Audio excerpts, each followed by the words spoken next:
Panzer General Heinz Guderian and the Blitzkrieg Victories of World War II by Kenneth Macksey. Narrated by Jonathan Cowley. Introduction.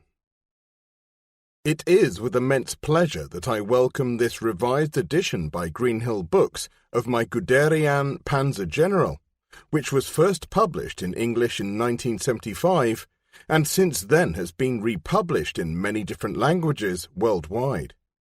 For the advance of history always is an inexorable one, and that of the Second World War has, since 1970, been almost unprecedented in the scale of its enormity, as vast new sources of information have been released to the public gaze from official archives. Needless to say, these revelations have had some impact on the life story of Generaloberst Heinz Guderian, and much more than that of the vast majority of German general staff officers. To begin with, there has recently come to my attention fascinating information concerning Guderian's involvement with certain people who organized the attempt to kill Adolf Hitler. I refer in particular to his remarkable relationship with his great friend General Erich Feldgiebel and his wonderfully brave efforts to protect the lives of that great man's menaced family in the aftermath of the events of the 20th of July 1944. Efforts which, for some incomprehensible reasons, he chose to retain to himself, even though that was to be detrimental to his own reputation. Nevertheless, it may be claimed to this day that, without his influence, the war could easily have followed a very different course to the highly dramatic and disastrous one that it did, and in so doing might never have brought upon the German General Staff the fierce condemnation which befell that exalted body from the judges of the International Military Tribunal at Nuremberg in 1946, even though, in fact, as an organization, it had been acquitted of war crimes. They have been a disgrace to the honorable profession of arms. Without their military guidance, the aggressive ambitions of Hitler and his fellow Nazis would have been academic and sterile. These structures of high moral tone related, of course, only to a small minority, to the ruling clique of the Army General Staff who had occupied posts of the highest responsibility. Eventually, several senior commanders and staff officers who were not in the dock at Nuremberg would stand trial in various European courts and be found guilty. Some of them would be executed. Yet the most celebrated of this group, the creator of the Panzertruppe, which, of all the elements in the Wehrmacht, had made feasible conquests that were economically swift and withdrawal prolonged, and whose battlecraft was most feared of all in the days of its mastery, was never arraigned. Generaloberst Heinz Guderian remains an enigma who frightened the armies of Europe to death, and who deeply disturbed the conservative, disciplined circle of the German military profession. On the one hand, he rejected the conduct of anonymity demanded of a member of the General Staff by becoming an arch-publicist of radical ideas, one who was in the forefront of a furious debate that introduced schisms into the political as well as the military sphere. To the world at large he came to personify the archetypal, single-minded Prussian bent upon war. To the German people, however, in his heyday, he was a hero, and worshipped by the soldiers too. On the other hand, powerful adversaries within the Wehrmacht regarded him as a threat to the sanctity of their caste, while to influential members of the Nazi hierarchy he represented much that was repugnant to them about army officers, even though at times he seemed closer to their way of thinking than most of the general staff. And of them all, nobody seemed more confused in his relationship with Guderian than Adolf Hitler himself. The recording of Guderian's activities has been warped by the prejudices that were generated by his impulsive and persuasive maverick spirit.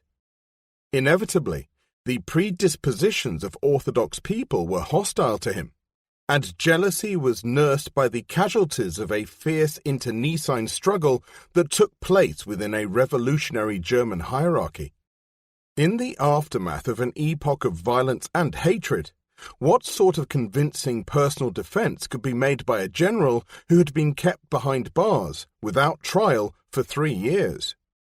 In the pages of Erinnerungen eines Soldaten, hereafter called by its English title of Panzerlieder, Guderian wrote what was, in effect, an account of the raising of the Panzertruppe interwoven with a defense of his activities in the years that followed.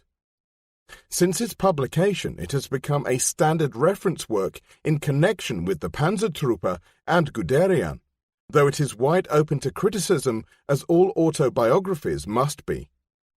Apart from its omissions, it measures up well by standards of accuracy because the complete Guderian family archives were preserved. As a balanced description of the man, however, it is strangely deficient. Partly this is explained by the non-availability, at the time of composition, of official records from which he could refresh and widen his knowledge, and partly by the lack of other men's memoirs.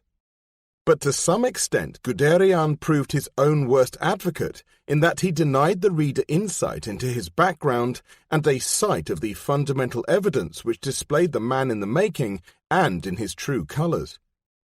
He chose to reduce the story of his first 35 years to a mere couple of pages, and thus concealed the cause of so much that came to pass. The reasons for this are not entirely obscure. There seems to have been a certain presumption on his part of an unchallengeable integrity, a reasonable notion as it happens, but one that, at times, makes him sound almost too good to be true. Although family documents lend support to a strong case in his favour, he rarely bothered to produce them and, in explaining a few contentious matters, such as various accusations against him or the circumstances of certain intrigues, relapsed into oblique or even devious replies instead of giving blunt retorts such as were characteristic. Even to his tormentors he extended an almost exaggerated generosity that weakened his own case.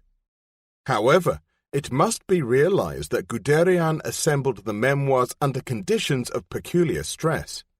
Largely the material was collected while he was a prisoner of the Americans, by whom he was interrogated in the search for evidence against both himself and his old comrades.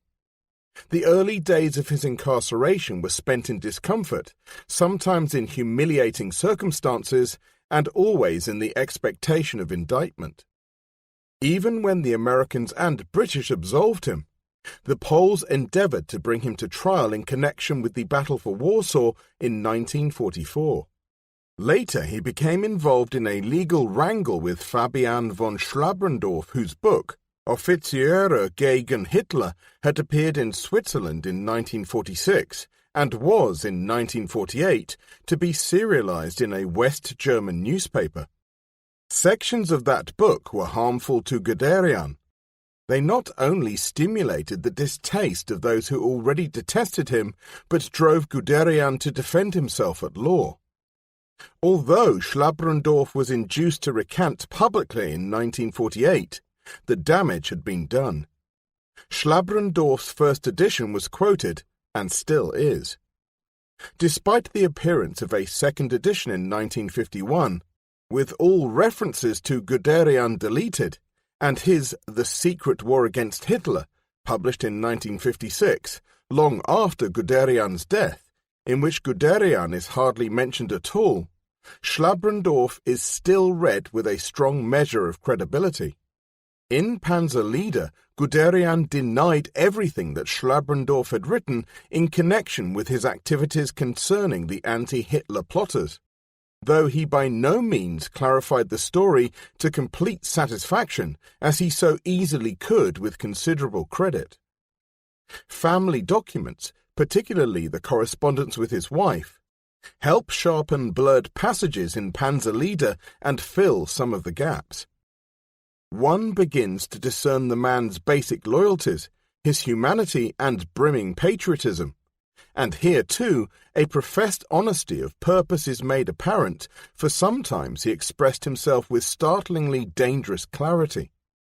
These contemporary letters, so at variance in many respects to the hind-sighted memoirs of so many German generals, render a service to history and provide an essential understanding of the circumstances and the factors which conditioned and confused the Germans. It is well to know about urgent people of creative ability at moments of sudden change, and to understand the idealists of vision and power, men who, in days of disaster, may infer, as Guderian quoted in 1919, at the depths of a shattering revolution, "May the day be dark, may the sun shine bright. I am a Prussian, and a Prussian I will be," adding, "Everything now depends upon keeping the oath." Germany would go under if everybody were to say, "Not I, others can do it." Everybody who has the smallest sense must say instead, "I will help." This, in fact, is the story of a Prussian who was inclined sometimes to be more Prussian in outlook than the Prussians, one who mixed clear vision with precise honour and subtle flexibility in the execution of modern ideas that were the antithesis of rigidity. At this point, therefore, attention must be drawn to the three major influences of record which, since the early 1970s, have imposed the greatest changes to the original manuscript of his biography. They are, in chronological order of arrival: 1. The publication in 1970 of K. H. Wildhagen's Erich Feldgiebel. So far as I know, this compilation of articles and documents has not been translated from the German language, and I am unaware of it being referred to in the English language other than in my Without Enigma.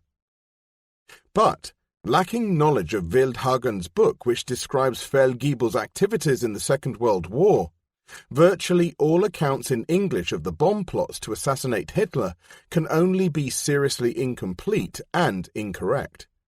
As, for example, was my own story of Guderian's part in the events of the 20th of July and its aftermath in previous editions of Guderian, Panzer General.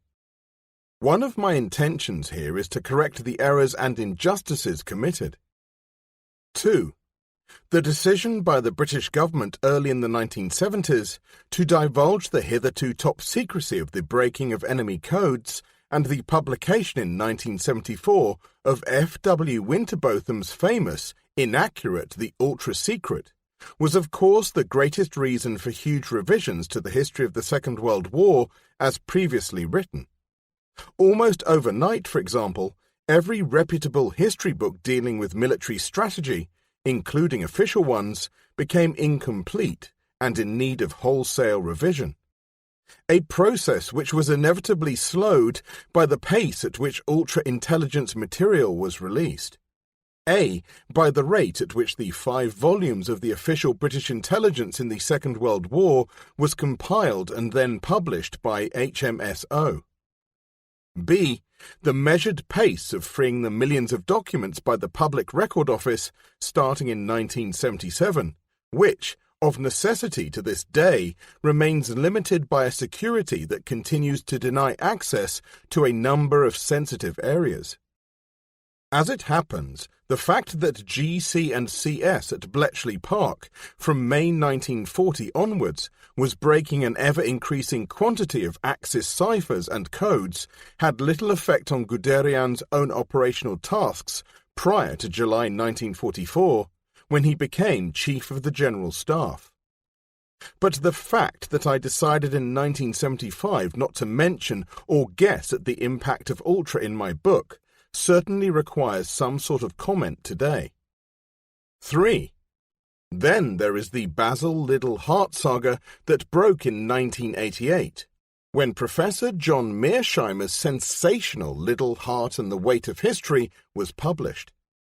An event which enabled me in the 1992 edition of My Guderian to write a short, new introduction explaining how it came about that, in the 1975 edition, I had not drawn attention to the deception Liddell Hart managed to arrange on page 20 of the English edition of Guderian's admirable Panzer Leader.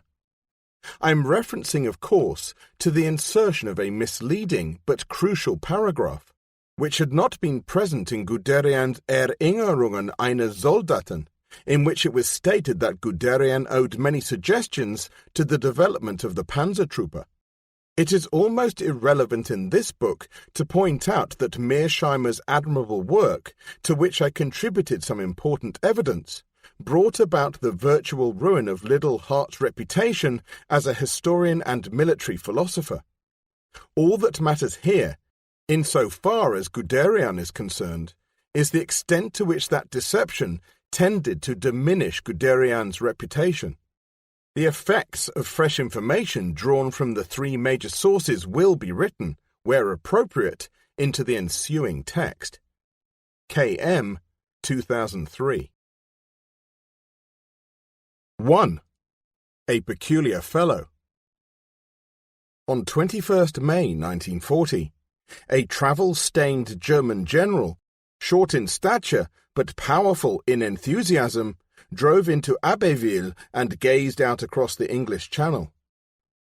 At the end of this remarkable day, as he described it, he basked momentarily in the realization of a dream because, in and around the precincts of the town, the army corps of his creation, strong in armored vehicles, held undisputed possession by right of conquest at the culmination of a performance which was unique in military history. With scarcely a pause, the German tank force had fought its way through the intricate Ardennes, breached a fortified river line, and defeated a major portion of the enemy's best troops as it cut a swathe through France. Still quite fresh, it had taken Abbeville practically unopposed because, at the end of an advance of nearly 220 miles in 11 days, it had, by the sheer speed of its progress, left the opposing forces far behind. The Anglo-French and Belgian armies, which the Germans had so comprehensively outpaced, lay broken in their trail.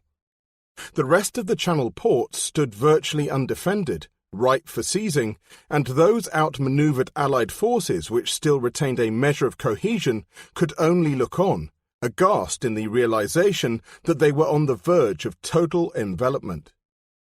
General der Panzertruppe Heinz Guderian had arrived at the zenith of his career. At negligible cost and by the employment of a mere 3 divisions, with occasional assistance from others helped spasmodically by air power, he had thrown the Anglo-French allies into chaos and accomplished in a matter of days what the entire German army had failed to achieve at unprecedented cost in the 4 years of war preceding 1918.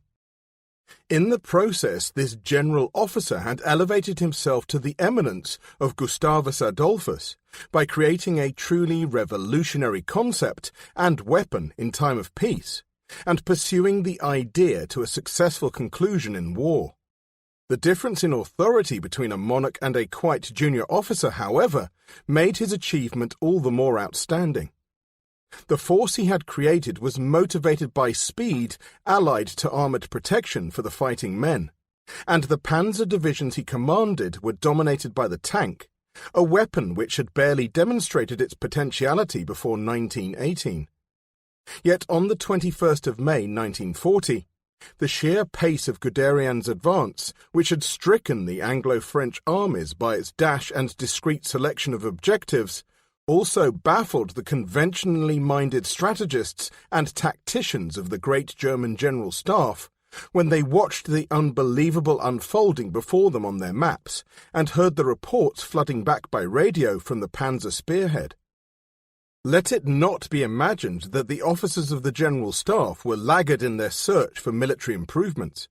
For generations, their preoccupation had been the harnessing of the latest technology and techniques to the acquisition of swift decision in battle in pursuit of the aim of resolving political problems by means of short wars.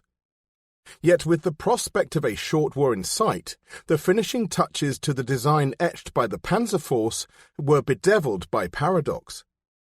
Cautious leaders restrained Guderian for fear of his becoming overextended at a moment when one more quick advance would have completed the envelopment of the enemy.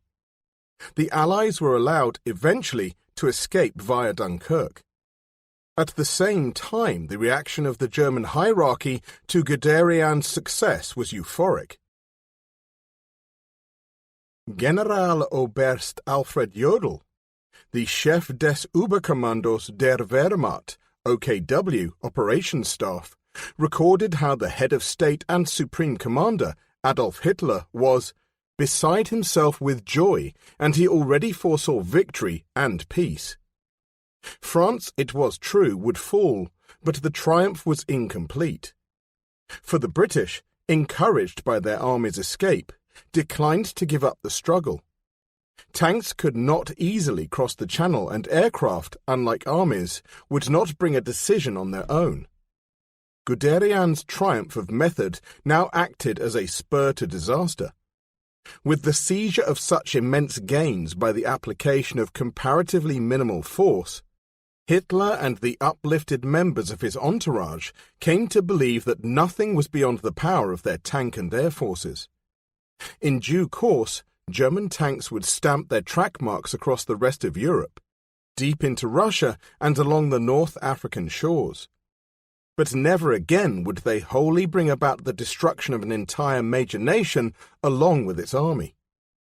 The lessons which Guderian had learnt by studying the tactics employed against Germany in 1918 could themselves be copied. A colossal and unexpected military imbalance, which had been revealed on the battlefield in 1940, was to be corrected. The road which led Guderian to Abbeville stretched back far beyond the point at which he joined it. As a Prussian, he was identified with the tribe which, in medieval times, located itself between the rivers Vistula and Lower Niemen, and whose gradual expansion after 1462 reflected the natural reaction of a people who for long had been under harsh Polish rule. Nevertheless, while the family of Guderian may well be either of Dutch or, far less likely, of Scottish descent, it is certain that it had little experience of military professionalism. They were landowners and professional people who, like the vast majority of Junkers, lacked great wealth. Such military ancestors as Guderian could claim came from the family of his grandmother, Emma Hiller von Gethringen. The Hillers had produced a crop of Prussian generals who had fought under Friedrich the Great and in the Revolutionary Wars against France.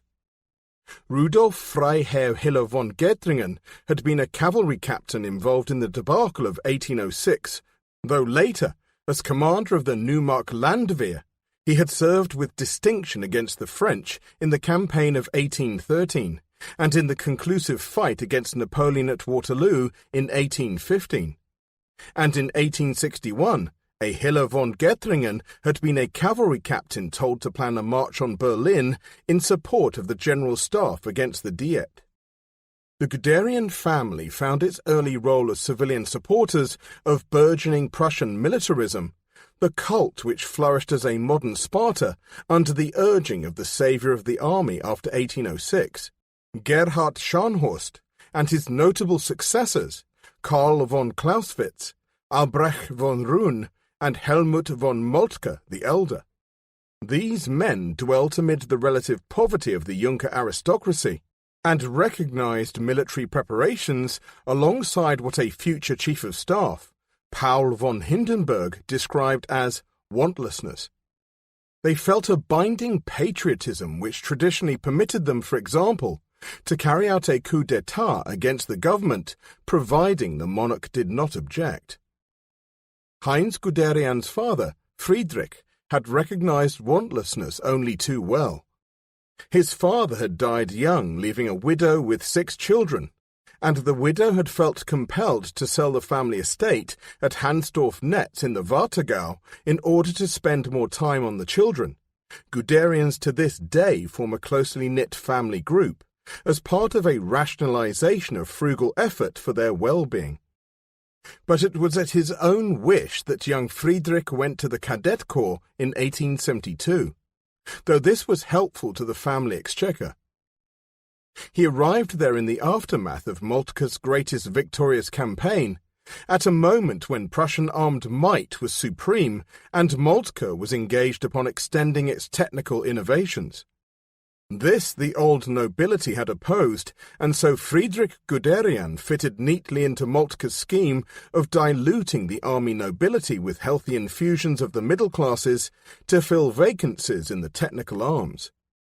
By 1872, only 2/3 of the general staff was titled, and the proportion of middle-class officers throughout the army was steadily rising, particularly among the most technical branches, including the engineers, of whom it was quipped, "A man sinks from step to step until he becomes an engineer." Yet Friedrich Guderian became a light infantryman, a lieutenant of the 9th Jaeger Battalion in an army which rated the cavalry uppermost in social favour, followed by the Guards infantry, the light infantry, and then the artillery. Light infantry, like cavalry, were the swiftest moving elements of a fighting force which was thoroughly imbued with von Moltke's insistence that victory in war should be sought as a natural outcome through high mobility and offensive action. Coming fresh to the army, untrammelled by traditional notions of how everything should be done, Friedrich welcomed each breath of change without rancour, and was far from shocked by such typically Moltkesian dicta as, "Build no more fortifications, build railways." This sense of radical open-mindedness he, in due course, passed on to his soldier sons. The year 1888 was of intrinsic importance to Friedrich Guderian, and to Germany too. In October 1887 he had married, and on the 17th of June 1888, he and his wife Clara were blessed with the birth of their first son, Heinz. 2 days before, on the 15th, a new monarch, Kaiser Wilhelm II, had come to the throne, and soon he was to sponsor the brash Weltpolitik, which was to replace the shrewd statesmanship of Chancellor Bismarck. It would be wrong to suggest that Germany lived in a war atmosphere in the 1890s, even though France longed for revenge after 1871, and even though the attempt to challenge British naval supremacy was being formulated in the shipyards.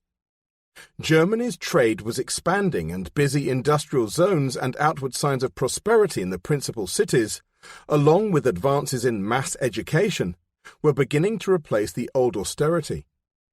Changes in government policy had scant effect upon the Guderians, who indulged in routine garrison life in the manner of all newly wed couples who occupy a place in a privileged society.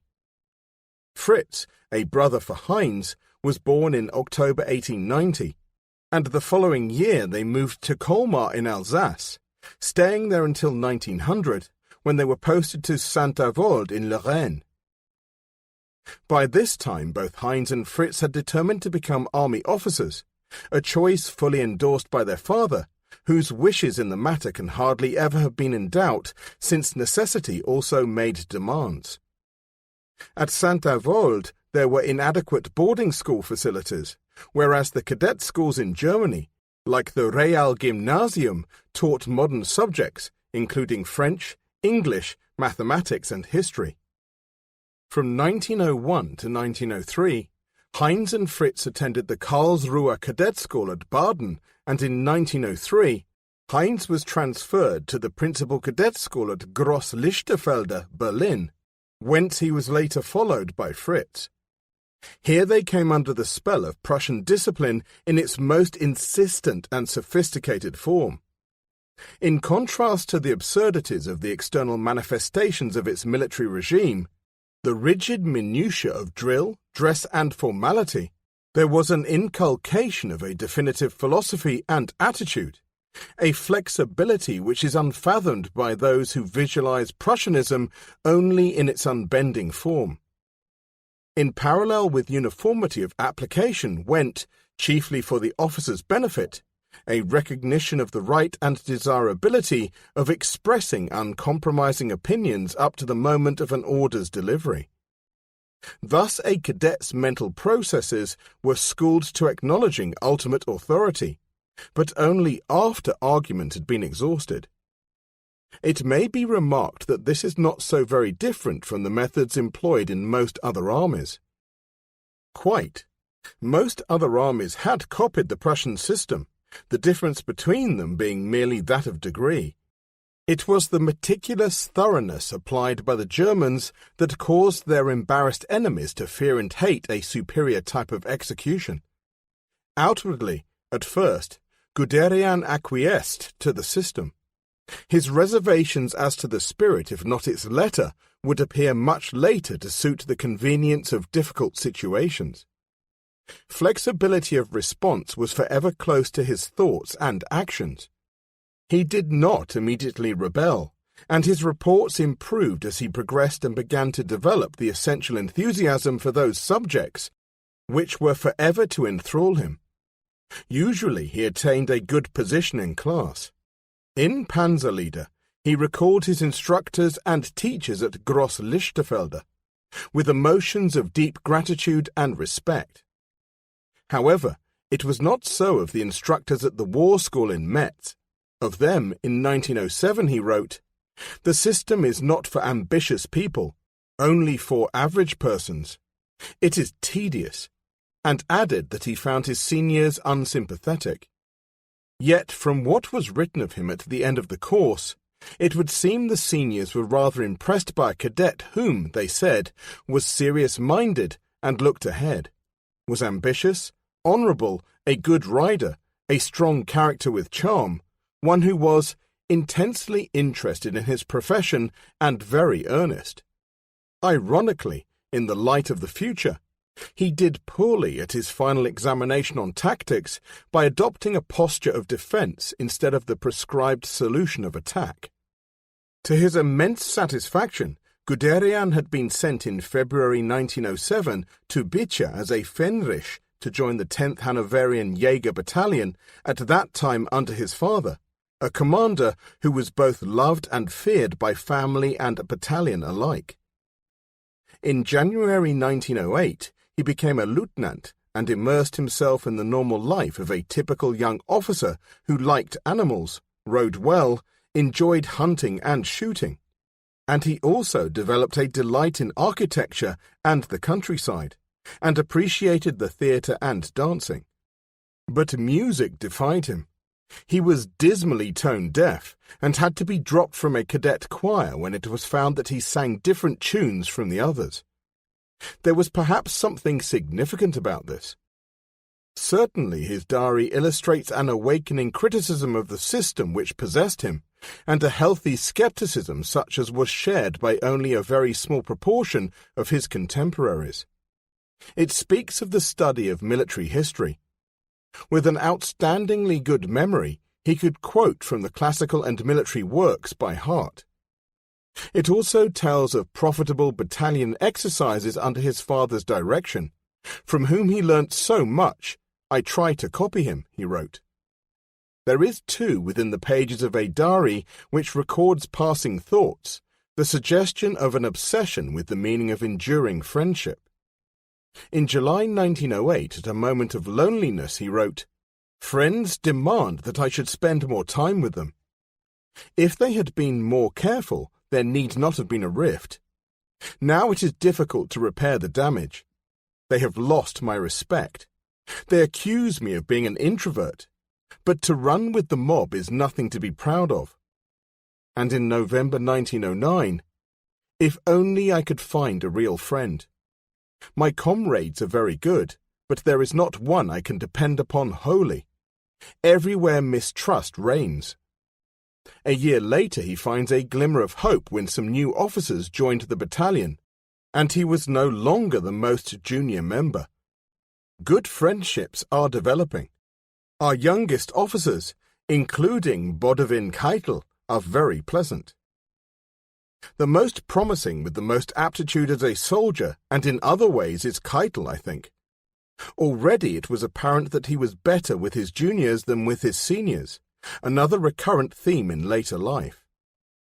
There were thus distinct similarities between Guderian and the men who, in many respects, were to play an equivalent role in the development of British armoured methods, Percy Hobart and J.F.C. Fuller. Hobart had an even keener appreciation for the arts and was quite as earnest in his professional dedication and bubbling sense of criticism, but much rougher and ruder in emphasizing a point. Yet Hobart spent his early career in fairly tolerant agreement with the professional standards of his fellow officers, but he belonged to the engineers, a corps d'élite in the British Army. Guderian, on the other hand, regarded many of his brother infantry officers as insufficiently interested in their profession. So in this respect, he echoed J.F.C. Fuller, a light infantryman too, who also found himself mentally isolated from his fellow officers, a monk in a Trappist monastery, because when everyone round you is talking about the same things, foxes, duck and trout, morning, noon and night, they might just as well be saying nothing at all. Fuller's invective was thus as acid as Guderian's was to become, their way of escape from mediocrity alike, by an application for a place at the Staff College. In October 1909, the 10th Jaegers were transferred to Goslar in the Harz Mountains, one of the loveliest parts of Germany, and there Heinz Guderian met and fell in love with Marguerite Görner. Difficulties arose, however, when in December 1911 they decided to marry. Gretel, as he called her, was only 18, and her father felt she was too young. Heinz was persuaded to agree to a cooling-off period of 2 years, although they became officially engaged in February 1912. He concluded that it was unfair for him to remain in Goslar.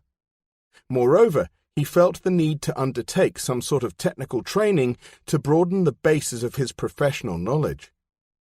2 courses of attachment were available, either to learn about machine guns or about signal communications. Friedrich, who had just been promoted Generalmajor in command of the 35th Infantry Brigade, advised against machine guns, because they have little future, but he saw prospects in signalling, particularly the brand-new wireless systems which had come to prominence at the turn of the century and with which German technology took a lead.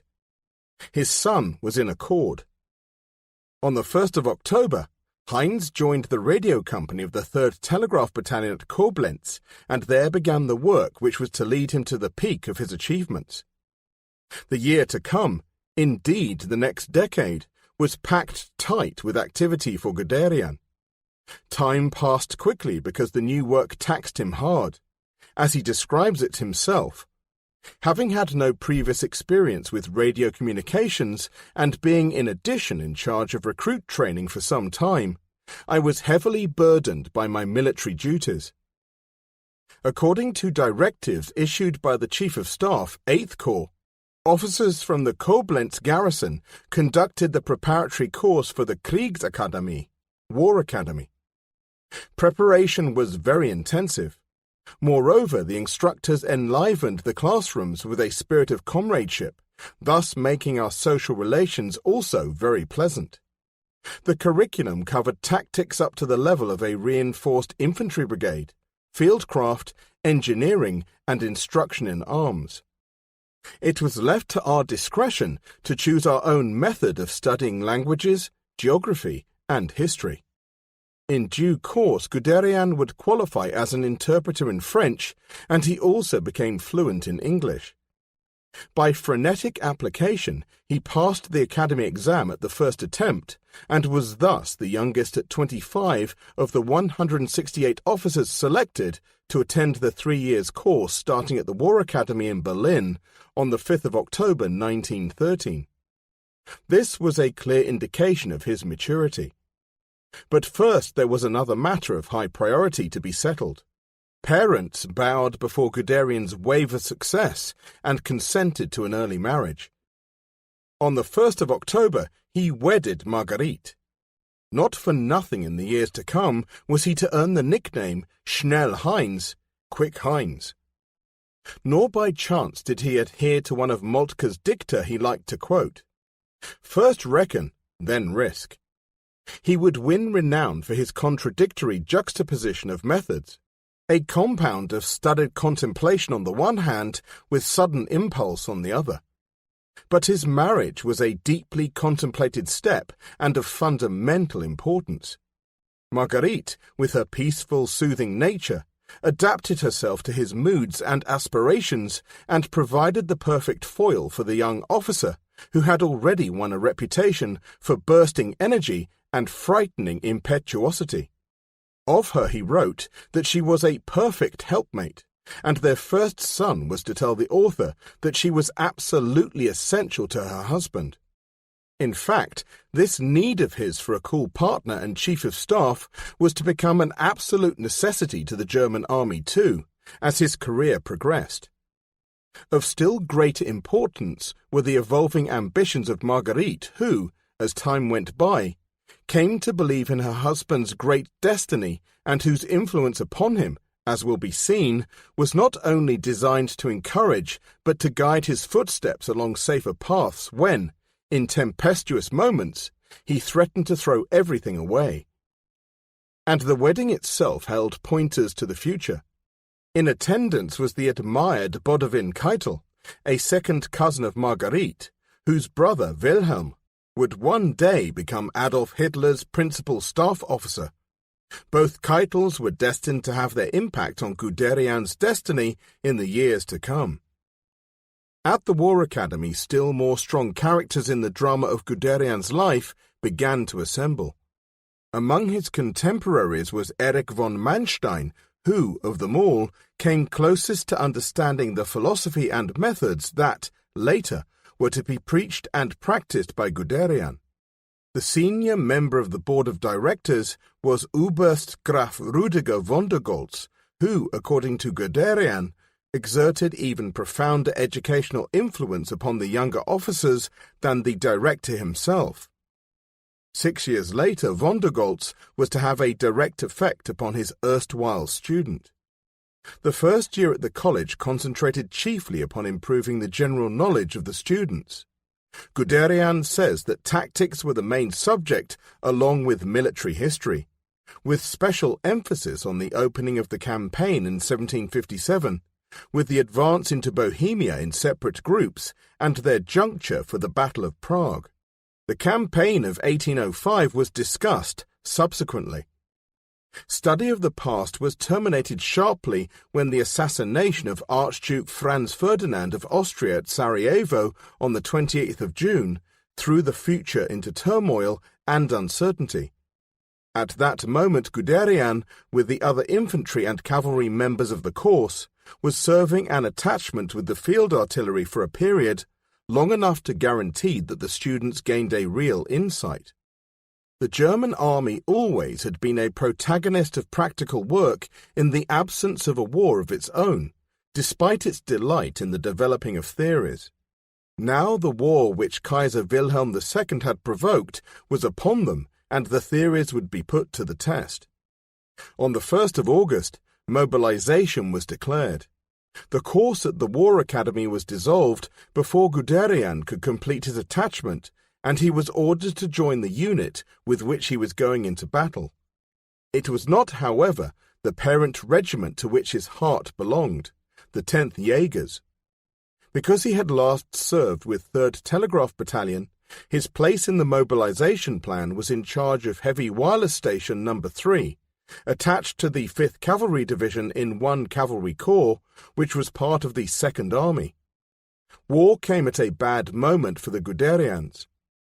The political tensions which had raised Europe to fever pitch throughout the preceding decade were as nothing to the strain imposed by the knowledge that Marguerite was expecting their first child within the month. Although the officer of 26 who went to war that August may not have been fully prepared for his task and had a backward look at his home, it is doubtful if many of his age were any better trained at that time.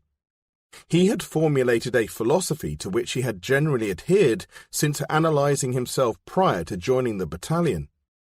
In the diary, which was reserved more for reflections than a day-by-day record, he had written in 1908, "I am a peculiar fellow.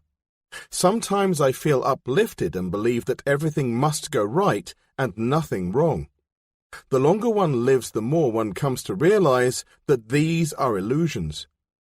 Sometimes little things cause despondency. Perhaps I will manage to discover the source of wisdom so that everything becomes easy. Yet I do not believe it is good to acquire too much equanimity, otherwise one would become careless. Absorbed as he was in the essential disciplines of the good soldier, high patriotism, a strict sense of duty and honour, besides the basic tricks of his trade, he had not in the process, particularly when on field exercises, reduced an acute and fearless critical sense which he exposed both in manner and writing. To disguise personal feelings was almost an impossibility for Guderian, though the cutting edge of his temperament was frequently sheathed in banter.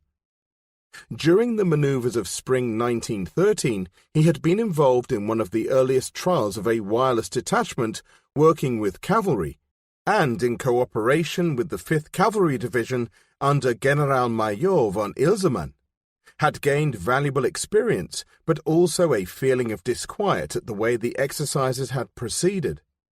Often he was left out of touch with the division because insufficient thought was given to the section's part in projected operations. As a result, the wireless detachment usually lacked orders and frequently was out of touch. He wrote a strongly critical report which reached the general, but, as Guderian remarked, it disappeared into his desk. The fact remained that Guderian's detachment had failed to give the service of which it was capable, and, due to excessive and unnecessary movement, its horses and the men, in that order of priority since, without the horses, the heavy radio and its batteries could not be moved, had become exhausted. This was the general under whom he was to serve in his first campaign. The difficulties of cooperation between signal detachments and their parent headquarters were by no means restricted to Guderian's level, however, or to this particular commander.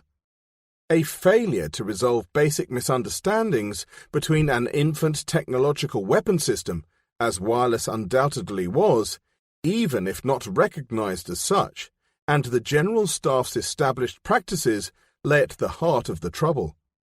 Yet it was merely typical of the problems normally associated with initiating any new and powerful weapon to best effect in the teeth of reactionary and entrenched practice and opinion.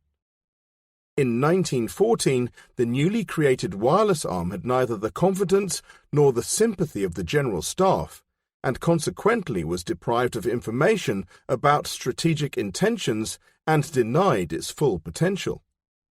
Moreover, its chief was not a man to press his claims too heavily. In consequence, forward planning of signal services to match operational requirements went by default. The equipment, which was heavy, incapable of operation on the move, and none too easy to tune, was given little chance of achieving its best performance by a procedure which demanded that outstations such as Guderian's had the responsibility of establishing contact with the central control set. This was far too time-consuming for units which were in contact with the enemy. The ether became jammed by competing outstations struggling to break through to control, which in turn complained that there was insufficient time to pass a mass of information and orders to stations which switched off as they pleased. The control station did not command the networks. Breakdowns occurred more frequently as the intensity of operations increased. There was chaos and waste on a vast scale, and so fighting formations were delayed in reaching the critical points at the right moment and in good order. These things Guderian witnessed as part of his induction to war, at a moment when he was malleable to sharp impressions.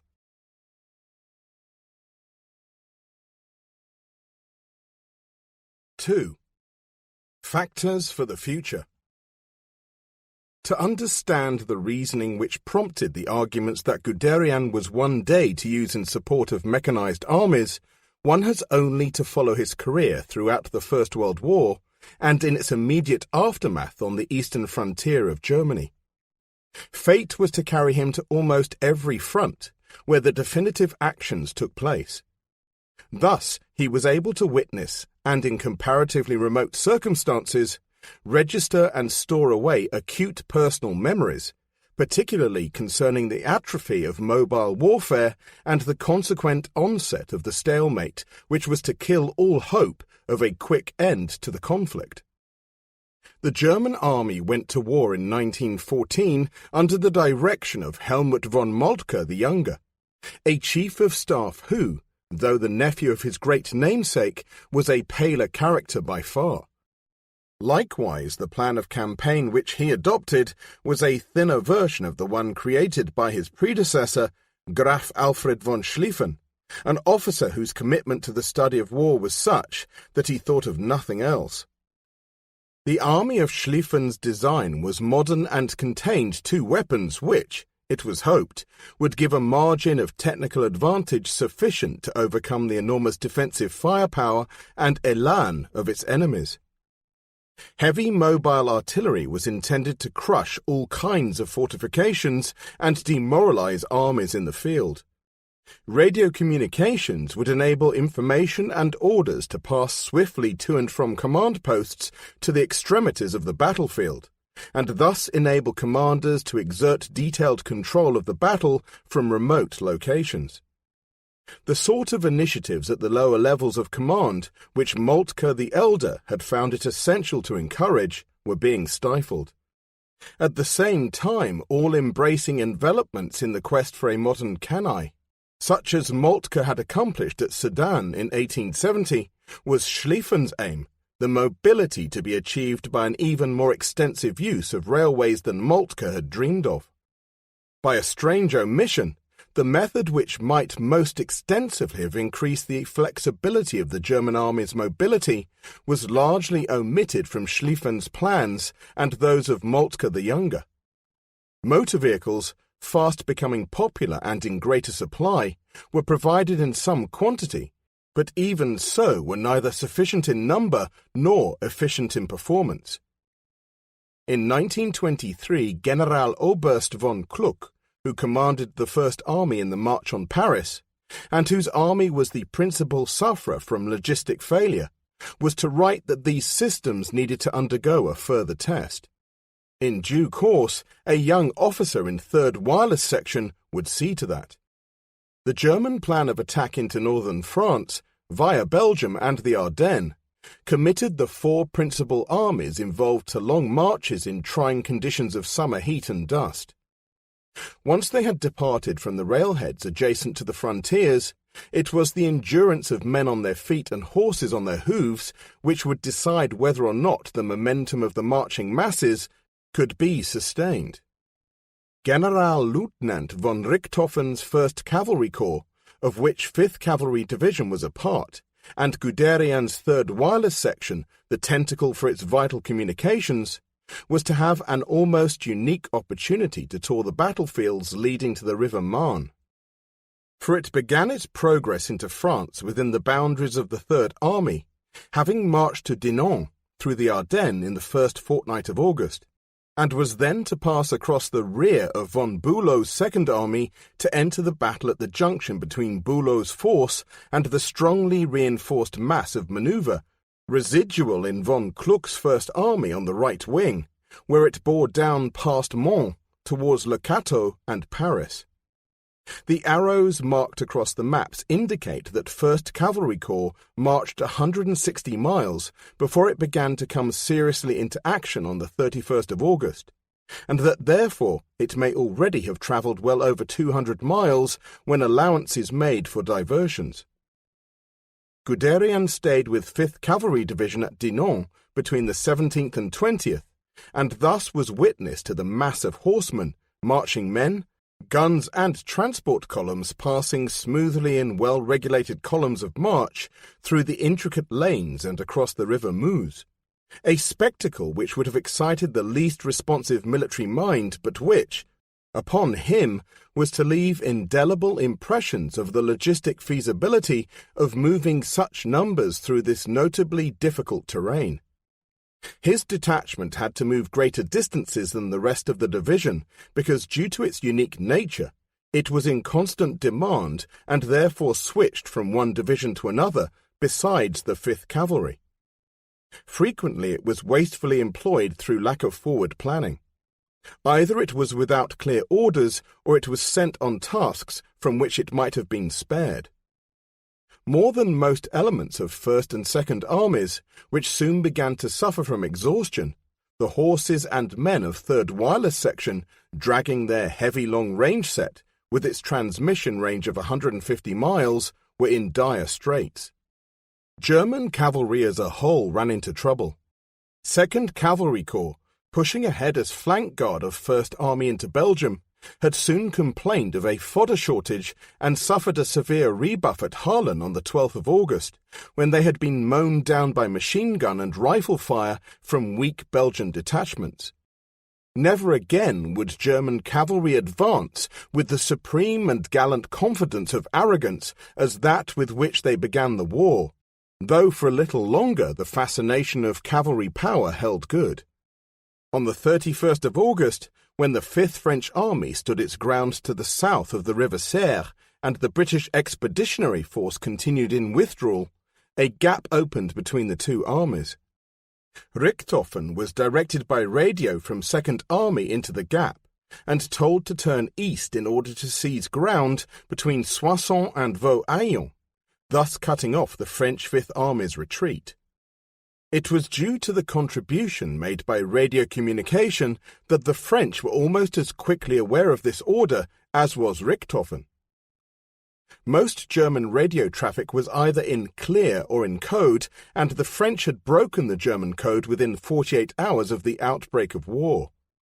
Thus Guderian was unwittingly wielding a double-edged weapon, for little thought had been given to signal intelligence's manifestations. A grim race ensued on the French part to dispatch infantry by rail and cavalry by road to block the German thrust before it reached its objective. German progress was monitored as their radio reports from the leading troops came in. There was rising panic when the British failed at once to send a division to head off the German spearhead. But the Germans were advancing fast because there was no opposition, yet beginning as they got deeper into the gap, so precious to cavalry in the implementation of its power, to complain bitterly that their horseshoes were worn out. A radio message, duly monitored by the French, asked for 4 lorry loads of shoes and, above all, nails to be sent to Noyon at the starting point of their sweep. This habit of exposed forces in mobile operations to find excuses that might save them from further exertion from a psychological mannerism which Guderian would remember. In fact, the whole corps safely reached the area north of Soissons, well in the French rear, but then was pulled back, ostensibly because the higher command wished it to continue the advance to the south and maintain contact with First Army, which was well ahead on the right. Partly because enemy forces threatened and compelled the cavalry to dismount in order to fight, largely because they did not recognize the opportunity. The only material aid they gave to their own side was cursory information about enemy forces in Soissons. Richthofen, a commander who understood mobility, had actually created the opportunity dreamed of by cavalrymen and so outpaced the enemy that they were unable to devise defensive measures fast enough to bar his way. But since he allowed himself to become divorced from radio, his advantageous position was unknown to those above him. In any case, he lacked an instrument that was capable of survival on the modern battlefield. His regiments, unprotected against fire, simply could not press home the advantages which his generalship had gained. When Guderian came to write Achtung, Panzer in 1937, he quoted from the Reichsarchiv in its conclusions that nowhere had they, cavalry, managed to penetrate and gain insight into activities behind the enemy lines. The judgment was sweeping, and as the action at Soissons suggests, perhaps a little unfair, but it was duly recorded as a precedent for use in shaping the future as horsemen began to pass into the shades of war.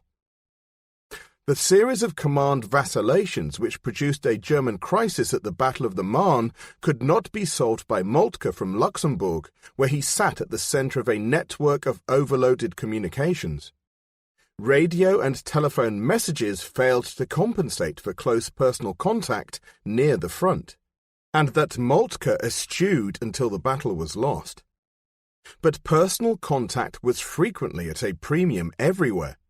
On the 5th of September, 1st Cavalry Corps was leading 2nd Army deep into another gap which had opened between the British and French and had pushed its leading elements across the Grand Morin, continuing in its efforts to take the initiative, as the Reichsarchiv says.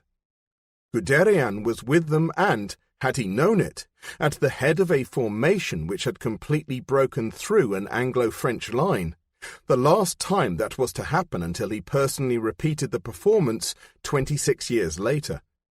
But again, nobody on the German side recognized the opportunity, and for the reason, as usual, of Richthofen's isolation from Second Army. Meanwhile, his men, faced with the lightest opposition, were invariably compelled to forfeit momentum while they took dismounted action. On the following day, First Army's readjustment to curb the threat of the French, taking them in flank from the west, brought to Guderian's notice, for the first time, a feeling that things were going wrong. He had been noting with interest the neglected French villages as a sign that French power was on the wane, and he had glorified in the buildings of Soissons and the beautiful Marne Valley. Suddenly, everything changed. Overnight, the cavalry ceased to be a spearhead and reverted to flank guard, first at the halt and then as a rear guard in retreat, filling the gap which had opened between First and Second Armies and which was about to be entered by both British and French troops. About the 6th of September, Guderian recorded, in a letter to Gretel, that he was back with 5th Cavalry Division and under artillery fire at Cernou, which was hardly surprising, since at that moment this village was in no man's land. Next day he was at Bois-Martin. Due to overexertion, 3 horses died. Horses and men extremely exhausted added to the uncomfortable feeling of retreat. On the 8th, the station under shrapnel fire for 3 kilometres. Very uncomfortable situation. And on the 9th, when 5th Cavalry Division alone filled the gap between 1st and 2nd Armies, continuation of march at first without event, quite alone. In the afternoon, when we reached the division, suddenly shrapnel fire into the column, again, fortunately no losses. Horses and men pretty well done in. Finally, on the 11th, after being verbally ordered to march to Chéry via Caen, no written orders were ever received. 2 horses fell and had to be replaced by requisitioning. But the delay was fatal. All at once the French were upon them, the station captured and with it all his personal belongings and a few of the less fortunate men. Guderian escaped by the skin of his teeth, to finish up only with those clothes in which he stood at Bettenville, northwest of Reims. It was here that, at last, he received a letter saying that Marguerite had also passed her crisis, for in his reply on the 16th he was to write, "My dearly beloved sweet wife, today I received the first anxiously awaited news of your well-being from your father. He told me about the happy birth of our beloved son. With deep thanks to God who protected you in this difficult hour, I extend you, my dearest wife, my deepest congratulations, my thanks for your love and kindness towards me. My thoughts are with you and our child all the time. Stay healthy and fresh, and if God grants me a return from this terrible war, may he then bestow upon us a happy reunion. But now I know that you came through this difficult time in good health. A weight has been lifted from my heart, and I shall approach the serious task which still awaits us here in a calmer way." A few days later the tenderness had dispersed, and he was angry, writing to Gretel, "The newspapers I have read make too much noise. It is cheap to joke about a brave enemy. Also that which is written about breach of promises. Everybody looks after himself, and might is right. I therefore consider that scribbling about treason and the Tsar and the English is ridiculous. It simply happens that it is our world position and state of existence which is inconvenient to others. In some ways, it gives me satisfaction to have foreseen this development. He was angry, too, with the apparent failure of General von Ilsemann, who seemed to have failed to meet the highest standards he expected of him. But of his comrades in 5th Cavalry Division he had nothing but praise. These were traits which would shape his career, an unbending expectation of excellence from those set above him, and a compassionate feeling, blended with hard demands, for those below. The war called him again almost at once, and once more to the crucial front, to Flanders with 4th Army under the Duke of Württemberg. Here he was to be made aware of the fate that must almost always overtake infantry when pitted against a determined and unshaken defence, armed with what Fuller was to call a nerveless weapon, the machine gun. Fresh German formations were thrown against Ypres in the attempt to roll up the Allied flank and seize the Channel ports. Of the advance on the 20th of October, of which he was well informed since he had been appointed to 14th Wireless Section at HQ 4th Army, where his knowledge of communications and languages was invaluable, he was to write of the young regiments, the German national anthem on their lips, and go on to describe in Achtung Panzer, their losses were very heavy, the results encouraging. Then the young troops renewed their attack after the artillery had supposedly done its work of destruction. The reserves pressed forward, filling out the depleted lines, and increased the losses. Sacrifices rose to immeasurable heights while offensive power declined. They had to dig in and call for entrenching tools. Mobility was at an end. Trench warfare behind barbed wire had begun on the Western Front. Once more it was Guderian's destiny to observe closely the most important experiments, those of trench warfare. His sense of enthusiasm instantly welcomed the value of aerial reconnaissance, and he was among the few who flew as observer in the search for information. He was on the Ypres front still when the Germans made their badly prepared, half-hearted attempt at breakthrough using gas on the 22nd of April 1915, a classic example of the premature use of a secret weapon before its potential value was assessed and a proper drill for its use worked out. On the 27th of January 1916, as intelligence officer, he was sent to join the headquarters of the 5th Army under the Crown Prince at Verdun, where, for the ensuing 6 months, he helped synthesize the results of the first great attempt at reaching a decision by the brute application of force to the total exclusion of mobility. Later, his conclusions were those of every thinking soldier, a condemnation of the artillery's inability to break down enemy defenses quickly and thoroughly enough to secure more than a simple incision, the prolonged time one needed to allow the guns to become effective. Yet in the early days of the offensive, he wrote to Gretel, perhaps by way of encouragement but more likely in tune with a current and general feeling of optimism, that the offensive was going well. Guderian, of course, always was an optimist. His survival otherwise was inconceivable. One important event Guderian missed.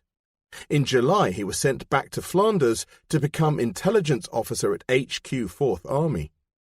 Therefore he was not present when British tanks made their debut on the Somme on the 15th of September. But even had he been there, it is unlikely that he would have been any more impressed than his contemporaries. A mere 32 machines had caused only local terror where they had appeared in 2s and 3s, but the artillery had quickly destroyed those which persisted, and the integrity of the trench front had never been seriously threatened.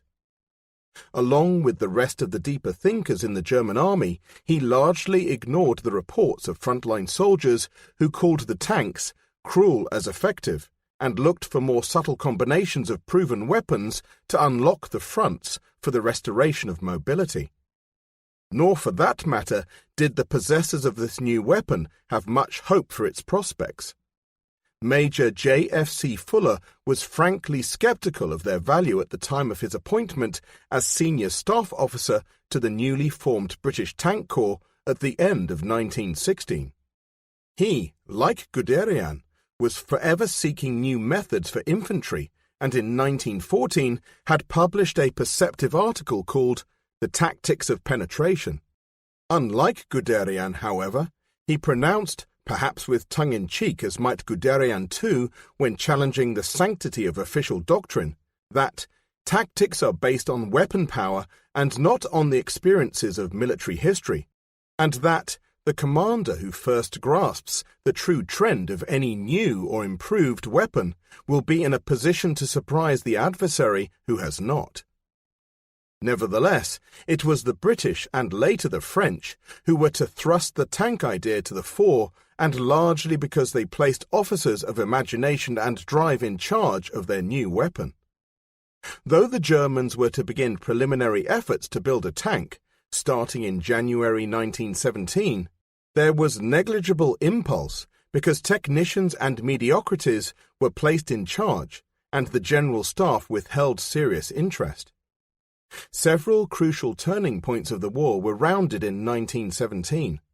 The outbreak of the Russian Revolution, the entry of the USA into the war, and the final demonstration by the British of the abortive nature of an offensive based mainly upon artillery attack. For the Germans it was a year out of character. The exertions of the first 2 years' combat had so reduced their army that a period of recuperation on the defensive was obligatory. The logical conclusions of Moltke's dictum that because the defender has decided advantage during action under fire, the Prussian army has all the more reason to use defensive methods, was put into practice by the construction of costly and intricate fortified zones, in addition to railways to serve them, guarding the Western Front. As a result, a relatively limited industrial capacity was diverted from making primarily offensive weapons. To the concern of conventional general staff officers, the morale of the men was undermined. More pernicious still, in the view of those who came to denigrate this development in hindsight, Guderian among them, the tactical doctrine of the delaying defensive was virtuously adopted as a measure of economy in inherently wasteful attritional warfare, a method of defense in depth with an attendant wastage of life and material conducted by both sides with the intention of gradually inducing exhaustion. This was the inverse corollary of the Verdun type of offensive which, as Guderian put it, converted the beautiful countryside into a moonscape. Development of a method such as this, in the view of its critics, was the antithesis of a search for worthwhile conclusions in any war. Of immediate importance to the Germans, in the aftermath of 1916's destruction, was replacement of the wastage which had been incurred since 1914. The old army had not only bled to death, it had been denied infusions of new blood by a policy which had been based upon a short war and had not sufficiently come to grips with the demands of a long one. Promotions among the officers had been made at the peacetime rate and were insufficient to replace losses. The training of a new generation, including new members for the General Staff, had been minimal. As part of the process of reconstruction, fresh staff officers were created by taking, among others, those like Guderian, who had been at the War Academy when it was dissolved in 1914, and putting them through a modified but strictly practical course that covered every aspect of staff duties. It included attachments of a month's duration at all levels from army group to division, plus short spells with an artillery unit, and finally a month in command of an infantry battalion in the line. Throughout April, Guderian was with formations along the River Aisne and thus present when the French used tanks, with barely recognizable results for the first time.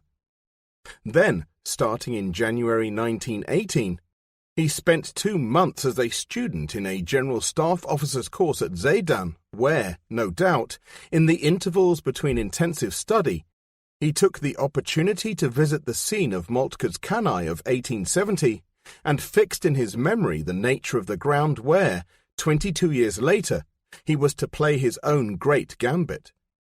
The short detachments he deplored as unsettling, but the training he received called only for praise. It was, he claimed, comprehensive and thorough. After finishing my studies in Sedan, I felt capable of mastering any tasks which the future might hold in store for me. On the 28th of February 1918, I was appointed a regular member of the General Staff Corps. It was among the proudest moments of his life. Of its performance in the First World War, he was to say that Germany's position as a world power called forth a military self-confidence which found perhaps its most graphic expression in the very top intellectual ranks of the officer corps, hence in the General Staff. Not that his final judgment on the General Staff would be uncritical, far from it. On reflection he considered it too narrow a concept, though there was no such pronouncement when first he took the carmine stripe. Undoubtedly, the General Staff's failure to maintain fully the principles of Moltke, which Guderian claimed it tried to do, led to its lack of technical awareness in perceiving the tank's potentiality. The events of the 20th of November 1917, when Guderian was working at the headquarters of Army Group C, and therefore remote from Cambrai and the first victory by massed tanks, exposed the General Staff's deficiency of foresight. That event, Guderian was to rate the moment when the tank force provided the real dynamic punch, Stosskraft of the Entente armies since they broke through the Siegfried-Hindenburg line, regarded as impenetrable at Cambrai in one morning. Cambrai was the brainchild of Fuller, though it was hardly his fault that an initial victory should have been turned abruptly against the British within a matter of days by an equally shattering German counteroffensive which also employed new methods. Crucial to the future of warfare, as 1917 drew to its end, was the disclosure by both sides of methods which, when used in conjunction in a later decade, would revive mobility as the key to the swift decision of a campaign. At last the Germans were made aware that the tank posed a deadly threat, and one to which they had no immediate answer due to their neglect of technology. At the same time they had proof that the new tactical methods which they had been developing since Generaloberst August von Mackensen and his Chief of Staff, Oberst Hans von Ziegt, had defeated the Russians in Gorlice in 1917, gave them the chance of a victory before tanks and millions of Americans appeared in sufficient numbers to make utter defeat unavoidable. Mackensen and Ziegt had achieved deep penetration of the Russian front in 1915 by superior organization. They fed reserves through the breach in a narrow front and then maintained the logistic momentum of their pursuit in depth. The Russians had collapsed, but it had to be admitted that they were already weakened by serious deficiencies in equipment and organization. Again, at the end of 1915, the same German command team broke a weakened Serbian army and practically eliminated that nation from the war. To Ziegt's joy, an infantry mass made cavalry exploitation possible and convinced him that horsemen still had a future on the battlefield. It was a false lesson, but of importance to the unfolding history of Germany. For Ziegt, too, was a man of the future. German experiments into the restoration of open warfare continued in 1917, while the tactics of defense in depth stood prominent as the expression of their strategy. In September of that year, another enfeebled Russian army received a paralyzing blow when an army under Generaloberst Oskar von Hutier struck hard at Riga. This time the technique of infantry penetration had been advanced a stage further. Following a surprise bombardment which was short and sharp, not in the least like those which had rolled on for days at Verdun and were at that moment pulverizing the Ypres salient, the assault was spearheaded into the enemy lines by a hardened tip of specially picked and trained stormtroopers, who infiltrated the Russian defences, bypassing opposition that could not at once be eliminated, and plunged ever deeper into the undefended enemy rear, creating chaos and uncertainty by their mere presence. Later, the isolated strongpoints which held out would be destroyed by yet another new combination. Ad hoc teams of infantry, machine gunners and light artillery combined in the forefront of the battle under a nominated local commander who made best use of whatever was locally available to him. With this there emerged a flexible devolution of the command function. The man at the front, who best understood the situation, was again given local control within an overall design laid down quite loosely from above. Flexibility of method depended heavily upon far better signal communications than those which had failed in the 1914 campaign. The Germans had industriously made use of every possible new technical device and had so reorganized that the signal officers were closely associated at all levels of command, so that they could exert a profound influence upon operations. German communication methods had acquired recognition as the weapon system it was, but it was still technically defective.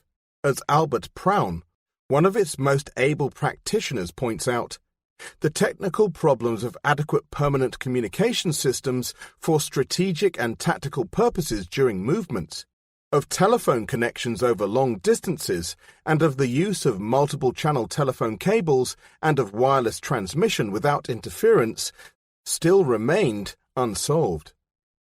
Even so, the elder Moltke's cloak was once more laid upon the battlefield and at once inspired outstanding results. The Russians were routed at Riga.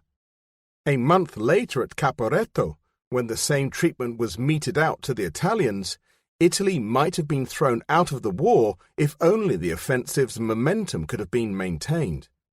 Here were the weakest links: logistical failure, the exhaustion of the leading troops, and an inability to keep control at the point of action and to feed in fresh reserves brought things to a standstill as they had at the Marne. The methods of infiltration by storm troops and battle groups that were employed at Cambrai in effective retaliation to the British tank worked smoothly enough, but there a deep penetration was not sought and logistics went untested.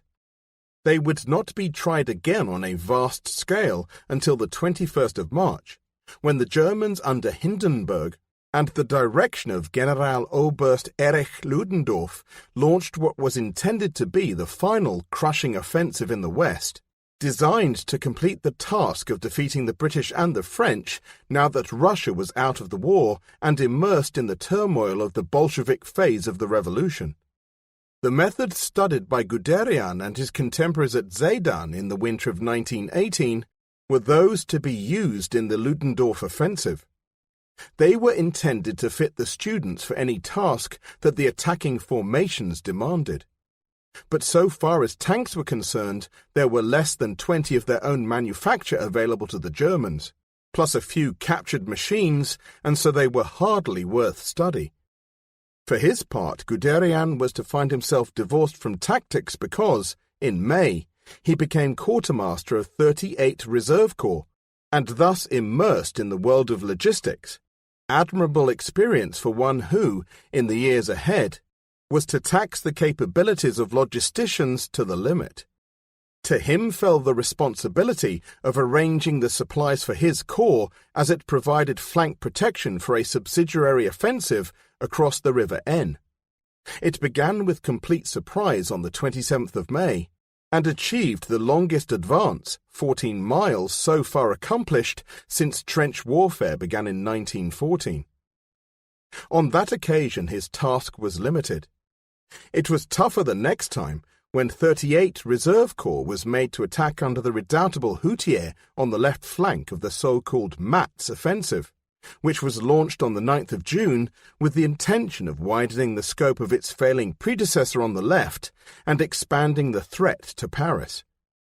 Unhappily, this offensive lacked the surprise factor enjoyed by its predecessor. Moreover, it was met by Frenchmen who kept their nerve and who retaliated with a brusque counterattack which turned the Germans about. Nor was it merely the steadiness of the French which helped them prevail. This time they used tanks with a concentration and strength such as had been absent in all the previous Allied defensive battles of 1918. Tank soldiers had to learn new lessons like everybody else. Learning became swifter when time was cut to the bone. It had taken a year for Allied recognition of the need for concentration of tanks in attack.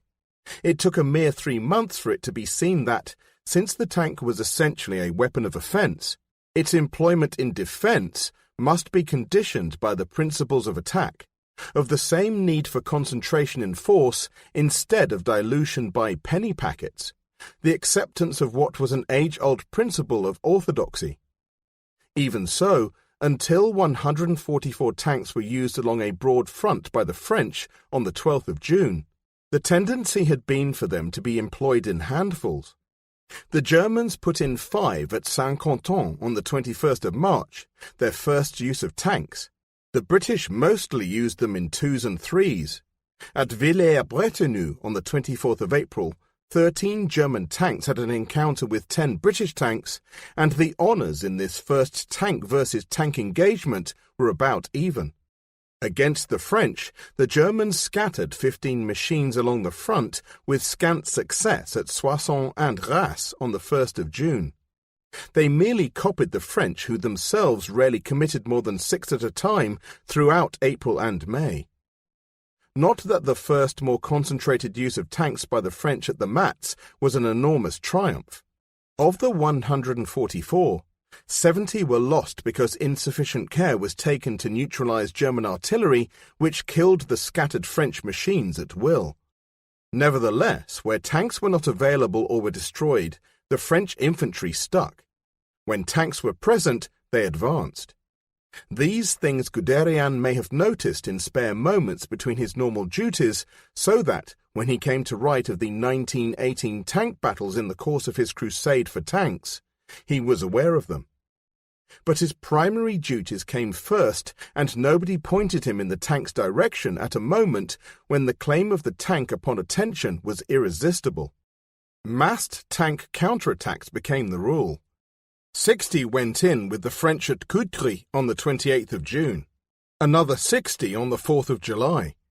471 spread over various sections between the 18th and 26th of July to reverse irrevocably the final effort by the Germans to break through on the Marne. In this battle there began to appear a degree of mobility unseen for years, for the delaying defensive practiced by the Germans stimulated the resurgence of open warfare. Allied tanks and infantry, supported by artillery and aircraft, drove deep among German infantry who were mainly defended by artillery in the anti-tank role. Losses up to 80% were sometimes incurred by the tanks when the guns fought them over open sights, but somehow the attackers kept going and the defending infantry fled once their guns were lost. Into this cauldron was thrown 38th Reserve Corps to stabilize the right flank of the German army as it fell back in the first week of August. In due course its frontage rested upon the original alignment between Soissons and Vels. Of this period, Guderian significantly records his operations as involved with mobile defense Marne-Vels. 5 days later he and the rest of the German army were shaken by reports of the heaviest tank attack of the war, one which had been launched opposite Amiens and had achieved such concentration that the artillery defense was, in places, saturated by tanks.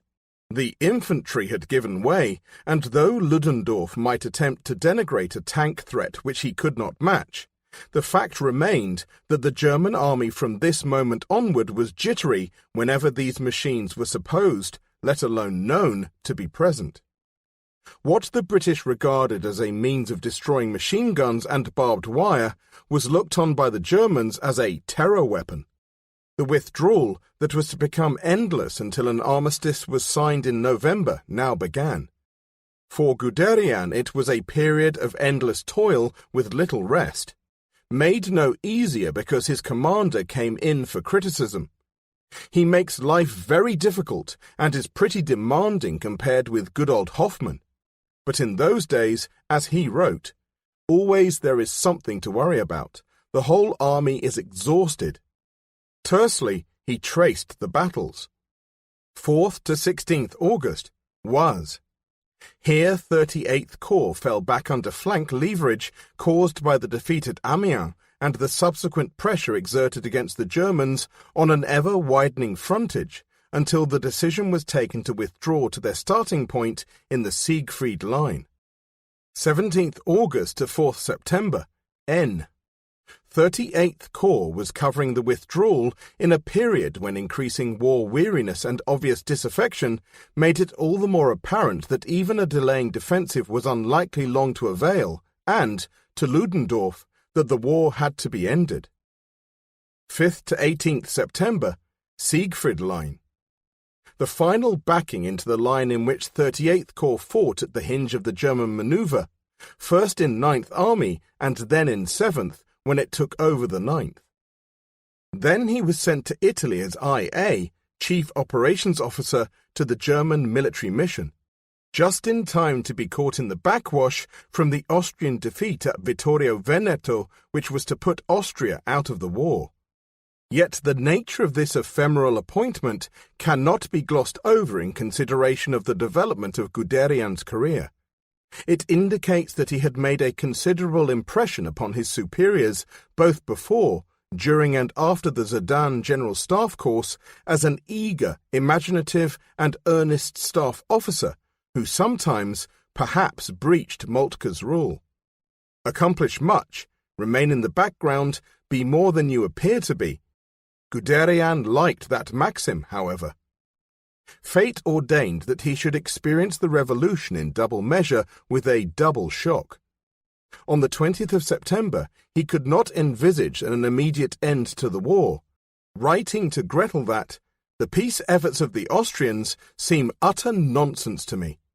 The time chosen was unfortunate, in the middle of a battle which gives only hope to the enemy. I believe we will achieve more by dignified waiting and actions than through all this twaddle about peace. Nobody wants the war to last longer than necessary. In my opinion, we will not achieve an endurable peace the way it is sought now." He was ever the supreme optimist, and this passage simply illustrates an attitude which was to both buttress and undermine his efforts in 2 world wars. Comprehensively, he was disabused.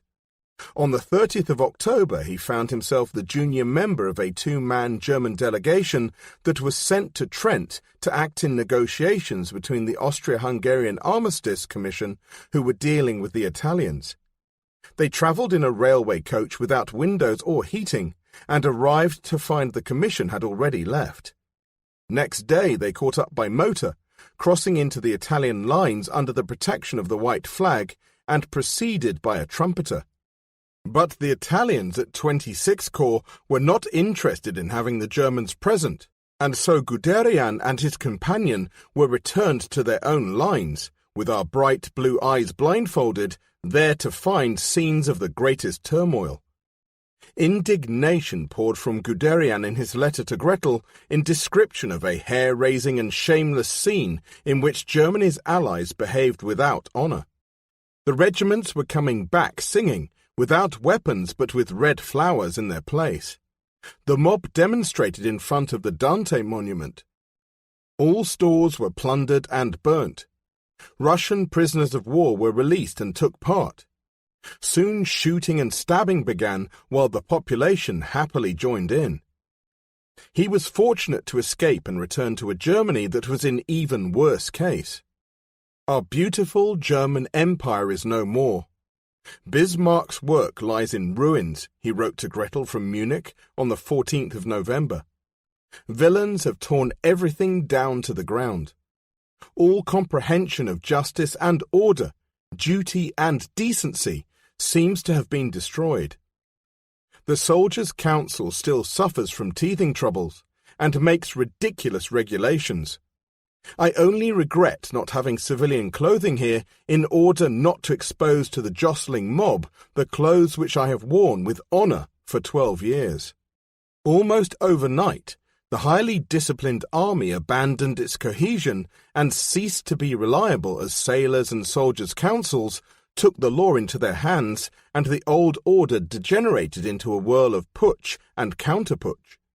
At the end of November, Guderian returned to Berlin, to a city of violence and fear, and in the knowledge that the army no longer counted as a factor of stability in the affairs of the nations. In the knowledge, too, that Germany herself was threatened not only by communism from within, but from the encroachment of Bolshevik and Polish armies approaching the eastern frontier, while the victorious but less predatory powers in the west closed upon the Rhine. In the new year he was given his next assignment on the staff of Central Headquarters of the newly formed Eastern Frontier Protection Service, the organization brought into being by Hindenburg as an agency to coordinate the emergency defense bands which were to spring into existence to combat the Bolshevik and Polish menace. The General Staff would run it as a symbol of its abiding integrity, but in chaos the regular army was of far less account than the freshly raised groups of dedicated fighting men known as the Freikorps, the invention of Major Kurt von Schleicher. With a mammoth task before it, the Eastern Frontier Protection Service would allow none of its staff much time to think about the immediate future, let alone long-term problems connected with tanks. Guderian was committed to the defense of German soil and the very territory in the east from which his family had sprung. At the same time, the ugly conditions he had witnessed within Germany prompted a changed attitude of mind. The need to save Germany from herself, which pervaded his political philosophy thereafter. He spoke of Bismarck, who had created modern Germany, and by omission discarded Kaiser Wilhelm II, who failed his nation. Subconsciously, perhaps, he began to yearn for a new Bismarck, a strong man who would save Germany.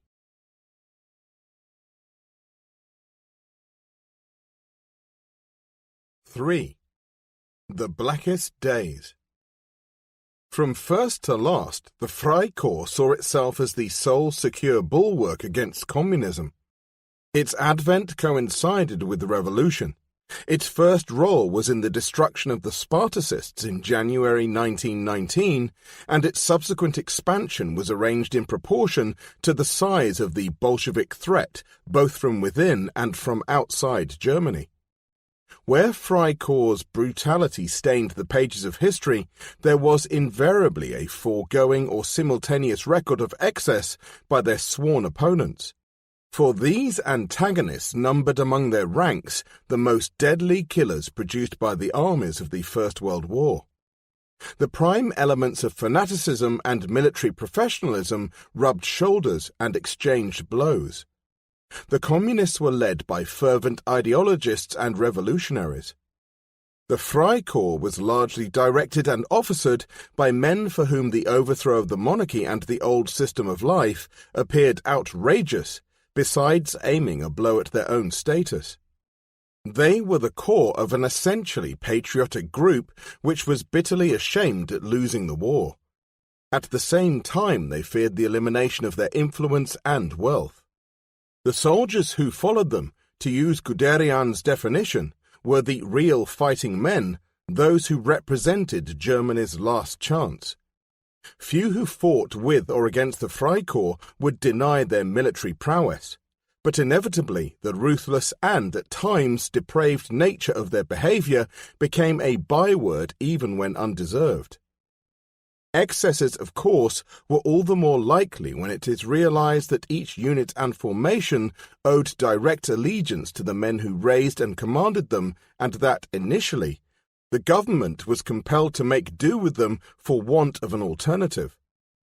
Largest and most efficient of all the Freikorps formations was the Iron Brigade. It had been raised by Major Josef Bischoff, an old campaigner, partly from the most determined elements of Eighth Army which had fought Germany's battles in Russia from the start. As that army was brought home under the arrangements made by Generaloberst von Ziegt and his IA, Major Freiherr Werner von Fritsch, the belligerent minority who wished to carry on with the fight joined Bischoff and his type. Ziegt also wished to fight. Early in 1919, he had become Chief of Staff of Frontier Protection Service North at Bartenstein, at the same time as Hauptmann Guderian was sent as a staff officer to Frontier Protection Service South at Breslau. It was in the north where the action was hottest, and here that the ablest men began to congregate. Guderian was transferred to Bartenstein in March. Because the Bolsheviks pressed hardest into the Baltic states and closely threatened the heart of Prussian heritage, tribal sentiments were strongly aroused, and the toughest of the Freikorps were attracted in that direction. Furthermore, they were tempted by promises of free land, and there arose in the minds of some that what could be taken by the sword would be theirs at the peace, that the more Latvians who died, the more vacant estates there would be. They did not all think this way. The genuine settler wants to settle in friendly territory. Nevertheless, one of the oldest lures in history attracted the fiercest, most predatory agents of a feudal-style warfare. Bischoff's Iron Brigade rapidly raised its strength to 15,000 men, organized into 3 regiments fully supported by artillery. Soon it had to be renamed the Iron Division, and was in need of a properly constituted staff. Unavoidably it became a significant political force, and with redoubled effect in the hands of Guderian's revered pre-war instructor at the War Academy, General-Major Rudiger von der Goltz, who had won a distinctive reputation for determined leadership in unusual situations during the war. Von der Goltz was a hero, with all the exaggeration and magnetism that invoked. Ziegt had mixed feelings about von der Goltz and his followers. As stopgaps prior to reconstitution of a new army, they were essential to the defense of Germany against the traditional enemy from the east. On the other hand, he had to weigh the Freikorps' impact on Germany's internal security. Their independence of mind and intention was a constant threat to a weak government which existed under terrible pressures from all sides, pressures that would soon multiply when the terms of the peace treaty became known. In the spring of 1919, Germany stagnated politically in a fool's paradise. Apart from a handful of politicians and soldiers, her people, short of food, ill-clad and frightened, entertained false hopes, built on propaganda delusions, that her erstwhile enemies would be realistically generous and permit the German Empire to revert to a semblance of its pre-war status.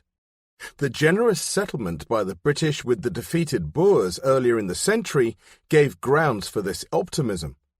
But Germany's former enemies were the prey of the same hate propaganda which had sustained their war effort, and they regarded the people who had started the war as criminal, particularly the dominant Prussians and their institutions.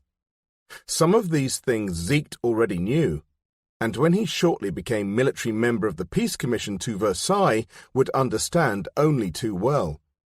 He grasped at anything that might shore up German morale and which might, at the same time, embarrass the Entente. By April, von der Goltz had repulsed the Red Russians in Lithuania and from the southern part of Latvia.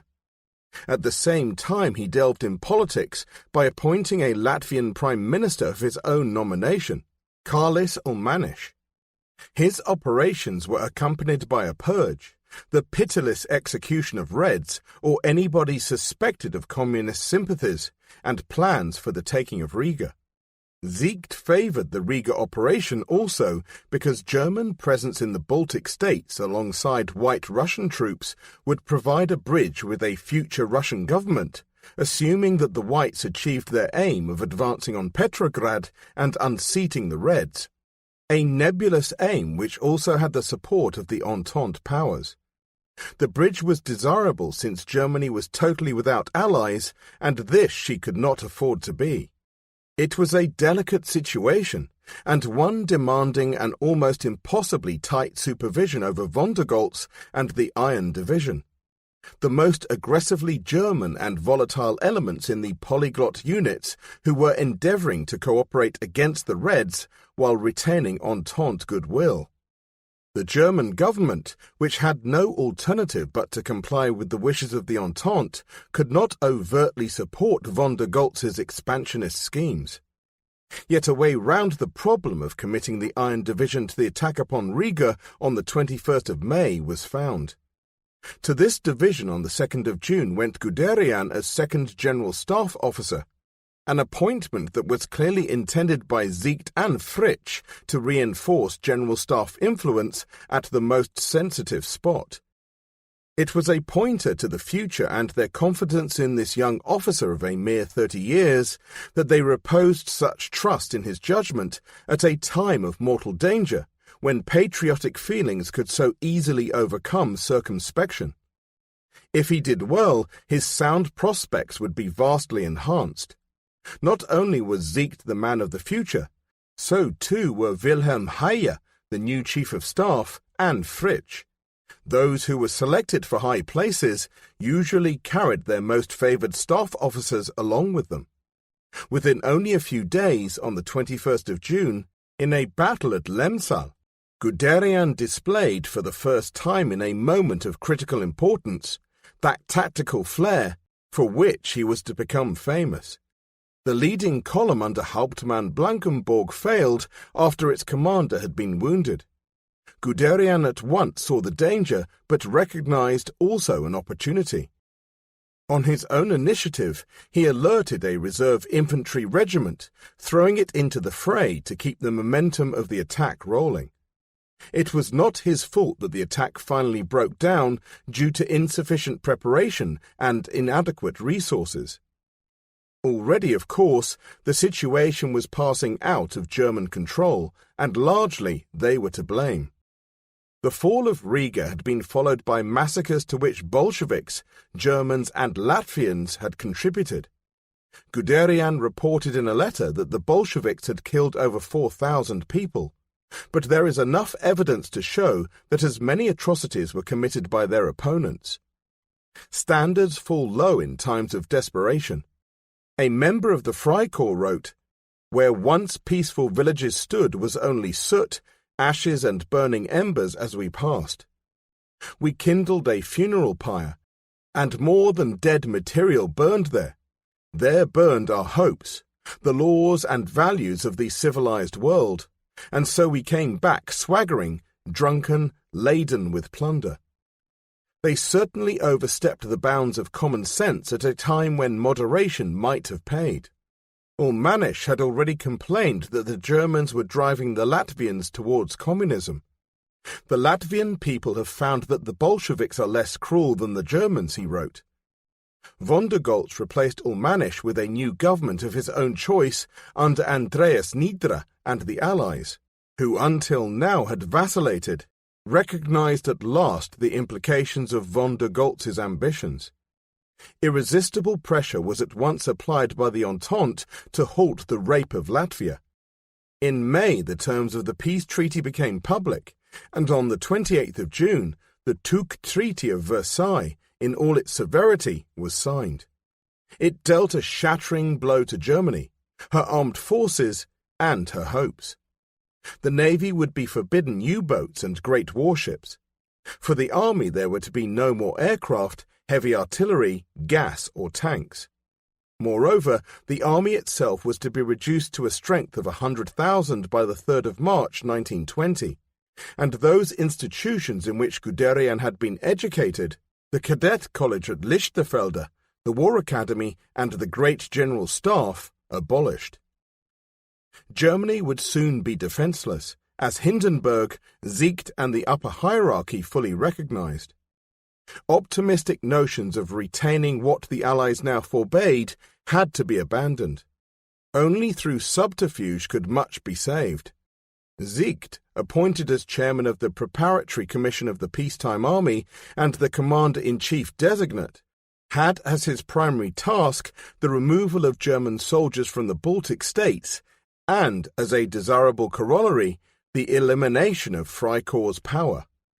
It was he who at once persuaded von der Goltz to withdraw from Riga, making it clear how tenuous was the future, but also striking a wounding blow at those like Guderian, whose loyalties were torn between military obedience and patriotism. All at once everything Guderian held dear was demolished, and emotions such as can hardly be imagined by anybody with a grain of patriotism who has not suffered the ignominy of sudden defeat were aroused. Every letter to Gretel tells of a kind of desperation and almost unbearable personal inattention that is fundamental to an understanding of his subsequent career. On the 14th of May he had recorded astonishment at what he called the beer calmness of the East Prussians at the revelation of the peace terms and their apparently supine acceptance of their implications. If we accept this peace, we are finished, as we may be if we don't. Therefore, I am for doing nothing. The Entente can then seize by force what it wants. We shall hear how far they get, for they can do no more than destroy us. If we only still had the army, our proud, beautiful army, such an ignominy would not have been possible. But already he knew that the existing German forces in the Baltic states, with the notable exception of the Iron Division, were fading away because they will not fight for the fatherland, only the land they would be settled on. He was disgusted. On the 6th of July he heard they must withdraw from Riga, and that same day had received a realistic letter of reproof from a worried Gretel. "I can understand your rage at this shameful treaty," she wrote, "and yet a few people cannot alter things. Their sacrifice is in vain. The fatherland will need you later on. The moment has not come. Nothing can be achieved now that the peace has been signed and the conditions accepted by this criminal government. So you will have no backing for your campaign in the Baltic states." The letter was intended to calm him, but he rarely paid much attention to her political advice, sound though it was on this occasion. On the 12th, he passionately replied, "You write that our work here is hopeless. That may be so, but who can judge whether some small success may yet materialize out of these struggles? The enemy resolves to destroy us. So be it. The English can certainly force us to leave the country, and with it cut the only connection we still have with Russia. The enemy now has the power to impose his will. In spite of that, show strength and never give in. Salvation can only come from within us. We ourselves have to see to it that the shameful peace cannot be implemented, that our proud army does not disappear, and that at least an attempt is made to save its honor. We will try to put into practice the solemn promises we carelessly made earlier. You well know the Wacht am Rhein and the old Prussian march. As long as a drop of blood flows, a fist the sword draws. May the day be dark, may the sun shine bright. I am a Prussian, and Prussian I will be. The day now is gloomy. Everything depends now on keeping the oath. Everybody who still has the smallest sense of honor must say, I will help. Believe me, my darling, above all, I would love to return to you and the children. I am not acting recklessly. I have given this step very careful thought. An officer can do nothing more in Germany. According to the peace treaty, the general staff is to be abandoned. It is questionable whether the next independent German government will, in general, still keep reactionary officers. Nevertheless, one cannot expect an old Prussian officer to serve under criminals. I would therefore resign my commission. Where shall I go? Do we receive a well-earned pension? Shall I perhaps lead, under French control, a so-called company of continuously mutineering policemen and adorn my hat with the black, red, golden cockade of shame. You cannot expect that of me, at least not now when all the possibilities have yet to be exhausted, and I have not yet become a miserable scoundrel. Towards the end of July, Guderian, who for most of this time had acted as first staff officer of the Iron Division in the absence of the actual IA, wrote a memorandum for Bischoff.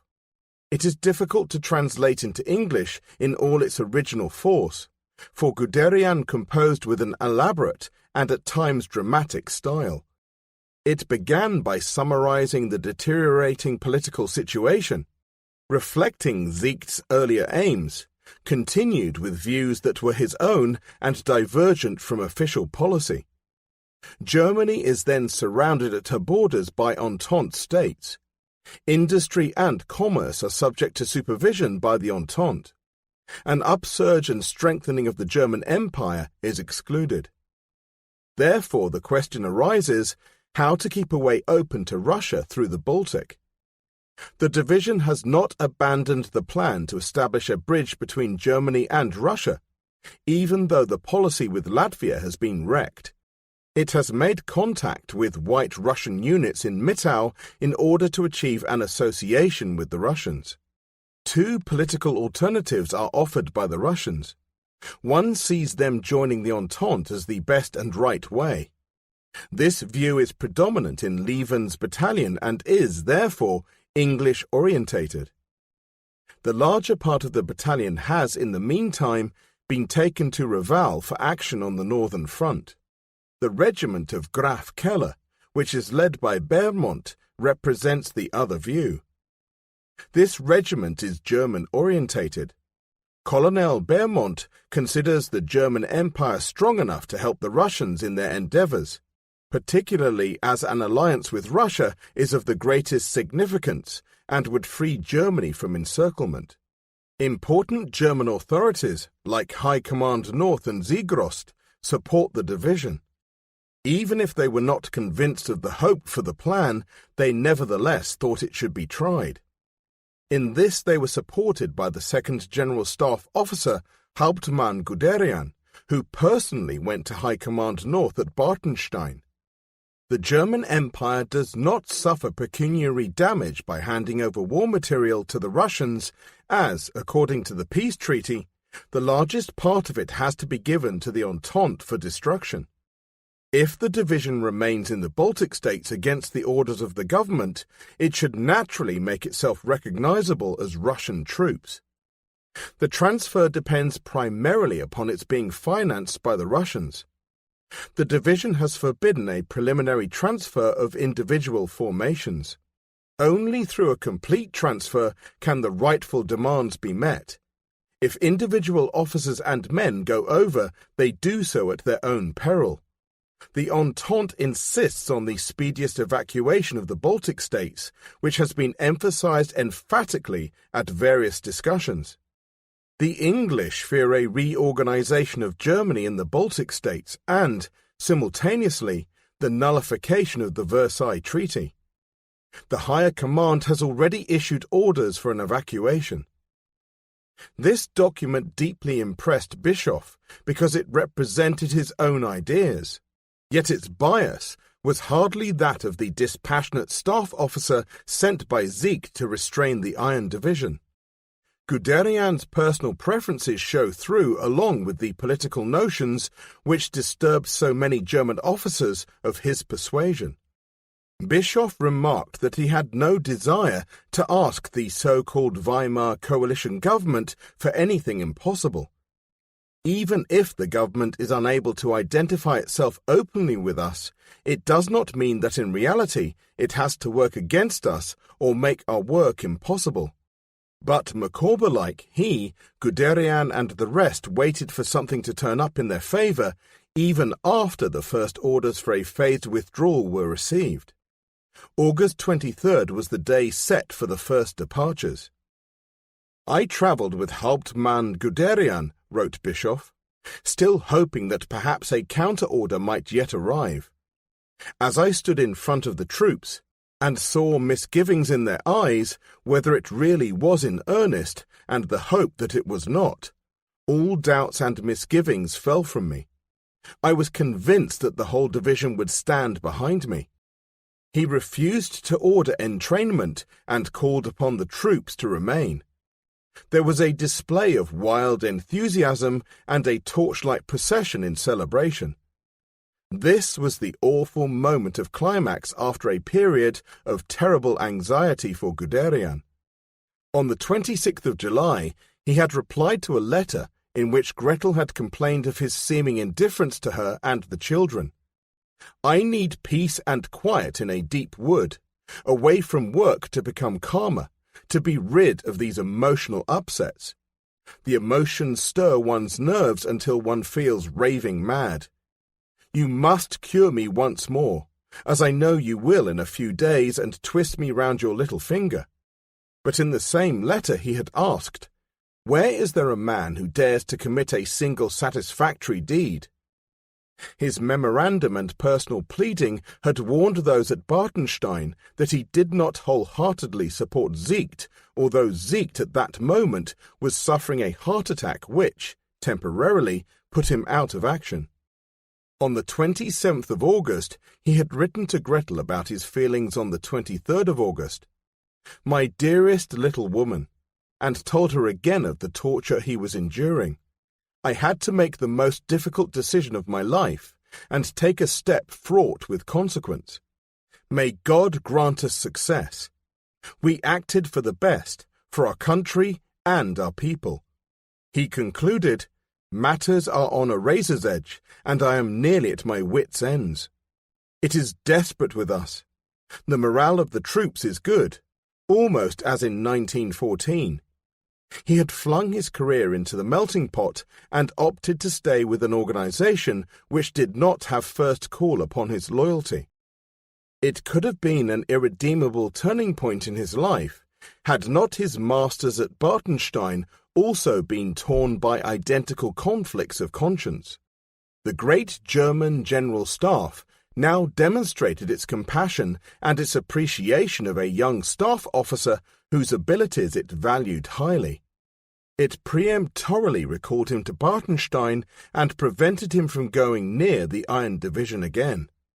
It, probably Oberst Heyer, who in a few years would become C in C, tried to provide time for Guderian's inner storm to subside and the impulsive facet of his nature, that side which rebelled against injustice and against harm to the interests of the soldiers he respected, to be subjugated once more to the discipline of the Staff Corps.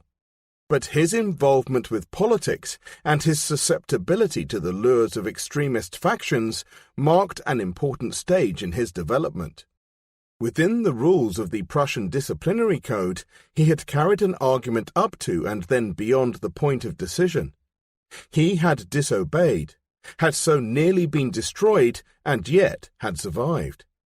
It had been painful, and yet it indicated the feasibility of breaking rules, providing the cause seemed just. The parting of the ways had come between the established army that Zicht was restoring and the freebooters of the Freikorps who were to prolong their resistance and become transfigured into the forces that are recognizable as the vanguard of the Nazis. In Bartenstein, Guderian obstinately chanced his arm and continued the struggle on behalf of the Iron Division. But its lonely stand in the Baltic was as hopeless as Gretel originally said. Although on the 27th he had written pessimistically that he could not expect to remain in a general staff which had been reduced to 120 officers or expect a place in the frontier force, on the 31st optimism reasserted itself and led him to the bitter end. Up to date, the movement in Courland has gone in such a way that it will produce the results desired by the troops. It means, therefore, permission for settlers, fighting Bolshevism, and the continuing existence of a national force capable of improvement. It would be welcome if Graf Goltz were to remain at the head of the corps. He is an excellent man with good soldiers, has tremendous diplomatic qualities, and is of a high-minded disposition. This letter was just another illustration of a blind spot in his outlook, an inability to foresee or evaluate political factors which time was not to cure.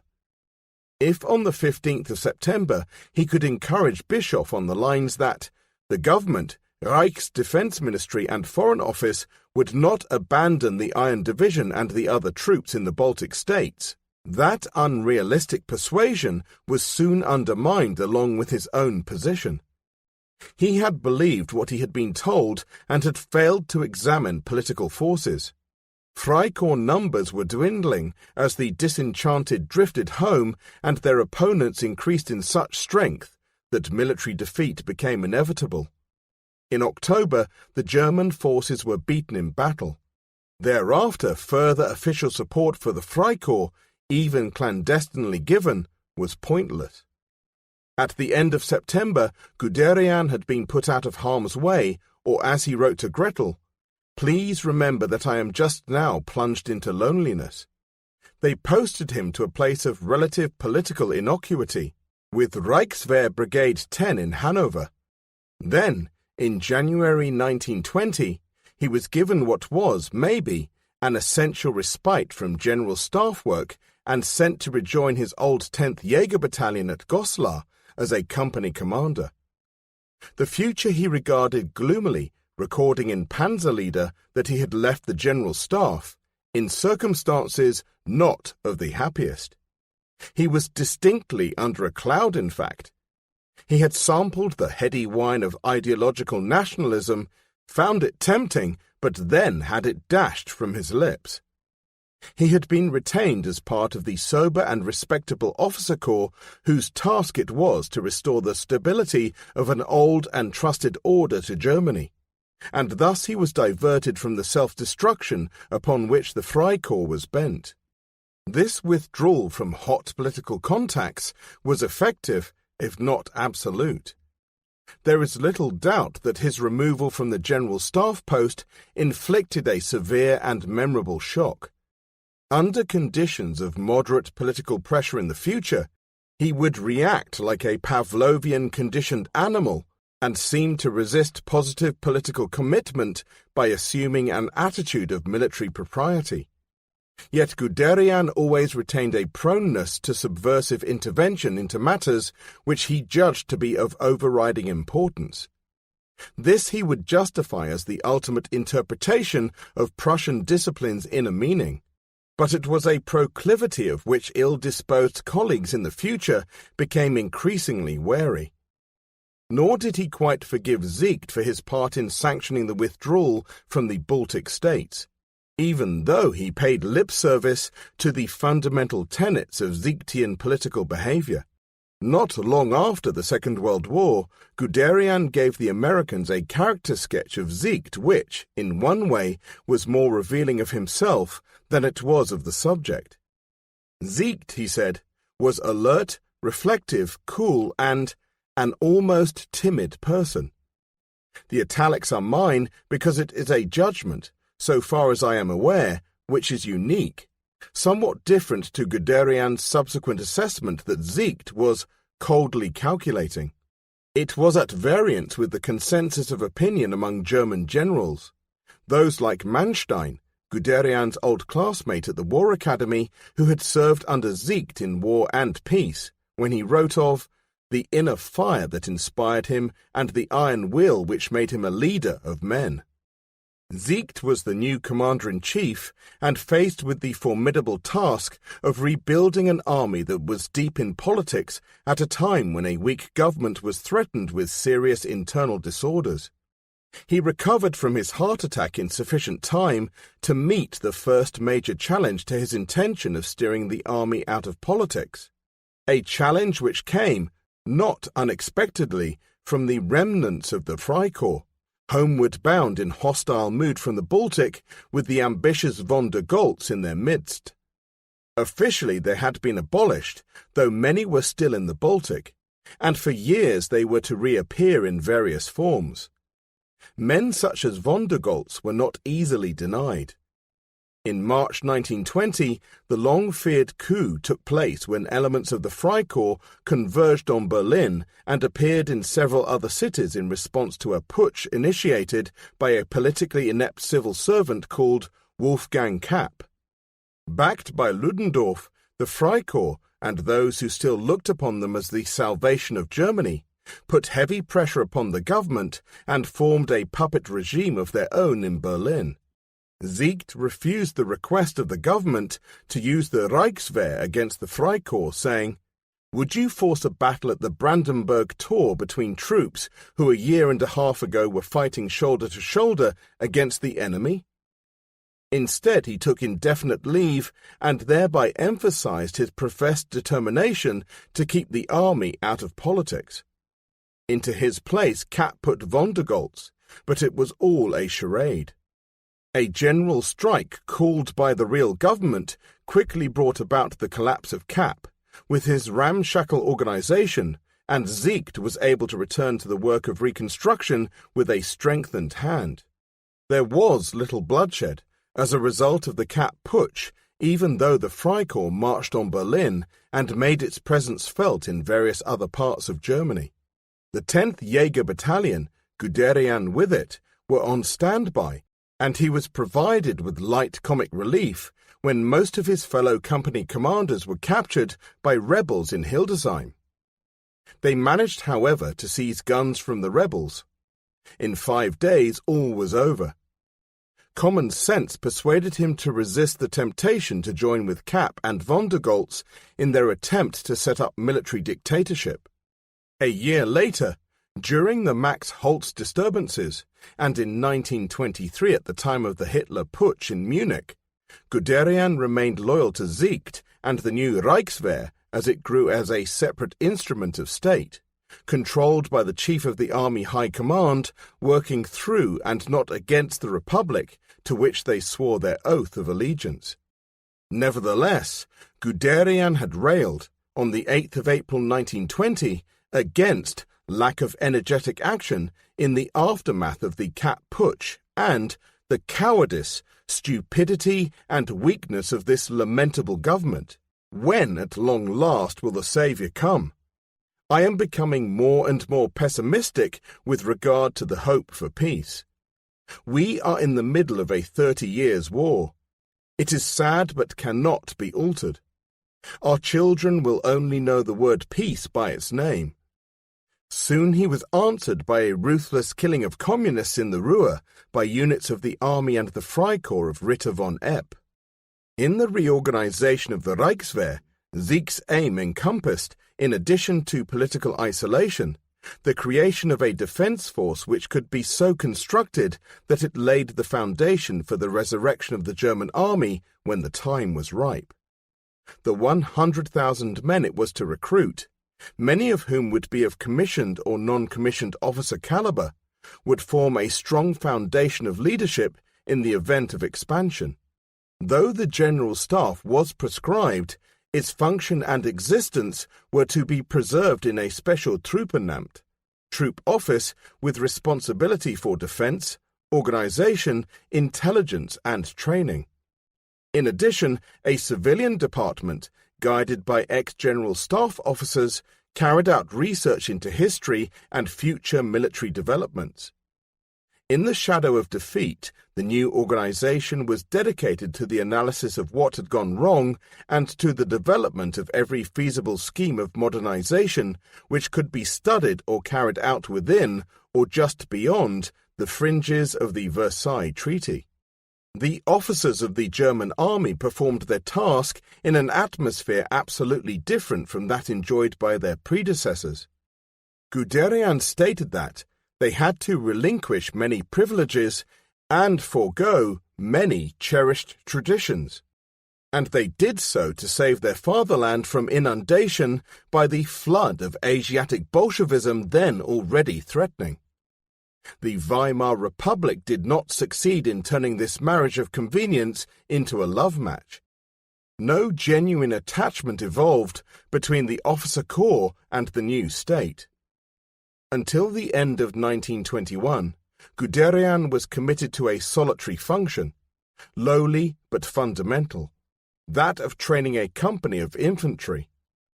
Since this was almost his first spell of duty in command of soldiers since 1914, apart from the brief month as a temporary battalion commander in September 1917, and a considerable diminution of responsibility, he threw the most terrific energy into the task and drove his men hard.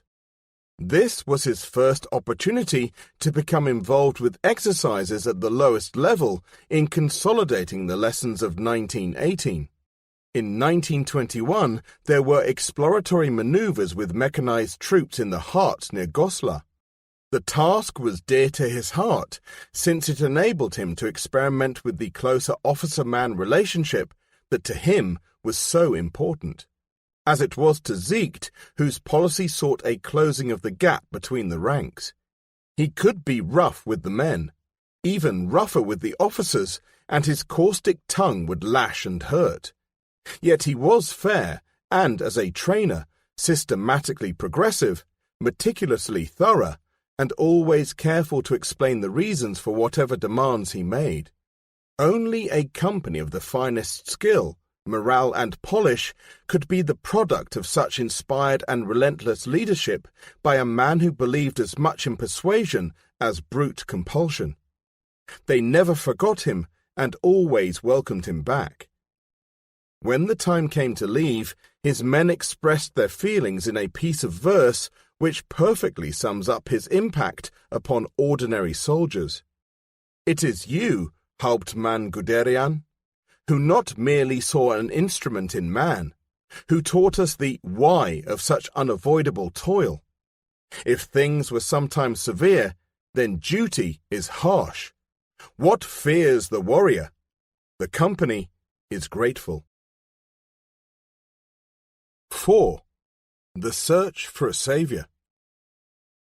At the heart of the task of military reconstruction facing Germany, as Hans von Ziegt saw it in 1921, was the restitution of the ancient and traditional codes of honor and obedience, and their fusion with a modern, forward-looking outlook in the fields of strategy and tactics as conditioned by burgeoning technology.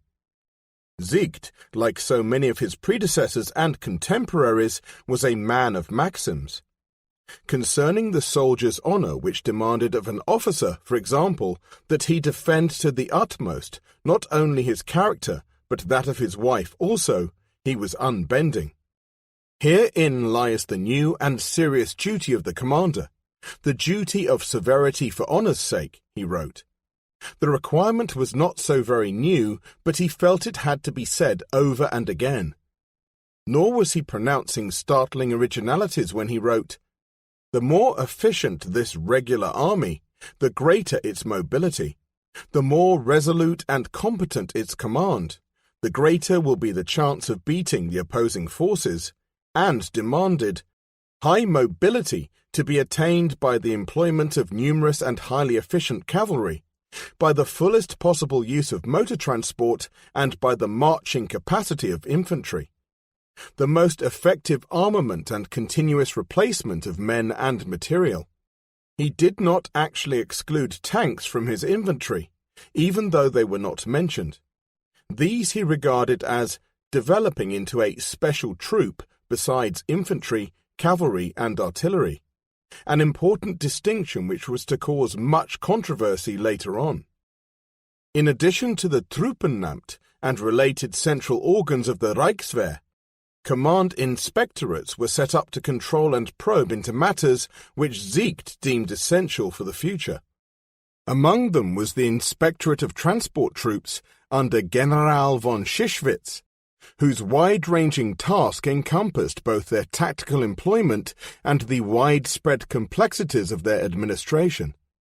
Such matters as fuel supply, repair and maintenance, and road construction, none of which had been seriously tackled except from the angle of logistic supply of a fixed front prior to 1918. It was to this inspectorate that Guderian was nominated in 1922.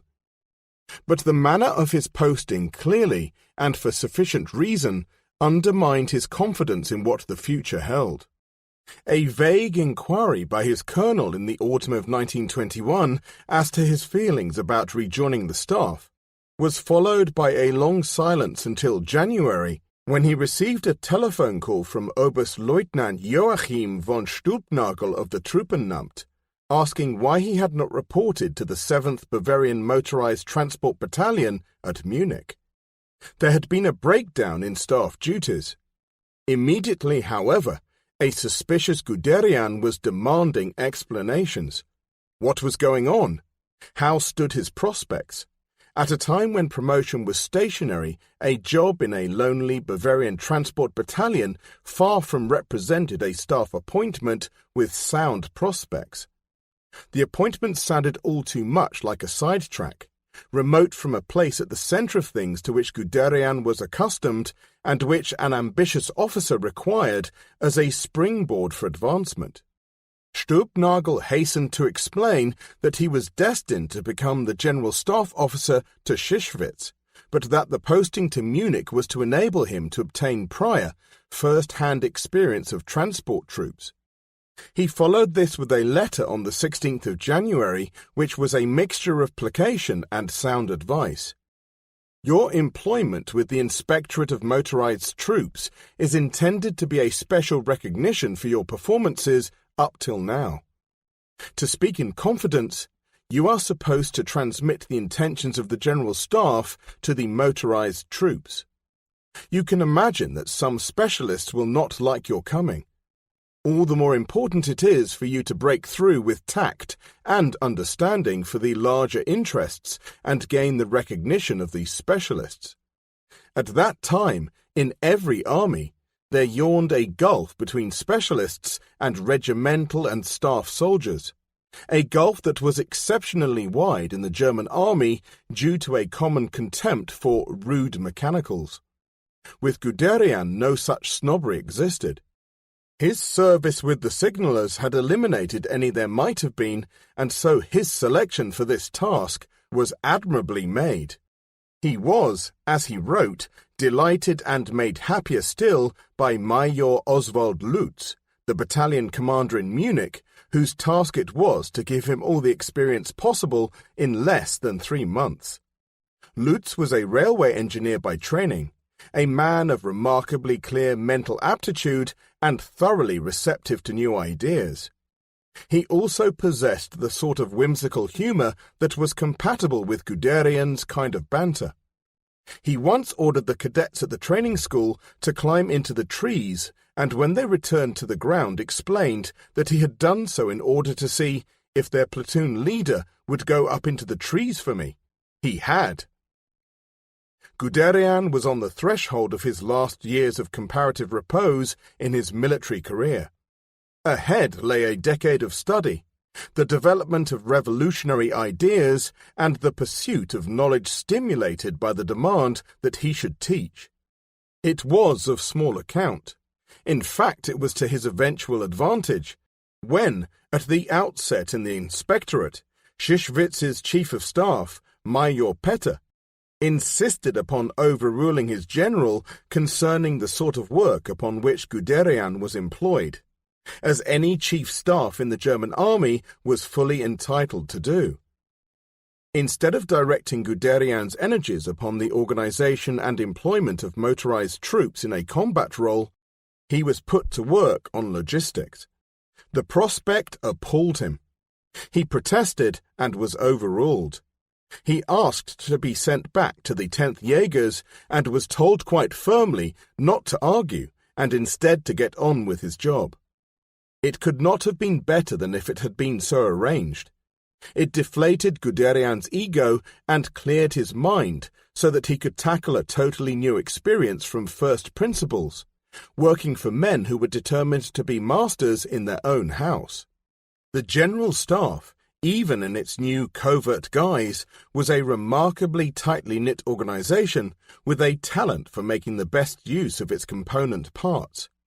Siegt might desire that its members should conform to a standard code of conduct in addition to standardized methods of work, but, in the final analysis, careful attention was given to putting the right men into the most appropriate employment. It is to be wondered, however, if anybody had foreseen the outcome of posting young Guderian to a rather out-of-the-way appointment in 1922, whether they would have held back. For Guderian was bent on innovation on a scale which would leave the General Staff, and eventually the world, breathless.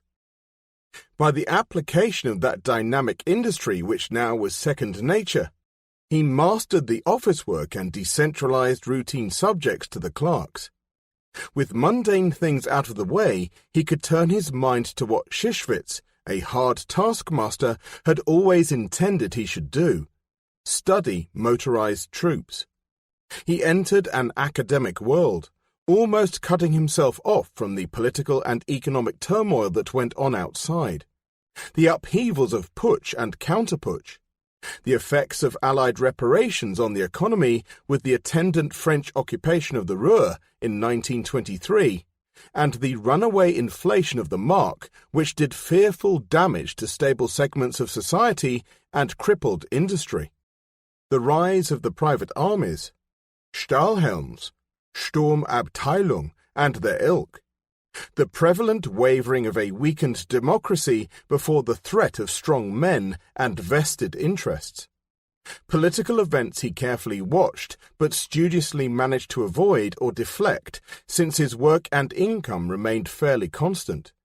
Yet, in anger, he could sympathize with political aspirations and formulate political alignments even though, as an officer, he was neither allowed to take part in politics nor cast a vote. At heart he remained a patriot in search of a saviour, a new Bismarck, for his country, and, when in 1925, Paul von Hindenburg, a staunch monarchist, became Reichspräsident and inaugurated, in company with Siegt and Gustav Stresemann, a period of tranquillity, it seemed possible that the deity he longed for had been found. In a letter to his mother on the 21st of September 1925, he described the great ovation Hindenburg received when he visited the annual army maneuvers. The enthusiasm of the people for the man, the torchlight processions and the specially composed poems recalling the glories of the past. He rarely mentioned the politician Stresemann, whose achievements were, in fact, considerable, but consigned him, as a politician, to a lower place, well beneath the godhead, the president. But the army upon which so much glory had been built in the past was now a feeble specimen armed with material that could have little practical use, either in war or for experiments into the future. The tracked transport vehicles in the columns were neither robust nor agile enough to simulate the cross-country movement demanded of fully mobile troops. Moreover, they were even more vulnerable than the cavalry and infantry who had been shot down by droves in the course of 5 years' combat. Some form of protection, a vehicle with armour, since men could not be personally armoured, was obviously needed, and this Guderian must have realized from the start, even though in Panzer Leader he makes awfully heavy weather of describing the evolution of his mental processes. Later he was to complain that the official historical division had failed because it did not issue progressive directives to the Army Archives Office, which was working on the history of the First World War, saying, "The problems of modern warfare, problems arising from air and armoured operations, had deliberately been neglected, the historians not being equal to the task. Though a trifle unfair, the historians quite reasonably tackled the war in chronological order. His remark that the history had not even reached the tank battle of Cambrai by the time the Second World War broke out was only too true. Nor, for that matter, had the British official history got that far by 1939. So Guderian was compelled to look elsewhere for precedents from a few German tank survivors, particularly from Lieutenant Ernst Volkheim, the most experienced of German tank survivors, from a couple of German handbooks, but also from the French and, above all, the British practitioners. In 1923, the British became unique in establishing a tank corps that was detached from the infantry cavalry and artillery, a separation that was the result of the expression of an independent line of thought by those among them who had built the tank force into a match-winning combination at the end of 1918, and who had devised schemes which bordered upon the suggestion that special tank armies ought to be created. The brain behind these ideas was Fuller's, whose talents for analysis, organization and penetrating expression had marked him out as a staff officer and a reforming military genius of the very first water. Immediately after the war, Fuller had written highly perceptive articles expounding the future of armored mechanized warfare dominated by the tank and by aircraft. At the same time, a good book about the Tank Corps by the brothers Williams Ellis had been published in 1919. Also at that time, Captain Basil Liddell Hart was beginning to make a name for himself by his early lectures and writings on infantry tactical systems, which were very similar to those already in use in the German army. But it was to Fuller who Liddell Hart turned for guidance on tanks, and to Fuller who Guderian looked for initial guidance with regard to the development of armoured warfare, notwithstanding the implication in a paragraph on page 20 of Panzer Leader that Liddell Hart provided the principal inspiration. In fact, that paragraph appears only in the English editions of Panzer Leader, for which Liddell Hart wrote the foreword, and not in the original German language, Erinnerungen eines Soldaten. Moreover, there is no mention of works by Liddell Hart in the bibliography of Guderian's Achtung Panzer, though he is mentioned in company with Fuller, Martel and de Gaulle in the text of that book, whereas books by Fuller, Martel and de Gaulle do appear in that book's bibliography.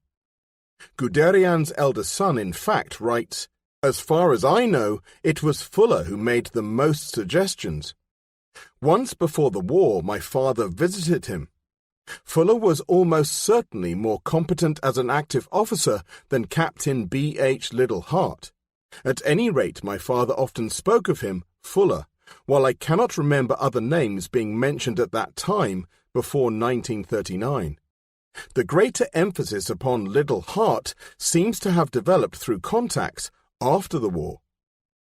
In the simplest terms, Fuller envisaged armoured mechanized armies which had the inherent capability, supported by aircraft and artillery, to breach a fortified line and then achieve deep penetration of enemy territory, mopping up the forward artillery zones, knocking out headquarters, capturing supply dumps, cutting communications, and generally causing such damage and confusion amid the least well-defended parts of the enemy hinterland that a total collapse of morale, command and control and resistance could be expected. To sustain operations of this kind, Fuller demanded heavy tanks for breaching the line in what, by 1918, was a conventional assault with infantry and artillery. This would be simultaneous with exploitation in depth by lighter and faster tanks that had a speed of 20 miles per hour and a circuit action of 150 to 200 miles. They would be supported by mobile artillery, tractor-drawn infantry and cavalry, if the latter have sufficient endurance to keep up a pursuit of at least 20 miles per day for a period of 5 to 7 days. For practical experiments the British possessed, in addition to the clumsy machines with which they had fought in the war, a new family of much more agile, heavy, medium and light tanks, along with armoured cars, cross-country lorries, and troop transports and self-propelled artillery. Mainly these machines existed only in prototype, but by the middle 1920s there was a growing number of the Vickers medium tank, a fighting vehicle which, though so thin of skin as to be nearly pervious to ordinary bullets, achieved new standards in speed and reliability, without saying too much for the latter, along with an improved layout of the fighting compartment which allowed the crew to make best use of their single 47mm quick-firing gun in its rotating turret and of several machine guns. With this sort of equipment, such as no other nation had either in sufficient quantity or quality until the 1930s, The British were able to establish a lead both in theory and practice. In the summer of 1927, they deployed a completely motorized force of all arms on Salisbury Plain and used it to such effect that a conventional horse and foot force was hopelessly outmaneuvered. Despite the motorized force being inferior in number, bereft of an established technique, and almost totally devoid of wireless for command and control. The other nations of the world intently watched and eagerly began to emulate what they had seen. By order of the Versailles Treaty, or Diktat in German terminology, the Germans could only listen, take note, study, and wait. Their every false move observed and squashed by the members of a control commission which acted as monitors of good behavior. But monitors have their blind spots and treaties their loopholes. The all-demanding sport with the Germans was finding them.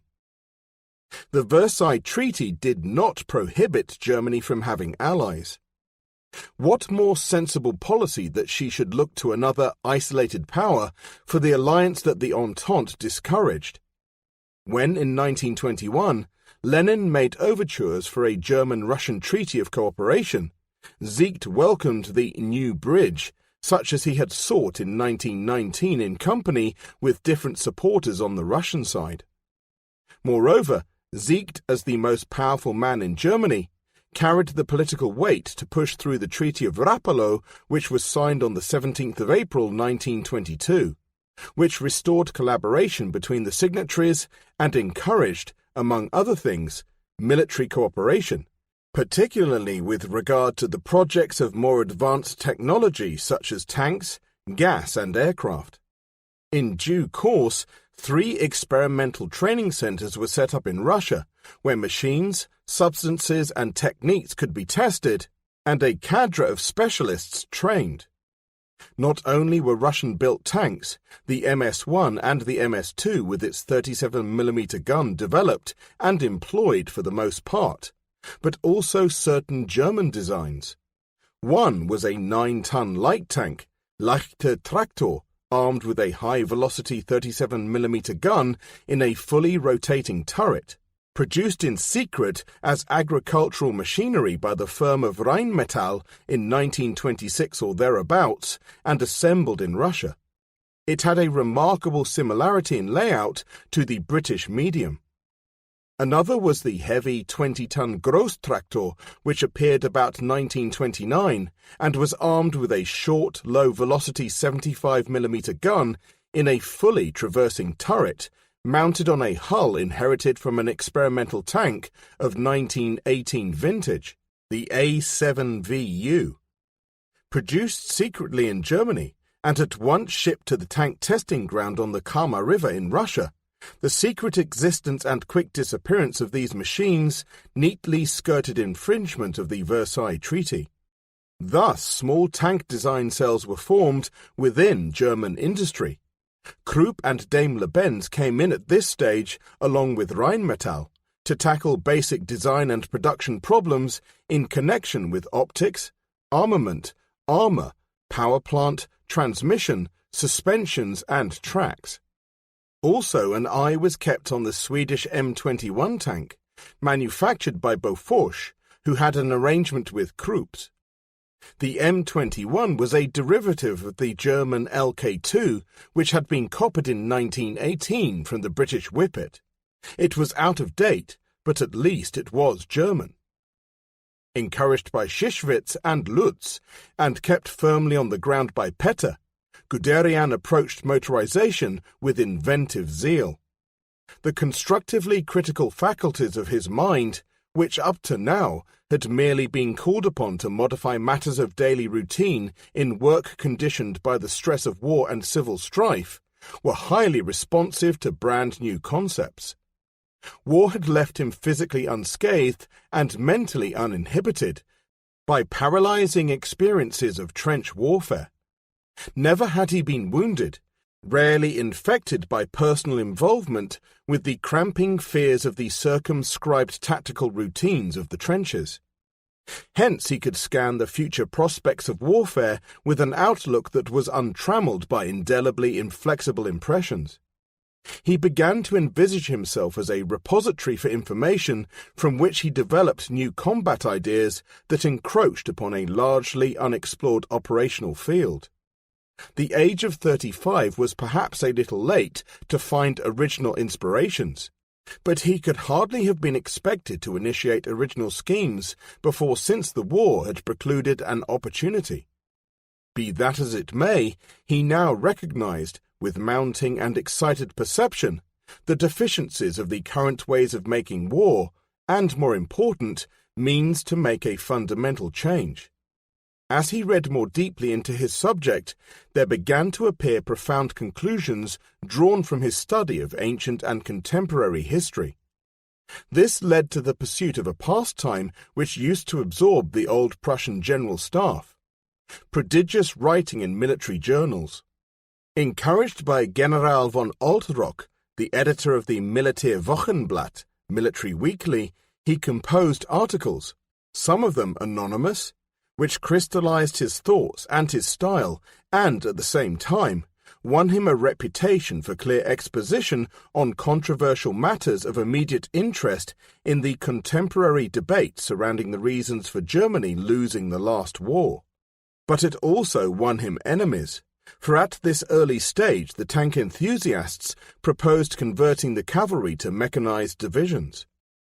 There were German generals too, among them von Kuhl, who were saying that the tank had won the war for the Allies and that lack of the tank had been crucial in Germany's failure, an exaggeration that was sufficiently emotive to discourage serious denial. Essentially, Guderian opened his own mind to the future. Gunther Blumentritt was to remark, "If you suggest revolutionary ideas to Guderian, he will say, in 95% of cases, yes, at once." But that, too, was an exaggeration. In exercises which had taken place in the winter of 1923-24 with motorized troops, under Oberstleutnant Walter von Brauchitsch, the examination of mechanization had gone further than the earlier Harz exercises in that, in addition to march discipline, command and control, they investigated close cooperation with aircraft. As time went by, before and after theoretical exercises such as these, Hauptmann Guderian would be invited to give the tank expert's opinion, a quite essential requirement demanding of imaginative description, since German experience was mostly at the receiving end from these machines. Always his precise and convincing explanations, interlaced with witty historical precedents and skillfully angled arguments, made a strong impact upon the audience. He developed into a star turn equipped with keen analysis and bubbling enthusiasm. Once more, career prospects were moving ahead. In 1924 it was suggested that he should be employed as an instructor in tactics and military history, a shrewd placing of a man who had worked himself out of the pit into which he had fallen. Moreover, his new master was to be an old commander, von Schischwitz, whose open-mindedness guaranteed Guderian ample room for the expansion of ideas. Prior to 1914, von Schlieffen had sought historical precedents to substantiate the basis of his military theory of attack. Of him Guderian once wrote that he was clever, cold and sarcastic, a general who, through clarity and firmness in military planning, sought to compensate for the aimlessness and indecisiveness of politicians. Guderian also searched for precedents to justify the creation of a new theory of attack, one which could swiftly overcome the barriers erected by current defensive practices. But it was revealing that, as a supreme optimist, he took to examining examples of failure in history in order to justify his arguments for change, whereas Schlieffen had pinned his hopes on successes, on the Prussian victory at Leuthen and, later, on Hannibal's masterpiece at Cannae as illustrating how a battle could be won by total envelopment. forgetting to mention that neither of these victories had actually decided a war. Guderian looked to defeat for enlightenment and enlivened his lectures and papers with remarks and quotations which were more sardonic than sarcastic, with a delivery that was as direct as it was pointed. Standing in front of a class, eyes sparkling with enthusiasm, and using the minimum of demonstrative posturing, he would drive home each point by sheer force of dedication and knowledge. In the manner of all good teachers, he found that the impulse to communicate was itself a wonderful stimulant to original thought. In his case, the need for excellence was pitched above that of his normal high standards by the obligation to overcome the skepticism of highly critical students, the pick of the Reichswehr, to what amounted, in some minds, to outlandish concepts. Present these well-informed officers with a weak argument, and they would rend the lecturer. Convince them, and he had recruited disciples. At the center of his program was a theme, that of Stoßkraft, dynamic punch, and its bearing upon the weapons of the past and the present. Of the disastrous Prussian campaign against Napoleon in 1806, he would ask, apropos the present, do we make the same mistake as they did, to proudly meet the enemy without firing a shot, since to take aim with a volley might upset the battalions, upright bearing? In other words, do we fail to take cover from enemy fire? He would jeer at the bayonet. One is still regarded as a heretic if one dares impugn that sacred symbol of infantry Stoßkraft, and called Moltke the Elder to his aid, quoting the master's dictum, "Fire must be used against the enemy during an offensive in order to weaken him before a bayonet fight ensues."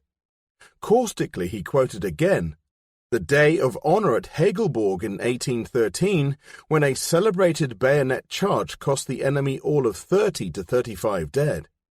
This was his destructive phase prior to the moment of construction, for he would then go on to demonstrate how Stoßkraft was subject to technological change.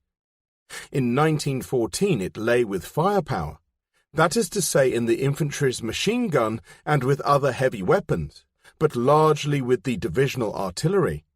If the Stoßkraft was sufficiently strong, then the offensive succeeded as it did in the East, in Romania, in Serbia and Italy.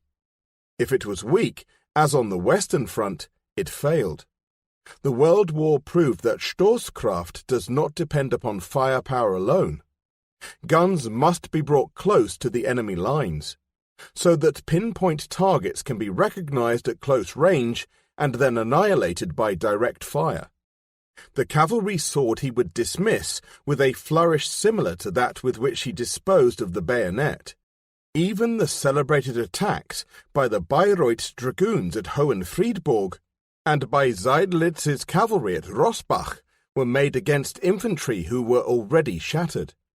Attacks against fresh infantry were not decisive, as the Battle of Zorndorf confirms. From this starting point he could begin his examination of means of bringing fire onto the enemy lines during fast maneuvers. Here, he said, only the restoration of an ancient means could help: armor. Armor has fallen out of favor, not because it could not be made thick enough to offer protection against rifle shots, but because neither man nor horse has strength enough to carry or move it. At this moment he could announce the advent and the case for the tank and declaim, "What then is Stoßkraft?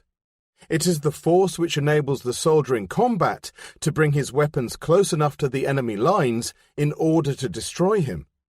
Only troops with this integral capacity have Stoßkraft, and with it the capacity to attack. We are not unreasonable when we maintain, as the result of our war experiences, that of all land forces the tank possesses most Stoßkraft." And at this point, as time went by and his convictions hardened, the teaching of history gave way to the dissemination of tank propaganda at which he became expert. These were halcyon days in that there was ample time for calm and thorough consideration of problems which in the foreseeable future could have no immediate effect upon an army which thought deeply but in outward form, hardly changed at all. Guderian kept himself thoroughly informed of the latest moves by the Inspectorate of Transport Troops as it took an increasingly active part in the cooperation with Russia, and placed the first orders in 1926 for the leichte Traktor mentioned earlier. It was ironic, in fact, that as these small but significant movements took place in the direction of an eventual rearmament, Western Europe entered the zone of a tranquility such as had been unknown for more than 2 decades. In 1925, the Locarno Treaty was signed and introduced a brief epoch of mutual security between nations and the gradual rehabilitation of Germany. The admittance of Germany into the League of Nations in 1926 and the withdrawal in 1927 of the Control Commission led to the final removal of Allied troops in 1930. On the other hand, when strong moves towards a disarmament conference were in train, it was the British who first assembled an experimental armoured force in 1927. And so, by default, when politicians steered hard for peace, a simultaneous tack was taken in the direction of war by military demonstrations aimed at showing how a short, decisive campaign could be implemented. In Russia, they were assimilating fast and furiously everything that the Germans and anybody else could teach them. It is probable that they benefited far more from Rapallo than did the Germans. In January 1927, Guderian was at last promoted major in a small army where circumstances naturally retarded ambition, and in October 1927, his academic work was curtailed by a posting which sent him to the Truppenamt, and therefore, for all practical purposes, despite the Versailles Treaty, back to the General Staff. There he was assigned to the Transport Section, which belonged to the Operations Department, where his task was ostensibly the further development of troop transportation by lorry. It was another shrewd and logical selection for a man who'd been converted into what is today called a technical staff officer, inviting him to perform a task which involved both technological and operational subjects. It did not matter that he was not an engineer or particularly mechanically trained. His technical awareness was what counted and produced an individual who was of the greatest rarity in almost every army of the day. Change was in the air. His arrival in the Truppenamt practically coincided with that of its new head, Generaloberst Werner von Blomberg, whose destiny would soon be linked with German revolution of another kind. For Guderian, a terrific challenge awaited. The Truppenamt, prompted originally by Siegt with his insistence upon cavalry and infantry aided by motor transport, tended to look upon road transport services as an extension, albeit a more flexible one, of the railway. They seemed to postulate that what already went by rail in future should also go by road to satisfy existing organizations and methods. They rather overlooked the obvious defect that Europe's railways were much more highly developed than her highways and were quite unprepared to admit that the composition of fighting formations would greatly alter in the future. Hence they demanded that lorried transport must be capable of carrying the same loads in the same manner as railways, and those loads would consist of everything a cavalry or an infantry division possessed: equipment, men, and horses. In so many words, they were trying to use lorries as taxis in order to preserve the status quo without admitting, as Guderian insisted they must, that past concepts were out of date and demanding of total reconstruction. He says that there were many heated discussions and more skeptics than believers in the possibility of finding a workable solution. The days of tranquility were past, in fact.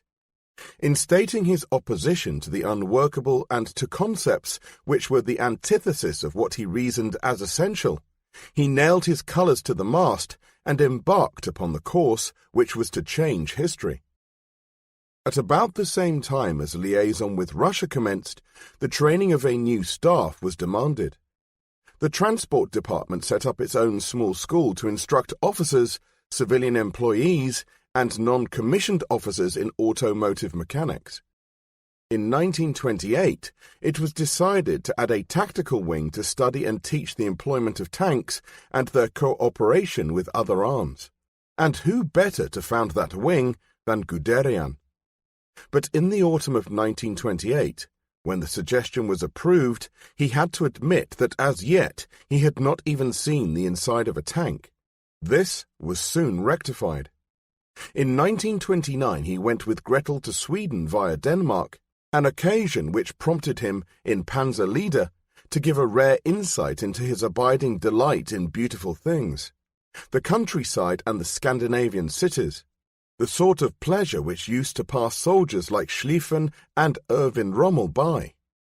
As the guest of a Swedish tank battalion equipped with the M21 tank of German origination, he drove the machine, assessed its performance, judging its limitations and vulnerabilities, and witnessed small exercises in which the tanks cooperated with other arms and made attacks under cover of smoke screens. The M21 was a poor machine, but the experience it gave Guderian marked another turning point in his career. Perhaps he rather over-dramatizes his conclusions when he says that it was in 1929 he became convinced that tanks working on their own or in conjunction with infantry could never achieve decisive importance, for his early lectures and studies at no time give the impression of a belief that tanks in isolation could prosper. But that year he devised and consolidated a scenario for all future conflict, presenting it both in the councils of the General Staff and on the training grounds. In the summer of 1929, he ran a divisional-sized field exercise that incorporated a battle group of all arms, such as an armoured division could deploy. A copy, in fact, of the earlier British experiment, such as the Americans and Russians were trying at the same time.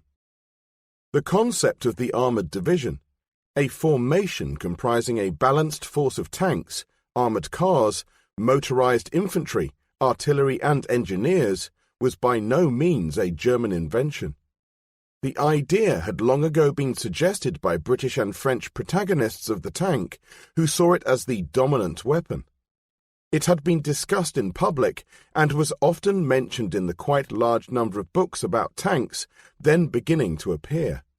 Indeed, so profuse were the writings on tank warfare that the problem facing the Motor Transport Inspectorate was one of selection before making any recommendations.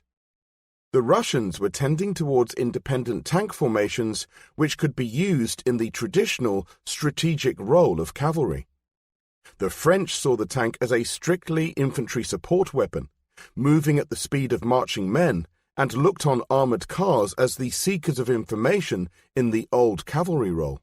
The British, quite noticeably, tended towards balanced armoured forces, as their experiments in 1927 had plainly shown, but also were attracted by armoured cars for reconnaissance and heavily armoured tanks for infantry support. Economically, the Germans could afford to adopt only one system. Though Zicht had been succeeded as Commander-in-Chief in 1926 by Generaloberst Wilhelm Heyer, a milder disciple of Zicht, Zicht's authority still held sway. The smaller the army, the easier it will be to equip it with modern weapons. And although Zicht wrote in 1930 that he could not imagine armoured engines and the horseman entirely superseded by the motor soldier, the drift of his thoughts ran mighty close to those of Guderian when he added, "No longer, like Friedrich at the end of the day, will we hurl our jingling squadrons upon the tottering foe. The modern Seydlitz will lead his well-nursed troops with their mobile artillery behind the flank and rear of the enemy in order to join with the advancing infantry and other units in securing the final decision." This, though it excluded the provocative word tank, was the essence distilled of Fuller and Guderian. Fuller's concepts rode the Germans hard. In 1936, Guderian could sincerely acknowledge in public that it was decided to rely mainly on English observations as contained in Part Volume 2 of the Provisional Instructions for Tank and Armoured Car Training, published in 1927. This document bore the imprint of Fuller and included the conclusions drawn from experience in the First World War, plus that gathered in 3 years' experiments with the latest tanks. It was obtainable, price 9 shillings, from His Majesty's Stationery Office. In due course would appear Mechanized and Armoured Formations, 1929, and Modern Formations, 1931, which were security-graded documents, not to be communicated either directly or indirectly to the press or to any person not holding an official position in His Majesty's service. Nevertheless, they each found their way into unauthorized hands, including those of the Germans. The 1927 book, according to Guderian, contained the essential basic rules, clearly expressed, so that trials could be started, but at the same time it gave the necessary flexibility for further development. This was not the case with the well-known contemporary French manual, which seemed to hinder all development by the inflexible binding of tanks to infantry. The recommendation to use the English manual was approved by Reichswehr headquarters. It remained the basis for the indoctrination of the officers of the motorized troops destined for the future tank arm until 1933. The tank exercises of 1929, deficient in realism though they were because of the absence of real tanks, taught false lessons but heightened the faith of the enthusiasts. Small motorcars, decked out with canvas and sheet iron to look like tanks, made a poor enough impression. Their inability to cross anything other than the smoothest of hard-going and their propensity to look silly when the infantry poked their bayonets through the canvas and made derogatory remarks to the humiliated crews placed demands upon the pioneers. Coherent lessons were difficult to assimilate, but fortunately Guderian had the optimism, determination, and imagination to satisfy all demands and to carry his colleagues with him. In spite of these shortcomings, he wrote, the idea gained ground that it was essential to have a panzer command. Those engaged in the tests obtained a clear knowledge of its future employment and organization. The tests eventually resulted in demands for the development of the weapon. That year, secret orders went out for the building of Grosstraktor, the heavier tank with its bigger gun. Lutz, who became Inspector of Motor Transport in 1931, was carried along by Guderian. Brilliant organizer and clear thinker though he was only a partner, in terms of achievement the junior partner in a team. Major Charles de Beaulieu, who was on Guderian's staff between 1931 and 1933, and again between 1935 and 1937, says, Guderian was the brains behind it all, and thought about everything in advance which could be important or necessary, in personnel, equipment, and in leadership. He was an ideal leader. Lutz provided the authority and tact to help push through Guderian's schemes in the higher councils. He also placed Guderian in the right appointments at the right time. In January 1930, he sent him to command 3rd Prussian Motor Transport Battalion, no doubt at Guderian's suggestion, and obtained as its equipment all the elements of a future armoured division less field artillery. There was a company of dummy tanks and an anti-tank company with wooden guns. In fact, only the armoured cars of the Reconnaissance Company and the motorcycles in No. 4 Company were real. There was also another vital piece of equipment missing: the modern communication sets which alone would make the Panzer Division, as envisaged by Guderian, a viable proposition.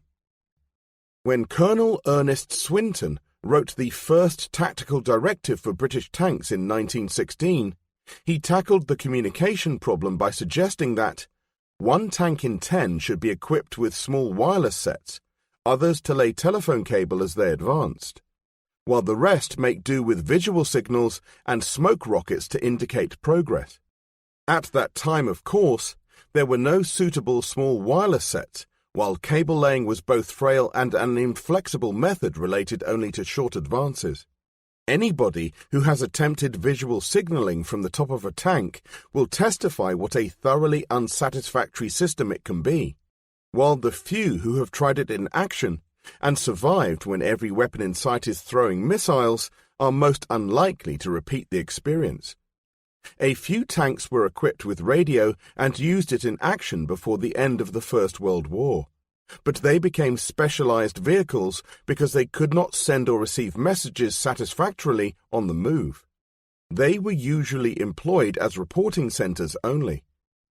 Progress in the improvement of radio communications during the 1920s was rapid, and the Germans were well up with everybody else, particularly since, in this corner of the military field, the Versailles Treaty did not impose severe restrictions and was far easier to circumvent. In any case, enormous strides had already been made in radio transmission and reception during the First World War, and these were further exploited for police and commercial use afterwards. Speech over the air was becoming as common a means of communication as Morse, and far less liable to interference when inventors shifted their investigations into the higher frequency ranges. Sets gradually became more robust, smaller and easier to tune, especially when the airmen placed a premium on such things in the interests of reductions in weight. The power of transmitters was steadily increased along with range of operation. The discovery of crystal-controlled master oscillators in the early 1920s opened a new era of accuracy in establishing radio networks. In 1931, the first demonstration ever of a tank formation being controlled on the move from a single master control tank was made in England. The sets in use were crystal-controlled. If the Germans were further behind at that time, they were, however, more seriously committed to the acquisition of comprehensive tank radio networks, largely because of Guderian's insistence. His experience in 1914 left him in no doubt that if highly fluid long-range operations were to be conducted with coordinated zeal, radio communication had to be accurate, concise and widespread from the pinnacles of command down to the lowest possible level. Just how low would depend upon the kind of sets which could be built and on the amount of money made available for their purchase. At first, Guderian and his collaborators asked that radio communication should reach as far as the headquarters of tank companies, though they knew that the British had gone lower still to troop headquarters, and in some cases to individual tanks. Walter Nering, who was one of Guderian's principal staff officers for many years, told the author that from the outset it was realized that, without a comprehensive communication network, the concept of high mobility and deep penetration by panzer divisions was unthinkable. De Beaulieu adds that the early use of the wireless for command in battle to the single tank was due to Guderian's insistence. He had an eye for the essential, and at the same time, he was also able to judge when to press for his goal, which is a vital characteristic. Few people know how to recognize the moment. Comparatively speaking, as much effort was put into the development of communications as into the fighting vehicles themselves, and the signallers took up the challenge with fervour. In fact, the Germans had taken a lead in communications during the First World War and had recognized the problems, though they also had the sense to realize, in 1926, that their latest sets were totally inadequate, notably those developed for civilian purposes. Work began on designing a new range of sets which were small, undamped, and thoroughly reliable in vehicles on the move. But the dangers of enemy intercept overhearing radio messages and breaking the codes, even those manufactured by machines, also concentrated attention upon the evolution of field telephone and teleprinter networks, which could be laid down at such high speed that a pace of 100 miles a day could be kept with an advancing formation. Those units which were compelled by circumstances to use radio alone were warned that their security was almost sure to be penetrated, regardless of codes and disguised speech, and that therefore only plans which were to be implemented within a short time could be mentioned over the air. In parallel, extensive monitoring services were created to listen in to the enemy, and so acquire information at all levels of his deployment. For these, Guderian was to find another use in moments of desperation. Within these circumscriptions, intensive trials were launched by the German enthusiasts of fast operations. The all-important trials unit was 3rd Prussian Motor Transport Battalion with its latest, if dubious, equipment. Every phase of warlike operation was practiced: attack, defense, withdrawal, flank attack, direct attack with infantry and cavalry, cooperation with artillery and aircraft. As Heinz Werner Frank, a lieutenant at that time in the battalion, puts it, "We almost became fanatics in advertising motorization and building the Panzerwaffe, enthusiastic followers of Guderian with his passionate powers of persuasion. But followers they were fully intended to be by the Oberst, as he made clear to them one day after ski training. The young officers had over-enthusiastically overtaken their commander, though nothing was said until that evening. Then, with a twinkle over drinks, Guderian casually remarked, 'In the tank force the commander leads from the front, not from behind.' From the exercises grew, in 1931, the list of essential requirements for the sort of independent panzer command which Lutz and Guderian deemed necessary. But resistance to their progress was now appearing, since these requirements impinged upon the traditional roles of the cavalry and infantry, while financial and manpower restrictions at a time of international economic crisis dictated that, in exchange for something new, something old had to be discarded. The cavalry was the first to suffer inroads from the new, and to their mind upstart supply troops who were trying to steal a slice of the operational cake, but at a disadvantage since both memory and the Reichsarchiv history told against them, while Guderian's proposals were difficult to refute. In 1932, faced with the question of how they envisaged their future employment, the cavalry opted for the solitary role which seemed viable in the light of recent history, that of a heavy force to apply the coup de grace after the other arms had made the opportunity. Unwillingly, and in an atmosphere of mounting jealousy, they surrendered to the motorized troops the role of reconnaissance at which they had invariably failed in the past. Concessions by the cavalry were, of course, of minor importance when set alongside the much greater shift that was taking place in world and German political and economic evolution. Events conspired to bring about a crisis. An influx of foreign money, which had previously poured into Germany, dried up as a world trade recession turned into the economic blizzard. As unemployment rose to almost unprecedented levels, the opportunity seemed ripe for the extremist elements in German political life to make their bid for power. Communists vied with Nazis in a succession of elections. The government reeled and was perpetually in danger of collapse, while assassins raised the score of their victims with every month that passed. By 1932, when the army was contentedly maintaining its separation from politics and was bent upon increasing its size and strength, the followers of Adolf Hitler, the NSDAP, were on the verge of taking over the government by the nearest thing to constitutional means that violence could countenance. From these things Guderian tried to stay apart. There was frequent irritation of the scar on his memory from the events of 1919. Many of the Nazis and members of the Sturmabteilung had been of the Freikorps, and he had several friends in the Nazi Party. Unlike so many of his colleagues, he was not divorced from contact with the outside world, but watched and waited in the hope that the Reichswehr's part would be decisive in obtaining the right solution for Germany, as once it had done under Siegt. While Hindenburg was Reichspräsident, Guderian was content. He made no complaint when in 1927, Heyer, the new C&C, refused to allow Nazis into the army, or in 1930, when Generaloberst Freiherr Kurt von Hammerstein, Heier's successor began to express strong anti-Nazi sentiments. As a junior officer, he was not only remote from the thoughts of the CNC, but saw little reason at that moment to imagine that the Nazis might come to power, or that Hitler could be the strong man, desirable or otherwise, of the future.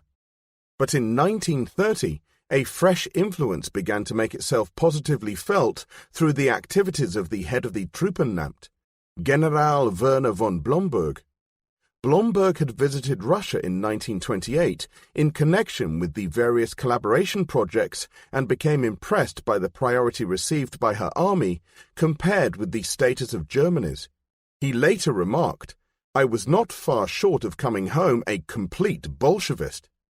But in 1930, he fell under the spell of Hitler, one of communism's staunchest enemies, because he seemed a likely candidate as the man to strengthen the Reichswehr.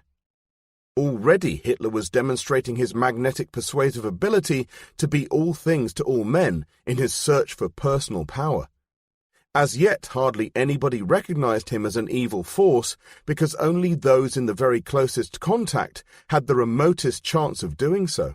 But he knew that the generals were resolved to re-establish the army not only as a force which could defend Germany's frontiers, notably those in the east, but also as a stabilizing factor in the country. So he announced his support for the army and its aspirations. And as for Blomberg, he felt, as the economic crisis deepened and unemployment increased, that a unification of all the political parties alone would save the nation. He was prepared to utilize nationalist elements in support of that aim, and, if that failed, the strongest party. Nevertheless, it has to be said that many generals criticized him for his choice of agency, if not his selection of aim. Guderian, rather like Blomberg, was enigmatic in his political associations with the Nazis and Hitler, though he does seem to have kept the party and its leaders separate in consideration. A royalist at heart, he treasured past associations with the House of Hohenzollern. Had he not served the Crown Prince in 1916 as a staff officer? But he realized that there was no point in a return of the monarchy, and was at one with the people in their disenchantment with the governments which succeeded each other at all too frequent intervals. These, in his own words, were unable to win over the officers or arouse any enthusiasm for the Republic's ideals. Vehemently he abhorred the communists, and consistently he hoped for the emergence of a Bismarckian figure. But not so all the officers, for as Guderian wrote in 1947, when National Socialism entered the scene with its new national slogans, the young officers especially were quickly roused to enthusiasm by the patriotic ideas which the National Socialist German Labour Party, NSDAP propaganda held out to them. For years, the entirely inadequate armament of the Reich had weighed on the officer corps like a nightmare. No wonder that the initiation of a rearmament program won them over to the man who promised to put new life into the Wehrmacht after 15 years of stagnation. Nobody at that time had the faintest idea of what was in store. The Nazis were but part of a scene of rising disorder and fear.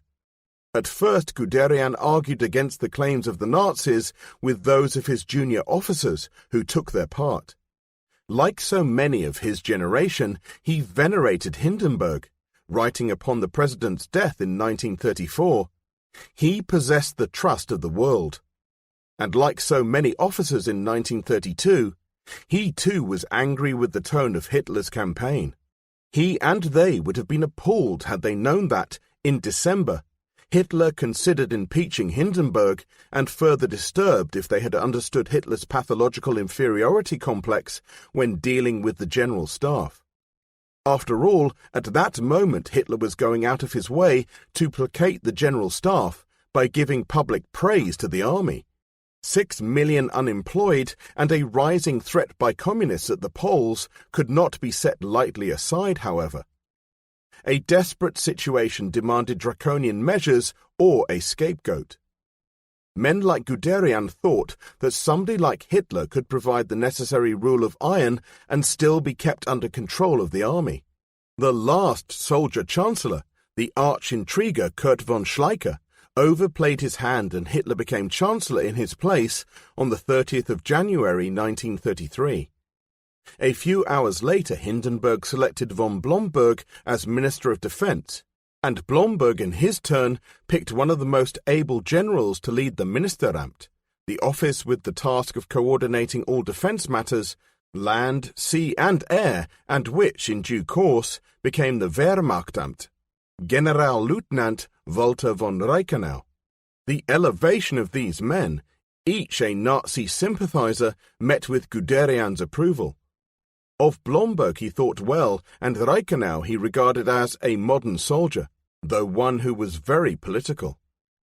Two things they had in common: that the Reichswehr should cooperate with the most patriotic elements, and that the tank arm benefit from encouragement, especially from Reichenau, who constantly sought outlets for new ideas.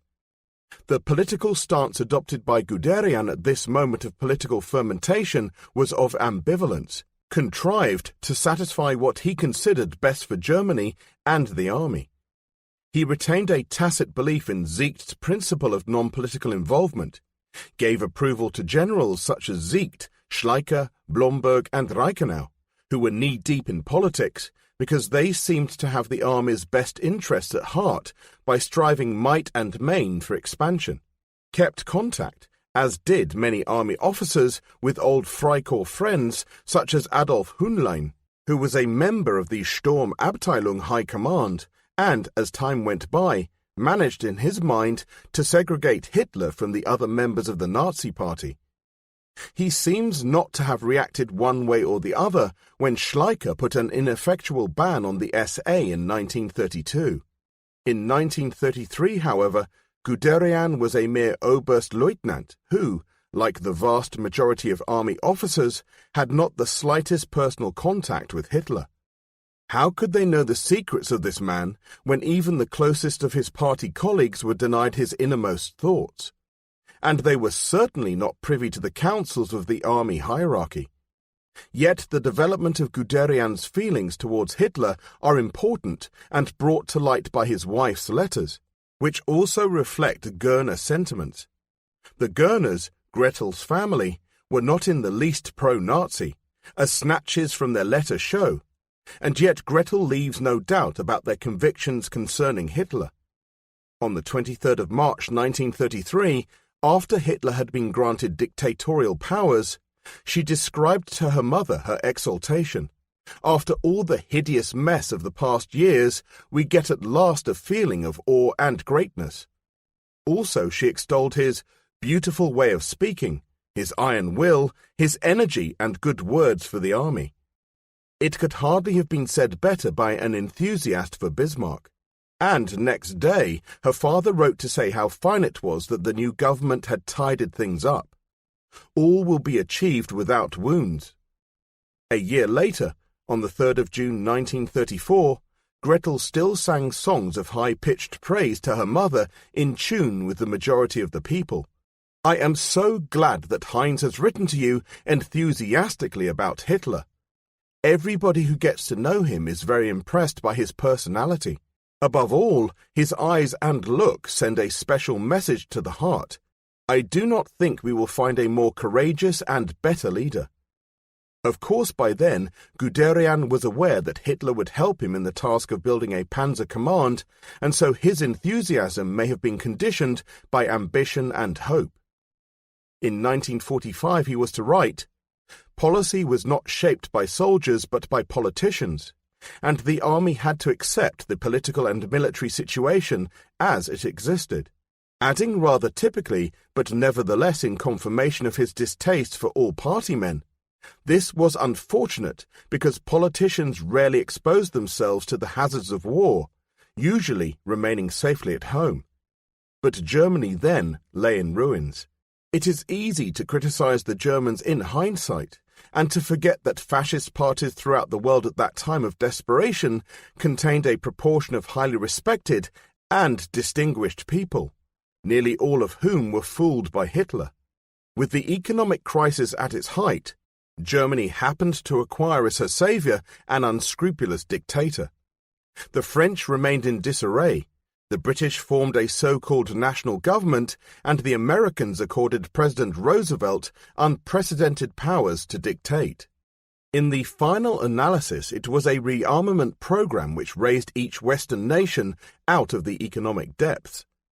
Not long after France had been broken in 1940, Britain was hanging on by a thread under the dictatorship of Churchill, and the Americans were on the way back to prosperity in war, having used their constitution to good effect to curb but not destroy the power of Roosevelt. Guderian spoke for others as well as himself when he wrote of this period. Literary output did not reach pre-World War I quality because of the army's rapid expansion, which occupied the general staff to such an extent as to leave no time for unofficial writing. Absorbed by ambition and the feeling of urgent need in strengthening the Reichswehr for defense, in particular, of the eastern frontiers, the senior members of the German army became fascinated by its task and allowed evil men to take over before they appreciated the implications. With the army on his side and neutralized as a political force, Hitler had nothing to fear from the intellectuals and industrialists, while the people gave thanks as more jobs were created. 5. The creation of the Panzer Trooper. When stupendous events in the clash of revolutionary causes overshadow the diplomatic and political scene and attract the full glare of publicity, it is often symptomatic, if not endemic, that trivial changes of great importance also take place, though often unnoticed. Alongside the vivid display of Hitler's initial struggle for supremacy in Germany, with its heavy overtones of racial prejudice, the withdrawal of Germany from the League of Nations and the Disarmament Conference in October 1933, the slaughter of dissident elements such as von Schleicher, and a few recalcitrant Sturmabteilung leaders on June 30, 1934. The murder by Nazis of the Austrian Chancellor in July 1934 and the disclosure of the existence of the Luftwaffe in March 1935, only a few days before the announcement of conscription and the reconstitution of the General Staff. Significant though less discernible shifts in power and actuation were also taking place. For example, the diminution of Sturmabteilung power left room for Heinrich Himmler's Schutzstaffeln SS to become the strong arm of Nazi power, and the SS was already engaged upon creating its own military wing, the Waffen-SS, with enormous import for the future. Simultaneously, the power of the army was being reduced by Blomberg and Reichenau in their endeavors to create a central defense organization, what was to become the Wehrmacht, of which the army, navy and air force were intended to be subordinate parts, answerable to a new central staff. Hitler was giving covert signs of hostility to the army, but so also were some army officers from within the organization.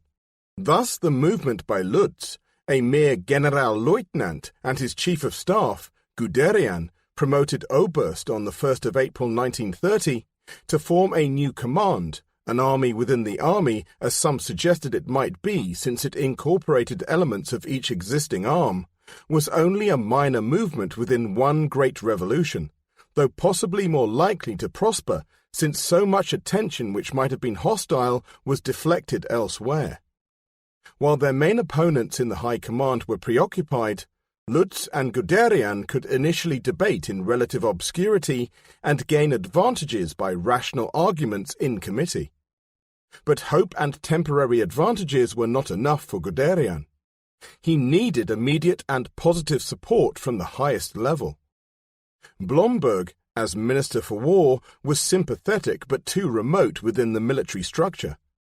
It was significant that Guderian felt that Hitler was more accessible, or so he implied when in Panzer Leader he wrote, "I was convinced that the head of the government would approve my proposals for the organization of an up-to-date Wehrmacht, if only I could manage to lay my views before him." The remark was prompted by Hitler's first inspection of new equipment at Kummersdorf early in 1934, at which Guderian, for half an hour, had been allowed to demonstrate the basic elements of a panzer division, a motorcycle platoon, an anti-tank platoon, a platoon of the first experimental light tanks, PZ-1 founded on a Vickers design and disguised under the name of agricultural tractor, and some reconnaissance cars. It revealed Guderian's wide-sweeping concept of a totally restructured defense force in which a unified panzer command was the dominant equal of the infantry and the artillery. At the same time, the oft-quoted remark of the time by Hitler, "That's what I need, that's what I want to have," may have been misleading in that he did not necessarily say why or in what quantity he wanted a panzer force. Standing beside him that day was Hermann Göring, who was vested with enormous powers as a minister, and was in the course of setting up the Luftwaffe, upon which first priority of expenditure and effort was to be conferred. Although at Kummersdorf Hitler saw something recognizably modern, fast and sensational, such as would generate prestige, he said nothing to suggest that he received a vision of revolutionary land warfare. More likely he visualized a force which would add drama to the threats supporting his display of power politics. As a result, the panzer force was not accorded any special priority, and Guderian was left to fight as hard as ever for recognition. Overriding every major consideration in connection with army expansion, a target of 36 divisions was set by Hitler early in 1934 and revealed to the world in 1935, was the desire to build a force which was capable of defending Germany's frontiers. The occupation of the Ruhr by the French in 1923, unopposed because the means of opposition were virtually non-existent, posed a persistent fear of invasion from the West, which was second only to the fear of a threat by the newly created states of Poland and Czechoslovakia, which, since their inception in 1918, had repeatedly preyed upon their neighbours, Poland more than Czechoslovakia. There is no evidence to show that the General Staff contemplated offensive operations either before or during the opening stages of rearmament. For practical reasons, if no other, they simply could not be ready with a properly constituted force until 1943, because neither financial nor industrial capacity were equal to the task. These constrictions, allied to the dread of another financial inflation if progress went ahead too quickly, overrode the launching of each project in a costly process. Economy had to be the watchword in erecting defences. Offensive weapons were last on the list. In 1936, in the pages of Achtung Panzer, Guderian gave what undoubtedly were his true beliefs, to the effect that Germany could only afford to wage a short war in the hope that it would be brought to a tolerable conclusion before she was crippled. These were not the beliefs of a man who was hungry for war. Guderian's initial concept for the Panzer Division, as stated in Achtung Panzer, was primarily as a weapon of defense. An attack on the French he considered to be hopeless. He feared the threat from the east far more and therefore strove for a highly mobile force which could knock out the Poles and Czechs, should the need arise, while delaying the French in the west. It was with defensively orientated offensive operations that he experimented throughout 1933 in exercises which, as he said, did much to clarify the relationship between various weapons and served to strengthen me in my convictions that tanks would be able to play their full part within the framework of a modern army when they were treated as that army's principal weapon and were supplied with fully motorized supporting arms. These supporting arms, he insisted, were to be permanently attached.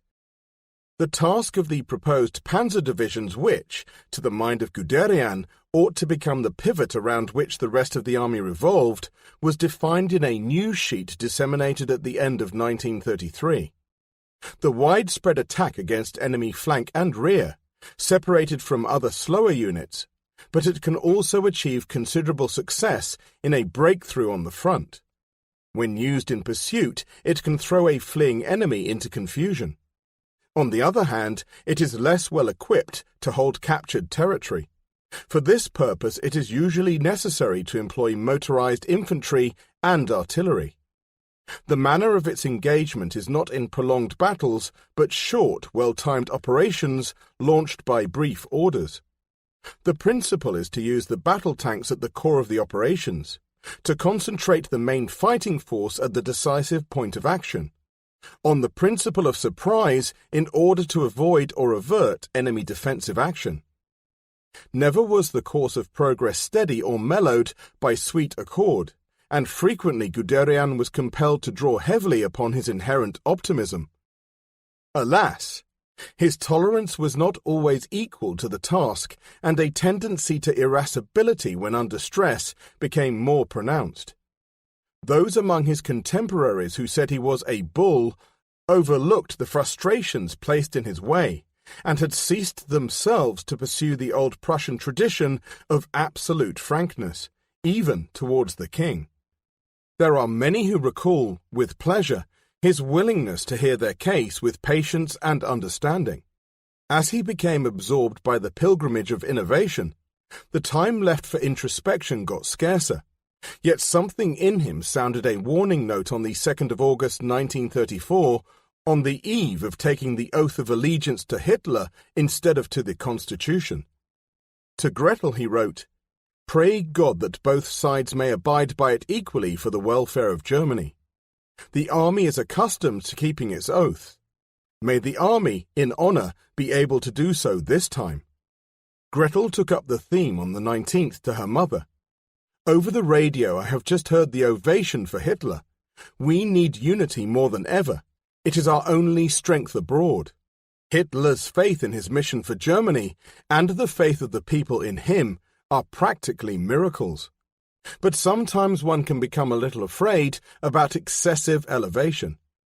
These were the first signs of trepidation that events were shaping a dangerous course, but they hardly ruffled the surface of satisfaction with a Führer whose guidance was unchallenged. Guderian looked to the Führer for salvation.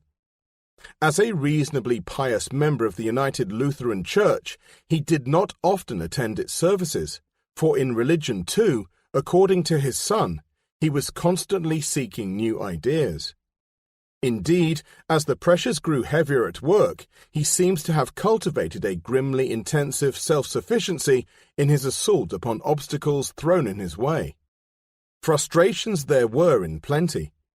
In 1933, acute national financial stringency led to the curtailment, for the last time under Hitler, as it happened, of the major army maneuvers.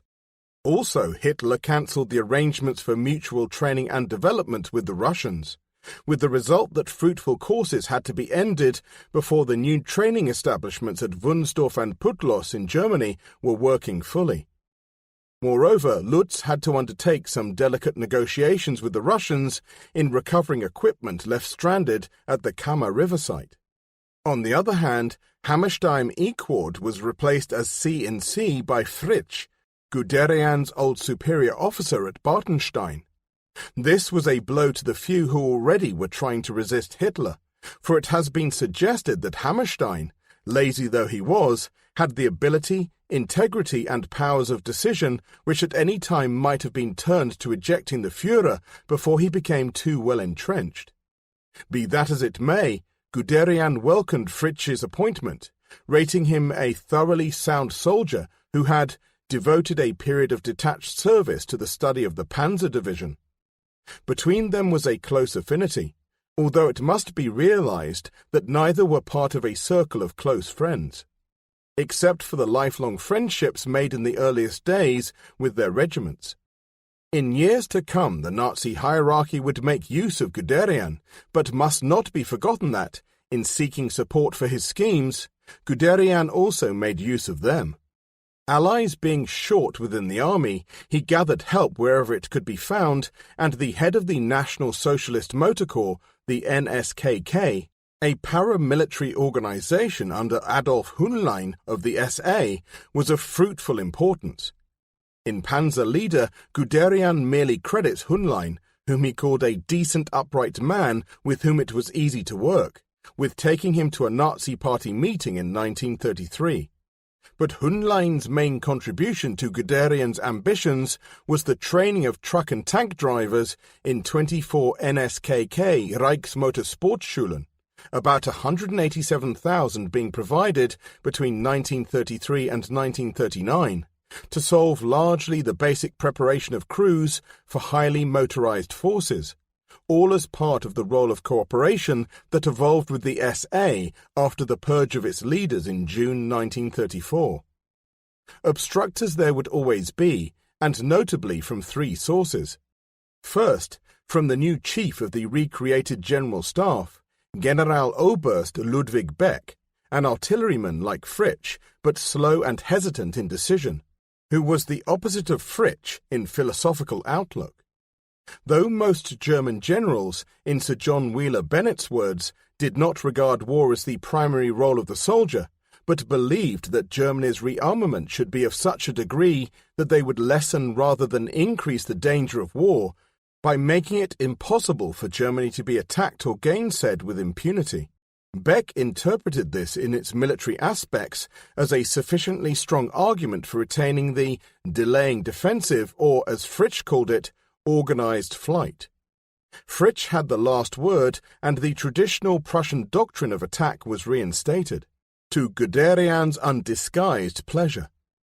Suggestions have been made that Beck hampered the creation of panzer divisions because, as a man who became dedicated to the resistance against Hitler, he recognized the immense potency of this new instrument of war and its propensity to strengthen Hitler's powers. There is no evidence in support of this supposition. Hardly anybody on the General Staff is on record for appreciating the potential value of armoured forces in 1934. The following conversations between Guderian and Beck, when proposals were being made, are fairly typical of the general level of understanding in those days. Beck: how many of these divisions do you want? Guderian: 2 to begin with, later 20. Beck: and how will you lead these divisions? Guderian: from the front by wireless. Beck: nonsense! A divisional commander sits back with maps and a telephone. Anything else is utopian.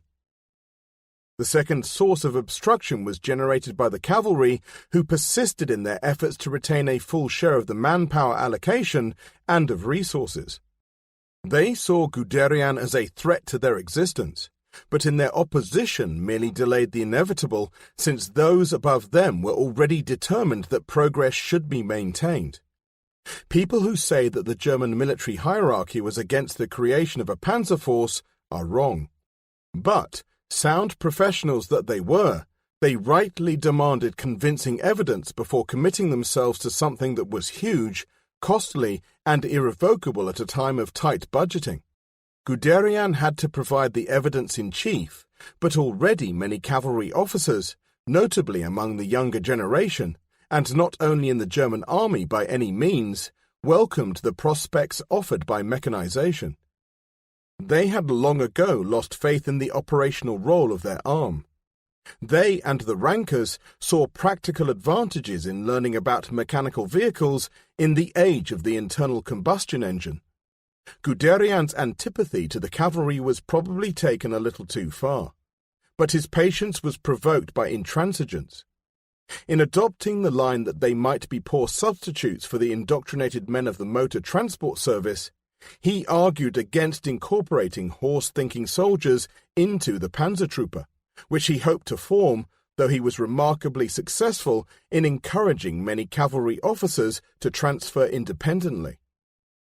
Eventually 40% of the Panzertruppe's officers were those who had been charmed away from the cavalry. Reichenau, of course, was fully aware of Guderian's objections to cavalry participation, and may well have heaved a sigh of relief when an opportunity to avoid a confrontation was presented by the simultaneous absence of Lutz and Guderian from Berlin in April 1934, at a moment when forward planning for expansion was at a critical point. Calling for Walter Nering, the senior member of Lutz's staff present, Reichenau made the quite original and unexpected suggestion that the panzer trooper should be built up by attaching the 3rd Cavalry Division as a whole to it. Nering instantly accepted, and, although the scheme was never fully implemented, it did, at least, break the ice. The third obstruction was later raised by the artillery, not so much because their status or strength was in peril, but because their methods were in question. The demands of infantry for artillery support were much as they had been in 1918, and welcomed by the gunners because they called for more and heavier fire support, and therefore an increased number of appointments for them. But the Panzer Command wanted something different due to the need, as enunciated by Guderian, to follow up a panzer attack which normally opened up very quickly. This led to a demand for self-propelled mounts as early as 1934. But the artillerymen did not believe in such fast-moving combat. Accustomed for 500 years to draw their guns with the muzzle pointing backwards and to unlimber for action, they successfully opposed this proposal until the bitter experience of war taught them to follow the suggestions of the Inspector General himself. The source of artillery resistance was widespread, but fiercely concentrated in the highest places. Fewer gunners in proportion to infantrymen and cavalrymen had been killed in the First World War, and this preservation, allied to the intellectual quality of the type they recruited, meant that more gunners in proportion to any other type of officer were available for high appointments in the 1930s. All 3 generals who were to hold the top posts in OKW after 1938, and throughout the Second World War, were gunners. That is, Wilhelm Keitel, Alfred Jodl, and Walter Warlimont. In the Army High Command, OKH, Fritsch and Beck were gunners, as was Franz Halder, who succeeded Beck as Chief of Staff in 1938. As a matter of interest, it will also be noticed that from 1938, not one of the most senior generals in Hitler's army was titled, while Franz Halder, a highly intellectual, rather schoolmasterly Bavarian, was the first non-Prussian to become Chief of the General Staff. These men formed the final court of appeal with direct access to Hitler whenever gunner interests were threatened by Guderian and his kind. They were not in a position to prevent the formation of the Panzer Trooper in 1934, however. In the implementation of that memorable innovation, neither Blomberg nor Reichenau and Fritsch were to be denied. The creation of the Panzer Trooper in the summer of 1934, with Lutz at its head and Guderian as Chief of Staff, merely opened a gap in the defences of the opposition. Guderian could never convince Beck of the need for the Panzer Instruction Manual which had been written by him and his staff. The Chief of Staff may have seen the need without approving the contents, but by 1939 the greater part of the necessary regulations had still not been issued to the troops. Of course, Beck saw no need for the Panzer Trooper at all, since tanks, in his opinion, were only of use as ancillary weapons incorporated with the infantry, in the manner of the French. It was true that the sight of the first light tanks, the PZ-1s, which were intended only for training purposes, and which were formed into their first battalion in 1934, under the command of Major Harper, did little to inspire confidence. They bore not the remotest resemblance to dominant weapons, being hardly more than machine-gun carriers of limited cross-country performance. Yet in August 1935, this battalion and another, plus the bits and pieces, real and pseudo, assembled by Lutz and Guderian into makeshift units over the past 5 years, took the field in special maneuvers and, in 4 weeks' intensive experiment, proved the viability of the comprehensive system they represented and the immense faith of all their men in a new way of warfare that lay so close to hand.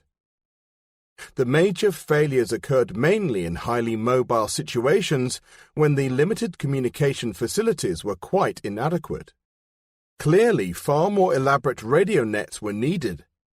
But the creation of the Panzer Command was then but a formality, and obtained formal recognition in October, with Lutz promoted to the first General der Panzertruppen in command. 3 panzer divisions were formed, without tanks since equipment was still in short supply and enough officers and men had yet to be trained. Even when the project was robbed of its full entitlement, for Beck refused the new command equal status with the infantry and artillery, and the promotion of Guderian to command the 2nd Panzer Division removed him from the hub of progress and policy-making where he was most effective. With him out of the way, Beck at once, and almost unopposed, formed a Panzer Brigade, the task of which was to cooperate closely with the ordinary slow horse and foot divisions, a task which Lutz and Guderian had admitted in their 1935 report as being one of a number of uses it could have. This was the first, but by no means the last time Guderian was to be sidetracked by a chief of staff. Let it not be thought, however, that Beck was alone in resisting the Panzer Command, or that the Panzer Command was the only modern scheme which he opposed. He merely represented the focal point of wholesale resistance by those influential members of the General Staff who remained unconvinced of the viability of the new weapons and systems, be they tanks, aircraft, or the new Wehrmacht Central Staff with its challenge to the old supremacy of the General Staff. Guderian was not being unfair when he remarked, after 1945, that this type of general dominated the Army General Staff and pursued a personal policy which ensured that the leading General Staff positions in the Central Branch were always occupied by men of their way of thinking. This, after all, is a familiar story in most armies, but it was provocative to eager men like Guderian and Hitler, who also pursued personal policies. Each protagonist was full of good intentions to himself. Nevertheless, even without Guderian close to its helm, the strong organization he had formulated gradually grew. The officers who had been trained in Russia, the staff he had imbued with his ideas at the Panzer Command, and the blueprints laid down had merely to be implemented as funds and new equipment became available, and the original instructors and men in the lower echelons caught the enthusiasm of their leaders. The tank industry, too, was directing its energies on lines which had the approval of Lutz and Guderian, though it was expending so much time on research and development that production tanks of the required type were a long way from being built in worthwhile numbers. But, of course, industry was treading fresh ground, and this slowed initial production. For example, there were all sorts of problems involved with the working and mounting of armoured plate. With the other types of supporting cross-country vehicles, there were problems too, due to the inadequate specifications put forward by the General Staff. Guderian is remembered for his temerity at a disastrous demonstration of these soft-skinned vehicles in 1937, marching up to the Commander-in-Chief of the time, Fritsch, and roundly condemning the two-wheeled drive vehicles that had been shown, concluding with, "Had my advice been followed, we would now have had a real armoured force."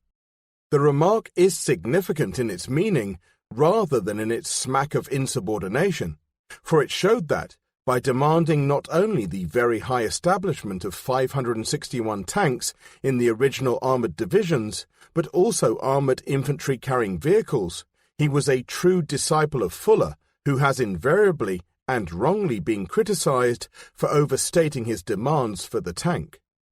Both Fuller and Guderian thought in terms of a truly armoured force, even though, perhaps, Fuller used the word tank rather loosely when referring to supporting armoured vehicles. And one day, in the March on Russia, lack of four-wheel drive transport was to prove fatal to the German army. A prolonged debate concerning the type of tank needed retarded industry. The final specifications did not meet all of Guderian's requirements either for, although he attached far more importance to fast-moving machines, he also stated the desirability in 1936 for a heavy tank, to assault permanent fortifications or fortified field positions, tanks which must have a good destruction, gap crossing and wading capability, besides strong armor and armament of up to a caliber of 150 millimeters. And these machines, he thought, would come out at 70 to 100 tons and might be too expensive. They would, he said, be used independently in small numbers, but they are extremely dangerous opponents and should not be underestimated. With trepidation he appreciated that the heavy French 2C was barely vulnerable to a 75 millimeter gun. But because of the restrictions imposed by expense and his demand for high numbers, Guderian had to settle for the smaller solution represented by lighter, faster, and cheaper machines. In any case, an upper weight limit of 24 tons had to be imposed because of the weight restrictions on existing field engineers' bridges. Two types of tank were fixed upon in 1934.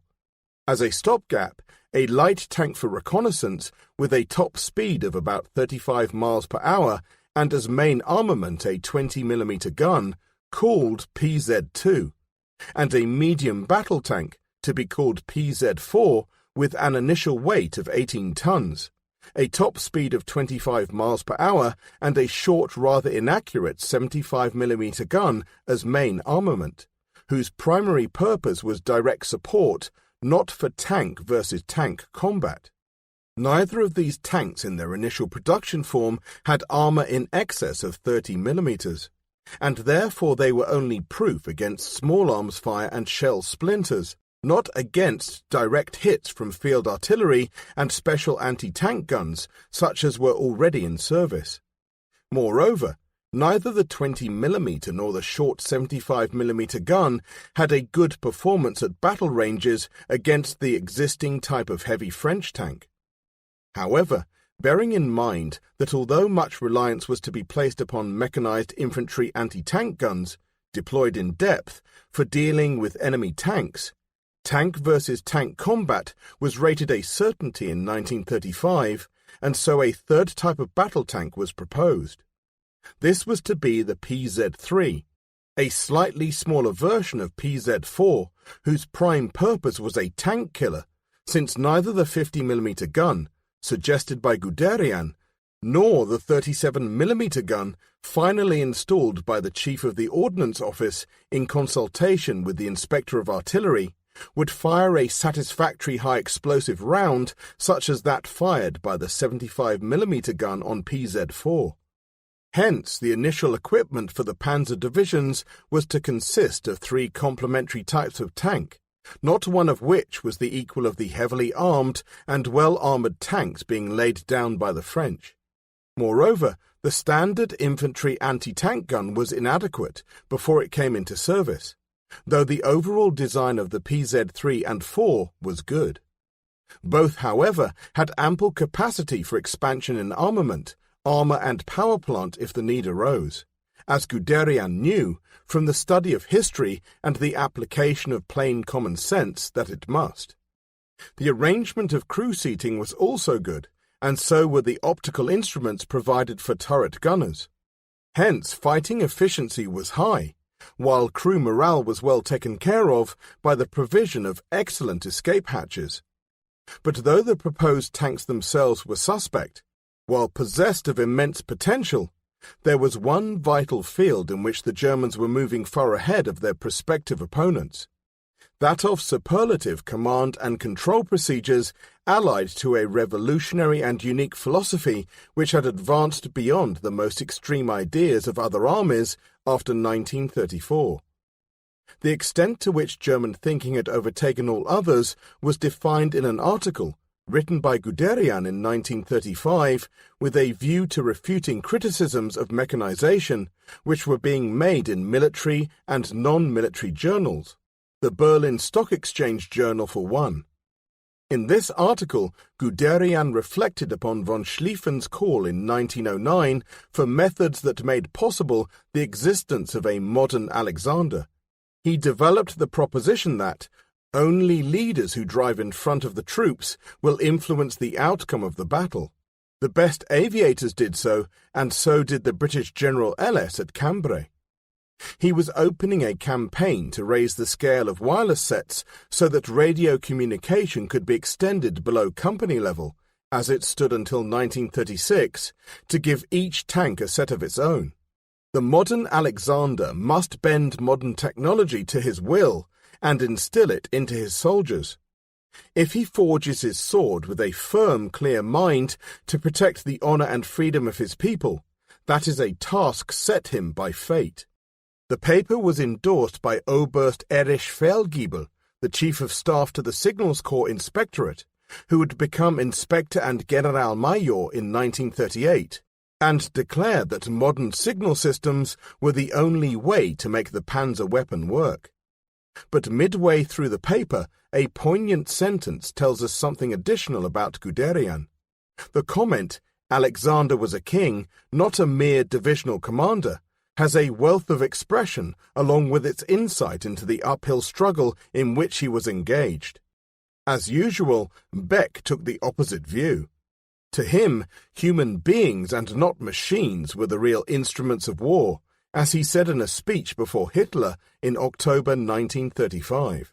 For Feldgiebel, a brilliant signaling specialist and one-time member of the Truppenamt, Guderian had enormous respect.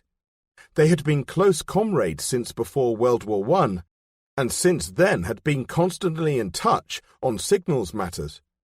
Indeed, Feldgiebel's daughter Suzanne, who was born in 1924, recalls that since I was able to think, they knew each other, although she has no idea whether they were on do terms, an intimacy which in those days was not as common between friends as it is today. It is, however, uncertain if they shared political views, even though Guderian was somewhat dubious about the inherent dangers of the oath to Hitler.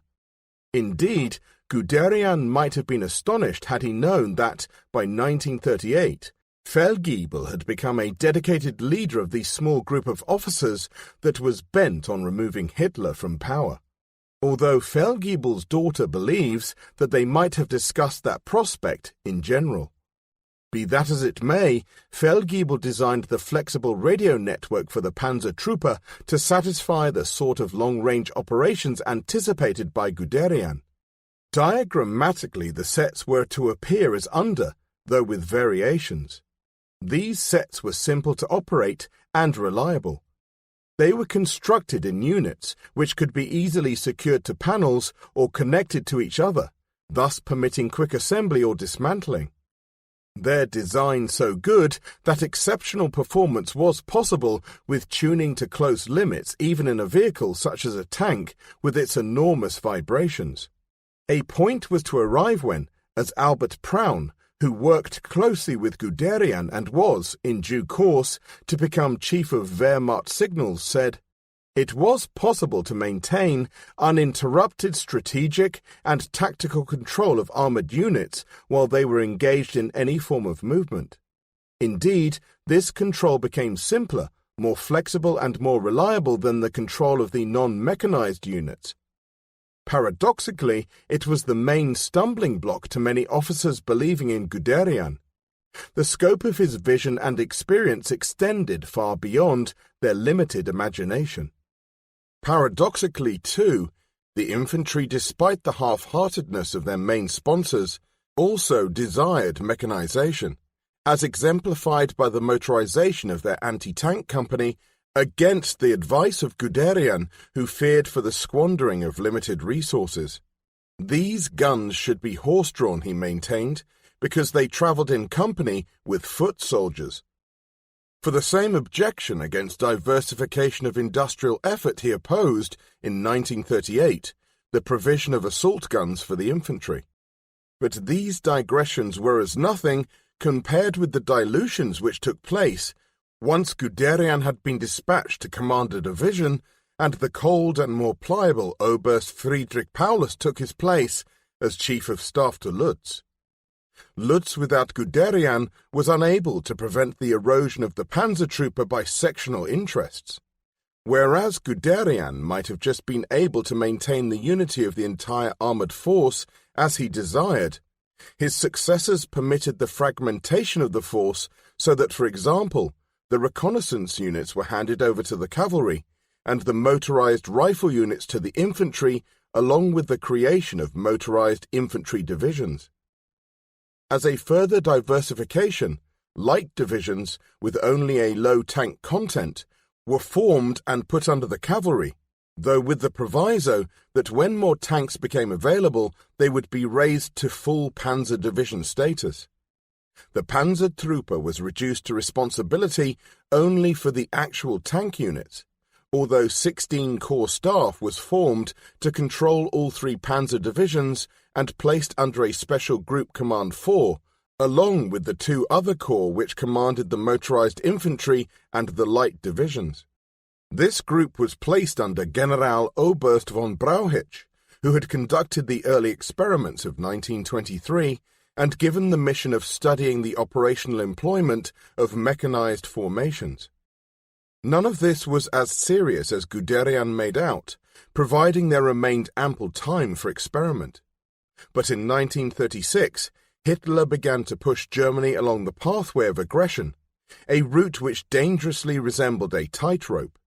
In March, when barely a trickle of modern arms had begun to flow from the factories, and the panzer divisions were little more than inscriptions on paper, he chanced his arm and remilitarized the Rhineland. By the end of that year, the better-informed generals in OKH began to realize that Hitler was embarked upon war. He coined for propaganda effect the word Blitzkrieg, the lightning stroke by air and land forces aimed at the country concerned. Campaigns, if necessary, were to be short in duration, since Hitler, according to General Thomas, always rejected all measures of preparation for a long war, economic mobilization, in favor of the creation of new divisions, presumably also for propaganda effect. Thomas opposed Blitzkrieg in the press, in military periodicals, and in public lectures, because I felt sure that a new war in Europe would mean a new world war for which the German economic resources would be inadequate unless she had strong allies. But Hitler hoped to conquer without war. Guderian was among those who held the opposite opinion to Thomas over Blitzkrieg. He believed in it. As 1936 moved into 1937, his efforts were geared to preserving the Panzertruppe as part of a defense force, though gradually its predatory value was being noticed and exploited. In the autumn of 1936, Lutz suggested that public support might be generated in a book, setting out the reasons for and the role of the panzer divisions. That winter, in great haste and in addition to his other duties, Guderian wrote Achtung Panzer, a collection of his lectures, integrated with the best of the articles and arguments he had deployed in the past decade. As a result, the book's style was somewhat uneven, but the impact was considerable. It became a military bestseller, and the Guderians bought their first car on the proceeds. It was closely studied by the General Staff intelligence branches of the world, and from 1937 to 1939 was essential reading, along with Fuller's books, but not Liddell Hart's, for the Kriegsacademy of the Austrian Army, whose leading tank expert, Ludwig von Eimensberger, was also strongly advocating panzer divisions based upon Fuller's doctrine. Achtung Panzer disclosed no secrets. The PZ-3s and 4s were not mentioned, and the latest thoughts about the ambitious role of panzer divisions for deep penetration were muted. But support for Hitlerian opinion was evident in those sections where it led towards Guderian's objectives. He quoted from Hitler's speech at the 1937 Motor Show. "It is coziness, not to say indolence, which protests loudly at all the revolutionary innovations which demand new efforts of mind, body, and soul. And, this much is certain, the replacement of animal power by the motor leads to the most tremendous technical and consequently economical change the world has ever experienced. The 4-year plan, which operated under Hermann Göring, was invoked to show how, very soon, Germany's dependence upon imports of petrol and rubber would be eliminated, thus minimizing a fundamental objection to mechanized forces to the effect that Germany could not support them in time of war. Guderian's peroration went far beyond the call for a defense force, however. One thing is certain: only strong nations will continue to exist, and the will for self-determination can become reality only if supported by the necessary power. It is the duty of politics, science, the economy, and the armed forces to strive towards the establishment of German political power. Only by providing the army with the most modern and effective armaments, equipment, and intelligent leadership can peace be safeguarded. But it is an indisputable fact that, as a rule, new weapons require new techniques in tactics and organization. One should not pour new wine into old bottles. Deeds are more important than words. The goddess of battle will crown only the most daring with laurels. The 1930s were days of the propagandists led by Dr. Joseph Goebbels. Guderian learnt well from him. The book flattered Hitler and all that he stood for, as probably it was calculated to do. Walter Nering points out that Guderian did not have many contacts with Hitler prior to 1939. Indeed, it would have been surprising for so junior an officer. He only became Generalmajor in August 1936. Nevertheless, he did far better than the Chief of the General Staff. Guderian's opponent, Beck, seems to have had only one private meeting with Hitler throughout his term of office from 1935 to 1938, and this must have hurt Beck. Conflicting emotions were tearing at the German generals as Germany approached Armageddon. In November 1937, Hitler had told Blomberg and Fritsch that he intended to expand to the east, if necessary by means of war in 1943, and they had surprised him by their horror. These men Hitler now removed by means of charges, trumped up in the case of Fritsch, that denigrated the moral standing of both officers. The resignation of Blomberg and the defamation of Fritsch on the 4th of February 1938 deeply disturbed Guderian. But the consequential assumption of C the Wehrmacht by Hitler, the appointment of Wilhelm Keitel as chief of the OKW, of Brauchitsch as Army C&C, and Reichenau as commander of Group Command 4, and thus virtually in charge of mechanized development, can hardly have displeased him.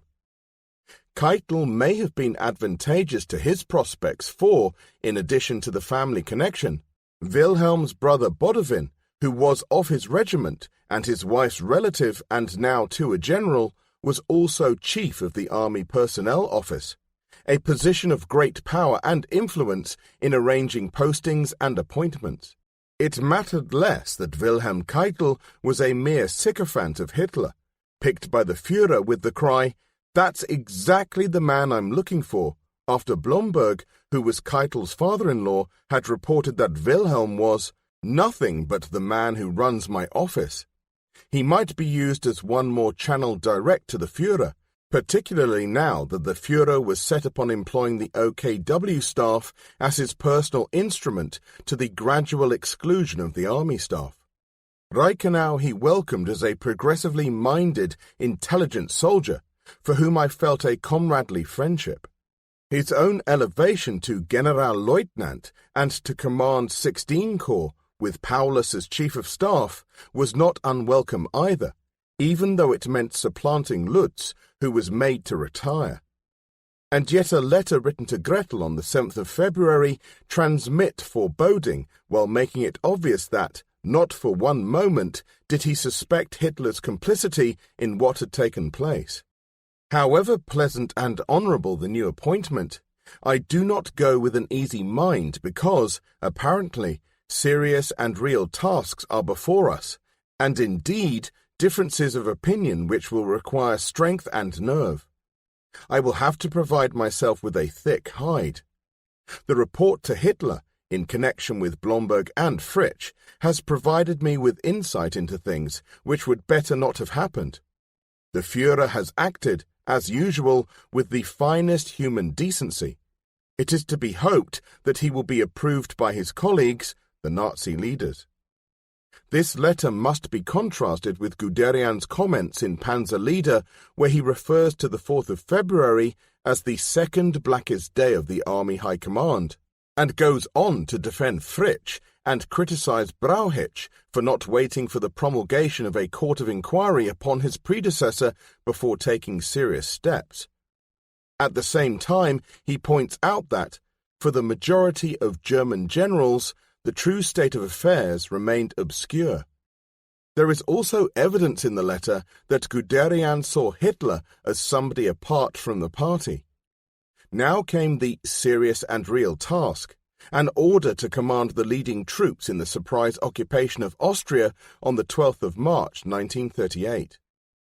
The thrill at this honor and the opportunity it gave to demonstrate the panzer forces and their potential in a long march was paramount. It also allowed a Waffen-SS formation to make a showing, and it was a suggestion from Guderian passed to Hitler by Sepp Dietrich, the commander of the SS Leibstandarte, which led to the vehicles being decked with flags and greenery as a sign of friendly feelings. Guderian had friendly feelings for Dietrich, too, the ex-Landsknecht, who provided yet another direct link to Hitler and to whom Hitler referred as simultaneously cunning, energetic, and brutal, a fitting description for most of the world's best fighting men. Standing proudly beside Hitler on the balcony in Linz, when the Führer addressed the people, Guderian was deeply moved by this reunification of German nationals. So too was Gretel, whose emotions overflowed in a letter to her mother. One can as yet hardly believe that Austria has become German. One Reich, one people, one Führer. He who does not understand that Hitler is a very great man and leader cannot be helped. I am deeply moved and cried for sheer joy. I felt tremendously proud that my husband was permitted to experience this historic event in close proximity to the Führer. The Führer on several occasions affectionately pressed his hand and was very pleased with the surprisingly quick march through Austria. The achievement of the Panzertruppe was specially praised. And then she got ready to lead the wives of the garrison to welcome Austrian troops with flowers when they arrived for training in the German method. Nevertheless, shortcomings in the reliability of his vehicles, with a 30% official breakdown rate among the tanks, that was probably higher, plus supply difficulties, were failings which he would tackle with customary vigor when the celebrations were concluded. He was working at fever pitch to perfect the 3 panzer divisions under his command in 16th Corps as fresh political clouds blew up over Czechoslovakia and the German minorities in the Sudetenland. The exercises of autumn 1937, in which he acted as umpire, had exposed the logistic failings of the Corps and had been disagreeably confirmed during the march into Austria. Since war in the autumn of 1938 was now possible, in May Hitler had told Keitel to prepare for an invasion of Czechoslovakia. There was no time to be lost, but as yet there were only a handful of PZ-3s and 4s in service, and the issue of radio sets to all tanks was minimal. As usual, the theory of panzer operation reached far ahead of practical implementation. A paper written in 1937, as rebuttal to criticisms in a General Staff publication, the Review of Military Science, had postulated startlingly original reasons in support of the concept of independent action by fast tank groups. Guderian propounded the theme.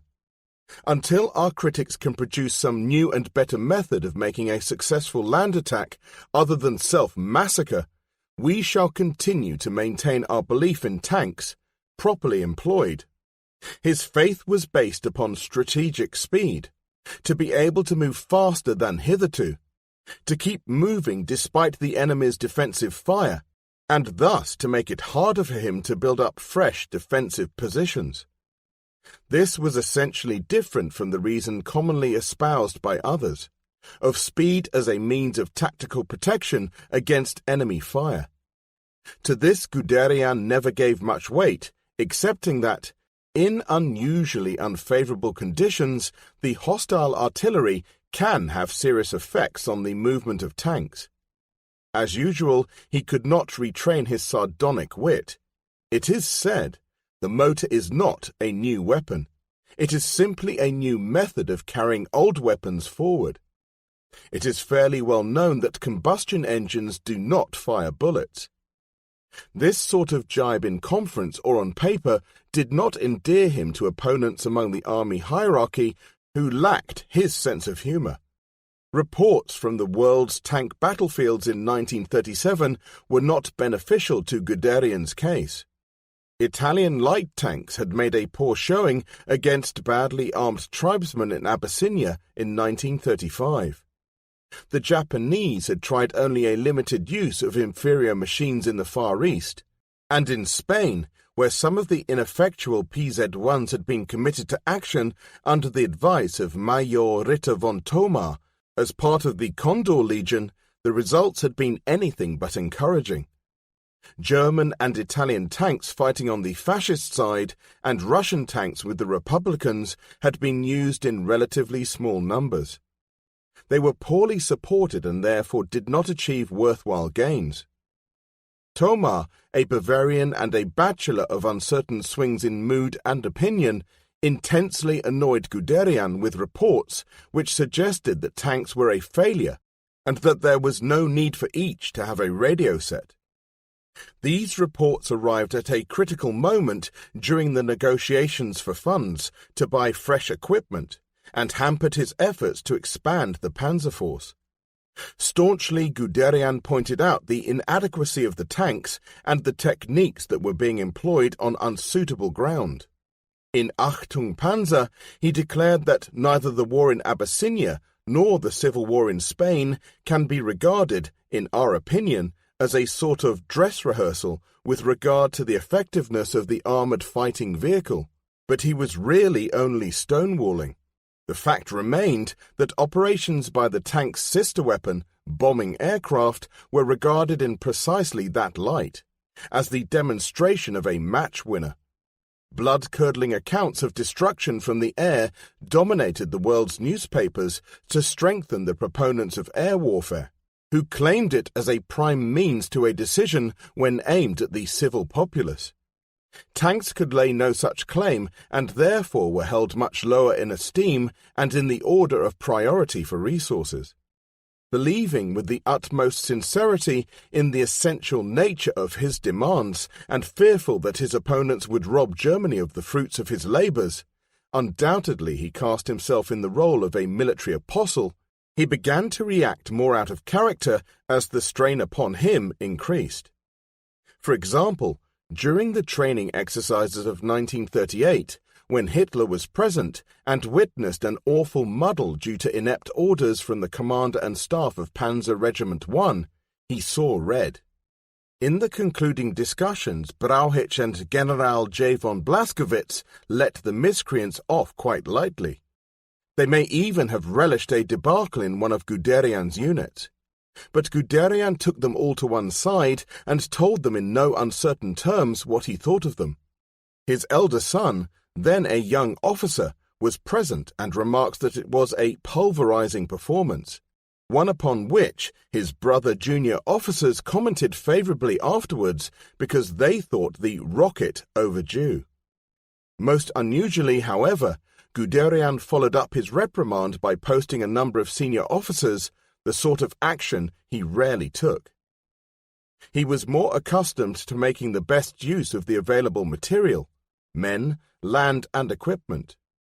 The stresses and strains being imposed upon his superiors now began to recoil directly upon him. Beck, a tragic figure who found it hard to convert conviction into action, and was among the very few senior officers with the insight to understand the threat that Hitler posed, was urgent in his attempts to persuade Brauchitsch to make a stand over the treatment of Fritsch, who, in February 1938, was falsely accused of scandalous behavior. Brauchitsch declined.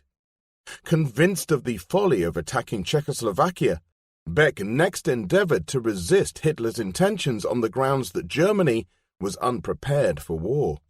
But Brauchitsch again would not challenge the elected representative of the people and sold the pass. From this moment, nothing the generals could do, other than by outright rebellion, could halt Hitler or prevent their degradation. Beck resigned, and the hunt was on for a more compliant chief of staff. General Warlemont, whose impressions of Guderian between 1933 and 1939 are chiefly of a passionate panzerman, nothing more, seems to recall that Guderian was considered as a possible successor to Beck.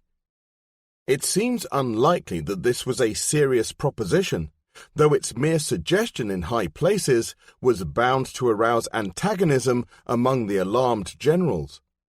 While Guderian lacked the requisite seniority and prestige for such an august post, he was also the representative of a minority military faction and clearly a favorite of Hitler. Franz Halder eventually took over from Beck and also continued the scheme of resistance to Hitler, though with muted zeal. The dialogue between Hitler and Guderian had become closely personal. Invitations to dine and to accompany him to the opera led to discussions upon tank problems. The habit of giving Guderian a leading part in military operations became almost a formality. Thus 16 Corps received the role of occupying the Sudetenland after the Munich Agreement had postponed war. To Gretel on the 5th of October he wrote describing the suffering and repression which the Germans of the Sudetenland had suffered under Czech rule. They had lost all hope, and in Panzer Leader he tells of enthusiastic crowds greeting the Führer and his troops. When Hitler entered Guderian's car, he shook hands with me in a very friendly way. A very great man, he wrote. To achieve such a victory without a stroke of the sword is perhaps unprecedented in history. It was of course only possible because of the new sharp sword in our hand, and with the will to use it, had peaceable means not been possible. Both these determinations were evident from this courageous man.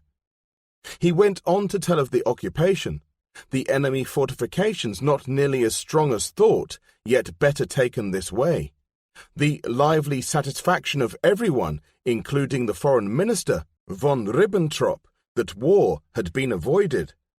His happy accord with Reichenau, we were in full agreement, his staff not so helpful, pity.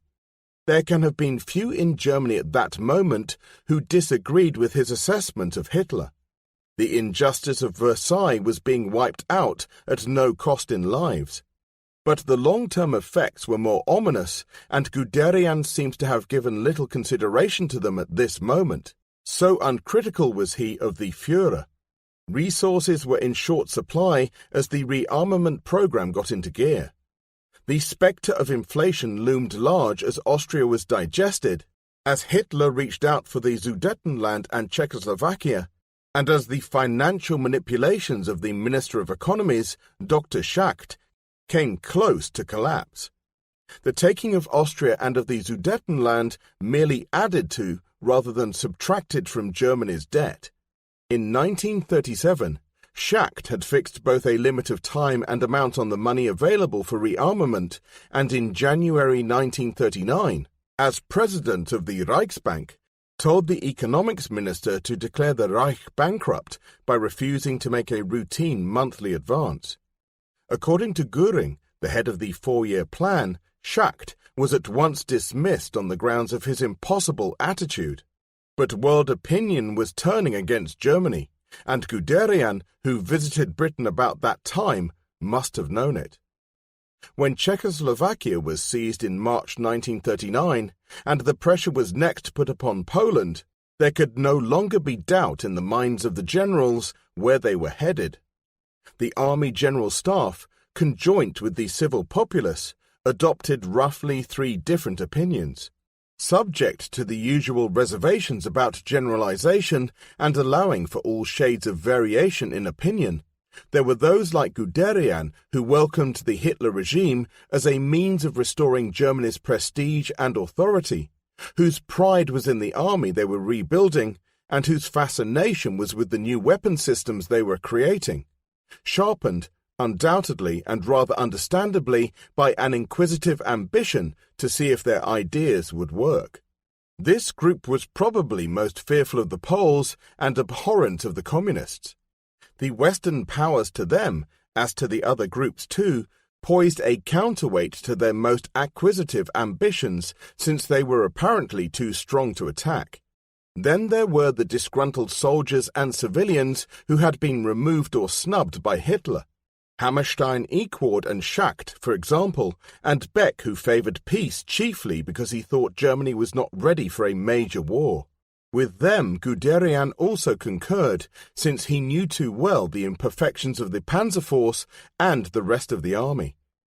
Finally, there was the vast majority, those in harness who agreed with the second group but either would not resign, were not sacked, or who soldiered on without caring to think too deeply about the issues that were involved. Beck and his kind would gradually form an active resistance movement against Hitler. Halder would debate and temporize with the conspirators, among whom Feldgiebel was now prominent, in their tentative schemes to assassinate Hitler at an appropriate moment. But when it came to the crunch, he would withdraw, pleading the compulsion of the oath sworn to Hitler on the 3rd of August 1934, or his sense of duty to the army, in the hope that, while remaining at duty instead of resigning, it might yet be possible to achieve something good. Argue though Halder would against Hitler's schemes with which he disagreed, he nevertheless complied with his orders and prosecuted the preparations for war. Likewise, the commander-in-chief, von Brauchitsch, whose second wife had strong Nazi inclinations, did little to halt the General Staff's slide into decline, except by attempting to stop any rot he saw within the army hierarchy. He had watched Guderian's personal triumphs with Hitler in Austria and the Sudetenland, and seems, first in conjunction with Beck and then with Halder, to have decided to put Guderian out of harm's way. Whether from fear of the threat Guderian seemed to pose as a Nazi sympathizer and rival for power, or whether from jealousy, there is no way of determining. But from this moment it becomes increasingly apparent that the opposition to Guderian was no longer so much aimed against his ideas as strongly and directly against his person. There was another factor which neither soldier nor civilian could ignore, although at times it was overestimated. It was the prevailing adulation of Hitler by a large proportion of the people, because he had lifted Germany from the depths of depression, reduced unemployment, and made a real start in restoring her pride.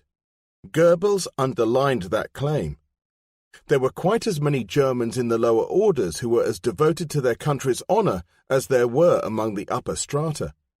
It was indicative of an abiding political sense, for which the General Staff is rarely credited, that their dissident factions believed in the necessity for popular support in any attempt to curb Hitler. None had forgotten the sight of revolutionary soldiers and crowds in 1918, and Hitler was the most potent crowd-raiser of his day, who expertly cloaked his activities in the guise of popular legality.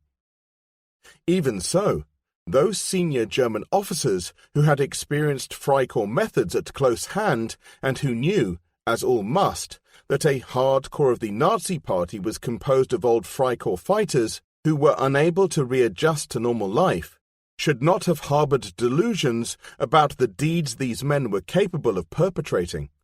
For one thing, they cannot have been unaware of the persecution of the Jews. Reichenau, for example, is on record for his approval of that policy.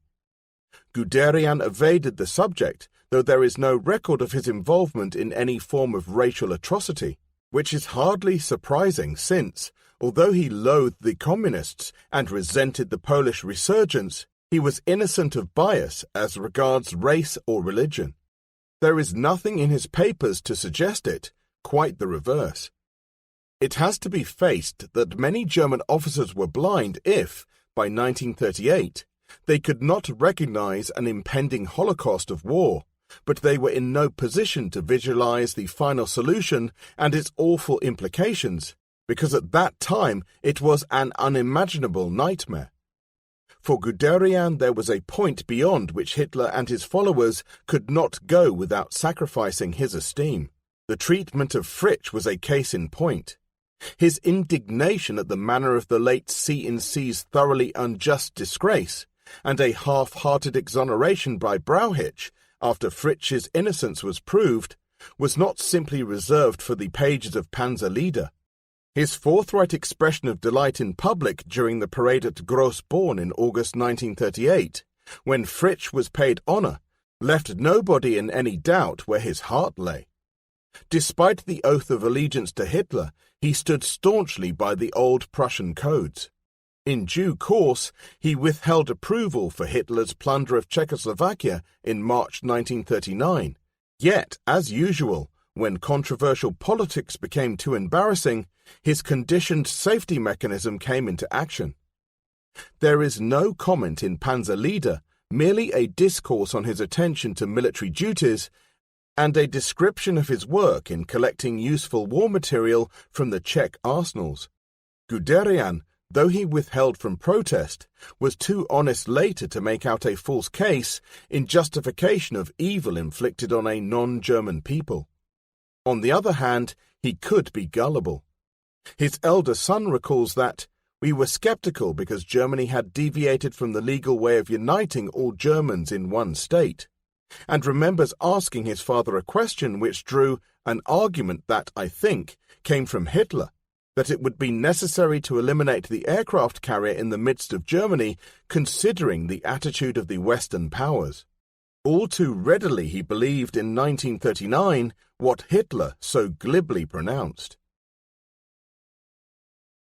Gretel, however, had taken an opposite and more passive view at the height of the crisis in September 1938.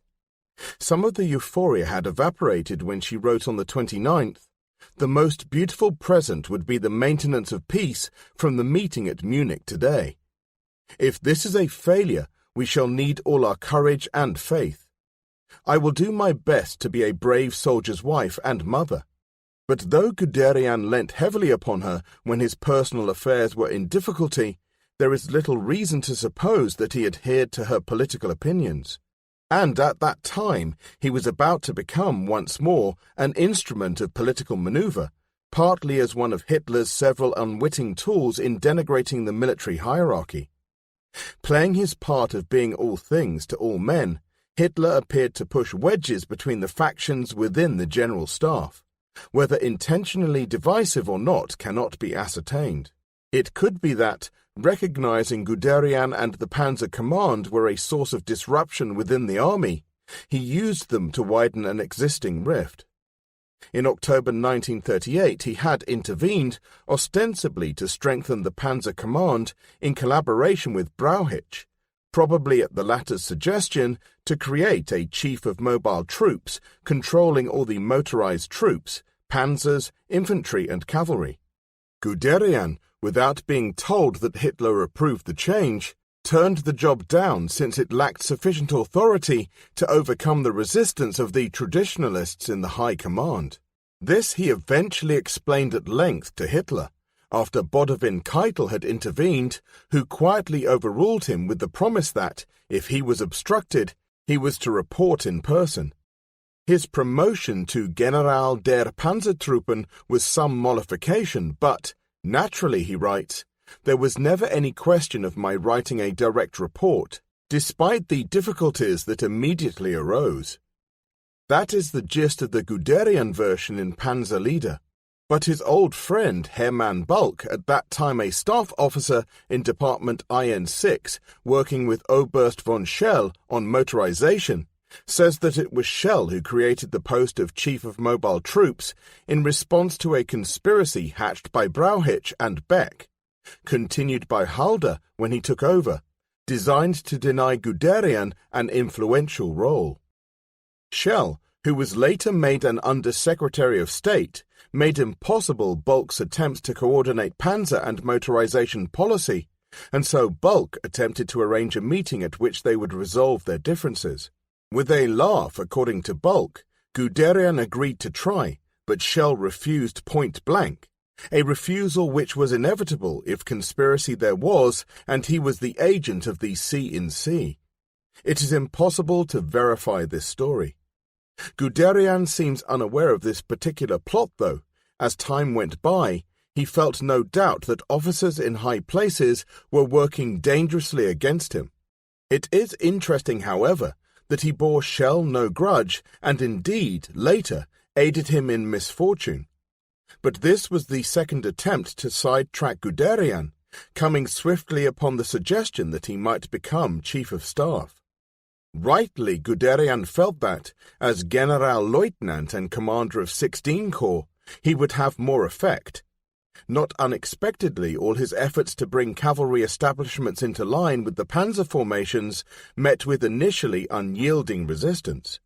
Inevitably, he became a political catalyst instead of a military coagulant. At the same time, he began to win recognition even among his enemies as one with the ear of the Führer, who might, in a pinch, act as a middleman to help span a widening gap in communication and persuasion between them and the head of state. For the time being, they tried to keep him under their thumbs, engaged upon any sort of sterile task, so long as it isolated him from the heart of policy-making. They allowed him free rein to waste his energy and that of his small and dedicated staff in a futile attempt to weld together the squabbling panzer trooper and cavalry.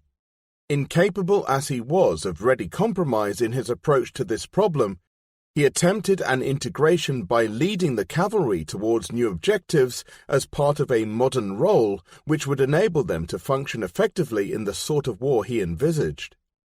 But the instruction manuals which he had brought up to date and tried to persuade the General Staff to adopt were rejected, and the cavalry successfully evaded each suggestion to change shape because they did not want to lose their horses, and in the sure knowledge that the C-in-C and Chief of Staff were in sympathy. As a further irritant, it was announced that his appointment in time of war, if mobilization was decreed, would be that of a reserve infantry corps commander, dooming him to a walking-on part and total divorce from the armoured forces with which he was expert. It was either a calculated insult, which suited the conspiracy, or it was stupidity. Guderian writes that it took considerable trouble to get it changed. We may be sure it did. Maybe the Keitel connection was valuable upon this occasion. There is no way of telling how his fortunes were restored, since he is silent on the matter. It is small wonder, however, that at this, a nadir in his career, his contemporary writings exhibit pessimistic tendencies that were most uncharacteristic. Probably he felt that the forces of tradition were too strong. The summer of 1939 passed in a whirl of intense preparation for a war that could only be decided in Germany's favour by a miracle. The parades in Berlin, with Guderian's tanks rolling in phalanx down the chaussee to the cheers of the crowds and the respect of foreign observers, while Göring's Luftwaffe roared overhead, merely represented a facade shielding little of substance. But they invoked the sort of impression Hitler sought as part of his grand bluff, even though Guderian curtly dismissed them, without much perception of political motives, as more exhausting than impressive. Like so many of the new breed of mechanized soldiers, he had meagre time for ceremonial, though he was shrewd enough to appreciate the attraction to soldiers of a striking uniform. His panzer soldiers were dressed in dramatic black overalls and wore a black beret, somewhat similar to that already adopted by the British Royal Tank Corps. As the crisis approached, Guderian seethed at each manifestation of wasted time and effort. Ambition spurred him on while his opponents coolly held him back, even from his nearest goals. Yet while he expended practically every atom of energy in his pursuit of the heights of military achievement, he had a remarkable facility for relaxation. Spending 95% of his time with military matters, he was able to set the job aside when the opportunity arrived. Unlike Schlieffen, he could never dismiss the view of a beautiful valley as of no significance as a military obstacle, nor, like Rommel, sit through an opera and fill the time in contemplation of how to deploy an extra battalion in some forthcoming offensive. The creator of the Panzer Trooper had much in common with his British counterpart, Percy Hobart, who was also a man of immense verve and frustrated zeal, and who, too, was being sidetracked. Each, when under the direst stress, was capable of writing sensitive and perceptive letters to their wives and able to cast off the cares of their task once they crossed the threshold of their homes. But in August 1939, home was to look a little more remote. The ultimately exhausting event was about to engulf them all. 6. Vindication in Poland. Throughout a summer in which tension with Poland was stimulated by German agencies, Guderian and his staff were preoccupied with plans for major exercises in which the mechanized divisions were to be tested as never before, maneuvers which demanded the initial stages of mobilization. Crew training, however, was far from complete in every unit, and while they had over 3,000 tanks with which to play, only 98 of them were PZ-3s and 211 PZ-4s, and therefore most were the light PZ-1s and 2s. But the latest communication systems had arrived almost to scale, and improvements had been made to the supply services. Then came a change that can hardly have been unexpected. On the 22nd of August, Guderian was ordered to take command of the newly formed 19 Corps, with Nering as Chief of Staff, at Grossborn and under the cover title of Fortification Staff Pomerania, build field fortifications along the frontier with Poland. Next day, Hitler announced the signing of a non-aggression pact with Soviet Russia and ordered the army to attack Poland on the 26th. Preparations would be incomplete, and mobilization only in the preparatory stages, but the mechanized units were ready. Some had been fully mobilized since July. Poland's ability to defend herself depended mainly upon a fiery determination to preserve her newly won independence. Of modern weapons she had few, a mere 225 tanks, not all of them modern, and only 360 aircraft to set against Germany's 1,250. For combat technique, she relied upon the sort of linear defense and positional warfare by horse and foot armies which had been the fashion in 1920, and which still largely dictated the methods of her allies in the West, the French and the British. From them she could not expect speedy help, since they would take weeks to mobilize the massed-style armies of a previous epoch. Nor was she likely to assemble her own full strength of 45 divisions and 12 brigades in the short time permitted by the Germans. It was about to be revealed to an astonished world that, for special reasons, Poland never had a chance. That 6 panzer divisions and 4 light divisions aided by massive air intervention could achieve in a few days what the remaining 45 German cavalry and infantry formations might never have accomplished in weeks. As Professor Michael Howard has said, the Germans were almost unique in 1939-40 in that they appreciated with the minimum of practical experience the full implications which the new technological developments held for military science and embodied them in their equipment and their doctrine. I find it difficult offhand to think of a comparable example. Usually everybody starts even and everybody starts wrong. If Howard had substituted Guderian and his adherents for the Germans, he would have been precisely accurate. Ironically, though symbolically, Guderian was to be denied a part in the main initial armoured drive, which was directed by Generaloberst Gerd on Rundstedt's Army Group South. Chief of Staff von Manstein with 2 panzer and 3 light divisions from Silesia towards Warsaw. In so-called good tank country, Guderian's old 16 Corps, commanded by General de Cavalerie Erich Hübner, was told to lead the assault and was to make striking progress from the moment it was launched on the 1st of September. The alteration from the 26th of August being enforced by diplomatic circumstances. Guderian's 19 Corps, with its single Panzer Division, the 3rd, and its 2nd and 20th Motorized Divisions, which had no tanks, was to be sent as the spearhead of Army Group North, Generaloberst Fedor von Bock, and 4th Army, General de Artillerie Gunther von Kluge, against far tougher opposition on a potentially less lucrative mission into the strongly defended Polish corridor, where fortifications made good use of the delaying effect of two river obstacles, the Brahe and the Vistula. Yet it was the magnitude of an awkward task which gave Guderian, from the outset, the opportunity to demonstrate with a minimum of time for preparation the versatility of his creation. On the 24th, the eve of battle as he erroneously took it to be, he wrote a bracing letter to Gretel. We have to keep our ears stiff and be prepared for strenuous work. I hope all will turn out well and also quickly. As regards the Western powers, it is not clear what they will do, though surprises are not out of the question. But now we can bear that with fortitude. The whole situation has improved considerably, and we can go to work full of confidence. An approving reference to the Soviet pact, which he welcomed as a re-establishment of the bridge with Russia. He realized how her mother's heart would be worried for their two sons, both of whom were in the army and soon to receive their baptism of fire along with the panzer trooper.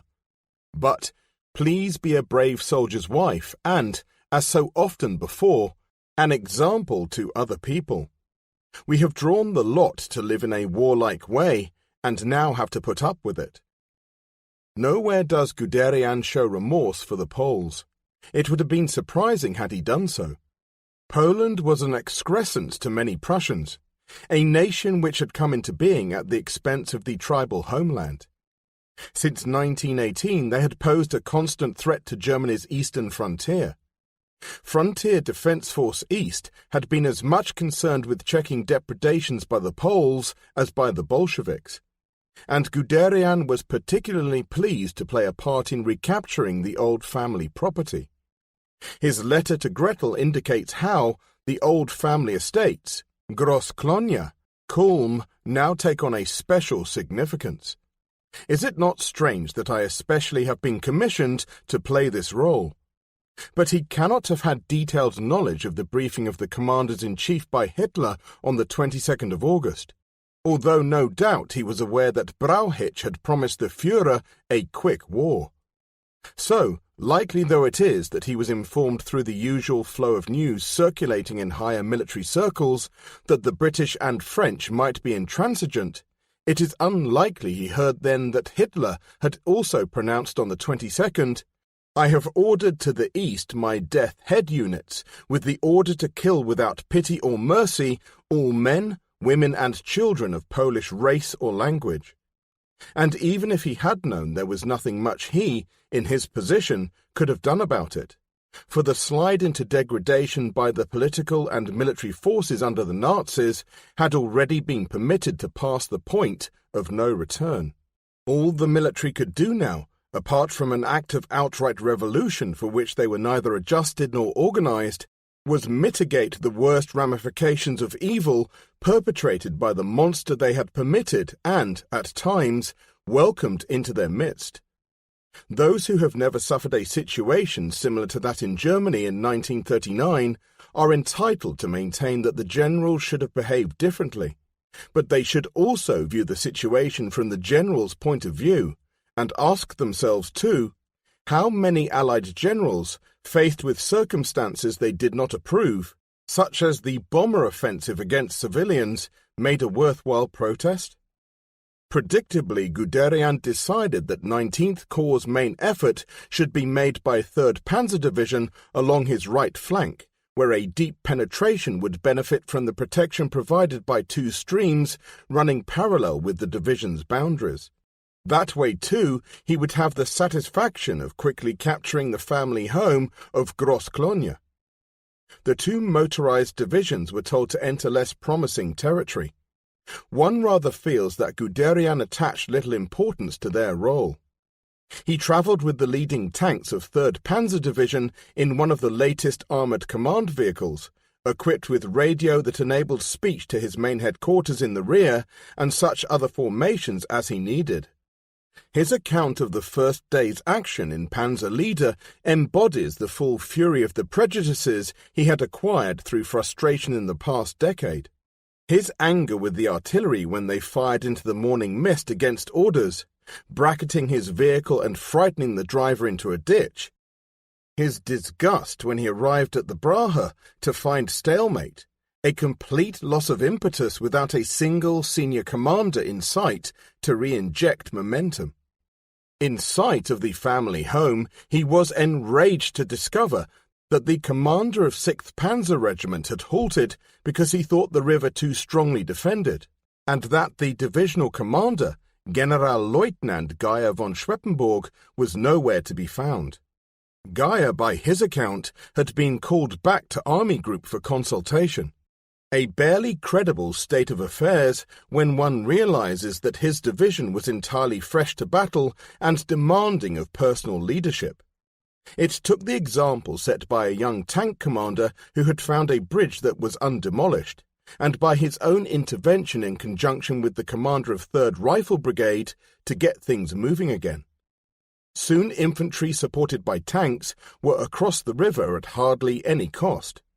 The main casualty was Schweppenborg's injured pride. His petulant protests were loudly to be heard both then and in after years when he complained about Guderian's interference. Schweppenborg, of course, was a disappointed man and jealous of Guderian, who had overtaken him in the race for promotion. Yet he had little cause for complaint at his treatment on the 1st of September if he was absent at the crucial moment of decision and had failed to implement his corps commander's orders.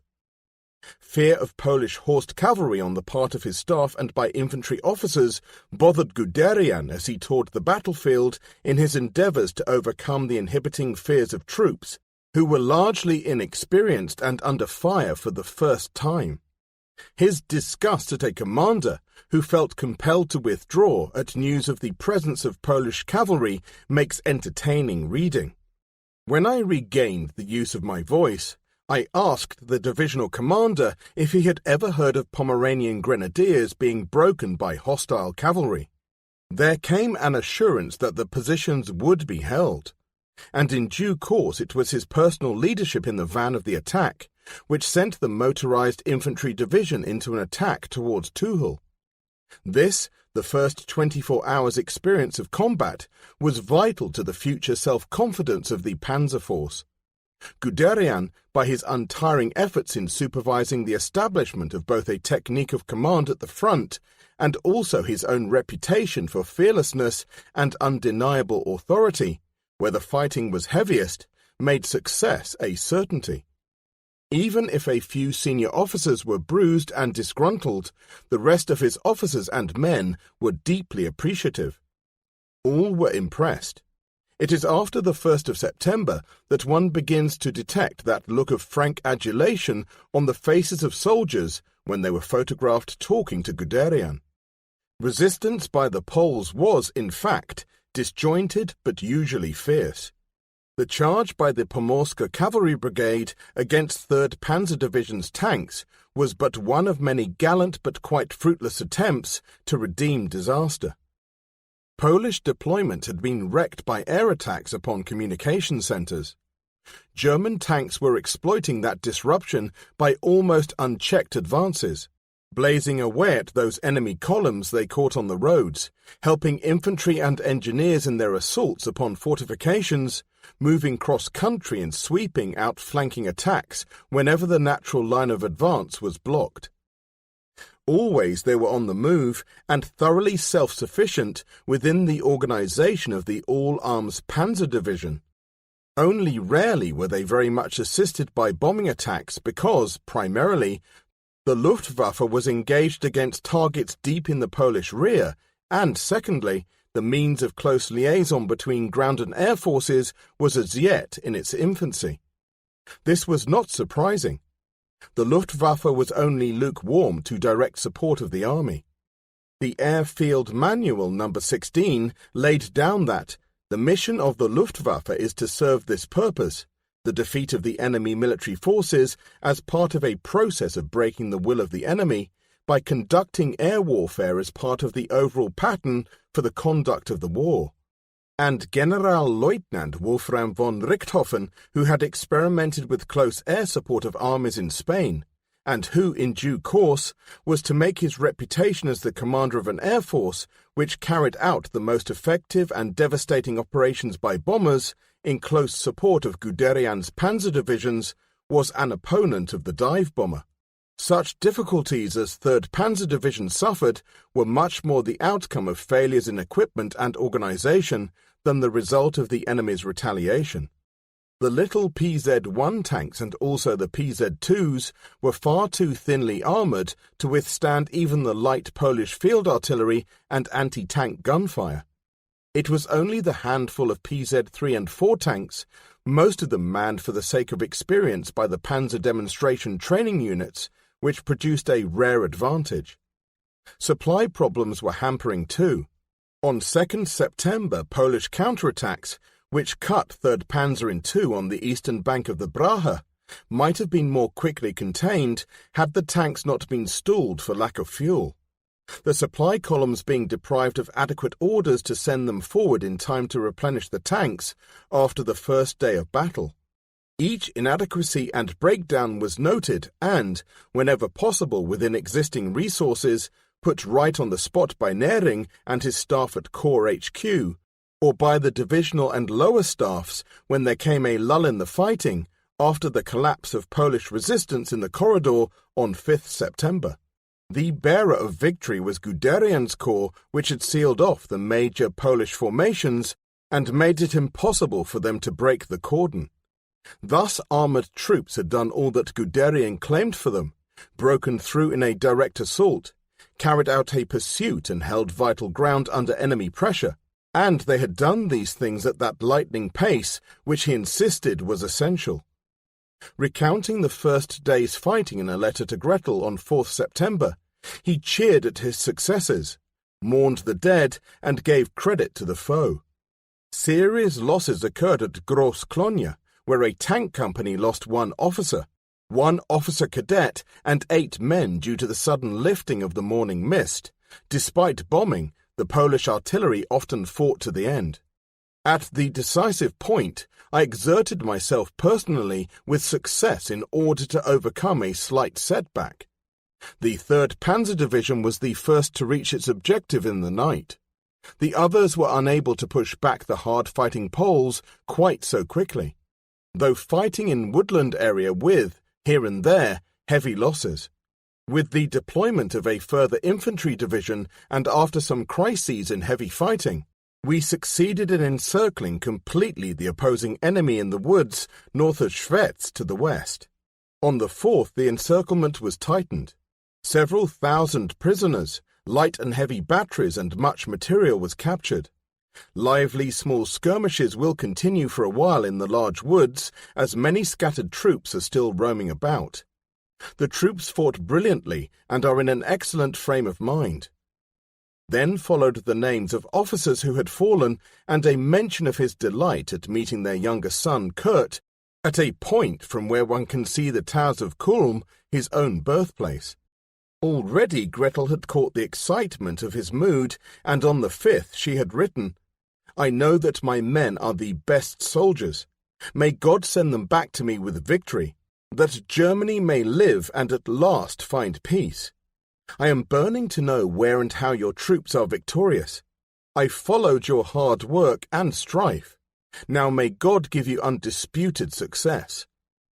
A momentous occasion for Guderian was his opportunity on 5th September to conduct Hitler, Himmler, and their entourage round the battlefield.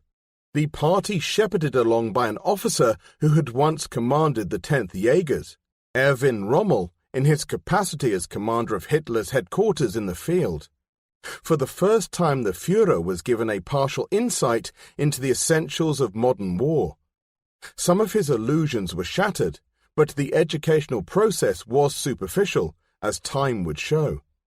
Yet there is vast significance in his question to Guderian concerning the sight of shattered Polish artillery. Our dive bombers did that?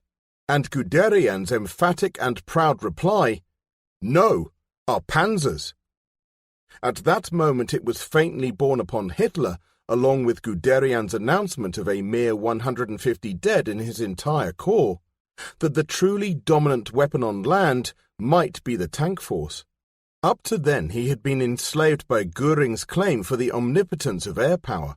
Now he was shown that tanks were an ubiquitous, life-saving weapon, and that air power had its limitations. And the rapid advance of the other armoured formations to the gates of Warsaw and through the mountains in the south told the same story, leaving nobody of balanced judgment in any doubt that, even in unfavourable territory, panzer divisions could make a decisive impression. But the campaign, though won, was far from over. Next day 19 Corps was sent across the Vistula and transported through East Prussia, close to Bartenstein, to concentrate on the left wing of the German army as it prepared to drive south towards Brest-Litovsk. This provided an opportunity for the corps commander to relax while his staff did the donkey work, and it was part of Guderian's make-up that he could do so in style. On the night of the 6th, he slept in the bed which once had been used by Napoleon in Finkenstein Castle. With amused vanity he relished the privilege. The following night, while his troops drove up for action, he went deer shooting and bagged a large 12-pointer. Fortunate the staff which has such a trusting commander. Within a few hours he was planning again, receiving his orders from Bock and negotiating for alterations so that his corps, now strengthened by the substitution of 10th Panzer Division for 2nd Motorized Division, should be left free to make full use of its immense striking power. The initial scheme put forward by OKH to von Bock's Army Group North on the 4th-5th September was anything but productive of wide-ranging, fast panzer attacks. 19th Corps was to be kept in close attendance of 3rd Army and held back at infantry speed. Moreover, the fear of strong intervention by the French in the west, the fact that it had not yet taken place after the Anglo-French declaration of war on 3rd September, was the cause of some amazement, deterred OKH from committing major forces too far east when it appreciated that, already, the poles were broken. Incursions east of a line, Ostro-Mazowiecka to Warsaw, were forbidden.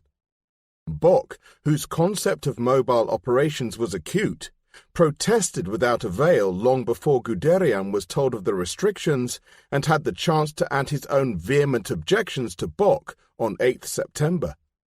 But on the 8th it suddenly transpired that Army Group South had not, after all, captured Warsaw, nor had it crossed the Vistula as it had claimed. In fact, 4th Panzer Division had taken a hammering with the loss of 57 out of 120 tanks, as it tried to break into the city, and there were signs of a major Polish counteroffensive opening along the river Bzura to the west. In these changed circumstances, Bock now obtained permission to use 19 Corps to wider and better effect, bringing it under direct command on the left of 3rd Army and aiming it against Brest-Litovsk, far to the east and rear of Warsaw. While Rundstedt and Manstein were preparing for a tactical envelopment on the Bzura, Guderian was given the opportunity he yearned for, a strategic envelopment from north to south with massed panzers.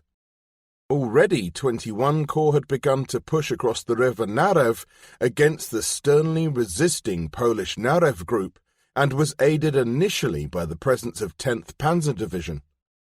But the moment that division was withdrawn from command and switched to the left flank where 19 Corps was being pushed through by Guderian, the impetus of 21 Corps' operations was lost. Here, as elsewhere, infantry unsupported by armour had a rough ride against a determined enemy, and this applied equally to 10th Panzer's infantry regiment. Last-minute changes of plan also caused confusion in 19 Corps whose inexperienced troops as yet lacked a common method of operation. Moreover, unsubstantiated reports by the leading troops, which claimed advances that had not yet taken place, gave a false impression and caused the operation to be launched in a haphazard manner. It was the same in 10th Panzer as it had been with 3rd Panzer on the first day. Local commanders were too far to the rear to enable them to both understand and have control over the situation. Operations ground to a halt for lack of leadership. While the tanks remained on the home bank of the river, awaiting ferries or the construction of a bridge, the infantry were held up, and not until 1800 hours on the 9th were a sufficient number of tanks across to join the infantry in an attack which was immediately successful. Guderian was on the spot, urging on the attack and ordering the building of bridges that would carry the tanks next day. Again there was confusion after he had left the front and returned to his main headquarters for the routine evening exchange of views and orders with Nering. During the night, the commander of 20th Motorized Division, which was under orders to cross the river on the right of 10th Panzer, demanded and received the bridges which Guderian intended for use by the tanks. Progress was made only slowly against extremely stiff resistance from the 18th Polish Infantry Division, which had already given 21 Corps a rough handling and now was withdrawing southward. It was 20th Motorized Division's turn to grapple with 18th Division, while the two Panzer divisions began their drive towards the River Bug. Immediately the dangers to unarmoured troops in maintaining a deep penetration were exposed. 20th Motorized Division called for help almost at once, and 10th Panzer had to be diverted to their assistance. Meanwhile, 3rd Panzer Division, moving into the lead on the left flank, felt itself in danger from the remains of the Narew Group and the Podlaska Cavalry Brigade, which lurked on the left flank and rear from the vicinity of Grodno and Białystok. Guderian ignores this threat in Panzer Leader, but the War Diary, KTB of 19th Corps, does not make light of it. Nering realized the threat and, moreover, on the night of the 10th-11th, was prevented with main headquarters from joining Guderian because Polish troops had cut the road. Rightly, Guderian admits to moving the headquarters prematurely over the Narew. There was no need, since the radio sets were well within range of each other and a headquarters' effectiveness is reduced each time it makes a move. Furthermore, the perils of a roving commander in the forefront of the battle were enunciated at this moment of maximum Polish reaction. That day Guderian himself was cut off and had to be rescued by motorcyclists, and on the 12th the commander of 2nd Motorized Division, travelling ahead of his formation on reversion to Guderian's command, was cut off for several hours by Polish troops. These were the penalties of overconfidence allied to a failure to realize that, within the confines of a grapple when the enemy was present in strength, the major portion of panzer divisions was every bit as vulnerable as other troops, and that the comparative safety inherent in vast movement was nullified until conditions of untrammeled mobility had been created. These conditions were fully satisfied on 13th September when 18th Polish Division surrendered. OKH now took advantage of 19 Corps' location deep among the enemy in the east to make use of it as a flank guard to the rest of the forces to the westward, and began to reinforce it by 21 Corps against the threat of flank attack from the forests to the east.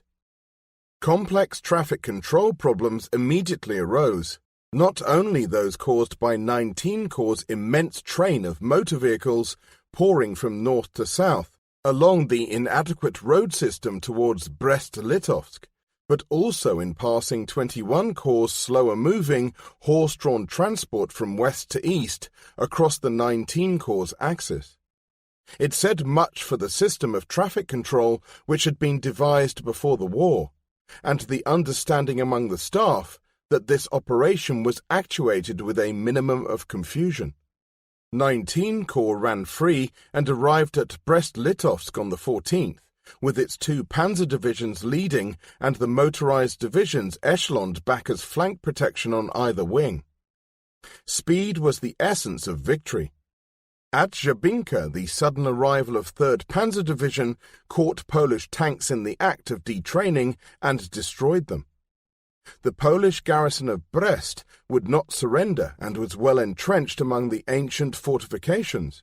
This provided yet another opportunity for Guderian to demonstrate his corps' versatility with a full-scale direct assault that lacked none of the power associated with heavily supported infantry forces in the past. Tanks, artillery and infantry from 10th Panzer and 20th Motorized Divisions were thrown into a deliberate attack on the 16th, while 3rd Panzer and 2nd Motorized Divisions continued their advance to the south in pursuit of the corps' mission.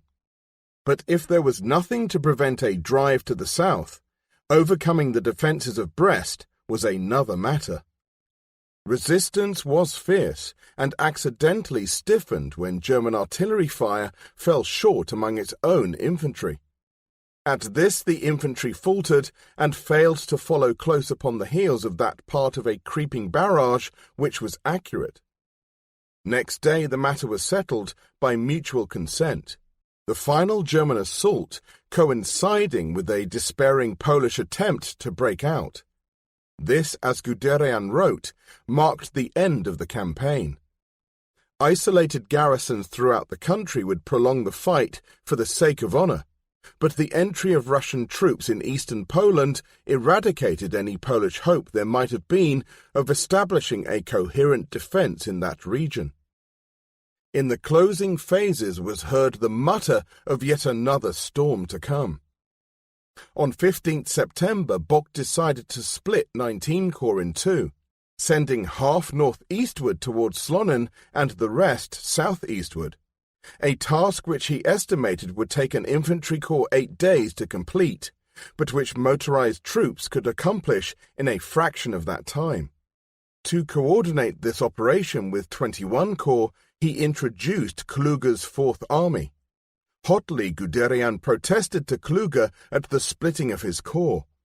It offended the principle of concentration, which was sacred to his philosophy of armored warfare, and it would also, as he forcefully pointed out, make command and control almost impossible. Events precluded the movement, but at this moment was born a mistrust of Kluge that was to distinguish his dealing with that officer and Bock over the next 5 years. Yet it was these two who recommended him for the award of the Knight's Cross of the Iron Cross, an honour he deeply appreciated since it seemed to me to be primarily a vindication of my long struggle for the creation of the new armoured force. It is equally likely that Bock and Kluge were motivated by immediate considerations and the reflected glory they would gather from Guderian's accomplishment. For he and they could claim a 200-mile advance in 10 days against tough opposition for losses which were lower, in proportion, than those of the other groups. Since September 1st, 19 Corps had suffered only 650 killed and 1,586 wounded and missing, a mere 4% of its strength. Tank losses for the entire army were 217 and the number of dead 8,000. Of whom the vast majority were in the infantry and only 1,500 in Army Group North. There were matters which gave less cause for rejoicing in the aftermath. Guderian shared the soldiers' disappointment that Hitler's promise of an automatic withdrawal of opposition by the Western powers once Poland was conquered was not fulfilled, though he was hardly surprised. In his letter to Gretel on 4th September, he had told her, "In the meantime, the political situation has developed insofar as a new world war is in the making.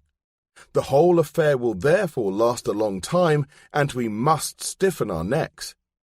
Now they had to face an offensive campaign in the West, at which they boggled, and for which there was no plan. The redeployment of an army which had suffered heavy wear and tear in battle had to be swiftly implemented, initially as a defense measure against an expected French offensive which never came. At least half the tanks needed major workshop overhaul. In the haste of withdrawal from the sectors which were to be turned over to the Russians, some equipment had to be abandoned, but the bulk of the army, Guderian included, was spared the horror of watching the SS units at their deadly work of extermination in that part of Poland which Germany retained. Heinz Guderian remained for 2 months, however, and records the deplorable impression made by the Jewish ghettos in Warsaw and Lublin.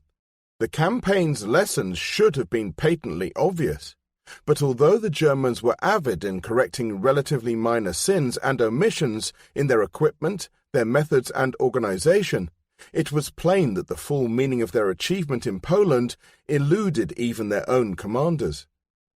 At the heart of misunderstanding was a universal belief that the Poles never had a chance, that the might of Germany was certain to prevail against an inferior opponent, as well it might in course of time. Such a belief suited the adjusted arguments put forward by opposing factions. The panzermen claimed everything for themselves, as did some airmen.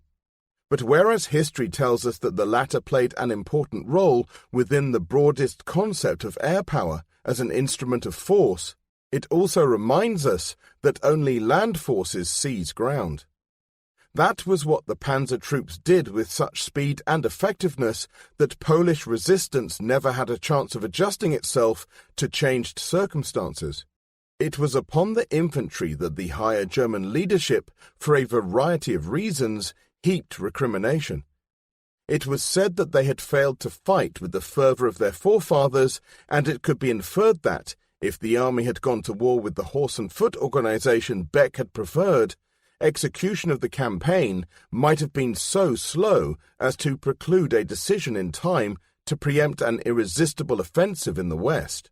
Hence it could be argued that, if Guderian had not engineered the panzer idea against the opposition of the majority, the war would not have been practicable. Few so argued, but Hitler had drawn his own conclusions. As it was, Bock severely criticized the performance of the infantry division as part of an effort to restore their sense of purpose, coupled with a complaint that the artillery was immobile and far too slow in deploying its fire. Henceforward he demanded that the artillery must not delay the infantry and, moreover, should be capable of giving direct support from the front line. This was merely a reiteration of Guderian's early arguments in favor of the tank. Manstein went further. Tracked, motorized assault guns were required, he said. So it was that, as the inadequate PZ-1 tanks were gradually withdrawn from frontline service, they were rebuilt and fitted with larger guns of Czech origin, mounted for limited traverse only behind armor.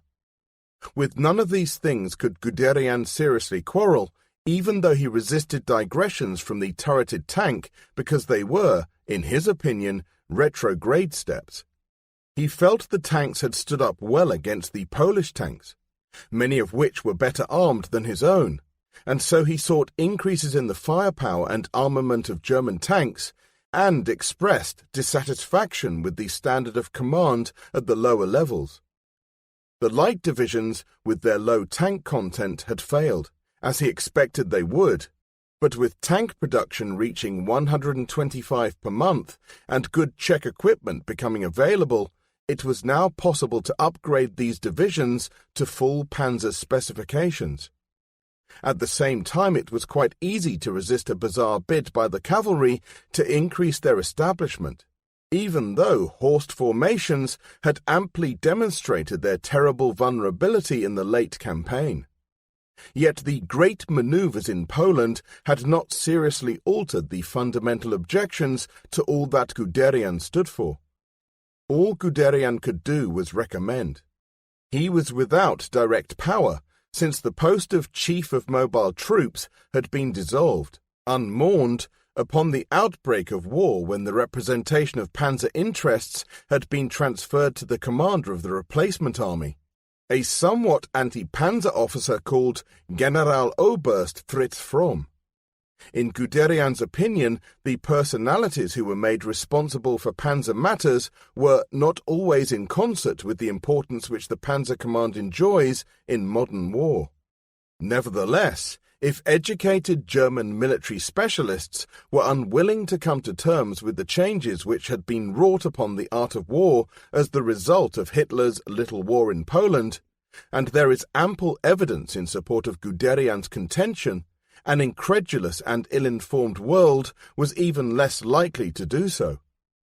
Though the major military powers, particularly Germany's neighbours, realized that tanks and aircraft had played a vital role in the Polish debacle, they tended to minimize their effects on the grounds that this had been an unfair test against an impotent victim.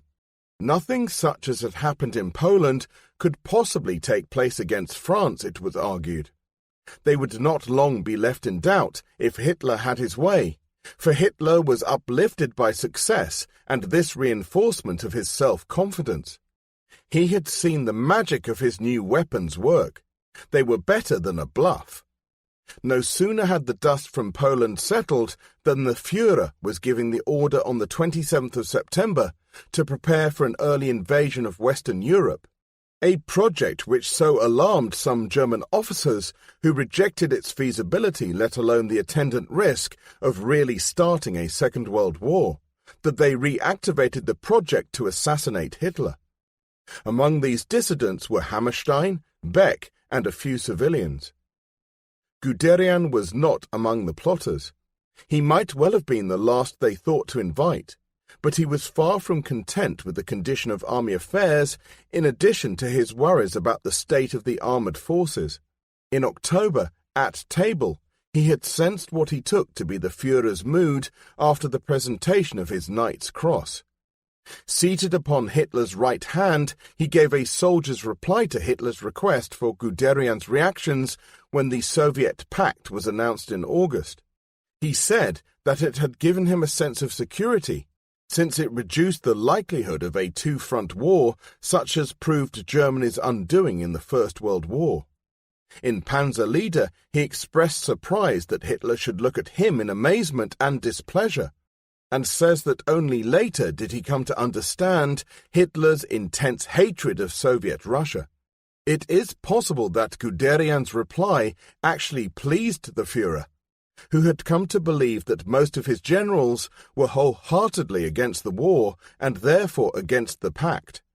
It may have encouraged him to find one among the few who recognized the wisdom of his diplomacy and who did not flinch from fighting. But Guderian, unlike so many of his fellow professionals, had come to believe in Germany's power to win battles and, in conversation, transmitted that conviction on the eve of the next round.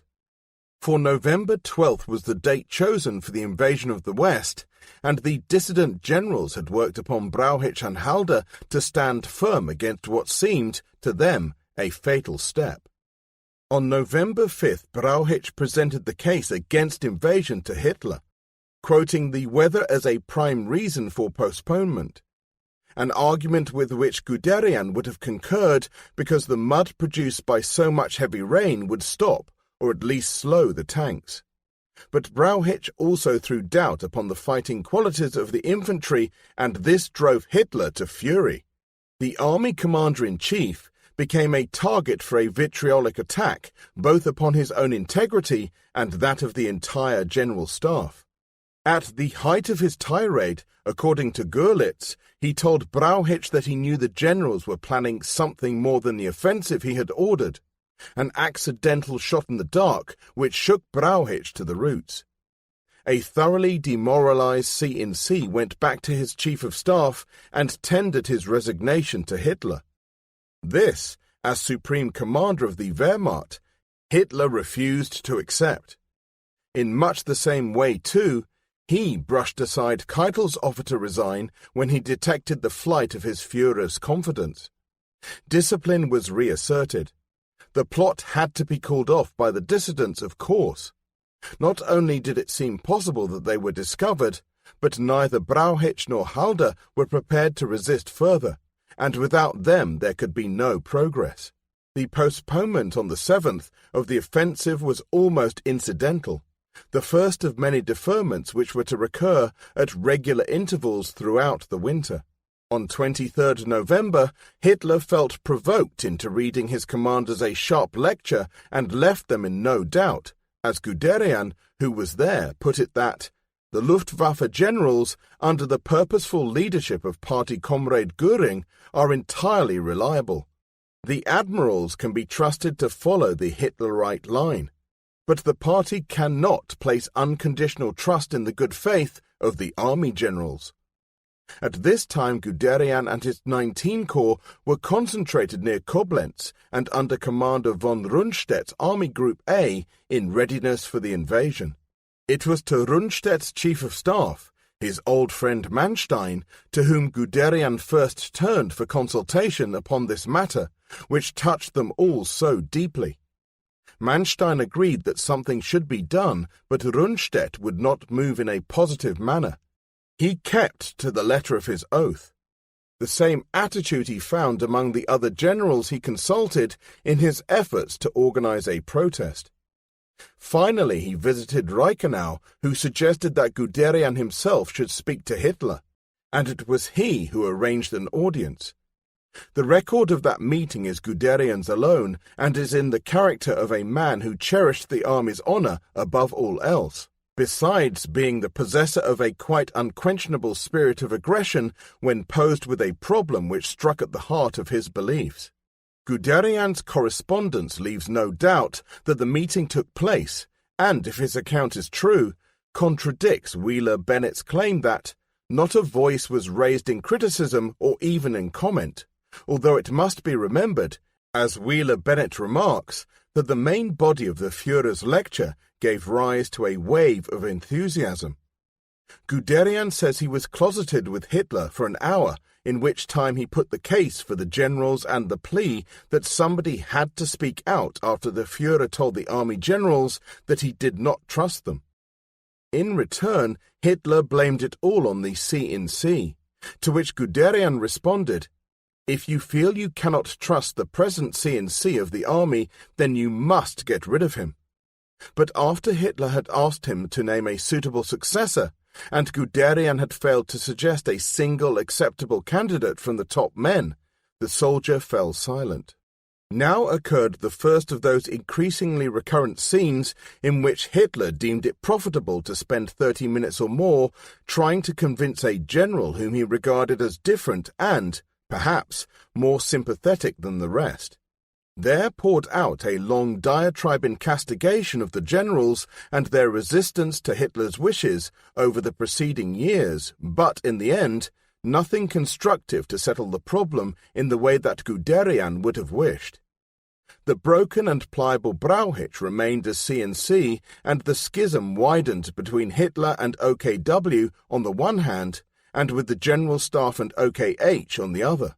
It is significant that Hitler should have felt the need to convince Guderian. Perhaps he felt that Guderian, because of his modern outlook and personal struggle against the army hierarchy, had a closer affinity with Nazi ideology than most Prussian military leaders. In a way he could have been right, even though Guderian was no Nazi. Maybe he hoped to recruit another sycophant who one day, like Keitel, would supplant the recalcitrant members of OKH. If that is so, he was hopelessly misled, for Guderian was incapable of sycophancy. Possibly he simply hoped to foster Guderian's goodwill as that of key leader of the army's most potent striking force on the eve of the most testing campaign. But in practice, he was to show that he had still not fully comprehended the meaning of the panzer divisions. It is more likely that a combination of all three motivations, plus several more of typically devious Hitlerian ingenuity, persuaded Hitler in an attempt to win the support of Germany's most controversial operational commander. Perhaps he wished to evaluate Guderian as a potential commander-in-chief. Guderian had demonstrated, as had several of his comrades, the absurdity of Zeke's demands that the army should stay out of politics. He actually played an important part in thrusting it deeper, if unwittingly and against its will, into the political field. If he believed, as sometimes it is said he did, in political detachment, it is merely another example of his blindness to reality. This isolated him from those with whom he was destined to collaborate and created the divergeness of view which were fundamental to his effectiveness as a leader. For Guderian was a target for the German generals' distaste when they had the opportunity.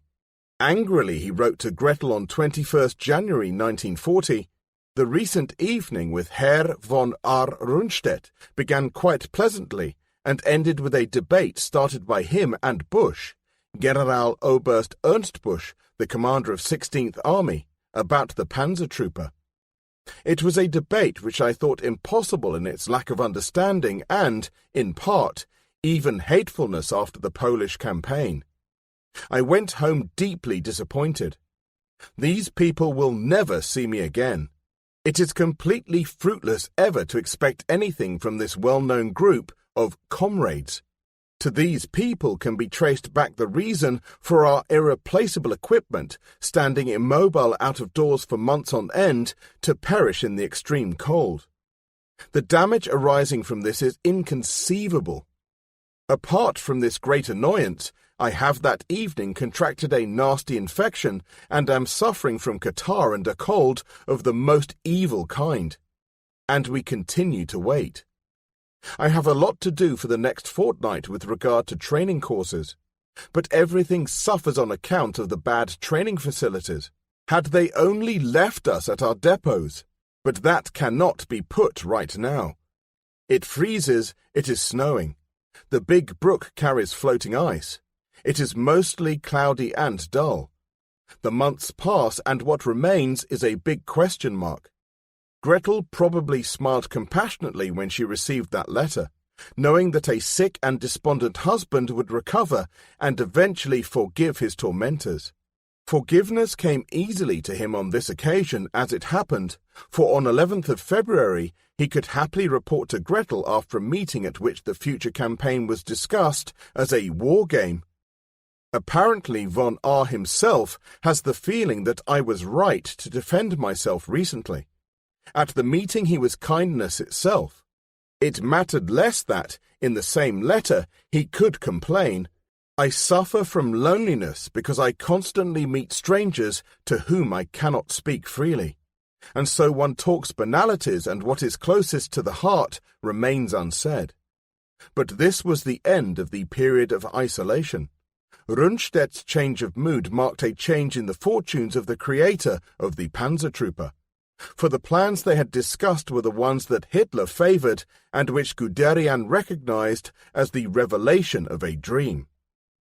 Nevertheless, the fluctuation of sympathy towards Guderian among the German generals acted as a barometer which pointed to the climate of opinion of the Germans, not only towards the controversial subject of tank warfare, but also with regard to Hitler's grasp upon a war situation. As a politician, Hitler had secured his position, but his pretensions as a military genius were as yet hardly suspected. Guderian held out a key that might unlock the door to a military revolution by destroying the orthodox armies of a previous decade. At the same time, he could help prove the prowess of the amateur supreme commander as the equal of professional soldiers. Much more than the issue of one campaign hinged upon the plan to invade Western Europe. 7. The green light through France. Without a plan and lacking much time to make one, since Hitler demanded its execution on 12th November, the German General Staff went to work on 28th September preparing an invasion of the West. But since, from the outset, Brauchitsch and Halder had little faith in the feasibility of their task, it is hardly surprising that the product of their deliberations lacked inspiration. It was essential, they reasoned, to outflank the Maginot Line which guarded the French frontier between the Swiss frontier to Longwy, south of Arlon, where the man-made defences merged with the allegedly strong natural defensive terrain of the Ardennes. Indisputably, they decided, the main effort should be made north of the Ardennes, in the general direction of Namur, while concurrently Holland was subdued on the extreme right flank. Left flank protection could be obtained by pushing a relatively strong force through the Ardennes to reach the river Meuse between Givet and Sedan. This was the basis of the plan, which was to suffer persistent postponement until on 10th January 1940, it appeared to be compromised when a German staff officer's aeroplane carrying its details made a false landing in Belgium. In fact, the papers were burnt before capture and little was disclosed. Long before January, the plan had come under piercing criticism. Manstein complained that it was unlikely to achieve complete victory since it could not bring about the total destruction of the enemy's northern wing and failed to create a favourable strategic situation from which to launch subsidiary thrusts. In essence, it lacked penetration and versatility. He realized that an invasion must achieve all quickly, since failure to do so would condemn Germany to a protracted war she could not sustain. He desired an annihilating encirclement such as the elder Moltke used to demand, that the younger Moltke had sought and missed, and which he and Rundstedt had recently achieved in Poland. Hitler also was dissatisfied with the plan, though his strategic insight was that of a tyro compared with Manstein's. On 25th October, before Manstein had seen the OKH plan, he had suggested that the drive through the Ardennes might be enlarged by aiming the main attack across the southern Meuse and then extending it towards Amiens to the Channel coast with the intention of cutting off a large portion of the enemy.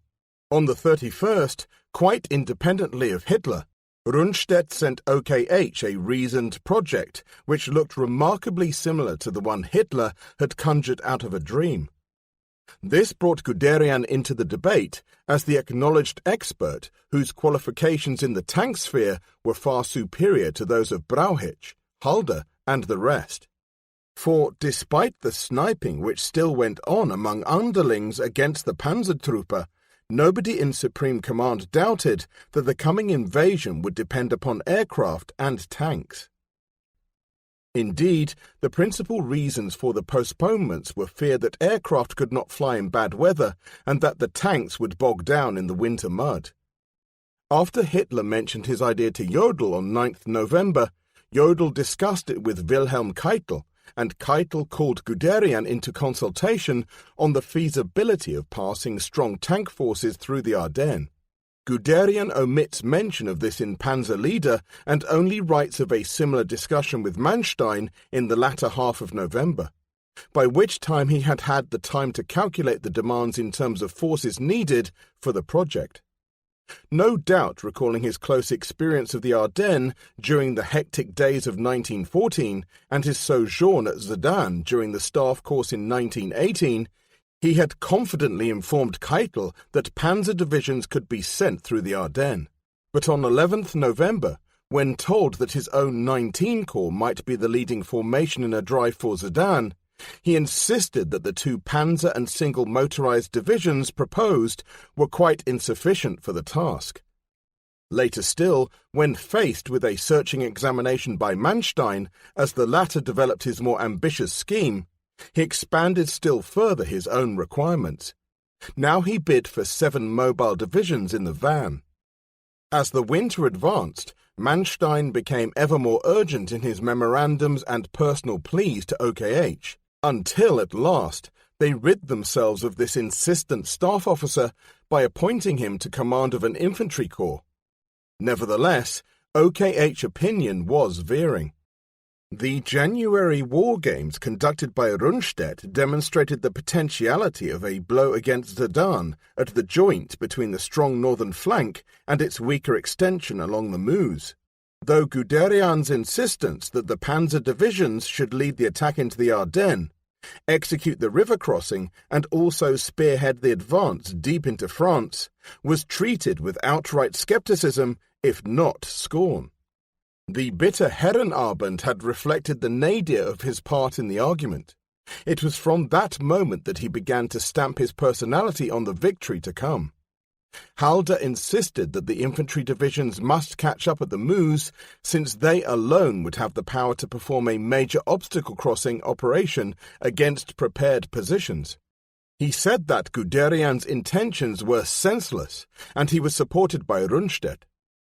Guderian stood firm and contradicted them both, reasoning in favor of a surprise stroke in mass, to drive a wedge so deep and wide that we need not worry about our flanks. Support appeared from some of the other generals. Halder began to waver. Then Manstein, during a routine interview with Hitler on 17th February, took the opportunity to describe his plan in person. At once Hitler was re-enthused, and next day told Brauchitsch and Halder, as if it was his own idea, that this was what he wanted. There was no further delay.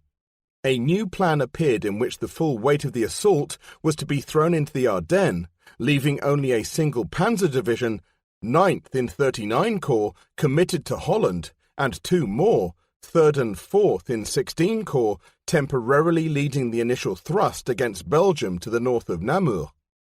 Moving across the northern face of the Ardennes, 15 Corps, with 5th and 7th Panzer Divisions, was to tackle the Meuse near Dinant, thus covering the northern flank of General der Panzertruppe Georg Hans Reinhardt's 41 Corps.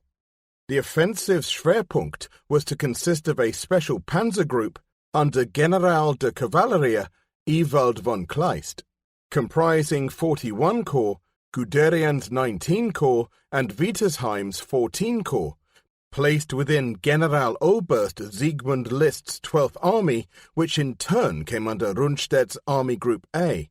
Reinhardt was given 6th and 8th Panzer Divisions only, but Guderian, upon whom all hopes were pinned, had 1st, 2nd and 10th Panzer Divisions, plus the crack motorized infantry regiment, Großdeutschland.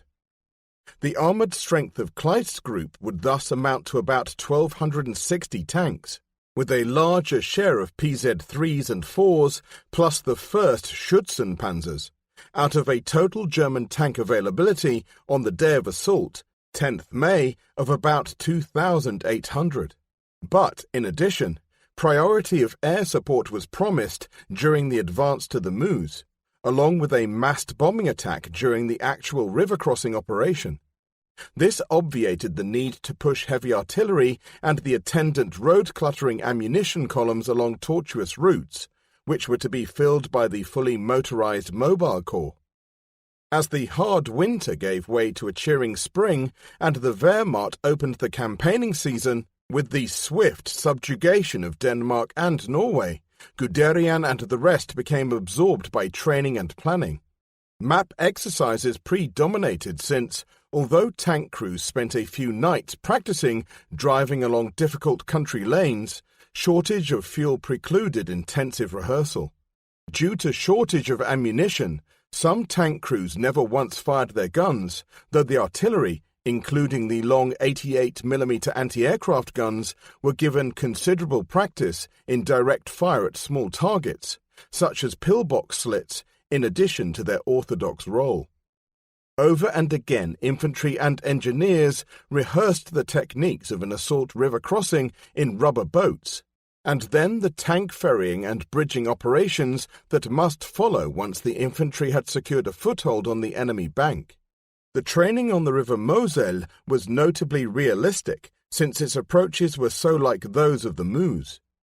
Tirelessly Guderian travelled from one exercise to another, goading his men to more intensive activity, analysing faults in their methods, synthesizing each lesson and feeding fresh ideas through Nering and his staff for dissemination throughout 19 Corps, and indirectly to the other panzer formations whose prospects were constantly in his thoughts.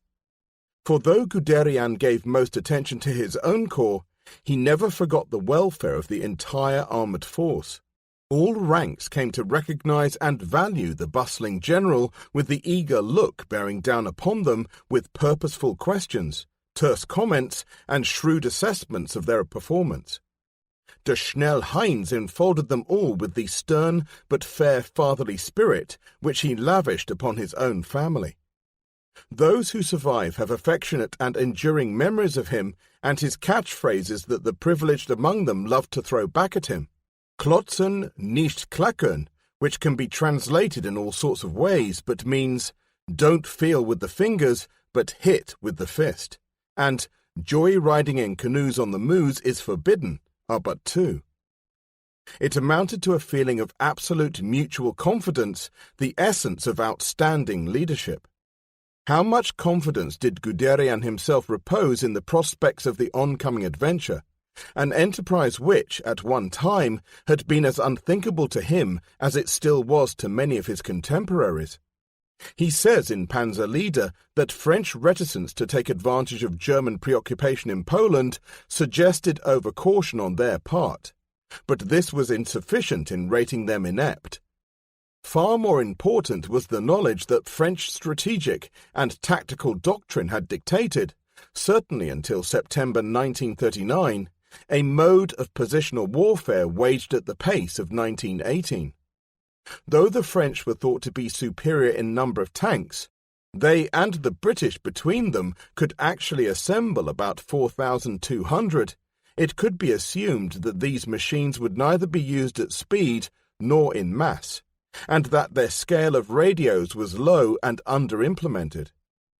Therefore they would be spread along the front and must be slow to react in a fast-moving situation.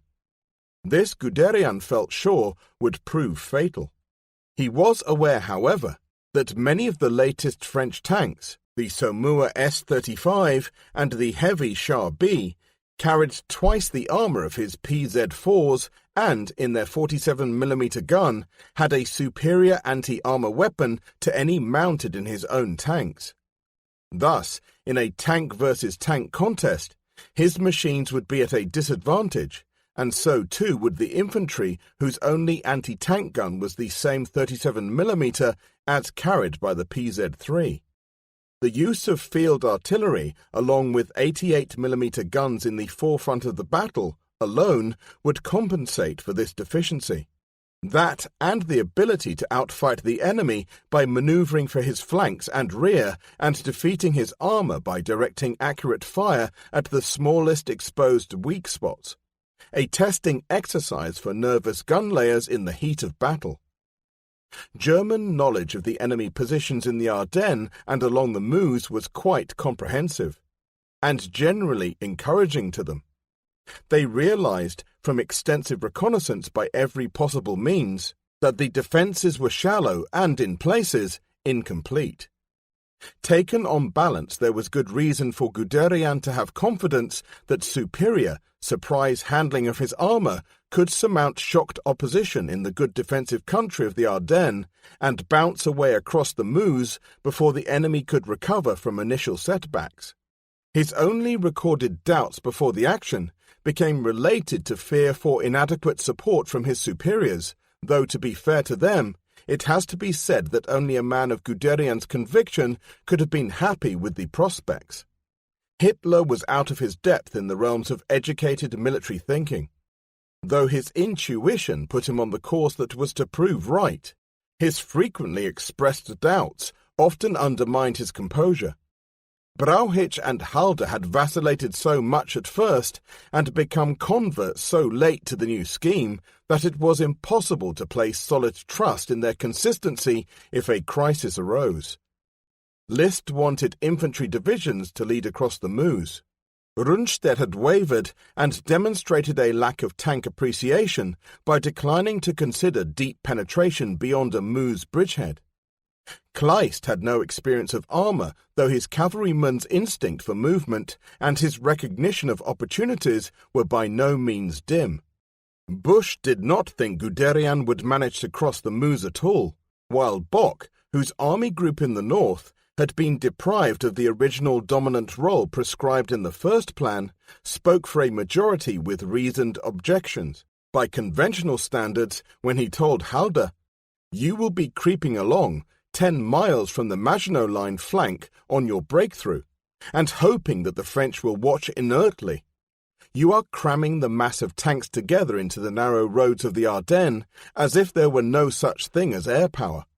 and you then hope to lead an operation as far as the coast with an open southern flank 200 miles long where stands the mass of the French army. There, Bock went wrong.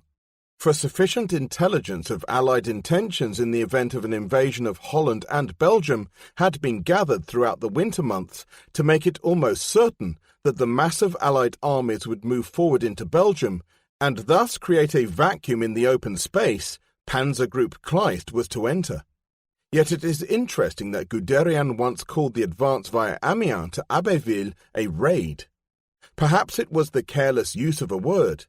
Maybe it reflected uncertainty of the final outcome, and he was prepared to backpedal if necessary.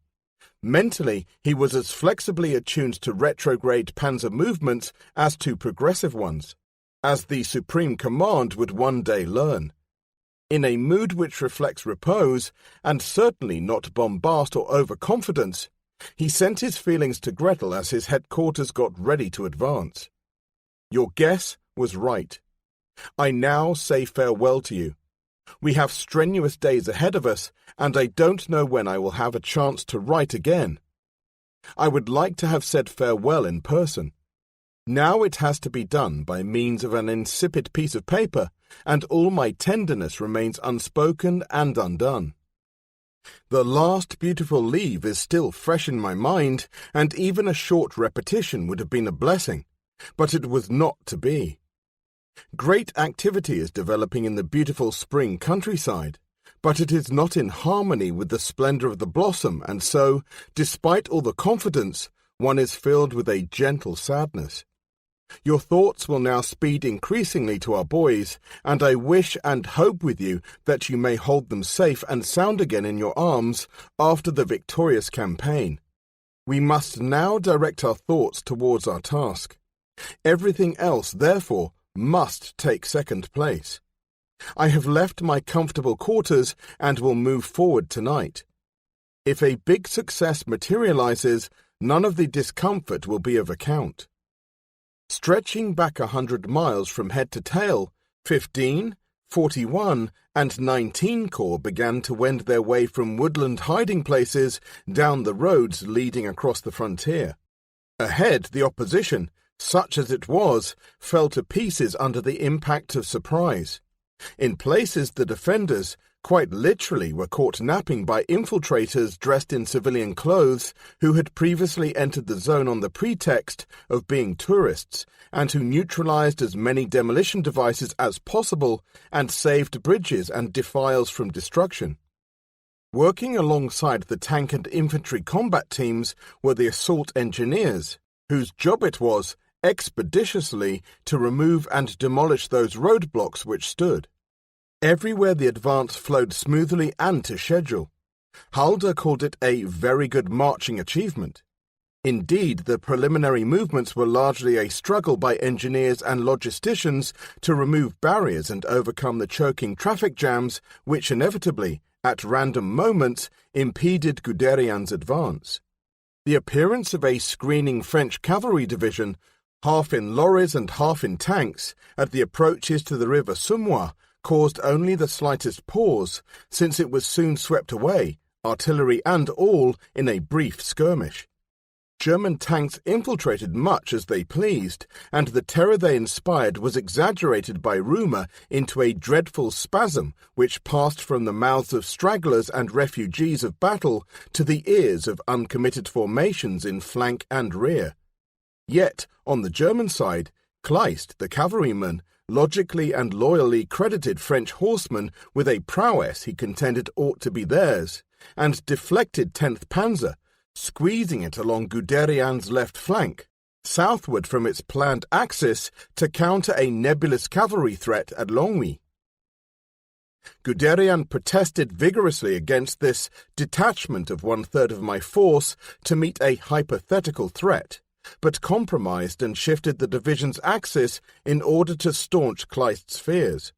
But in this effort to placate a superior, Guderian erred, for the diversion of 10th Panzer impinged upon its neighbour, 1st Panzer, which at that moment was 19 Corps' main striking force and preparing to cross the Soumwa.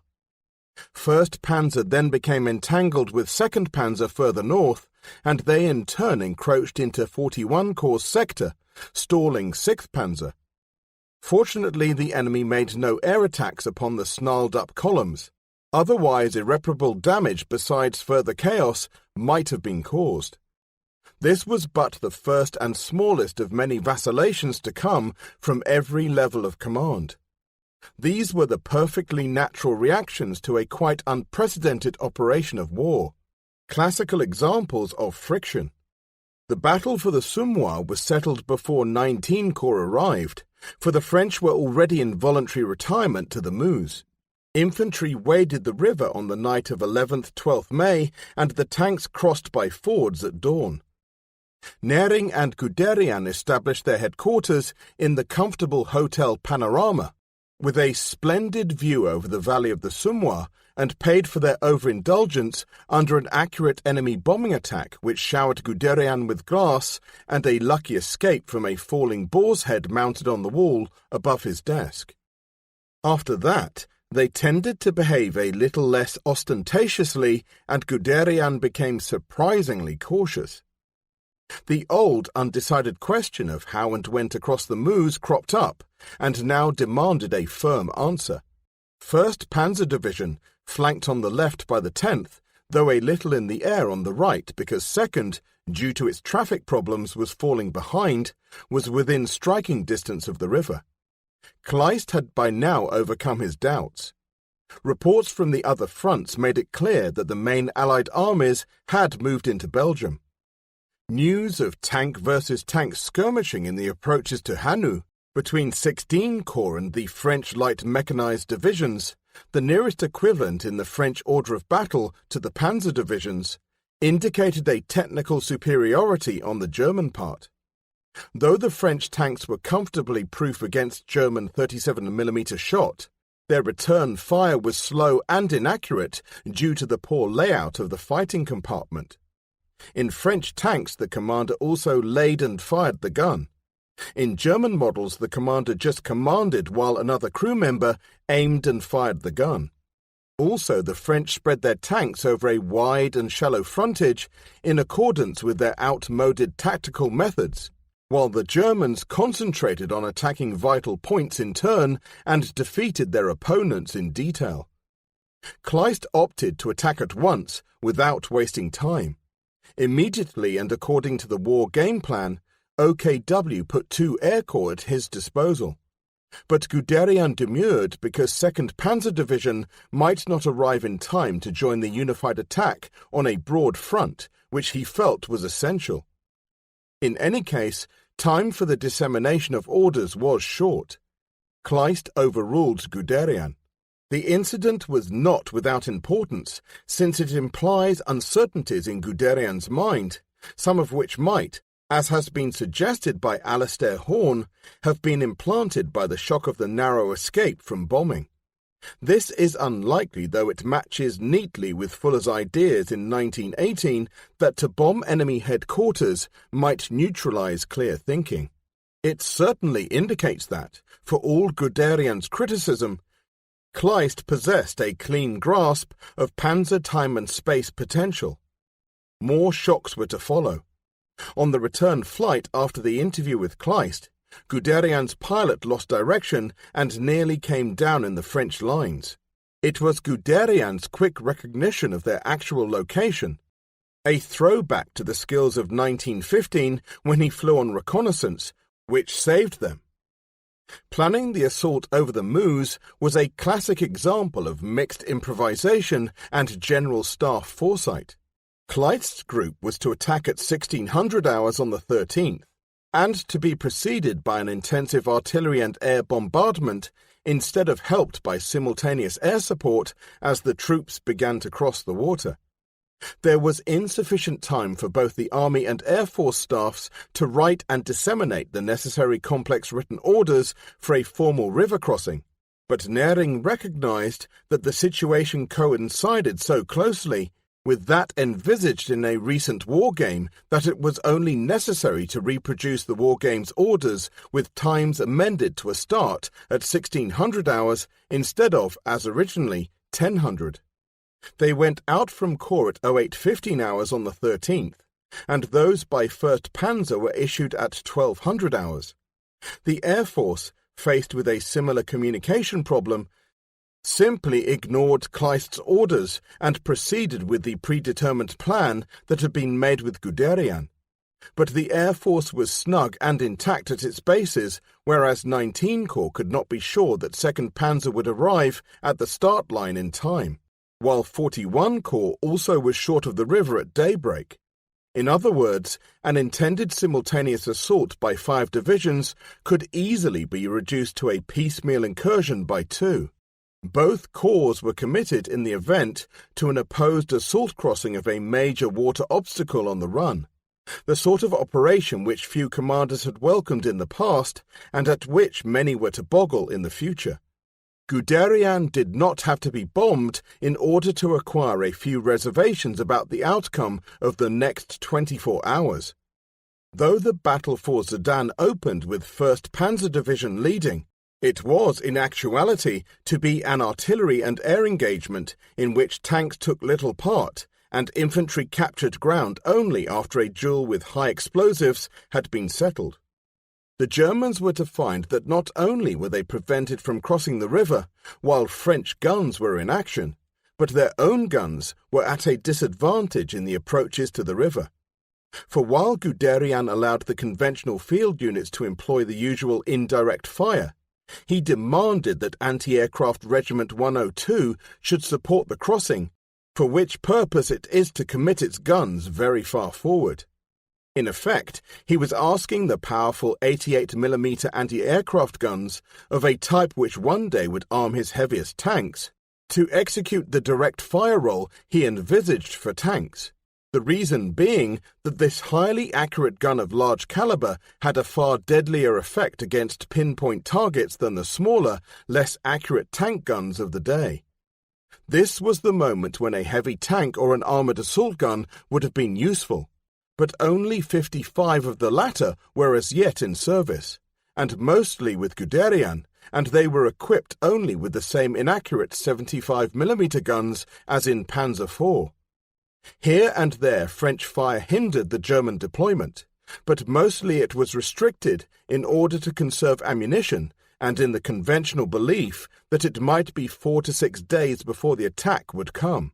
At 1600 hours the first waves of bombers arrived, the heavies to carpet selected areas, the dive bombers to swoop on individual gun pits. In Poland this method had achieved only marginally good results because the Poles were difficult to intimidate. Near Sedan, second-rate French divisions were unequal to the shock. Mostly the men went to ground, ran or were withdrawn upon receipt of supine orders from above. For 5 hours the bombing continued. With every minute that passed, the French return fire slackened. Unsupported by artillery, front-line French infantry wavered while those who shot at the gathering German infantry, as they dragged their assault craft to the water's edge, were struck by 88mm fire that came straight through the pillbox embrasures. As evening encroached, the German infantry gained a first foothold and began to work their way inland. Throughout the night the work of constructing tank ferries and bridges would go on, but the first tank would not be across until dawn. In the meantime, Guderian boated across himself to be met by his old comrade, the exultant commander of 1st Rifle Regiment, Oberstleutnant Hermann Bulk, with a ribald reproof for joyriding in canoes on the Meuse, and the news that a bridgehead was secure. Bulk needed no reminding that Guderian wished them to go on advancing all night. Each German was well rehearsed. By daybreak, 1st Rifle Regiment and the Großdeutschland Regiment on his left had formed a bridgehead that was 3 miles wide and 6 deep as reproof to Guderian for a previous, galling remark that infantry slept instead of advancing at night. Yet on this terrain where, in a German historian's words, the noise of fighting had almost stopped, the tank had won a victory where no German tank set track. The tank terror which had undermined German morale in 1917 and 1918 was turned upon its originators. French infantry fled from key and unthreatened positions at the mere hint of a tank's engine, though the engines they heard and reported in fear were those of French tanks moving to the rescue for a dawn counterattack. This French attack, if it had been pressed, might have thrown the battle back to the river, but the two light tank battalions which caused such alarm halted in case they multiplied a panic they had already raised in the night among the shattered defenders. In consequence, they were far from the start line at dawn, and when next they moved, it was to find themselves firmly opposed by German tanks and guns whose intentions were deadly and purposeful in the spirit of von Ziegt, the general who had once demanded of the good commander that he will always fix his goals somewhat beyond the point he feels to be really attainable. He will leave a margin for luck, but wise restraint and an artistic sense are necessary to prevent him fixing the goal too far outside a reasonable sphere of action. That was advice Guderian had now to heed as information began to accumulate of the existence of that breach in the French defences he had hoped to open. His mind was always fixed upon the raid to Amiens, but first there had to be what one of the major generals on the British side, Bernard Montgomery, was one day to entitle the dogfight. And since the dogfight mainly concerned the opposing armoured formations, to recall their fate is to understand the confrontation. To match the Germans, the French fielded 3 Divisions Légères Mécaniques, DLM, each of which had 194 tanks, including the good S-35s, and 4 Divisions Cuirassés Rapides, DCR, each of which had 156 tanks, including the heavy Char Bs. Each of which had 194 tanks, including the good S-35s, and 4 Divisions Cuirassés Rapides DCR, each of 156 tanks, including the heavy Char Bs. There were, in addition, 25 independent battalions of light tanks for infantry support. The DLMs were sent into Belgium and badly chewed by 16 Corps. Besides many machines, they lost the will to fight and for the remainder of the campaign were jumpy at the very mention of German tanks. Guderian saw nothing of them. Nor did he meet the 1st DCR which, like its fellows, had only recently been formed and lacked the organization, the communications, the philosophy or the techniques of panzer divisions. They were short of infantry and supporting arms, still wedded to the concept of close infantry support in linear positions, as well as slow and untutored in their deployment and battle drills. 1st DCR had also gone to Belgium and on 14th May was sent towards Dinant to oppose a sudden breakthrough by Hoth's 15 Corps. In 3 days' combat, it was virtually wiped out during a series of scattered engagements.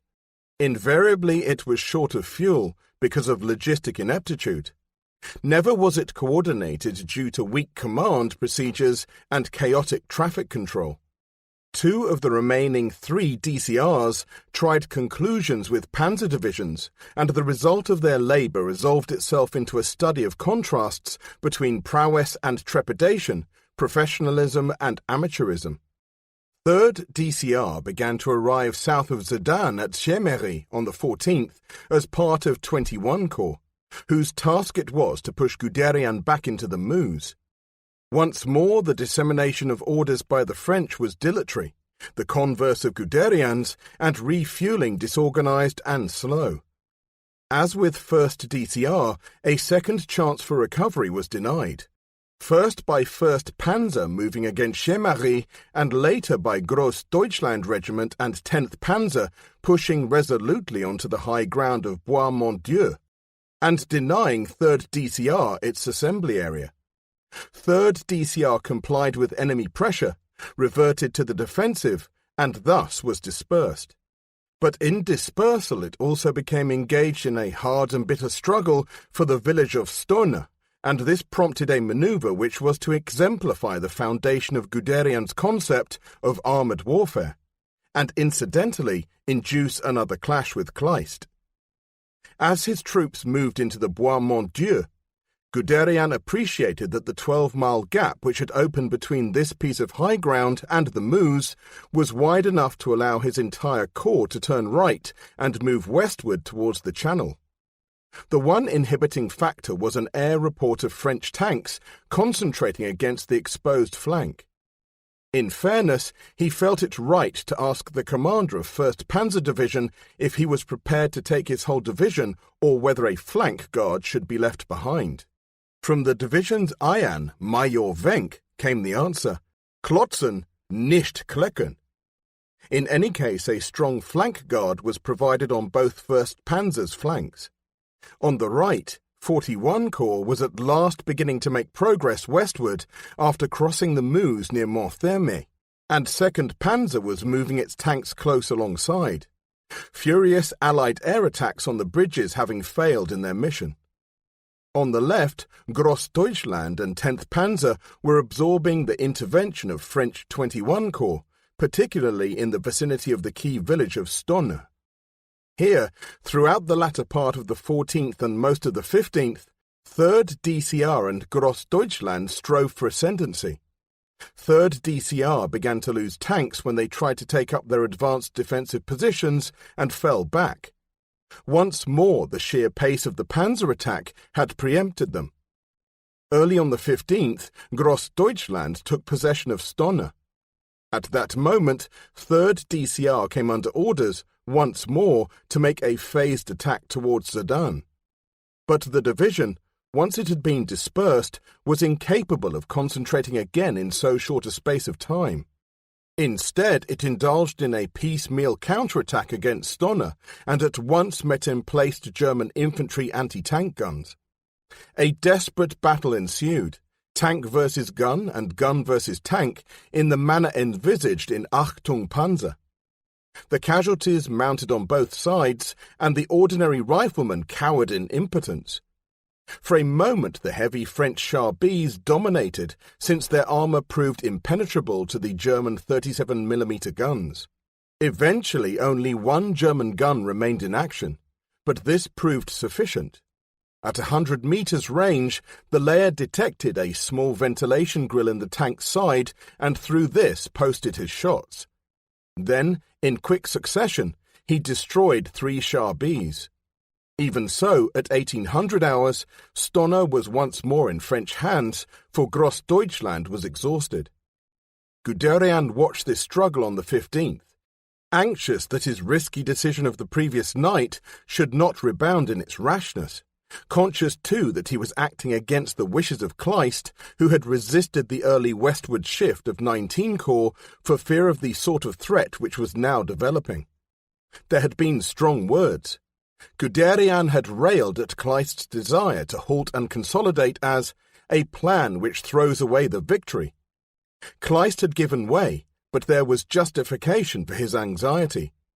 Guderian could be accused of taking an awful risk, of despising an enemy who was yet to be categorized as a feat. News from 10th Panzer was disturbing.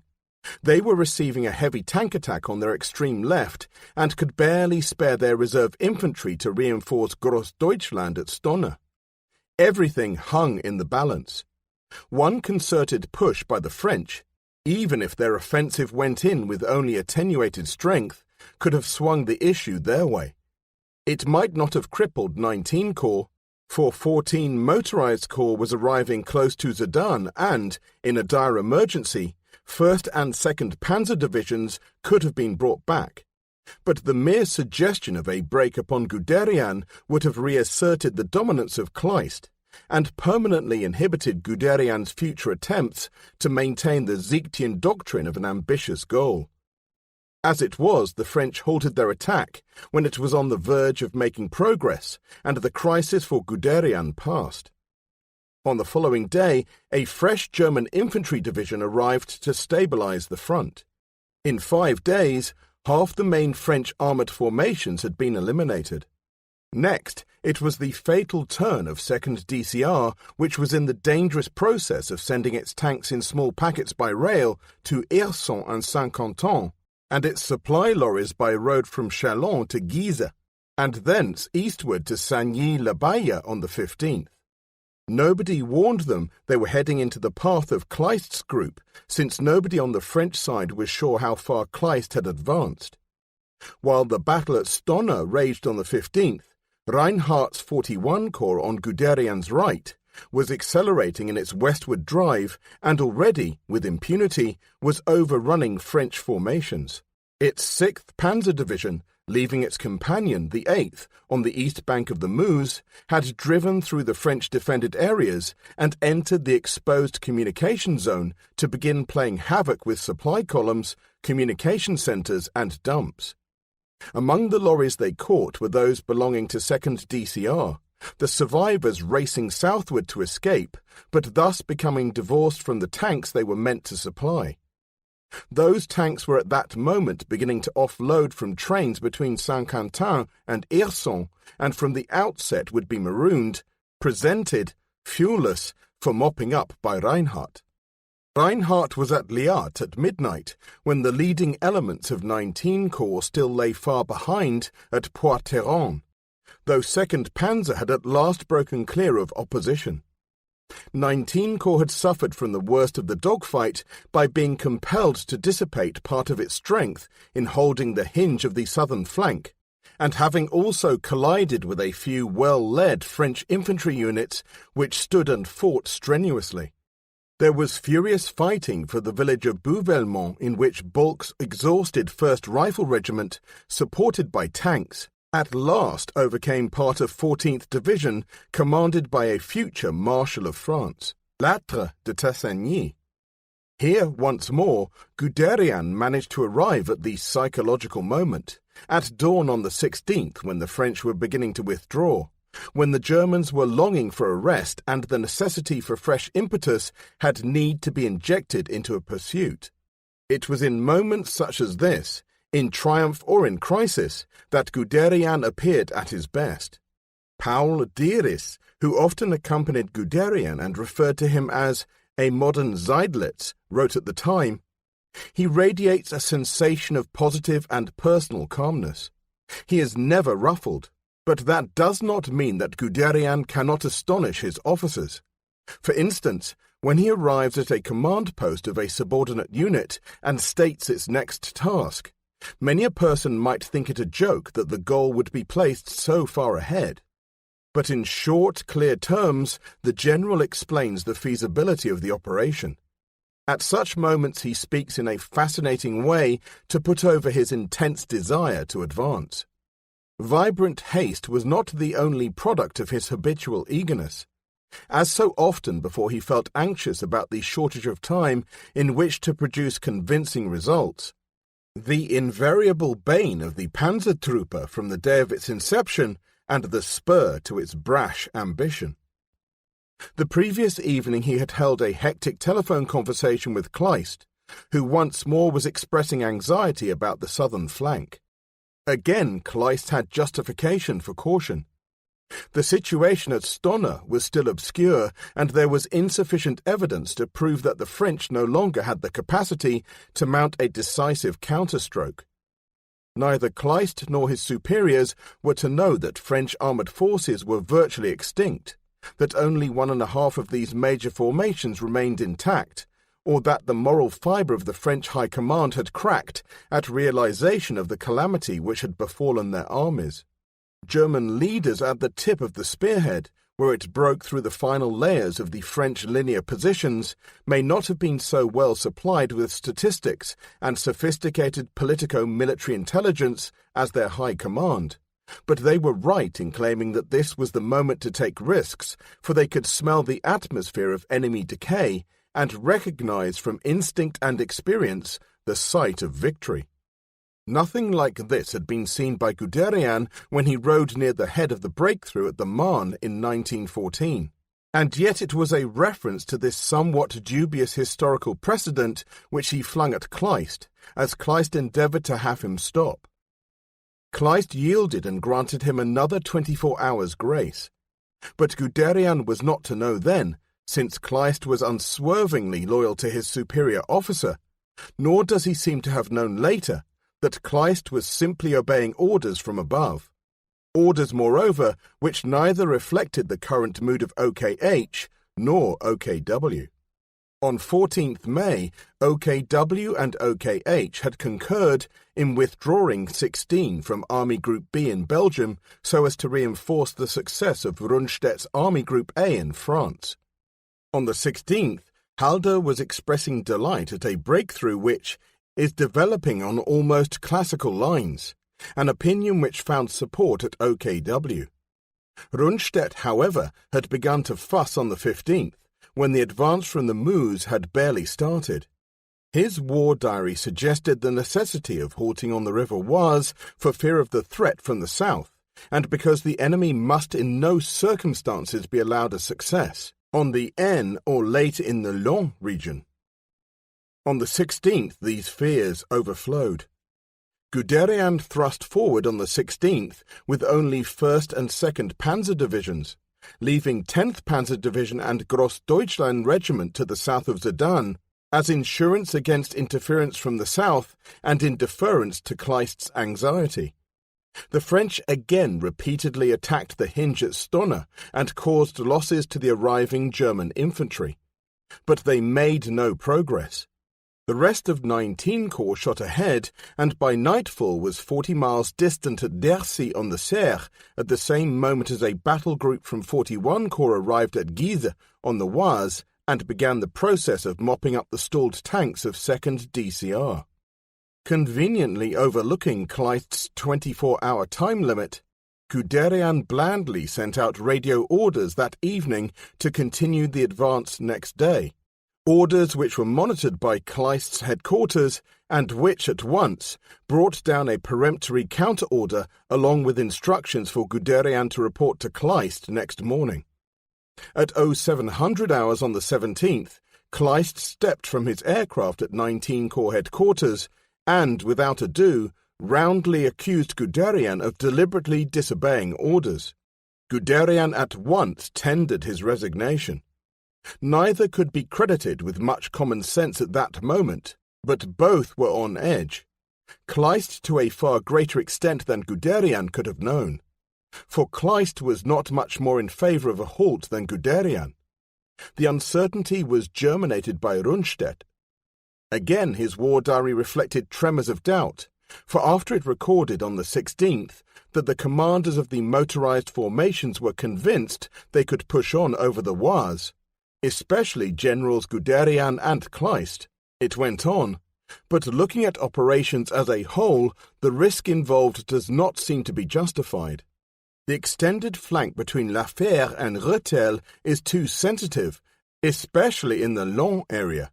If the spearheads of the attack are temporarily halted, it will be possible to effect a certain stiffening of the threatened flank within 24 hours. It is apparent that Kleist did not bother to explain Rundstedt's underlying anxieties to Guderian. Their relationship was already too far strained. But Rundstedt was shaken when Guderian's report of resignation arrived. Things had gone too far when a favourite of Hitler did that.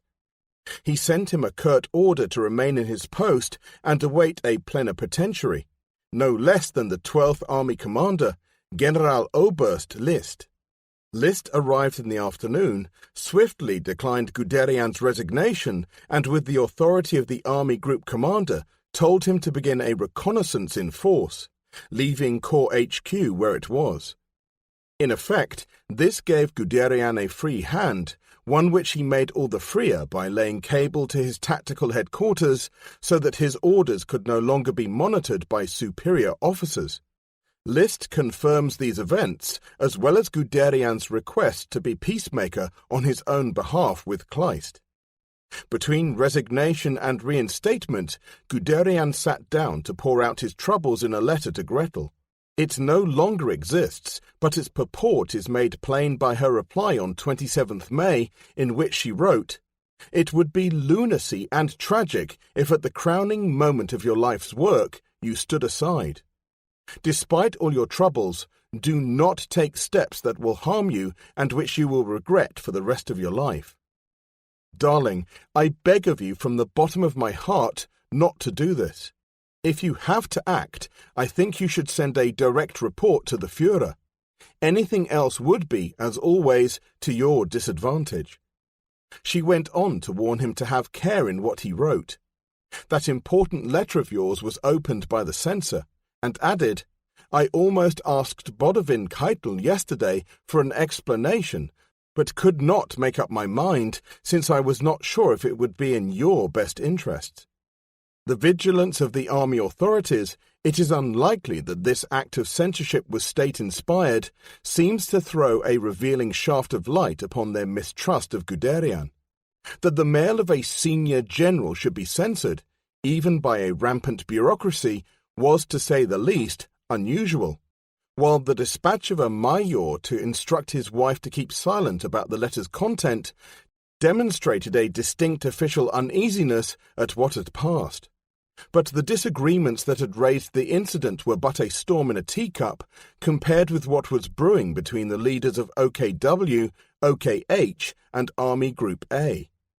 That day Hitler became scared at success and drove to see Rundstedt, a ready fellow warrior, to tell him it was more important to maintain a flow of safe successes rather than take a risk by reaching for the Channel. The scope of Guderian's advance once more outreached the Führer's limited notion of mobile operations. Ripples of the Führer's worries washed through OKW, sometimes in the form of direct instructions to specific army divisions, and aroused anger in Halder, who that morning was perfectly satisfied that there was no danger whatsoever.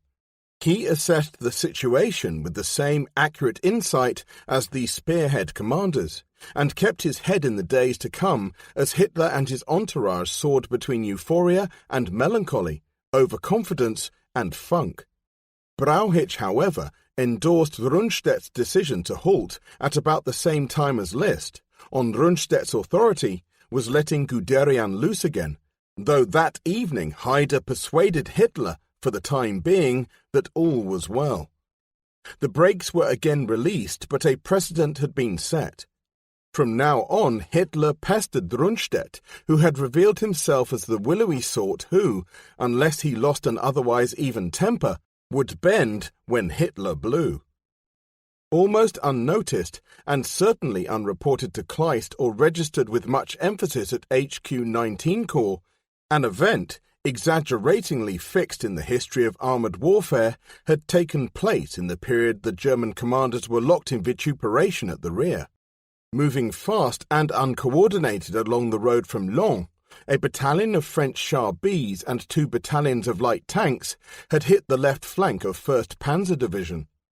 This was the point of 4th DCR, a partially formed, under-trained formation commanded by de Gaulle, who had taken up the appointment less than a week before. Appreciating, like Guderian, that speed was salvation, he had attacked Guderian's flank in the hope of catching the softer, administrative tail of the division. As it was, and quite by chance due to the standfast imposed by Kleist, he hit muscle, though not without profit. Light German units were brushed aside, and at 1600 hours, when Guderian was talking to List, only a few miles distant, the French had broken into Montcornet, threatening the supply columns. But at this moment the French attack, for want of infantry and artillery support, and from shortage of fuel, turned back when blunted by a defence which was beginning to stiffen. Now the Luftwaffe harried the French tanks and, through destroying only one, chased away the rest down the road they had come. After the war, pro-de Gaulle propaganda made much of this attack, but in actuality, apart from within 1st Panzer Division, there was hardly a twitter of alarm on the German side. Why should there have been? Again the French had displayed lack of determination, and already 10th Panzer was on its way to rejoin the spearhead approaching Rethel and poised to hit de Gaulle in flank. Moreover, the leading German troops, deep in France, were better supplied with fuel and ammunition than the French. German stocks were being built up at maintenance areas in rear, at Erson, for example, their system working all the better as practice made perfect. The French arrangements were falling apart. On the evening of 18th May, 1st Panzer Division was approaching Péronne, scarcely disturbed by further isolated outbursts of French resistance, and taking an interested look at the first British troops to fall into their hands.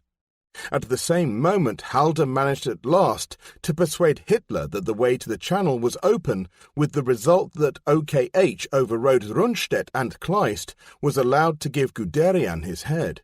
Paradoxically, this acted as the signal for Guderian to slow down, though not from choice. The tanks were in need of maintenance. 10th Panzer had been held up at Am. There was a fuel crisis because of a report that the newly created petrol depot at Erson had been destroyed by fire, and air reconnaissance discovered a big French tank force, 4th DCR of course, concentrating to the north of Laon and threatening Guderian's flank and rear. Guderian, in Panzer Leader, makes no mention of the fuel crisis or the need to slow down. One fancies it might have made him look slightly ridiculous, and he rather glosses over slow progress while paying his respects to de Gaulle. A few of his tanks succeeded in penetrating to within a mile of my advanced headquarters in Aulnon Wood, and I passed a few uncomfortable hours. But he was right when he wrote that the danger from this flank was slight. The air reports exaggerated 150 tanks into several hundred, and assumed that the French, conditioned by the doctrine of positional warfare, would not make a major attack until the Germans stood still. Guderian had no intention of standing still, and 4th DCR's attack, the only one with any hope, was beaten off without making a serious indentation in 19 Corps' flank. The French never again enjoyed a better opportunity, for by the evening of the 19th, 19 Corps' ailments had been cured. It also transpired that the fuel dump at Erson had not been destroyed after all. The signal reporting it had been corrupt and, in fact, as originally drafted, read that it was ready to make distribution. Next day, the 20th, 19 Corps made its longest and most dramatic advance in a single day. The most in 24 hours by any tank formation in that campaign. 56 miles from the Canal du Nord to the sea at Abbeville. 41 Corps, on its right, almost kept pace, and thus, that evening, Kleist could boast of having 3 panzer divisions lined up on a 15-mile frontage from Abbeville to Hesdin, with virtually nothing to prevent them turning either south towards Dieppe and Le Havre, or north against Boulogne, Calais and Dunkirk. The Allied armies were not only cut in two, they were in imminent danger of being isolated from their bases. An officer in 1st Panzer Division remarked that, "We had the feeling such as a fine racehorse may have of having been held back by its rider, coldly and deliberately, then getting its head free to reach out into a swinging gallop and speed to the winning post as winner. But racehorses, as Fuller once wrote, do not pull up at the winning post, and Guderian never willingly held back a galloping mount. Indeed, he had felt the need to drive 2nd Panzer quite hard on the 20th when it came up with the well-worn excuse of a petrol shortage in order to take time for a rest. No doubt Guderian recalled Richthofen's horseshoe problem in 1914 at the time of the breakthrough in the same region. This time an excuse was to no avail, and 2nd Panzer somehow found the fuel to carry it to Abbeville. Halder was certainly taken by surprise and delayed until midday on the 21st before deciding to turn north against Boulogne instead of going south. At the same time, Hitler's confidence waned again as he surveyed that exposed southern flank on his map and allowed his imagination to dwell on the threat posed by French armies undisclosed. There was nothing of offensive value to disclose in the French order of battle. There had been a change of sea in sea, another German achievement, and there was much talk of a counter-offensive to cut the Panzer corridor. But the French and British already knew that this was practically beyond their capacity, and the Germans were also able to calculate the same, and quite as accurately, on the basis of air reports, radio intercepts and information from undercover sources and prisoners of war, including several very senior French generals who had been swept into the bag. Halder plumped for a northward movement, but it was evening before Kleist set off again, directing Guderian into the void of the defenceless Allied rear against Boulogne and Calais. This day the shape of ominous events emerged. The British attacked southward with tanks at Arras and caused Rommel's 7th Panzer Division heavy losses. His difficulties were cleared up by nightfall since weight was lacking behind the British attack, but the repercussions were considerable.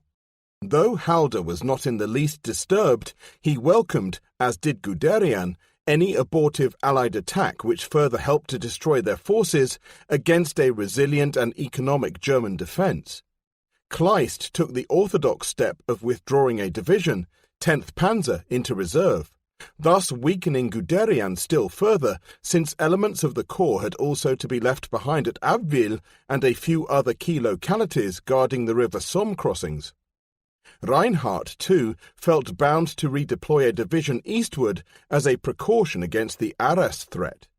Inevitably, Rundstedt went on fretting, and needless to say, Hitler fidgeted. Neither could bring himself to believe in total victory, and the pliable Brauhitsch lacked enough strength of will to reassure or silence them. In the upper echelons, only Halder demonstrated a real affinity with Guderian and his colleagues. Meanwhile, the Allied armies in the north had been put on half rations, and urgent measures were being taken to evade complete encirclement. Small British groups were being sent from England to garrison Boulogne and Calais and bar the way to Dunkirk, from whence an evacuation by sea was in prospect. But it would be the morning of the 22nd before Boulogne received its main garrison, and so it follows that, if Guderian or Reinhardt had been sent there immediately on the 21st, at the same rate as they had travelled on the 20th, they would have found the port virtually undefended. Likewise, they could have had Calais for the asking, since that port's garrison was not properly in position until the 22nd. As it was, Guderian made no movement on the 21st because, as mentioned, neither OKH nor OKW had previously made up their minds. He was thus a victim of his own speed. Nevertheless, there was still time enough to achieve all the objectives at low cost. He moved off northward at 0800 hours on the 22nd, his original intention being to send 10th Panzer to Dunkirk, first to Calais and second to Boulogne. This plan had to be abandoned when 10th Panzer was taken from him by Kleist, and so only 2nd Panzer was immediately available to lead the advance to Boulogne. And this Guderian dispatched without awaiting Kleist's permission, as the Corps' diary tells.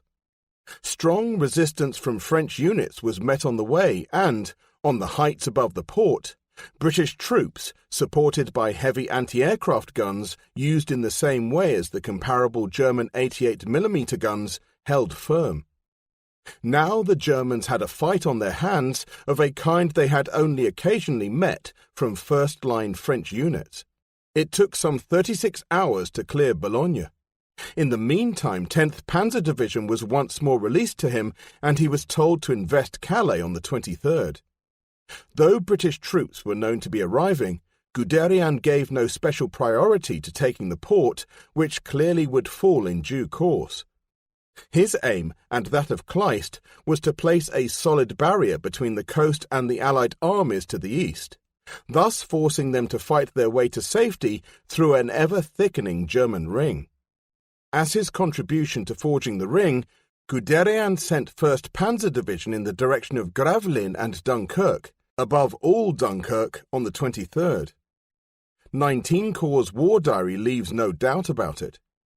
Play is made in the British official history of the campaign that Guderian gave these orders in ignorance of the difficult country into which he was throwing his troops. This overlooks the fact that Guderian knew the area too well from the First World War, and had flown over it, to be in ignorance of the risks to tanks in this terrain. On 23rd May, the difficulties of ground were well outweighed by preponderance of opportunity and strength. At this critical point, Kleist's group, despite 10% losses since 10th May, outnumbered its opponents and easily outclassed them. So obviously complete was German dominance that Guderian was saying, through the Corps' war diary, that it was opportune and possible to carry out its three tasks, à Canal, Calais, and Boulogne, quickly and decisively. A revealing abandonment, in terms of confidence, of his normal insistence upon concentrated effort. By the morning of the 24th, Boulogne had fallen. The Arc Canal had been crossed by 1st Panzer Division, which had brushed aside British tanks when they made a foray from Calais, and the Panzer Divisions of Reinhardt and Hoth, reinforced by additional motorized infantry divisions, were roaring up to join them. This was a formidable and versatile force.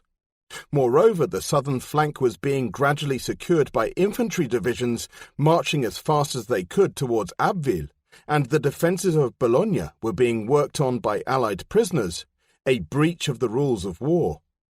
At this moment, with Dunkirk but 15 miles distant and ripe for the taking next day, in British appreciations this was rated a probability, came the celebrated halt order. Without entering into a detailed discussion as to the reasons for the order and the attendant sequence of events, it is sufficient to note that it originally emanated from Rundstedt on the evening of the 23rd. Once more he had lost his nerve and was striving to hold back the advance in order to close up his forces before they became involved in heavy fighting against a desperate foe, a view with which Kluge, the commander of the marching infantry of 4th Army, concurred. It was purely coincidental that, on the same day, Göring had suggested to Hitler that the Luftwaffe be given the honour of finishing the job at Dunkirk, which the army had nearly completed. Hitler, still nursing the anxieties which had beset him since the 15th, was delighted to find a new solution, particularly since it would enable a truly Nazi-orientated organization to seize a larger slice of glory. On the morning of the 24th, he once more visited Rundstedt, learnt of the standstill order and happily confirmed it. Guderian says, "We were utterly speechless. But since we were not informed of the reasons for this order, it was difficult to argue against it. Soon he was to learn that it was a Führer order. Yet another precedent had been set for the future. Hitler had intervened decisively in the conduct of a battle and overridden the Chief of Staff in an operational matter. There were rumblings. Halder was disgusted, made a strong protest, and was overruled. 2 SS infantry formations, which arrived to take over from 1st Panzer on the Arcanal, pushed forward on the 26th to improve their positions and were spurred on by Guderian. Sepp Dietrich, the commander of SS Leibstandarte Division, had Hitler's ear. That afternoon, quite unexpectedly, or perhaps because the true Nazi SS was now involved, Hitler relaxed his embargo. But now the British and French had come back in strength. The original German momentum had been lost, and the going was hard. Slow progress was made on the 27th and 28th, with Guderian up at the front in observation. Fearful that Germany's best troops would be wasted, he returned to his headquarters and sent advice to Kleist in a report which he does not mention in Panzer Leader, probably because after the war he had no access to the Corps' diary. 1. After Belgian capitulation, which had taken place on the 27th, continuation of operations here is not desirable, as it is costing unnecessary sacrifices. The panzer divisions have only 50% of their armoured strength left, and their equipment is in urgent need of repair if the Corps is to be ready again in a short time for other operations. 2. A tank attack is pointless in the marshy country, which has been completely soaked by rain. The troops are in possession of the high ground south of Dunkirk. They hold the important Cassel-Dunkirk road, and they have favourable artillery positions from which they can fire on Dunkirk. Furthermore, 18th Army, part of Bock's Army Group B, is approaching Kleist's group from the east. The infantry forces of this army are more suitable than tanks for fighting in this kind of country, and the task of closing the gap on the coast can therefore be left to them. This was the view which had been put forward by Hitler and OKW on the 24th, when the way was clear. This time Kleist was bound to agree and move 19 Corps into reserve to prepare for its next task, which was to be a renewal of the offensive in a southerly direction.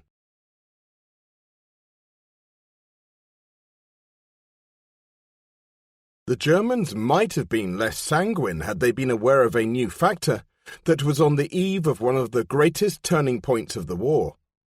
Until 23rd May, their enemies had operated almost blindly against the fast-moving armoured columns. But that day an intercepted plain-language radio message had told the British that Kleist's group would discontinue its advance towards Dunkirk for the present. Potentially far more crucial, however, was the British interception and first decryption of an operational Luftwaffe Red Key Enigma signal. The message revealed, with 8 hours' notice to spare, the time and place of a meeting between the chiefs of staff of 4 Luftwaffe Air Corps, but was not exploited by the British. Even more deadly for the Germans was the British feat not only of being capable of rapidly breaking the fondly imagined unbreakable Enigma machine, but also defeating Feldgiebel's vigilance against such an occurrence. For the rest of the war, the Germans would communicate by radio in a fool's paradise, totally unaware that the top-secret GC and CS organization at Bletchley Park would be intercepting and rapidly decoding the Red Key and many other. Thus, for example, reading messages sent by FLIVOs, Luftwaffe liaison officers working with the Army, and thereby providing profuse intelligence about the Army some time before it was possible to break the Army's Enigma keys, which were always more securely operated than those of the Luftwaffe. Of course, at this stage of the overrunning of the West, this menace was of little concern to Guderian because it hardly mattered that the enemy was aware of OKH strategic plans and his own movements, chiefly because the Allied intelligence staffs were in an appalling state of chaos and their defeated forces on the verge of collapse. Ironically, for several years after the war, the authors of the British official history of the campaign also were denied intelligence because they were not allowed to know of the very existence of Ultra, let alone its import to their tasks. Therefore, they were sometimes prone to drawing false conclusions. For example, they implied that if Guderian had known about the state of the ground in the approaches to Dunkirk on 23rd May, he would not have been so keen to enter the area with his tanks. And it has sometimes been suggested that he was not fully aware of the inhibiting effect of difficult ground on tank forces. If they had known what the FLIVOs were reporting, they might have guessed otherwise. In any case, the pages of Achtung Panzer fully reject the latter suggestion, and it is irrelevant to compare the nature of the consolidated defences of Dunkirk on 28th May with those that barely existed on the 23rd. So although Guderian indirectly was made to appear in agreement with Hitler's fears, this was far from the case. In the event, the Luftwaffe tried to accomplish by bombing what the army had wanted to achieve by occupation. Guderian's troops were thus privileged spectators of the first major attempt by air power to win a land battle in absolute terms of its own, the first of many similar failures to come. There could no longer be any doubt that panzer divisions had won their spurs. Not even their most hardy opponents within the German military hierarchy could deny them as a dominant weapon. Those who still harboured sectional reservations wisely maintained silence as, on 28th May, Hitler conferred the command of a panzer group upon Guderian. It consisted of 39 and 41 Corps, each of 2 panzer divisions and a motorized infantry division with the addition of certain supporting formations, a composition which made Panzer Group Guderian, prominently identified by a large letter G upon its vehicles, into an army except in name. This clear distinction was retained to keep the eager tank men in their place. Panzer groups were denied full army status and kept under command of an army. In Guderian's case, he was put under List's 12th Army, so that the traditional authority of the old system should not be weakened and denigrated. Victory was assured for the Germans. Not only could they assess the Allied formations and equipment which had been destroyed by counting the carcasses on the battlefield and the prisoners in their hands, but through wireless intercept they built up a comprehensive picture of the improvised defences opposing them from the Maginot Line to Abbeville. They knew the defences lacked both depth and sufficient mobile armoured troops. Because they were aware of these things, their task appeared relatively easy. At last there was harmony in their construction of plans for the southward-directed offensive. Guderian had made his peace with Busch and Kleist, and both had been generously sincere, to his delight, in their praise of his achievement. All was peace with Rundstedt, under whom 12th Army and Panzer Group Guderian now came. Enemy weak spots could be recognized. In a mood of relaxation, almost of overconfidence, liberties could be taken. The offensive was to begin when individual army groups had recovered from the exertions of the past weeks and had completed their redeployment. Army Group B, on the right close by the sea, started forward on 5th June, whereas Army Group A was held back until the 9th. Moreover, the infantry were to be given an opportunity to reassert their influence, with permission to lead the offensive and punch holes for the panzer divisions. Penalties had to be paid. The French and a handful of British divisions fought hard, and Kleist's group took a mauling south of Amiens on the 6th and 7th. It was Hoth's corps on the extreme right, led with characteristic dash by Rommel's 7th Panzer Division, which made the first clear breakout and began a non-stop drive for Rouen, Le Havre and Cherbourg. But things did not go well on the 9th. The date on which Guderian was intended to exploit an initial infantry crossing of the N and N Canal between Chateau Porcien and Attagny. At dawn, the infantry made heavy weather of the crossing and established only one small bridgehead at Chateau Porcien. Elsewhere they were repelled. It was nightfall before the leading tanks of 1st Panzer Division could begin to enter the bridgehead. Throughout the day, Guderian had motored tirelessly from one place to another, seeking information about infantry progress and trying to coordinate his future operations with them. In the course of it, he trod on a few corns and managed to have a sharp, victorious tussle with List, who falsely assumed that inactivity among the tank crews designated for the assault was a sign of Guderian's disobedience. This was symbolic. Though List was quick to realize his error, many senior commanders held implacable convictions that Guderian would sabotage their plans to prove panzer superiority over infantry. They were ever ready to find examples of his insubordination, for which he had a well-founded reputation by this time. It made no difference that Guderian had become the equivalent of an army commander. Unlike Kleist in the first days of May, he was frequently at the front, urging on everybody from regimental to corps commanders and encouraging the fighting men themselves. This could so easily have been mistaken by his subordinates as interference in their province. It rarely was, partly because they now needed little urging, largely because they realized that Guderian's main purpose was to dovetail their activities at the utmost speed with flanking formations by using his superior communication system to give them the maximum assistance by short-circuiting the time-honored statutory links of command. Once more, the superiority of mobile armour was demonstrated in the battles which developed amid the French defensive south of Rethel. Where infantry attacked unsupported, they were frequently held. Once tanks were injected into the battle, operations got fluid.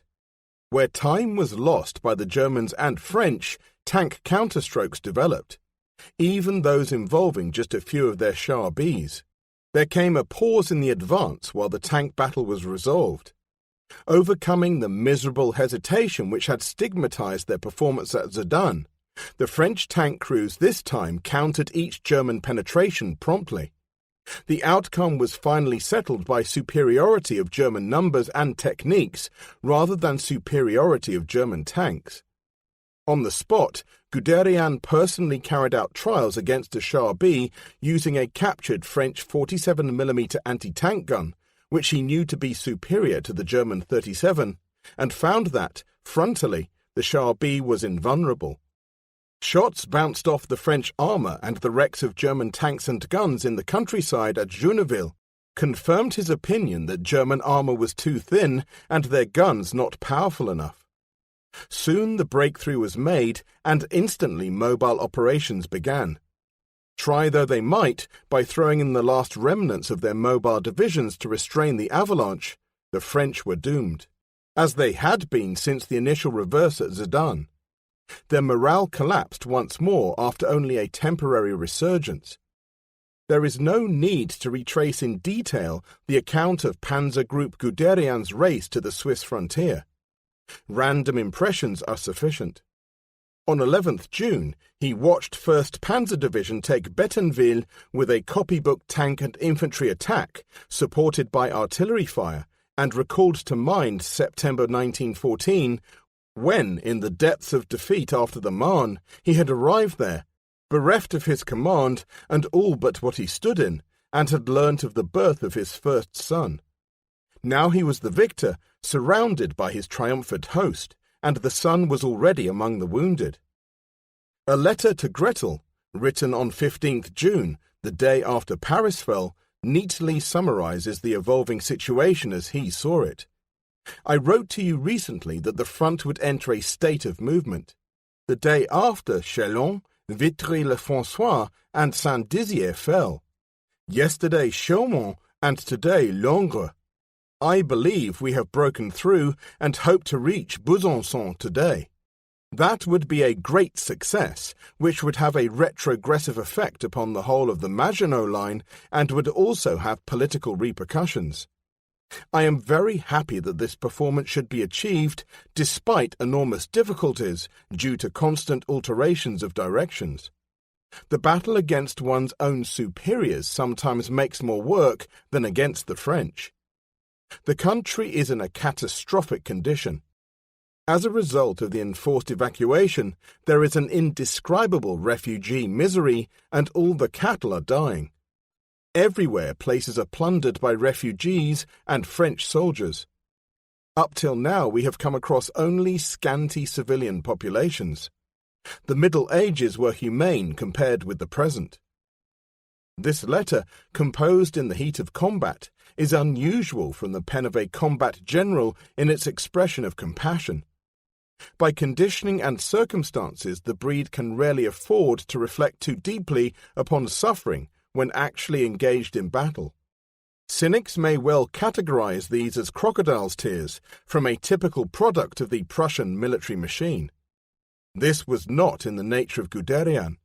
There is a profound sincerity about his letters, in the reflective portions of his book, and in his conversations which reject such aspersions. Of course he prided himself on his accomplishments in manipulating his forces to destructive effect, but that is the clinical pride of the technician. The man was devoid of racial hatred and registered his distaste for destruction and the byproducts of war. The same letter also warrants comment by its reference to alterations of direction. Vacillating orders originated from the top, from Hitler, though only the very highest in command were aware of it at the time. Halder remained consistent in the conventional requirements that the object of our operations must be the destruction of the remaining enemy forces. Hitler, on the other hand, bent Brauchitsch to his will on 6th June, with the demand, first, to secure the Lorraine iron ore basin so as to deprive France of her armaments industry. A truly incredible desire in the light of quite obvious indications that France was prostrate and in no position to prevent Germany taking anything she wanted almost at once.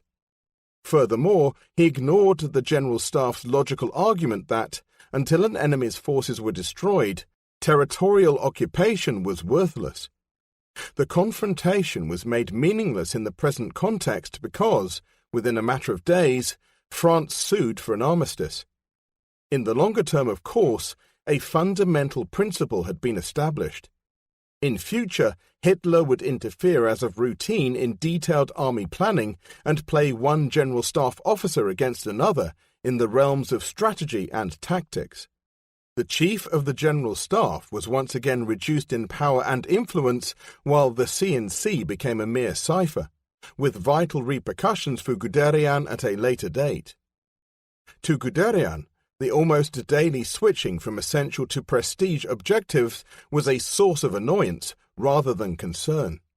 One day he would be told to divert and take Verdun, the next Saint-Mihiel, with their evocative memories of the past, instead of shaping a steady course towards targets which would lead to destruction of the enemy's forces. Naturally, as enemy resistance vanished, it became easy to overcome these difficulties. Guderian merely kept 39 Corps moving in the strategically desirable direction and used 41 Corps to mop up extraneous objectives. A flexible response is easier to apply when there is a superfluity of resources. On the 17th, his 52nd birthday, 39 Corps reached Pontarlier on the Swiss frontier, but this was a symbolic incidental compared with the important 90-degree turn in a northeasterly direction made by that corps' 2 panzer divisions the previous day. Using both his corps, Guderian delivered a broad-fronted drive into Alsace to complete the greatest encirclement of the campaign. In conjunction with 7th Army moving in from the east, over 400,000 French troops, including the garrisons of the Maginot Line, were gathered in. Their contribution to the defence of their land had been worthless. The manoeuvre, a truly remarkable feat in terms of the military art, goes practically unnoticed by history. Perhaps because Guderian and Nering made complexities of that sort seem so simple, probably because larger events were impending. But when Patton or Montgomery executed similar changes of direction in the years to come, their prowess was acclaimed to the rooftops. It was to another that tribute should have been paid for designing the methods which made their triumphs possible. An armistice was signed at Retende on 22nd June. Hitler and Germany basked in fame. So too did Guderian, for he suddenly found himself renowned throughout the land, a hero whom the propagandists praised for his contribution to the victory. Group Guderian was credited with 250,000 prisoners in 13 days' activity. Joseph Goebbels and his agents uplifted Guderian and had him broadcast to the nation. He told Gretel, "How lovely that you heard my speech. I really enjoyed making it." There was an enormous fan mail and gigantic correspondence. The other day a former Gefreiter, Lance Corporal from the First World War, sent me a harmonica from his factory. It's fantastic how kind some people are. As soon as the war was over, he told his propaganda officer, Paul Dieris, to find films of the campaign and show them to the troops. Later, this material would be made into a documentary extolling Guderian's command and the Panzerwaffe.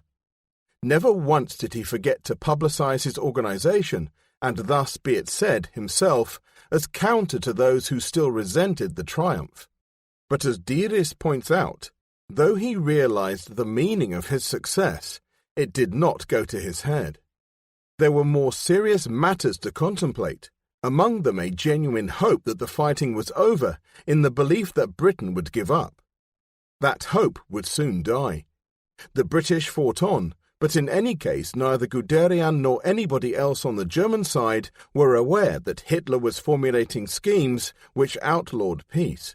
Yet Guderian himself displayed the same conquering restlessness as his Führer when on 27th June he shared his views with General Ritter von Epp, who called in during a visit to the front. He explained to Gretel that they discussed colonial questions. They did indeed, for Epp was an expert on the subject. But the discussion also ranged over the course to take if Britain went on fighting, and the manner of carrying the battle to the remaining enemy. It is reflected on pages 136 and 137 of Panzer Lieder, and is worth study as an indication of Guderian's contemporary attitude, as well as a demonstration of his accurate reading of the strategic situation and the shifting balance of power. At a time when the vanquished French were turning in anger upon the British and the Italians had already entered the war on Germany's side. He claimed, after the war, that in view of the insufficiency of our preparations in the air and on the sea, which were far below what would be needed to invade England, other means would have to be found of so damaging our enemy that he would accept a negotiated peace.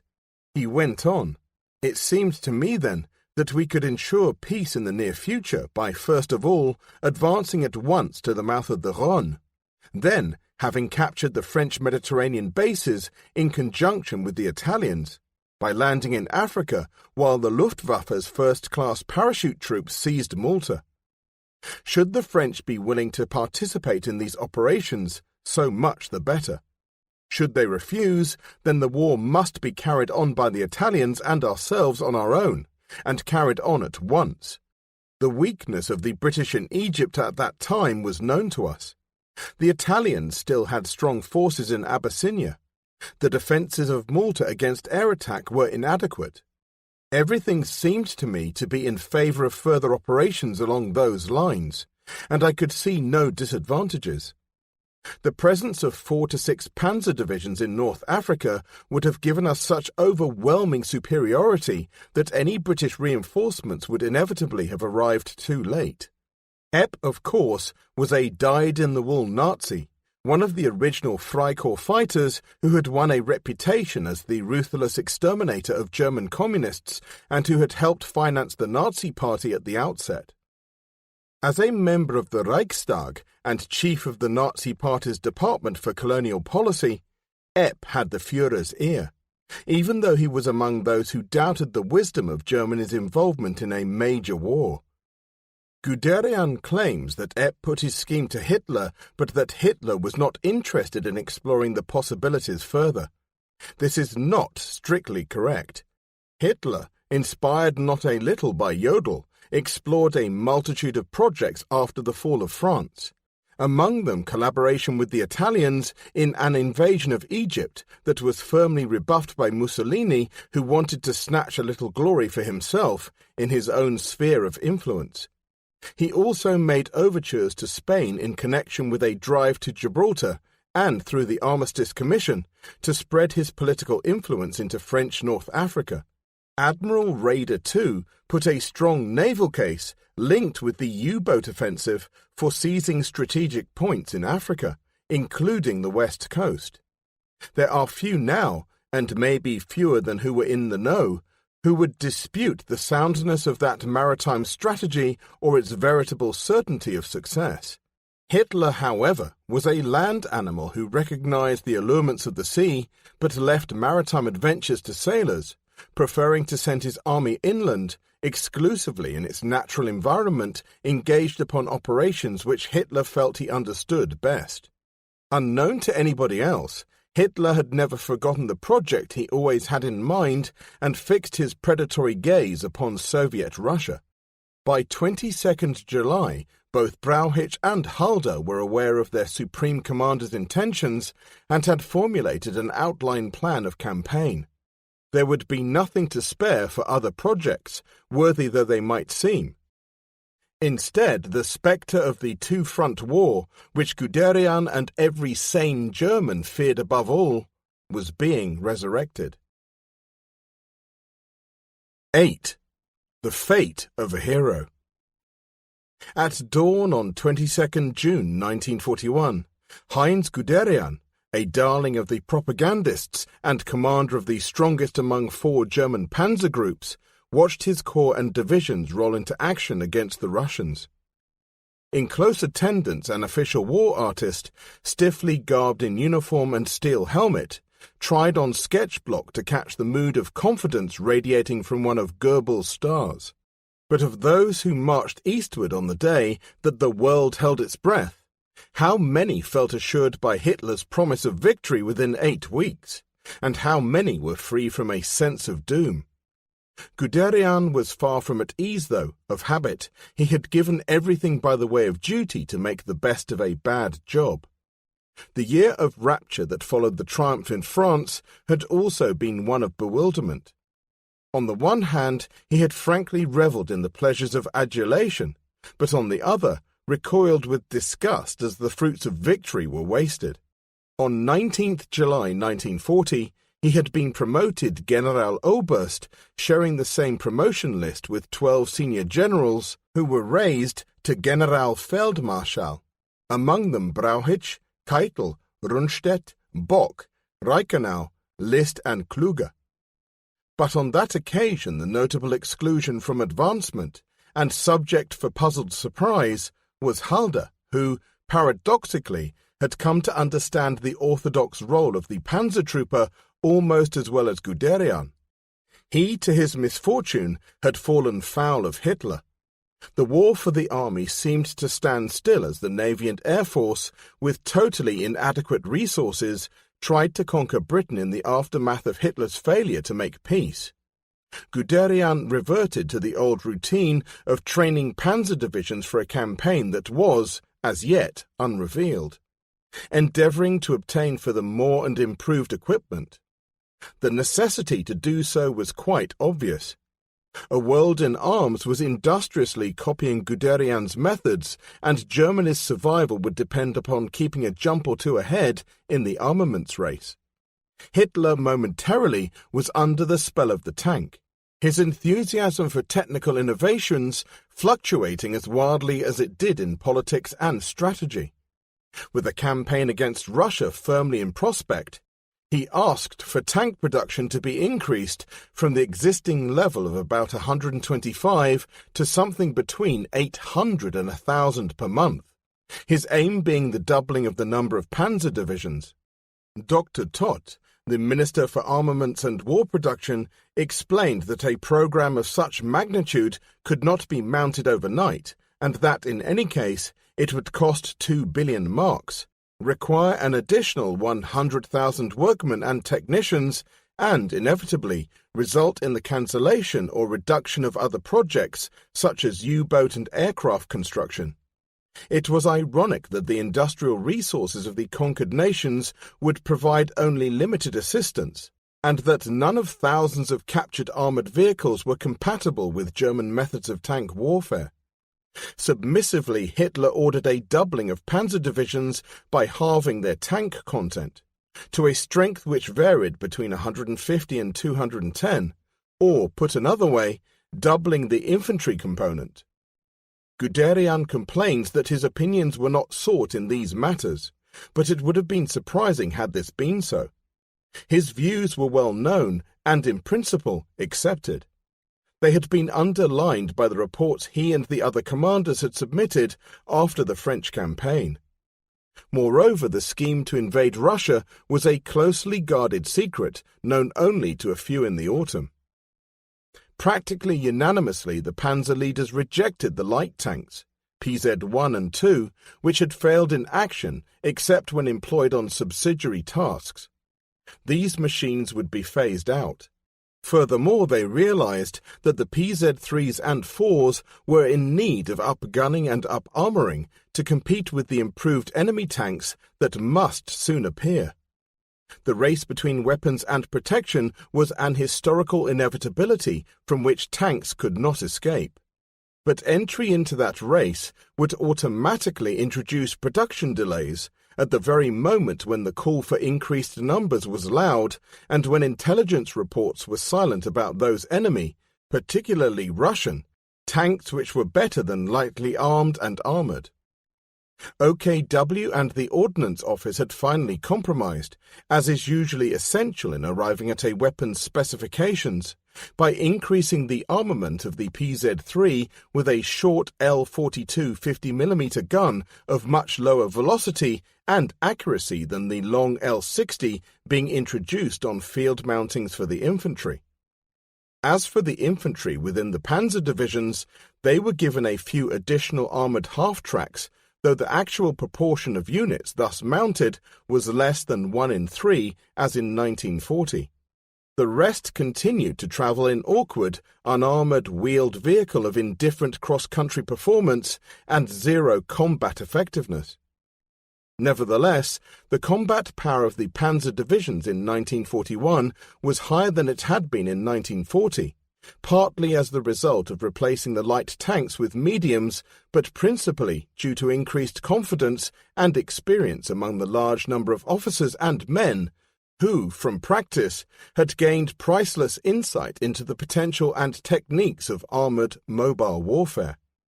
In terms of prowess, the Germans, with a galaxy of talent, had taken what amounted to a 3 years' lead over their future enemies. In November 1940, Guderian heard about the plan to invade Russia, and was flabbergasted. By his own authoritative estimate, disclosed in Achtung Panzer, Russia possessed 10,000 tanks in 1937. Now it was reliably reported that she had 17,000. But it was the inherent dread, shared with every educated German officer and many others besides, of the fatal consequences of entering into a war on two fronts, such as had wrecked Germany in the previous conflict, which caused his disappointment and disgust. Though OKW might infer that nothing of the sort would occur, since Russia ought to be eliminated before Britain could make a renewed contribution to the war, the lessons of history were too deeply imprinted on German minds to be erased by a glib excuse. Morbidly, the General Staff looked to the precedents by studying Napoleon's 1812 campaign. A translation of Caulaincourt's memoirs had appeared in the bookshops in 1937.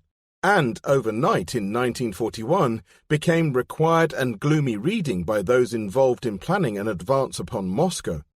Guderian had bought his copy before the war.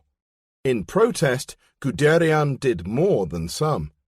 He sent his chief of staff to complain to OKH, but OKH did not want to hear. Brauchitsch had long since given up effective resistance to Hitler and OKW, preferring personal tranquility at a time of war, while Halder, realizing he would lack support from his C&C and feeling that perhaps the project was feasible, absorbed himself with means to hasten a military conclusion. But this campaign was not to be the sole project of the year. Digressions supervened. 2 panzer divisions had to be sent to Libya in February 1941 to bolster the failing Italians who had been thrashed by a small British armoured force. The invasion of Yugoslavia and Greece had, rather unwillingly, to be undertaken in April to strengthen a southern flank which had become vulnerable due to Italy's abortive attempt to conquer Greece. These major diversions, in addition to commitments in a multitude of minor schemes, sapped the strength of the forces destined for the Russian adventure and made total concentration on the greatest military operation in history impossible. War on 2, if not 3 fronts was already assured. Filled with trepidation, Guderian applied himself to a military requirement that characteristically fluctuated as it developed in response to diverse opinions amid long debates and war games. 3 army groups, North, Centre and South, were to drive respectively towards Leningrad, Moscow and into the Ukraine, but, as in France, disagreements masked the campaign's objects as well as the military objectives. From a nebulous debate appeared a blurred aim, partially directed against territorial and economic targets, partially with the purpose of destroying Russian forces, although, in fact, the divergent objectives were virtually synonymous with one policy. Moves in the direction of Leningrad, Moscow or Kiev were assured of drawing the Russian forces into battle. It was at the juncture between political and military requirements that confusion arose. Along with an ingrained conviction concerning the indispensability of destroying the opposing army, Guderian was convinced of the historic psychological necessity to seize a political objective. To him, the capture of Moscow was an end in itself, a belief he was to hold until the end of the war. But what he and so few of his contemporaries recognized was the need to win a truly psychological political victory in a country whose size precluded total occupation. On the evidence of Wilfried Strickfeld, who was to liaise with dissident Soviet elements whose desire it was to bring down the Stalin regime, and who conversed with Guderian in 1945, Guderian had not the remotest conception, until after the war, that the capture of Moscow need not have been conclusive, but that an honest declaration of collaboration with anti-Stalinist activists might have produced the desired result. Russia was to be subjugated by brute force, her population cowed by the Nazi elements operating under the auspices of Himmler's SS. The armies would be followed by the Einsatzgruppen whose job, directed by Alfred Rosenberg, was extermination, but whose effect would be the alienation of a potential ally. For there waited in Russia a host of potential friends who longed for benevolent liberation. Panzer Group II's share of these spearhead forces, reinforced by an infant corps plus 2 infant divisions in the initial assault, was 24 Panzer Corps, comprising a cavalry division, 2 Panzer and 1 motorized infantry divisions, 47 Panzer Corps, 2 Panzer and 1 motorized infantry divisions, 46 Panzer Corps, consisting of a single Panzer division plus the motorized SS infantry division Das Reich and infantry regiment Grossdeutschland. At a distance to his northern flank was to move Hoth's Panzer Group III with its 2 Panzer Corps. These 2 groups were to lead Bock's Army Group Center, whose mission, as finally stated by Bock, was to penetrate the Russian frontier line concentrations between the Pripyat marshes and points north of Suwalki, to wipe out the enemy wherever he was concentrated, and to undertake a 400-mile thrust in the general direction of Smolensk, regardless of developments in neighboring sectors. The instruction was necessarily somewhat vague because Hitler and OKH felt that Minsk, 200 miles distant, should be the first objective, while Bock, with the complete approval of Guderian and Hoth, favored Smolensk. As a result, Bock injected an element of subterfuge from the outset, with the consequence that neither Guderian nor Hoth were fully aware of their final objective. At the heart of the trouble was misunderstanding of the role and power of fast-moving units apropos slower horse and foot divisions, a fundamental split between those like Halder, who still felt, regardless of France in 1940, mechanized forces should not get too far ahead of the marching masses. At the root of indecision was the irresolution of the C&C, von Brauchitsch. Additional grit was thrown into the machine by a re-emergence of the old tactical chestnut that infantry formation should initiate the offensive across the river Bug near Brest-Litovsk, leaving Guderian's Panzer Group II to exploit their bridgehead. The commander of the adjacent Fourth Army was Kluge, with whom, in the same vicinity, Guderian had had a slight disagreement over the dispersion of his corps in September 1939. Once more, Guderian stood by his principles.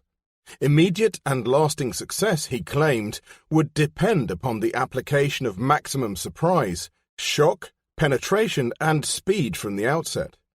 This the infantry division could not guarantee, whereas the panzer divisions could. A lesson that had been learnt on the N in June 1940.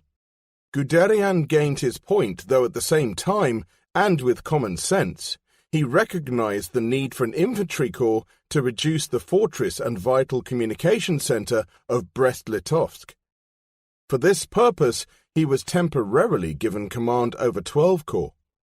Once more his willingness to give as well as take in a debate produced a genuine integration of ideas for, at the same time, Panzer Group II was attached to Kluge's Fourth Army in the initial stages, since they were operating in his sector. In the months to come, Guderian's group was to enter and leave Kluge's command on various occasions, though mostly he was to remain indirectly or directly under Bock at Army Group. Hence, the personal relationship between these three men became crucial in the development of the campaign and of Guderian's fortunes, subject to the brooding influence of Halder in the interminable arguments with Brauchitsch and Hitler. Throughout the army, Bock was rated as difficult with his superiors and hard to serve as a subordinate, though in the latter respect Guderian had few problems. Together they produced outstanding results, because they shared a routine general staff approach to strategy, while Bock, as the rules demanded, left Guderian to apply his own tactics. Frequently in his letters, Guderian was to extol good relations with Army Group, and yet it tells us something about Guderian when he states a preference for Rundstedt, despite that officer's apparent weaknesses as a commander. This generosity to Rundstedt can be explained by Guderian's natural response to men of warmth, even when it cloaked obvious imperfections. Rundstedt was warm, Bock was chilly. Another cause of Guderian's reservations about Bock may have been the events of 1938, for Bock was among those who supported Brauchitsch in allowing Fritsch only a lukewarm exoneration. Guderian's loyalty to Fritsch never wavered. But what Guderian's behavior would have been had he known in 1941 that Bock's headquarters had become the center of a conspiracy against Hitler, of which Bock himself was aware, neither history nor Guderian records. Almost certainly Guderian was unaware of it, and had it been otherwise might well have taken action against the plotters, for his faith in Hitler was still unshaken. Bock's was not, but Wheeler Bennett defines him as insignificant of character, a man who would not be drawn into the conspiracy despite his contempt for Hitler. Yet Bock was among those who resolutely refused to transmit the infamous Hitler order which encouraged the army to kill commissars, and thus he saved Guderian the embarrassment of seeing it. Nevertheless, Guderian in his turn declined to repeat another dangerous instruction absolving soldiers who committed excesses against the Russian population. In writing, both I and my corps commanders were immediately convinced that discipline must suffer if the order were published. He gave the military, as opposed to moral reason that all German generals offered in declining such demands. But in Panzer Leader he wrote, German soldiers must accept their international obligations and must behave according to the dictates of Christian conscience. General Feldmarschall von Kluge was quite different from Bock inasmuch as he was even more energetic, but also, according to Wheeler Bennett, deceitful and not above taking bribes. On his 60th birthday in 1942, while still on the active list, he received a letter of good wishes from Hitler enclosing a check for a substantial sum and a permit to spend still more upon his state. Let it be added that, in due course, Guderian too would receive a gift of land from the Führer, though after his service seemed to be over, and that Rommel and List refused rewards. Whether or not these were bribes is another matter. If so, a great many past military commanders of all nationalities should have suffered from uneasy consciences when their grateful nations bestowed awards upon them. But the unhappy relationship between Guderian and Kluge had nothing to do with bribery or politics, though each, whilst at first compliant to Hitler, was in due course to practice resistance in his own way. Their acrimonious disputes were personal and professional, commonplace among generals who seemed to have a weakness that way. Kluge the gunner regarded Guderian, the panzerman, as a menace to orthodoxy who, in the interest of discipline, needed to be suppressed. Guderian felt ill at ease in Kluge's presence because of what he viewed as the Feldmarschall's icy conceit and intolerance. Pictures taken of Guderian shortly after meetings with Kluge show visible signs of strain upon his face. In Kluge, known throughout the army as Klugehans, a play on words which, in modern parlance, can be translated as Tricky Dicky, Guderian recognized a threat to the military principles which he upheld as the keys to victory when the prospects of ultimate victory were fading. Guderian's strong dislike and burgeoning mistrust of Kluge which turned to outright hatred, along with accusations of incompetence against a soldier who was far from being that, simply represented a clash between two ways of thinking, between a daring commander who took undiluted, if calculated chances, and a prudent general who sought security of his personal well-being besides the safety of his army in battle, preferring to spread rather than concentrate the risks. But while undeniably the antipathy between de Schnell Heinz, or Heinz Brausewetter, Hothead, as Guderian was also sometimes known, and de Kluge Hans disturbed the smooth implementation of the central and principal thrust into Russia, disproportionate importance should not be attached to this squabble between army commanders. There were disruptive attributions of far greater magnitude than that in readiness to wreck the German machine. The flicker of gunfire along a 1,500-mile front which, like summer lightning, preceded the thunder of renewed combat just before first light on 22nd June, need not have surprised the Russians. They had received ample warning of the coming storm, but acted far too late upon it. As a result, many of the Russian soldiers, who were befuddled by a Saturday night hangover, were swept into the German bag that Sunday morning without firing a shot in their own defense. Within a matter of hours, the Luftwaffe had won an air supremacy it was rarely to relinquish throughout 1941, and the three mighty army groups, in one of the most proficient armies history had seen, were breaking strongly upon a temporarily stunned opponent. A comparison between the activities in Russia of Panzer Group II, or Panzer Group Guderian as it was better known among the soldiers who took pride in the G painted on their vehicles, and of 19 Corps, the previous year in France, is revealing. In 1941, with 5 panzer divisions at half the numerical tank strength of the 3 he had commanded in 1940, Guderian actually led fewer tanks than in France, though the substitution of medium for light tanks redressed the balance of power. While in Russia he had more infantry formations, some of which had armoured assault guns attached to them when in the lead. Yet in France, 19 Corps had been committed to a frontage which rarely exceeded 25 miles, whereas in Russia his frontage would expand to as much as 100 miles. And while French resistance was frequently immobile and increasingly feeble, that of the Russians grew steadily in fierceness, notwithstanding the ineptitude with which their leaders handled numerically superior forces. Neither the wider frontage nor the increased enemy resistance made any difference to Guderian's conduct of operations. He handled a group as he handled a corps, by personal leadership at the front by wireless, and overcame the paucity of the roads by working his staff and drivers that much harder in his efforts to keep in touch with the tanks at the spearhead of action. Again and again he came under direct enemy fire and narrowly escaped. But a comparison between distances covered demonstrates a truly astonishing difference between the two campaigns, even allowing for the fact that there was far more space to trade in Russia than there had been in France. In France, 19 Corps had moved 149 miles from Sedan to Abbeville in 7 days, the maximum distance covered in a single day being 56 miles on the final day.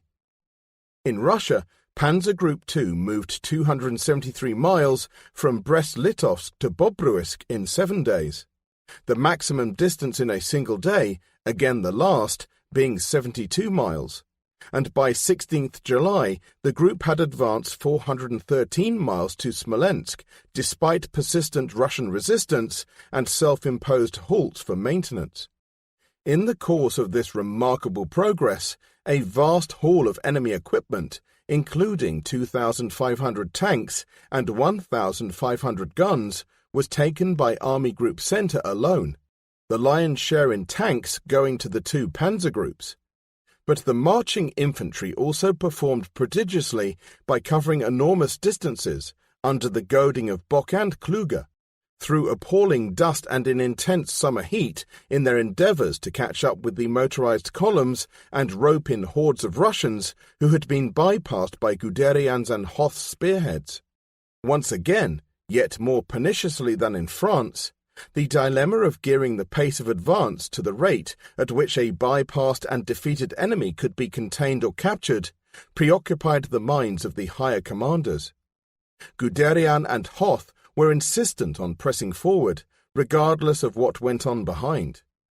They reckoned to achieve safety by movement and believed that the disruption they caused would override minor enemy incursions into their rear.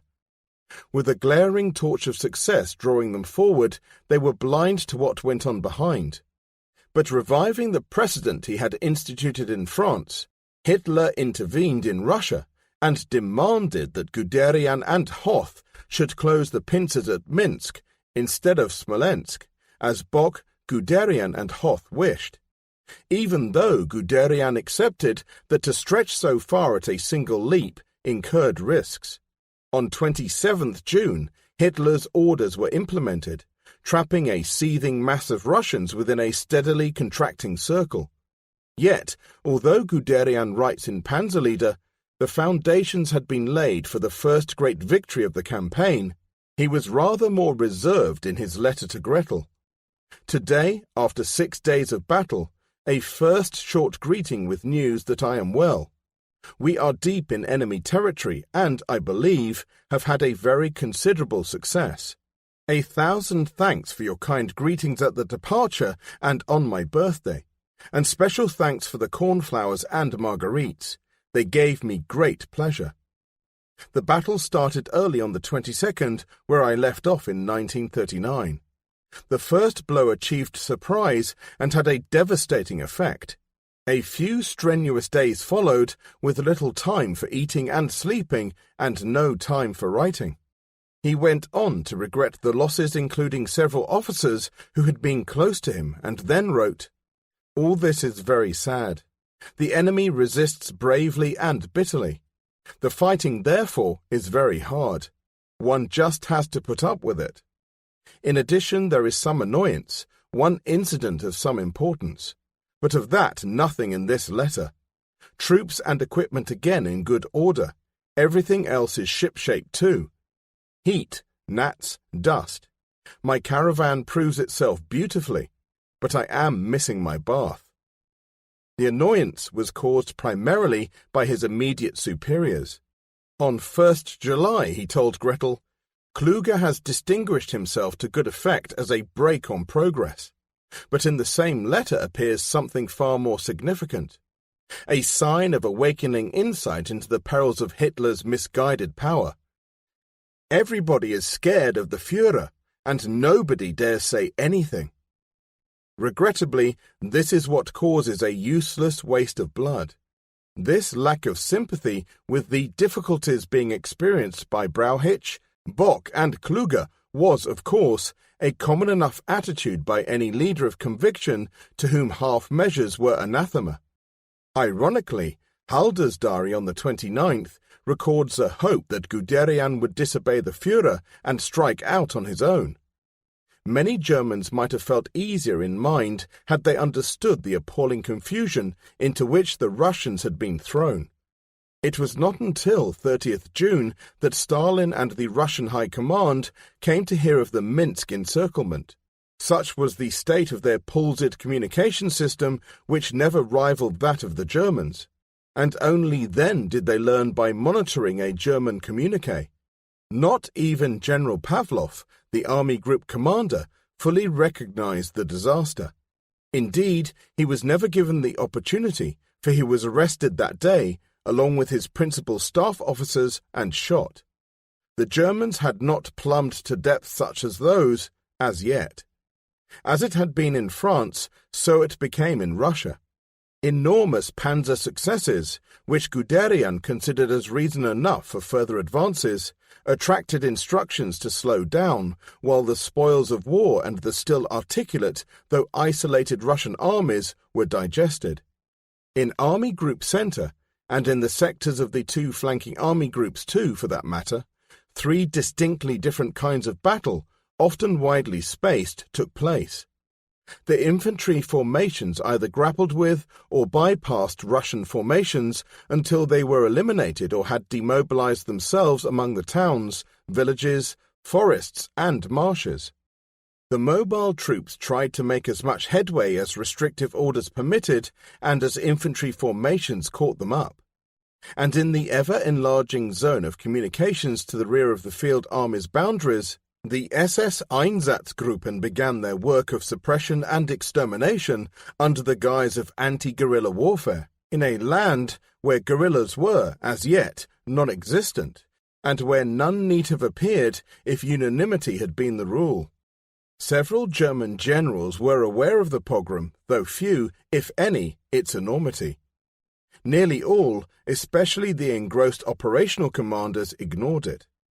Guderian, for example, was not in the habit of visiting the lines of communication, but Paul Dieris recalls his fury when 2 Russian civilians were shot by SS early in the campaign. And on the 29th, Guderian wrote in hope and disquiet to Gretel, "The people look on us as liberators. It is hoped they will not be disappointed." In conditions of fluid mobility, the trend of German operations became highly volatile. Loosely formulated, pre-campaign instructions, which lacked the discipline of clearly defined objectives, were compounded into a series of tactical and strategic improvisations that were relatively simple to implement through the admirably flexible command and communication arrangements. At short notice, Bock could decide, on or about 28th June, to place Guderian's and Hoth's panzer groups under Kluge and rename 4th Army as 4th Panzer Army. Simultaneously, he placed the infantry formations, which up till then had been under Kluge, under 2nd Army. Thus Kluge, without a clear directive, had the unenviable task of controlling the eager Guderian and Hoth. The switch in command was easy, but the formulation of directives suffered in continuity. Everybody wanted to move quickly to the east, but each at his own pace. The initial uncertainty of each thrust became further and perilously haphazard as Hitler's opportunism manifested itself in ill-coordinated, direct orders to individual panzer corps, instructions which, regardless of the central strategy, aimed them at specific enemy concentrations the moment intelligence claimed to have detected them.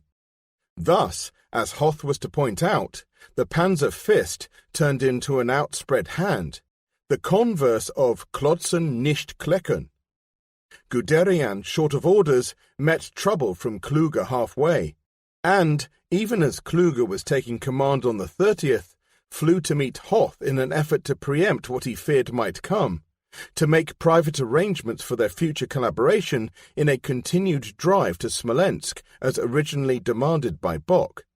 The evasive system that had evolved in the closing stages in France was reintroduced. While token panzer units were retained to satisfy extraneous demands from above, essential spearhead formations were kept motoring towards the river Dnieper and Smolensk. The Beresina had been crossed on the 28th, and on 2nd July the Dnieper was reached at Rogachev. Progress was much slower, in part because of the brake applied by order, in part because heavy rain reduced the fields to quagmires and the foundationless roads to watery cart tracks, but also because the Russians were bringing up reserves and mounting a slightly more coherent resistance. As yet, however, there was nothing to persuade German intelligence that a properly coordinated enemy defense was being prepared, a supposition which was absolutely correct and daily typified by the piecemeal commitment and subsequent swift elimination of fresh Russian forces.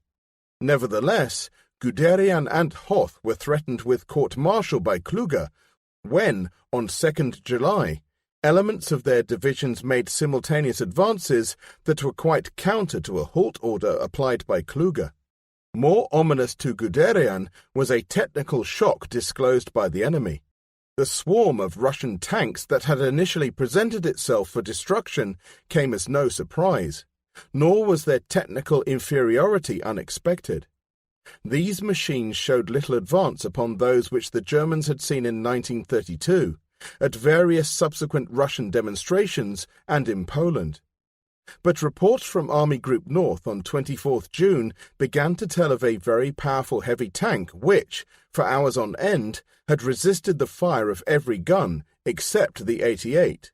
This was the KV-1 with its new 76mm gun. On 3rd July, 18th Panzer Division became involved in a heavy fight with Russian tanks and reported an entirely new tank of quite revolutionary design. Nering was commander of 18th Panzer.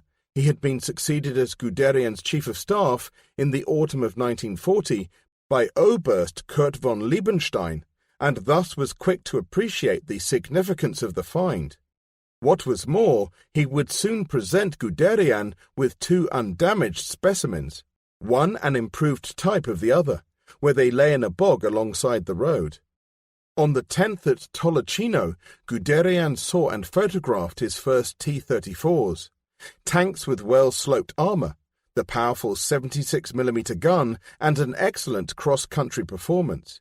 At a glance, these machines were superior to any German tank in service or planned for introduction. Not even the latest medium and heavy tanks, projected in 1937 and 1939 respectively, would match them in all departments. The appearance of the T-34s coincided with a mounting sense of crisis as the German situation on the Russian front began to deteriorate. If, on 30th June, the 9th day of the campaign, Guderian could claim that his group's state was satisfactory, the fuel situation well in hand, ammunition, supply and medical services functioning smoothly, casualties light, and cooperation with Oberst Mulder's fighters excellent, there were already reasons, in fact, for serious concern on technical grounds. On the 12th day of battle in France, the first hesitations occurred because tank strengths were falling below the level of safety. Similar warnings came earlier in Russia, where thick dust caused accentuated engine wear similar to that first experienced in the Western Desert by Rommel only 3 months before.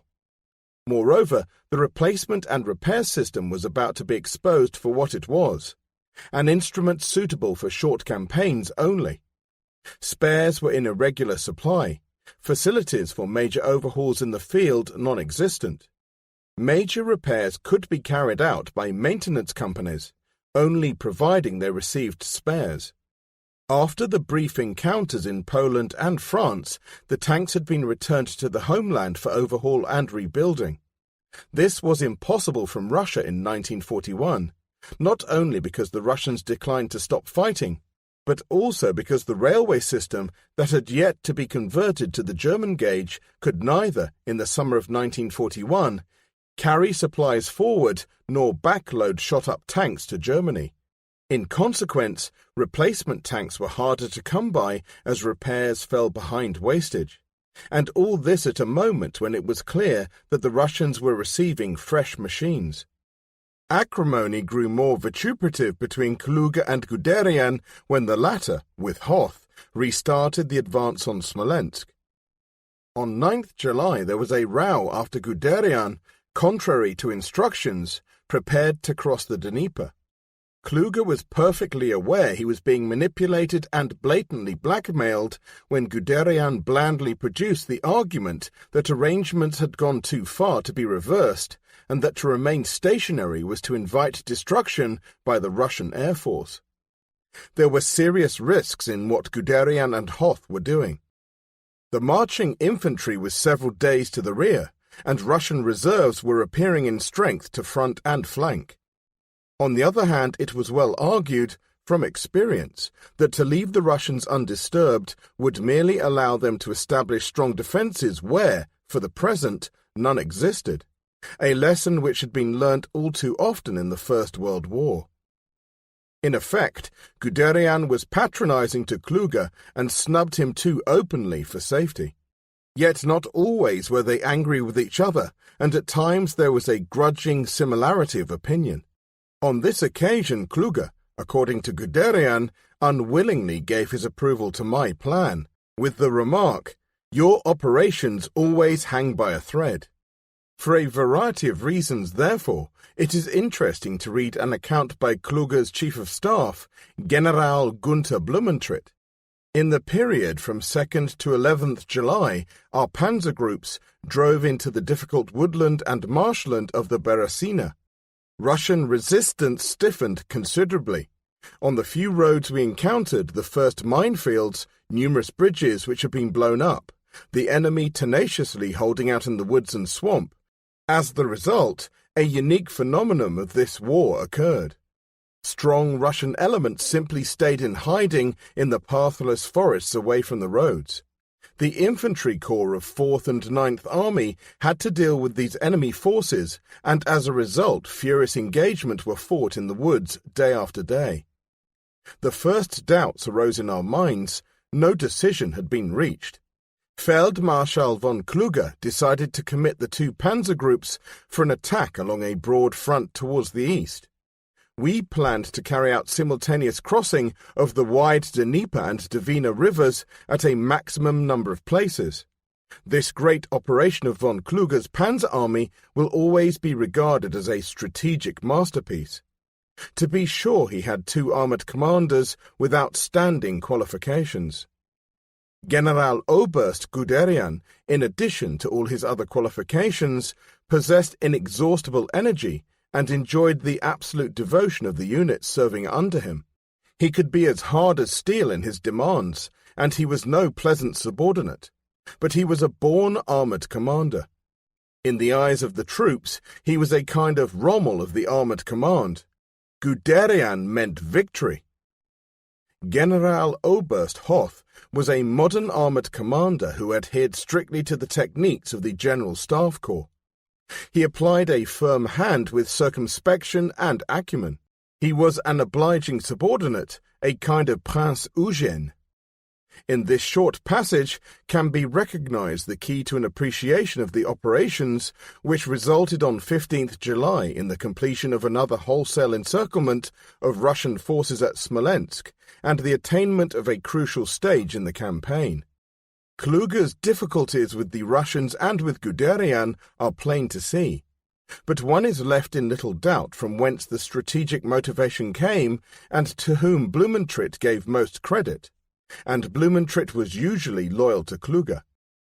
To Oberstleutnant von Barsewich, Guderian's Luftwaffe officer, his commander was a superman, a ball of energy and brainy too. Barsewich wrote in his diary of the planning which took place on the 11th and 12th, as he saw it. When Guderian makes decisions, it is as if the war god himself rides above Wahlstatt. When his eyes flash, Wotan seems to hurl lightning or Thor swings the hammer. And in the evening he listened to a conversation with Oberst Rudolf Schmundt, the Führer's military assistant, when Guderian passionately exclaimed, "It's not my fame, but of Germany for which I care." This was a protestation of some significance which Barsewich may not have appreciated at the time, affecting, as it did, Guderian's rising sense of destiny. The operations of Guderian and Hoth in the approach to Smolensk are among the most remarkable of the war. Supreme examples of a mobile offensive in pursuit of a strategic aim, against stiff resistance by a numerically inferior foe. For a month the Russians persisted in their piecemeal counterattacks against Army Group Center, yet the Germans, despite logistic limitations, maintained a steady rate of advance, even though its pace was reduced compared with the early days of the campaign. Between 10th and 16th July, Panzer Group II pushed forward only 75 miles from Krasny to Smolensk, but it covered countless additional miles through the necessity constantly to shift its stance to deal with Russian countermoves and to occupy successive nodal points in the Battle of Maneuver. Steadily it moved eastward. Implacably the Russian groups were outflanked and isolated. Invariably it was the Germans who were first to seize vital points with tanks and infantry, and then hold them with anti-tank and machine guns brought up in defence, while the tanks moved on to conquer fresh ground. Only when it rained and the tanks sank to their turret in slime was there a pause, for rarely even by night was a standstill permitted. Men and machines began to wear out, fuel ran short, and ammunition had to be used more sparingly. But Guderian was everywhere, coated in dust and tirelessly developing his schemes. At the peak of his form, he attained new heights in generalship and an even deeper understanding of his profession. Strategic, tactical and technical skills he supplemented with a lighter touch. He even managed to win the admiration of one of his more virulent critics, Geyer von Schweppenburg, the commander of 24 Panzer Corps. We worked in a model way together, owing to the tact and skill of his chief of staff and to Guderian's own discretion and goodwill. During 6 months of daily hard fighting, there was not a single row. The same could not be said of the relationship with superior headquarters far to the rear. With them, a bickering struggle to obtain enough reinforcements and supplies to sustain the failing panzer forces went on. Yet by the very persistence of their success, the panzer group leaders belied each angry show of anxiety, since they always somehow managed to stay mobile, to mop up over 300,000 trapped Russians along with 3,200 tanks and mountains of equipment, besides stopping those Russian attacks which came in from the east. Hitler, OKW and OKH were becoming, in fact, dangerously spoilt and complacently accustomed to the seemingly automatic flow of panzer victories. They failed to realize that these good things were by way of being military miracles. Divorced from the front by space, as they were, it was hardly surprising that they shrugged off complaints from spearhead commanders who repeatedly conjured up triumphs despite their cries of alarm and despondency. Neither OKW nor OKH could be genuinely aware of what von Barsevich called the unbelievable deprivations and exertions imposed upon today's generals, since none of the senior officers in those remote places had experienced anything like it in their lives. Von Barsevich gives a vivid impression of Guderian in a moment of crisis, which was to occur on 5th August, a day in which his commander raced from place to place in attempts to prevent a large body of Russians from escaping encirclement. Information that a threat was developing against an important bridge at Osterich came in. He rushed immediately to the point, relates von Barsevich, full of rage, and closed the gap with a battery of anti-aircraft artillery which he led personally into battle.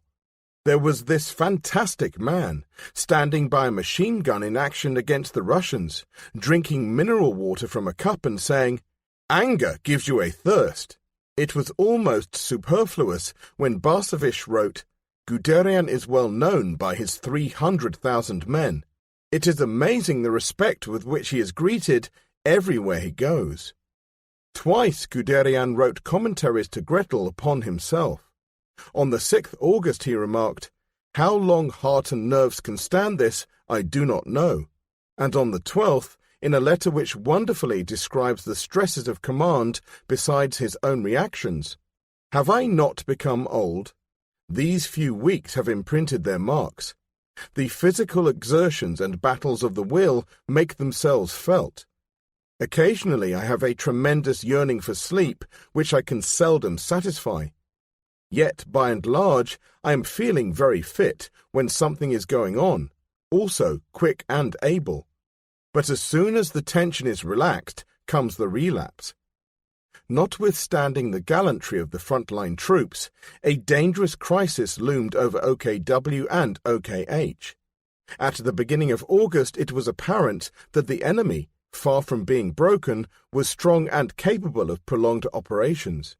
On July 31st, Guderian wrote, "The battle is harder than anything before. It will take some time yet." Though vast areas had been occupied and immense armies smashed, the capture of a major political or economic objective had not been achieved, nor had the Russians been annihilated. Indeed, in the Ukraine, the Russians had nimbly evaded Army Group South and still held Kiev, while Army Group North stood well short of Leningrad. From the outset, each Army Group commander had been eager to seize the principal objective that lay within the boundaries of his command. To Bock, Moscow was a prize beyond price, even though he doubted its political significance. But now the difficulties of achieving their ambitions were accentuated by a belated appreciation of the tyranny of distance and the inadequacy of their resources to overcome that tyranny.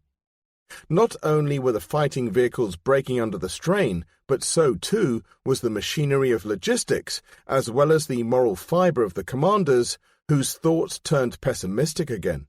The Wehrmacht was stretched to the limit. Only one major objective could reasonably be pursued at a time. Bock, supported by Kluge, Guderian and Hoth, gave unified support to Brauchitsch and Halder in their endeavours to make Moscow the primary target. Almost perversely, it seemed, Hitler proposed instead that Leningrad and the Ukraine should be taken. Thereupon, he claimed, Moscow would fall of its own weight. As his reasons for diversifying effort, he propounded the need to attack political and economic objectives rather than concentrate upon a purely military task. But Hitler chose convenient arguments to suit short-term aims, which on this occasion were ill-defined. Nothing could be settled until Hitler had visited each army group headquarters in turn, seeking to test the opinions of von Lieb, von Bock, and von Rundstedt, while reimposing his personality upon them and sowing the seeds of dissension which could undermine their faith in Halder and OKH. Insidiously, Hitler worked upon the susceptibilities of the generals, aiming to dominate each one through personal fascination, regardless of the integrity of the strategy he was promulgating.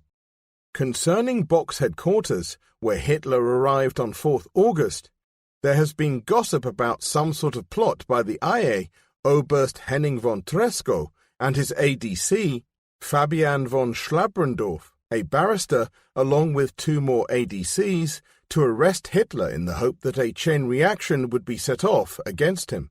This ludicrously amateur scheme, if it ever existed, was mentioned in Schlabrendorf's book of 1946, Offiziere gegen Hitler, but omitted from his subsequent book of 1965.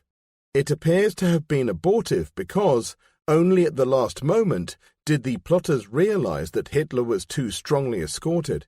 It is also said that Treschow had tried to involve Bock in the plot, and that Bock refused to give support unless presented with a proven success. And there has been a suggestion in Wheeler Bennett's Nemesis of Power that Guderian was aware of the Treschow plot and undermined it by falling in line with Hitler's aims. Guderian, who denied the truth of anything written about him by Schlabrendorf in 1946, has history on his side, whereas Schlabrendorf's book was riddled with inaccuracies and hearsay accounts. For example, Schlabrendorf asserted that Bock did not want to go to Moscow, but asked to revert to the defensive, while Guderian was more interested in the Ukraine. Both notions are substantially contradicted by contemporary diaries and personal accounts.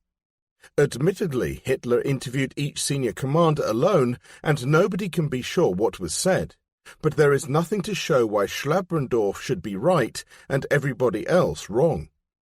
In fact, Guderian's only public strategic disagreement with anybody else at this moment was with Hoth over the date of the start for Moscow. The former calculating he could be ready on 15th August, the latter more cautiously preferring the 20th, the critical factor being the repair of tanks. Meanwhile, in private, Bock and Guderian disagreed mainly upon what the fundamental effect of capturing Moscow might be. Guderian arguing that occupation of the capital would be sufficient in itself to bring about the collapse of Stalin's regime. Bock holding the much more political and sophisticated opinion that Russia can only be conquered by the Russians through a civil war and a national liberation government. Abstruse political theories come low in the priorities of a field commander at the height of battle. Guderian was consumed by combat and returned to the front after the conference, eager to prepare his group for the drive on Moscow, which he reckoned must surely take place. A few swift orders to his staff, and once more he raced to the front line to fight, an action he described to Gretel. "I fought a battle at Rosslevel, conquered the town, took 30,000 prisoners, 250 guns and much other material including tanks. A pretty success. But still somebody, Bock under whose direct command he then was, interferes as before and endeavours to deploy the tanks in dribs and drabs, ruining them by useless journeys. One despairs. How I can overcome this stupidity I do not know. Nobody helps me. 3 days ago I was ordered to the Führer to report on the Panzer situation. The opinion at OKW and Army Group does not match my ideas despite the fact that the Führer was extremely understanding. What a pity! What a pity! At the higher headquarters, where the sound of gunfire was only rarely heard and time seemed to have lost some of its importance, the long debate about future strategy dragged on.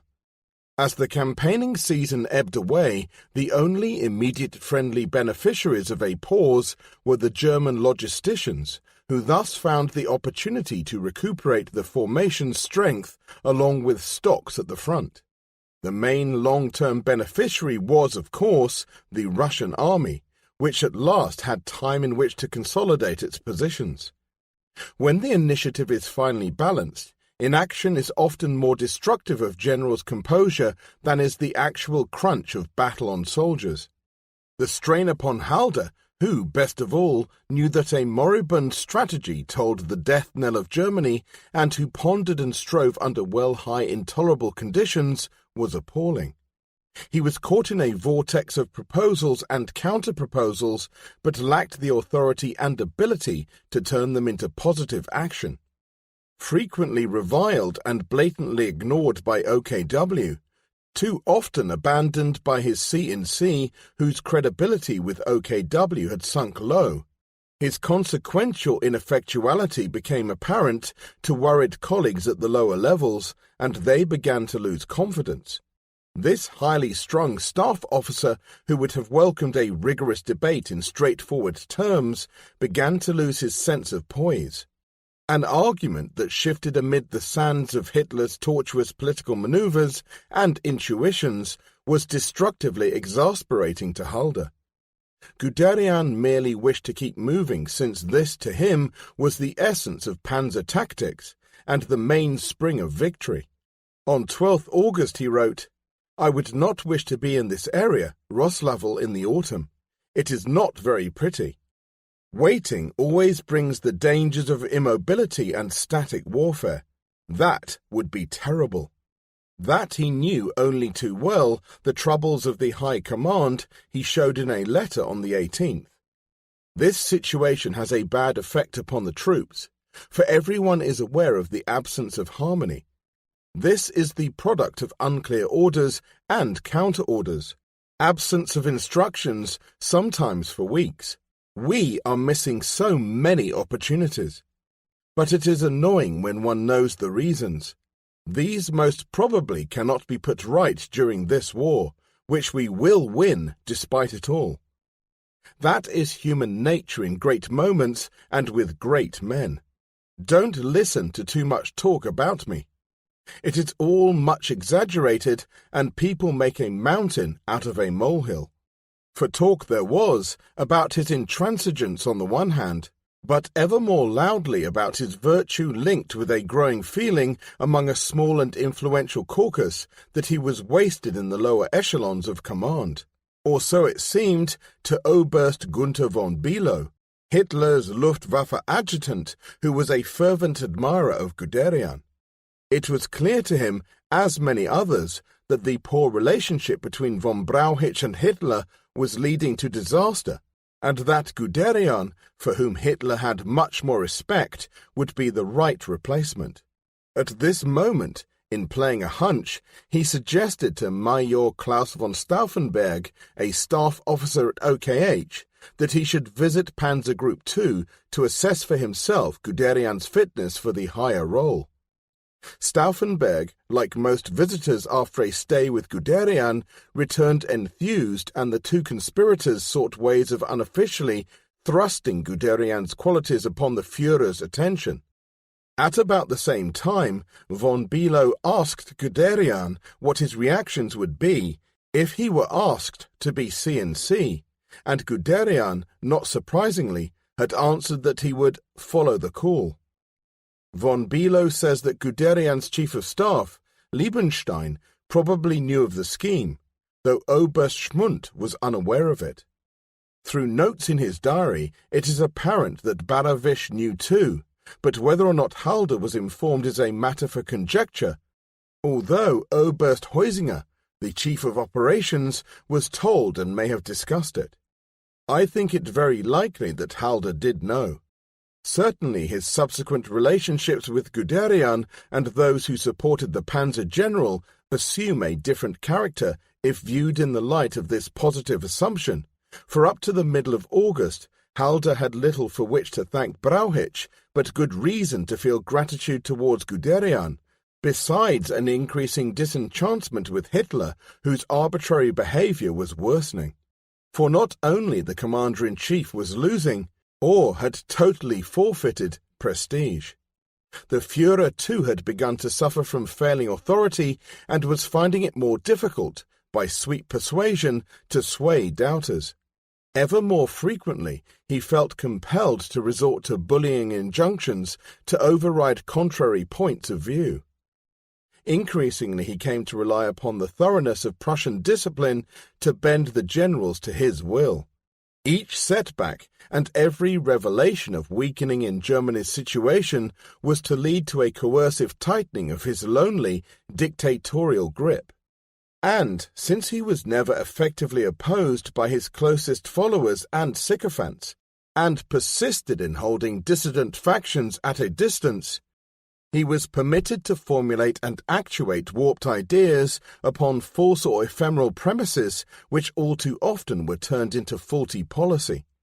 For example, the limited operations mounted by Guderian in the interim period between his arrival at Smolensk and the construction of a revised strategy are coincidental with Hitler's suggestion to abandon the principle of securing victory through sweeping mobile operations in favor of small local actions, analogous with static warfare, to take unimportant terrain.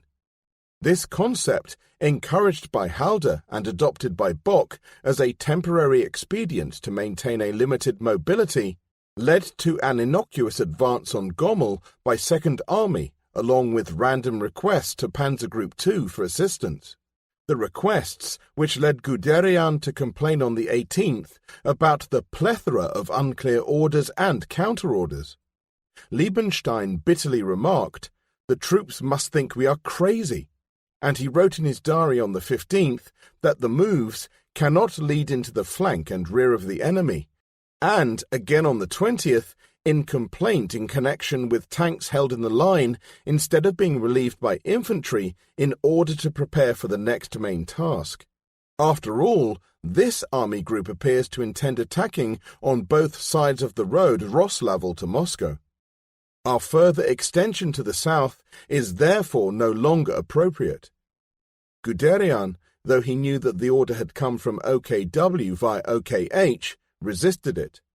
Liebenstein quotes Guderian as saying, on 22nd August, that to send the Panzer Group in this direction was a crime. But as Second Army under Bock's goading edged southward, the seeds of decision at last germinated in Hitler's mind. He opted firmly to strike heavily southward in the direction of Kiev. At about the same moment, on 18th August, Brauchitsch and Halder put their names to a document demanding an advance upon Moscow. The plan submitted by Brauchitsch and Halder nevertheless temporized, in that it still allowed the flanking army groups sufficient resources to reach the main objectives within their boundaries. Hitler, in rejecting it, gave a politician's reply by accusing OKH of being too strongly influenced by the three army group commanders.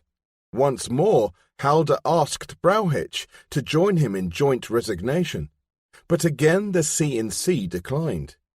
He knew that a second-rate policy was promulgated, an offensive based upon pure opportunism in which a panzer group was to be peeled off Army Group Centre, and made to collaborate with Army Group South in a gigantic envelopment of the Russian armies defending the Ukraine. In every sense he took the line of least resistance.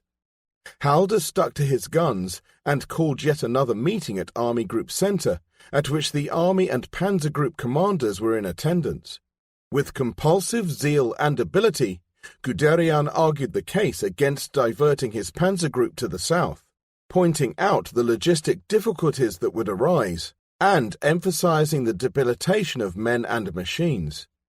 Some of the men, he said, had forgotten the meaning of rest. Then he raised the spectre of a winter campaign which had never been envisaged by the planners, and for which, on the face of it, no apparent preparations had been made. In essence, he said that, though the Kiev operation was feasible, it precluded a subsequent offensive against Moscow and made a winter war inevitable. This precisely coincided with Halder's and Bock's opinions. Now it was that von Bülow suggested to Bock that Guderian was the man to accompany Halder in a final effort to change the Führer's mind, a scheme to which Halder readily acceded. All the more readily, one feels, if he too was convinced, as possibly he was, that Guderian was the one man who might succeed where Brauchitsch had failed. Indeed, at this moment, it seems entirely reasonable to believe that Halder supported Guderian as the candidate for Brauchitsch's job. Controversy surrounds every aspect of Guderian's visit to Rastenburg on 23rd August, as perhaps befits a turning point in the campaign. Liebenstein records in his diary for 23rd August an entry obviously written shortly afterwards, perhaps with the intention of protecting Guderian's reputation. The commander flies with the chief of the General Staff with the aim of preventing Panzer Group being sent into action in the south. As he says upon his return, he was met by the C-in-C, Brauchitsch, with the words, "The attack to the south has been ordered. Now it only depends on how."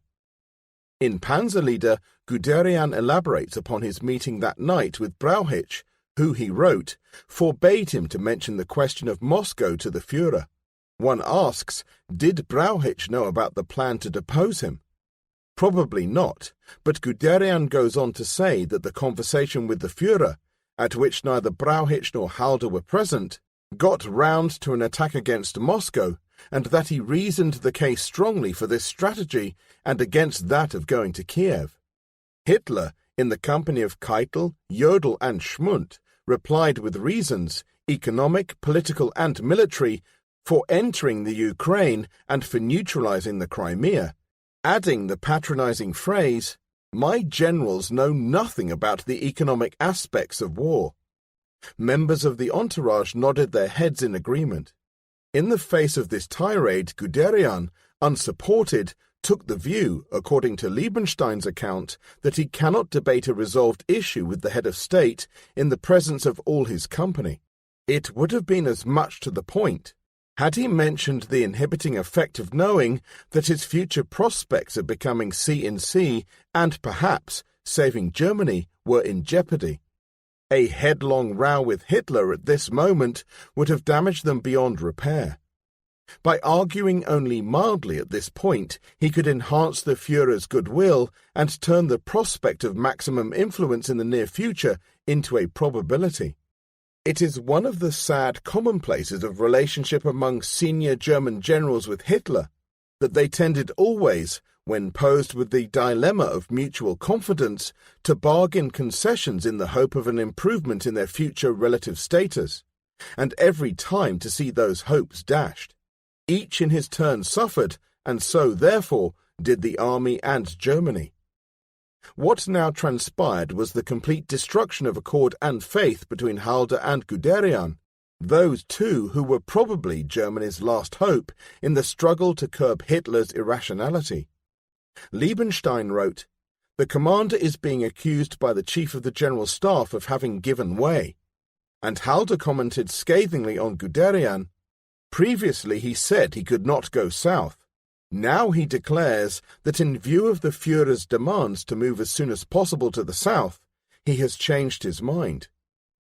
Guderian says that he gave this original explanation in order to hinder the operation to the south. Once the Führer declared his determination, he felt it his duty to make the impossible possible. This shows in a shattering way how official reports can be used to serve an individual's purpose. As a result, an order is being issued on how to make reports. But you cannot alter characters through orders. Guderian says that Halder suffered a complete nervous collapse when he reported failure of his mission, and Bock confirms this collapse on Halder's part.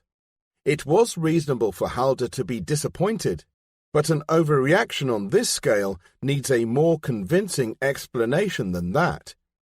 In the first place, Halder, on the face of it, had been extraordinarily optimistic if he imagined that a relatively junior officer could change Hitler's mind in a few minutes, when he and Brauchitsch had failed over the weeks, and more than hopeful if he believed that a resolved matter could be challenged in a way that was quite contrary to the code of Prussian discipline. For Halder had been less than straightforward with Guderian. He had omitted to tell him that orders had been issued already by OKH to Army Group Center, instructing it to cooperate with Army Group South using a strong force, preferably commanded by Generaloberst Guderian. If one admits that Halder knew of the move to replace Brauchitsch with Guderian, then his behavior becomes comprehensible since, for a start, he must have been fairly, if not strongly, convinced that Guderian had special influence with the Führer, as well as the determination to succeed where others had given way.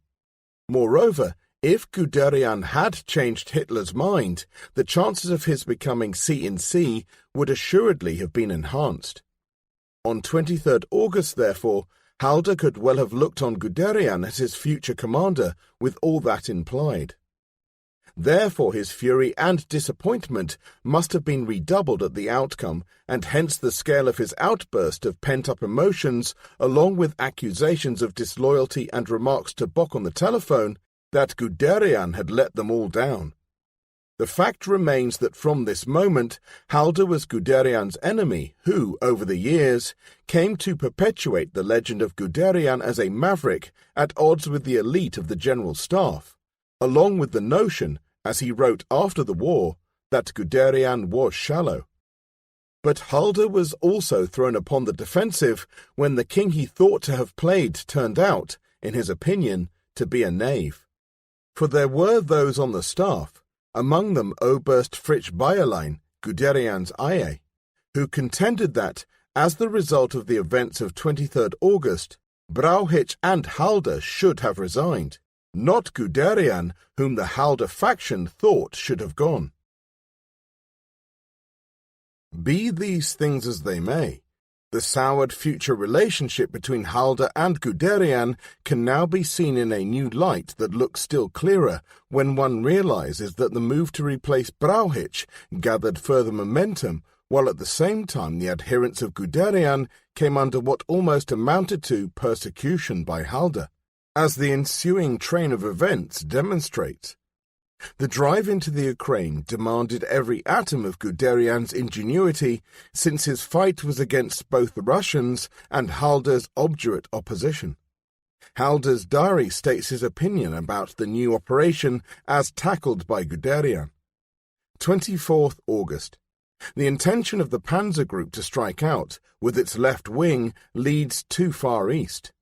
Everything depends upon it helping Second Army across the Desna and then the Sixth Army across the Dnieper. In other words, the fast units were once more to have their effectiveness curtailed by placing them in support of the slowest marching formations. Yet within 48 hours, on the 26th, he was noting that the infantry moved slowly forward in face of stiffening resistance, though he persisted on the 27th in demanding of Bock not to let Guderian run south, but keep him in readiness for the Second Army's crossing of the Desna. Speed was far from being the essence of this operation. Liebenstein registered his commander's protest at this splitting up of the Panzer Group by the removal of 46 Panzer Corps into reserve. But although deprived of one-third of his force, Guderian resolutely ignored Halder and Bock in an attempt to achieve dramatic results in the usual way. This time, however, there was much more urgency than usual, since only by a rapid conclusion of the Kiev operation could a start be made against Moscow in sufficient time before the onset of winter. The initial advances struck an astonished enemy who had not expected an attack in this direction. But the Russian reaction grew daily stronger, and heavy fighting stretched the two Panzer Corps to the limit. Halder recorded a message from Bock on the 27th, in which he said that Guderian rages since he fails to make progress because of being attacked in flank and demands reinforcement of his remaining fast units. Bock feels unable to do so because he must keep a reserve. I am of the same opinion, and request him not to give way to Guderian. In addition, I ask him to keep a tight rein on Guderian. And on the 28th, after Paulus, now Halder's chief assistant, had pleaded Guderian's case for support, I realized the difficulty of the situation. But in the final analysis, all war consists of difficulties. Guderian will not tolerate any army commander and demands that everybody up to the highest position should bow to the ideas he produces from a restricted viewpoint. Regrettably, Paulus allowed himself to be caught. I will not give way to Guderian. He has got himself into this fix, now he can get himself out of it. Matters came to a head on the 31st when Halder wrote about the decidedly uncomfortable position of Guderian's group. This day, Guderian had to deploy a field bakery company to hold a threatened sector. He throws out accusations and insults in a telephone conversation with Bock. He can only be helped by infantry, but that will take several days, so he must sit tight as the result of a faulty attack. I consider it wrong to help him. Bock, however, intends to send forward 2 infantry divisions. Later that day, Halder mentioned a telephone conversation with Bock in which the latter complained of Guderian's tone, which he cannot in any circumstances tolerate, and demands, in order to have his way, a decision by the Führer. That is an unheard of insolence. Liebenstein's diary puts it another way on 1st September. It is a major mistake that insufficient forces have been committed to achieve success quickly to reach our goals before the onset of winter. Repeated requests for the 46th Panzer Corps are refused. The commander has the impression that Army Group, as well as the Chief of Staff, still cling to the old plan for a drive to Moscow. It is certain that the Führer is against dispersal of panzer groups, as he told the commander on the 23rd. Therefore, the commander sends a message to Army Group Center and points out that in view of Second Army's slow progress, the operational goal cannot be reached without additional forces, and proposes support from 46th Corps, 7th Panzer, 11th Panzer, and 14th Motorized Corps, and requests decision by the Führer. As can be expected, this wireless message created house-high waves. Result: the immediate placing of an SS division with us. The Chief of Army Group tells me in a private conversation, there have been errors. The next day, General Feldmarschall Kesselring of the Luftwaffe arrived and confirmed to Liebenstein that the Führer supported Guderian's activities. On the 3rd, Liebenstein wrote, Army Group refuses to state its objectives. Evasions. The plot intensified on the 4th, when Halder persisted with what now looked suspiciously like a vendetta, with intrigue against Guderian through Hitler. Great agitation has taken place. The Führer very angry with Guderian, who will not abandon his intention to move to the south. The order is issued to bring Guderian back to the west bank of the Desna. Tension between Bock and Guderian. The former demands that Guderian should be relieved of his command. And on this day, when Oberstleutnant Nagel, Halder's liaison officer, repeated Guderian's views in conference, he was removed from his post for being a loudspeaker and propagandist. Liebenstein, lacking clear orders, was in the dark as to the reasons for complaint, and wrote that Guderian was deeply affected by OKW's apparent dissatisfaction with the Panzer Group and his feeling that a scapegoat is being looked for from above for lack of speed, whereas we are sure that, with sufficient reinforcement, we would have succeeded. He is of the opinion that the entire situation should be reported to the Führer. Significantly on the 5th, Liebenstein cried, "When can we expect orders, not criticisms?" And yet, although the roads were crumbling as the first deluge of autumn rain swept down and brought the motorized troops to the pace of the marching men in the glutinous mud, advances were made. For it was no easier for the Russians, of course. They too became mired whenever, in inclement weather, they strove to break the encircling German pincers which thrust southward from Smolensk, and, not until 14th September, northward under Kleist from Kremenchug.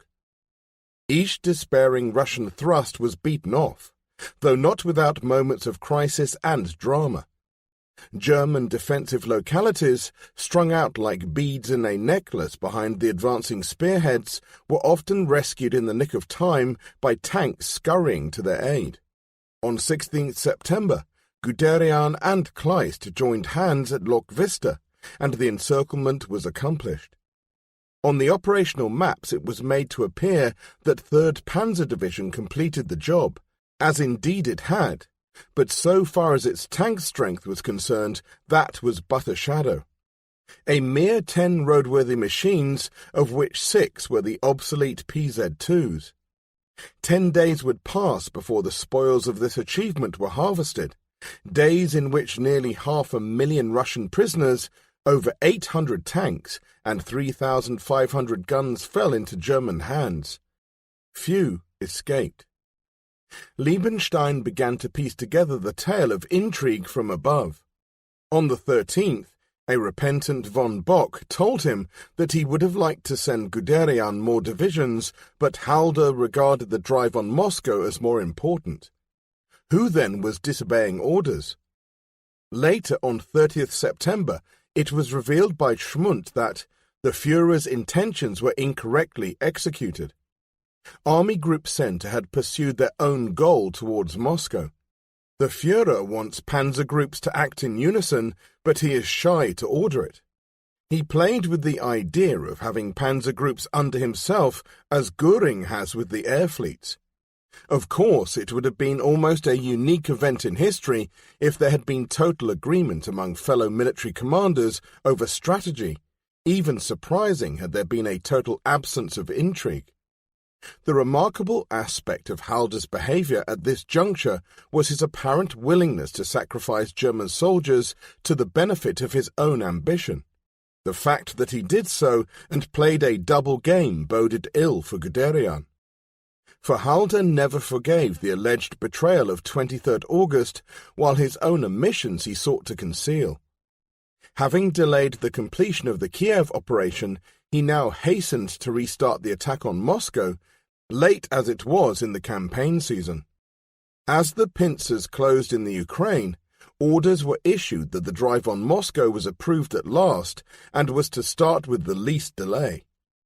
Tentatively on 24th September, Bock fixed 2nd October for the start, but withheld confirmation until the 27th, when an inevitably complex regrouping and redeployment seemed assured. But there were even more fundamental matters to worry Guderian. On 27th August, a liaison officer who had gone to see von Schell in Berlin in an effort to obtain spares for the wheeled vehicles had returned with Schell's answer: "We are on the verge of a catastrophe. There is a shortage of steel.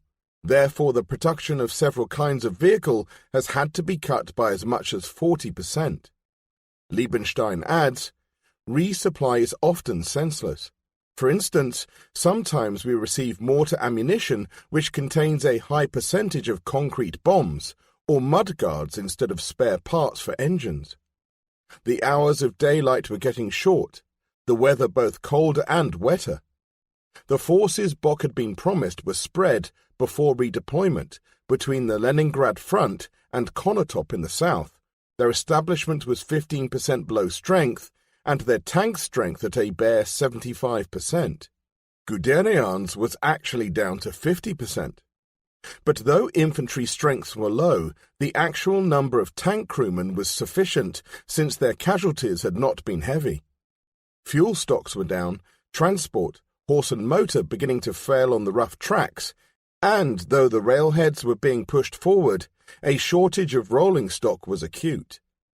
Therefore, regrouping was governed by the desire to reduce movement to the minimum. Hence, the headquarters of armies found themselves placed over formations with whose personalities they were unfamiliar. For example, Guderian, whose command of 46 Panzer Corps had been relinquished to Hübner's Panzer Group 4 in the north, took over 48 Panzer Corps from Kleist's Panzer Group 1 in the south, because it was geographically convenient to do so. A mere 24 hours elapsed between taking command and sending them into action. The shortest distance to Moscow was the 200 miles separating the city from Panzer Groups 3 and 4, where they formed up on either side of Smolensk. That distance represented 5 days' combat motoring in June against a Russian army which had yet to suffer its first defeat. In September, therefore, the likelihood of reaching the ultimate goal seemed within the bounds of theoretical feasibility, for the Russians were severely depleted, particularly in tanks, and were as badly directed as ever. It mattered less to German minds that the two panzer groups destined to drive from Yelnya to Moscow should be spread over a 150-mile frontage, and that Guderian's group to the south was separated from them by yet another 150 miles. The Germans were becoming accustomed to winning victories with isolated panzer groups which operated on a shoestring, and a measure of their confidence can be found in the nature of Guderian's contribution to Bock's plan. Divorced as he was in space from Panzer Group 4 to his left, he opted to open the attack on 28 September, 2 days before the rest of the army group. Only in that way, since he was a subsidiary operation, could he obtain maximum bomber support. But principally he was concerned with fighting his way into closer company with the other formations, since there was insufficient time to redeploy nearer to them while out of contact with the enemy. Moreover, he gambled upon reaching the slightly better communication system at Orel before the autumn rains brought about a total collapse of the poor tracks between Konotop and Orel. He knew, as did everybody else, that they were engaged quite as much in a race against the weather and time as against the Russians. As a feat of sheer brilliance in organization, command, control, and improvisation, Guderian's shift through 90 degrees in direction, from a posture of containment of the Kiev pocket on 26 September to one of outright aggression on the 30th, is almost unparalleled. The arrival of 50 new tanks was of assistance, though the crews remained those same weary warriors who had fought without cessation for 3 long months. In fact, the battle began even sooner than Bock intended, Guderian launching the newly received 48 Panzer Corps in an attack on the 28th to secure the flank of the main thrust that was intended to go northeastwards from Glukov to Orel. This preliminary operation failed. Nevertheless, all 3 Panzer Corps began the main assault on the 30th and made useful headway despite a strong Russian counterattack and early morning mist, which prevented the dive bombers taking off. The spearheads shot forward and the marching infantry toiled behind, but their progress had been made easy, for not only were the Russians thin to the front, but again they had been entirely taken by surprise, since they too, quite logically, thought that the campaigning season was all but over. Von Barsevich gives a glimpse of Guderian in action, frightening. Some waddle papas of the infantry who have now come to know us and think our kind of war terrible. He derives from it a quiet and warm-hearted pleasure. You don't think you can secure 10 kilometers with a battalion? What a shame! Just think, I have 300 kilometers of open flank in which there is nothing, and that does not bother me in the least. So, therefore, please." And on another occasion, when their car became stuck in mud, Guderian grinned and said, "Well, my dear Herr von Barsevich, we seem to be in the shit." The remark of a true tank man which immensely pleased Barsevich. Moving at its fastest through heavily wooded territory, Panzer Group II advanced 130 miles in 2 days to capture Orel, completely outpacing the Russian counter-moves and slaughtering defenders whose principal aim was escape. In the forests around Bryansk, more Russian armies lay trapped, and eventually this vital communication center would be in German hands along with the customary collection of booty. Now Hitler began intervening again with characteristic diversionary directives aimed at taking quick pickings instead of persevering with the main strategic purpose. Kursk was to be taken and the Bryansk pocket squeezed dry, even though this meant that the crucial advance upon Tula, once Orel had fallen, was to be denied essential support. Once more the capture of Moscow was to be delayed in favor of a resounding local victory. It was the same story at Vyazma, after Bock's principal attack had got well underway and netted another gaggle of Russians.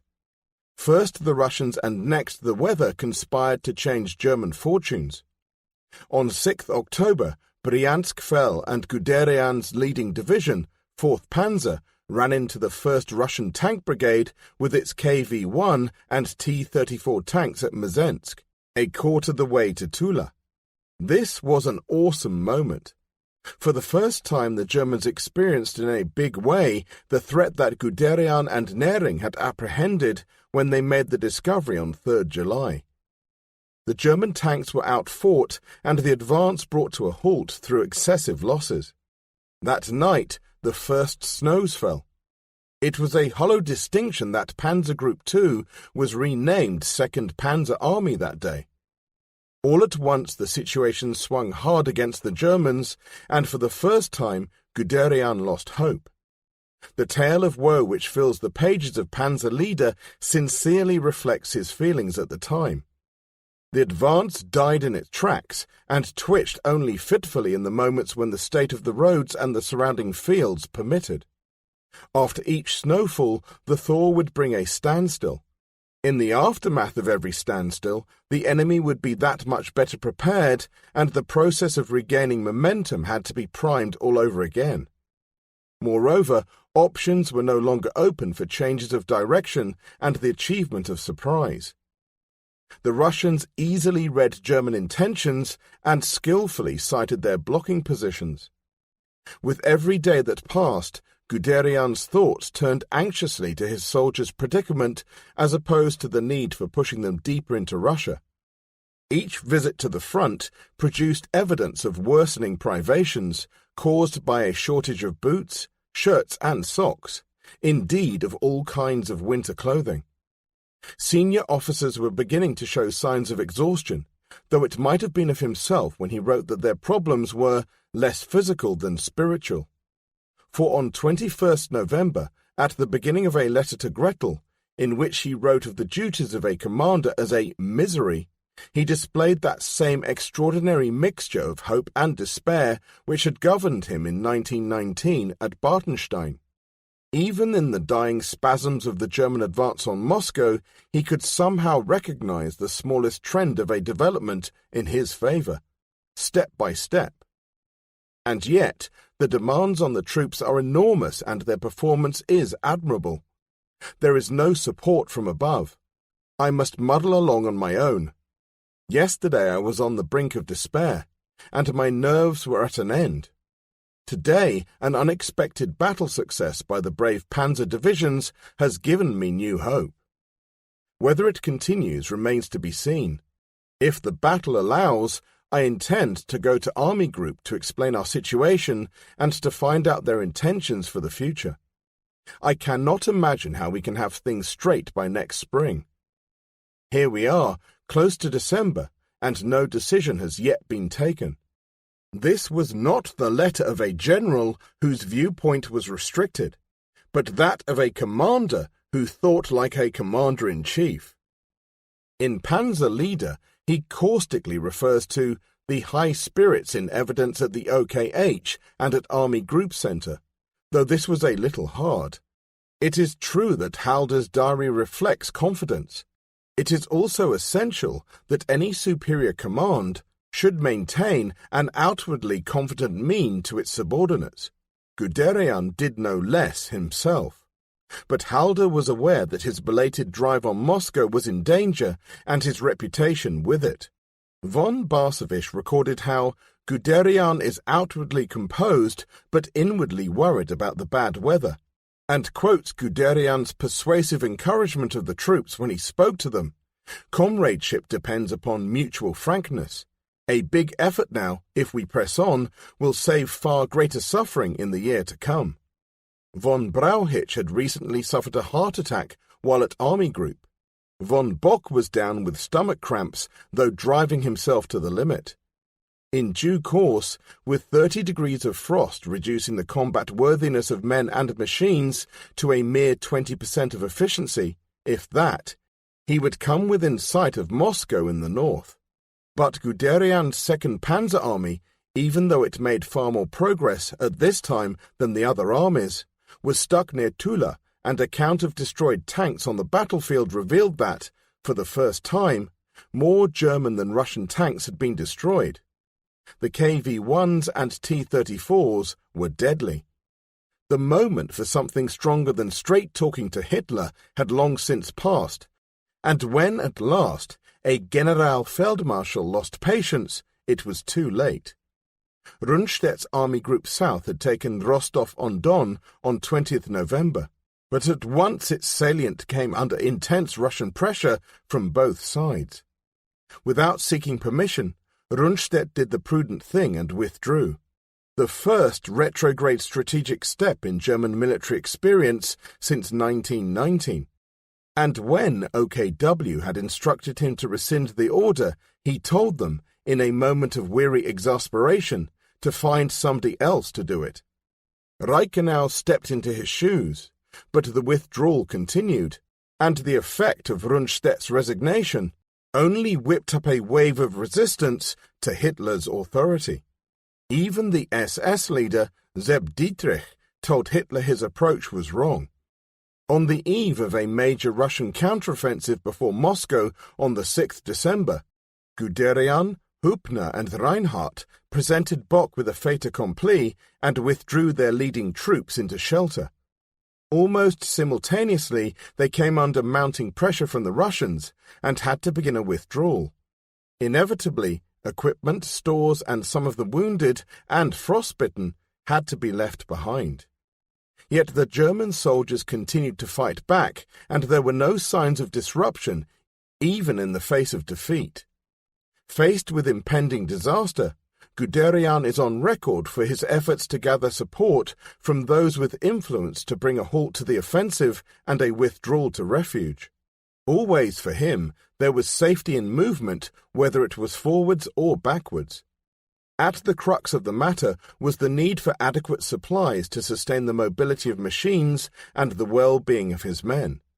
On 23rd November, he had detected incomprehension at Army Group and had asked his old comrade in arms, Balk, who was on a visit to the front from his office job in Germany, to give his pessimistic views to Brauchitsch.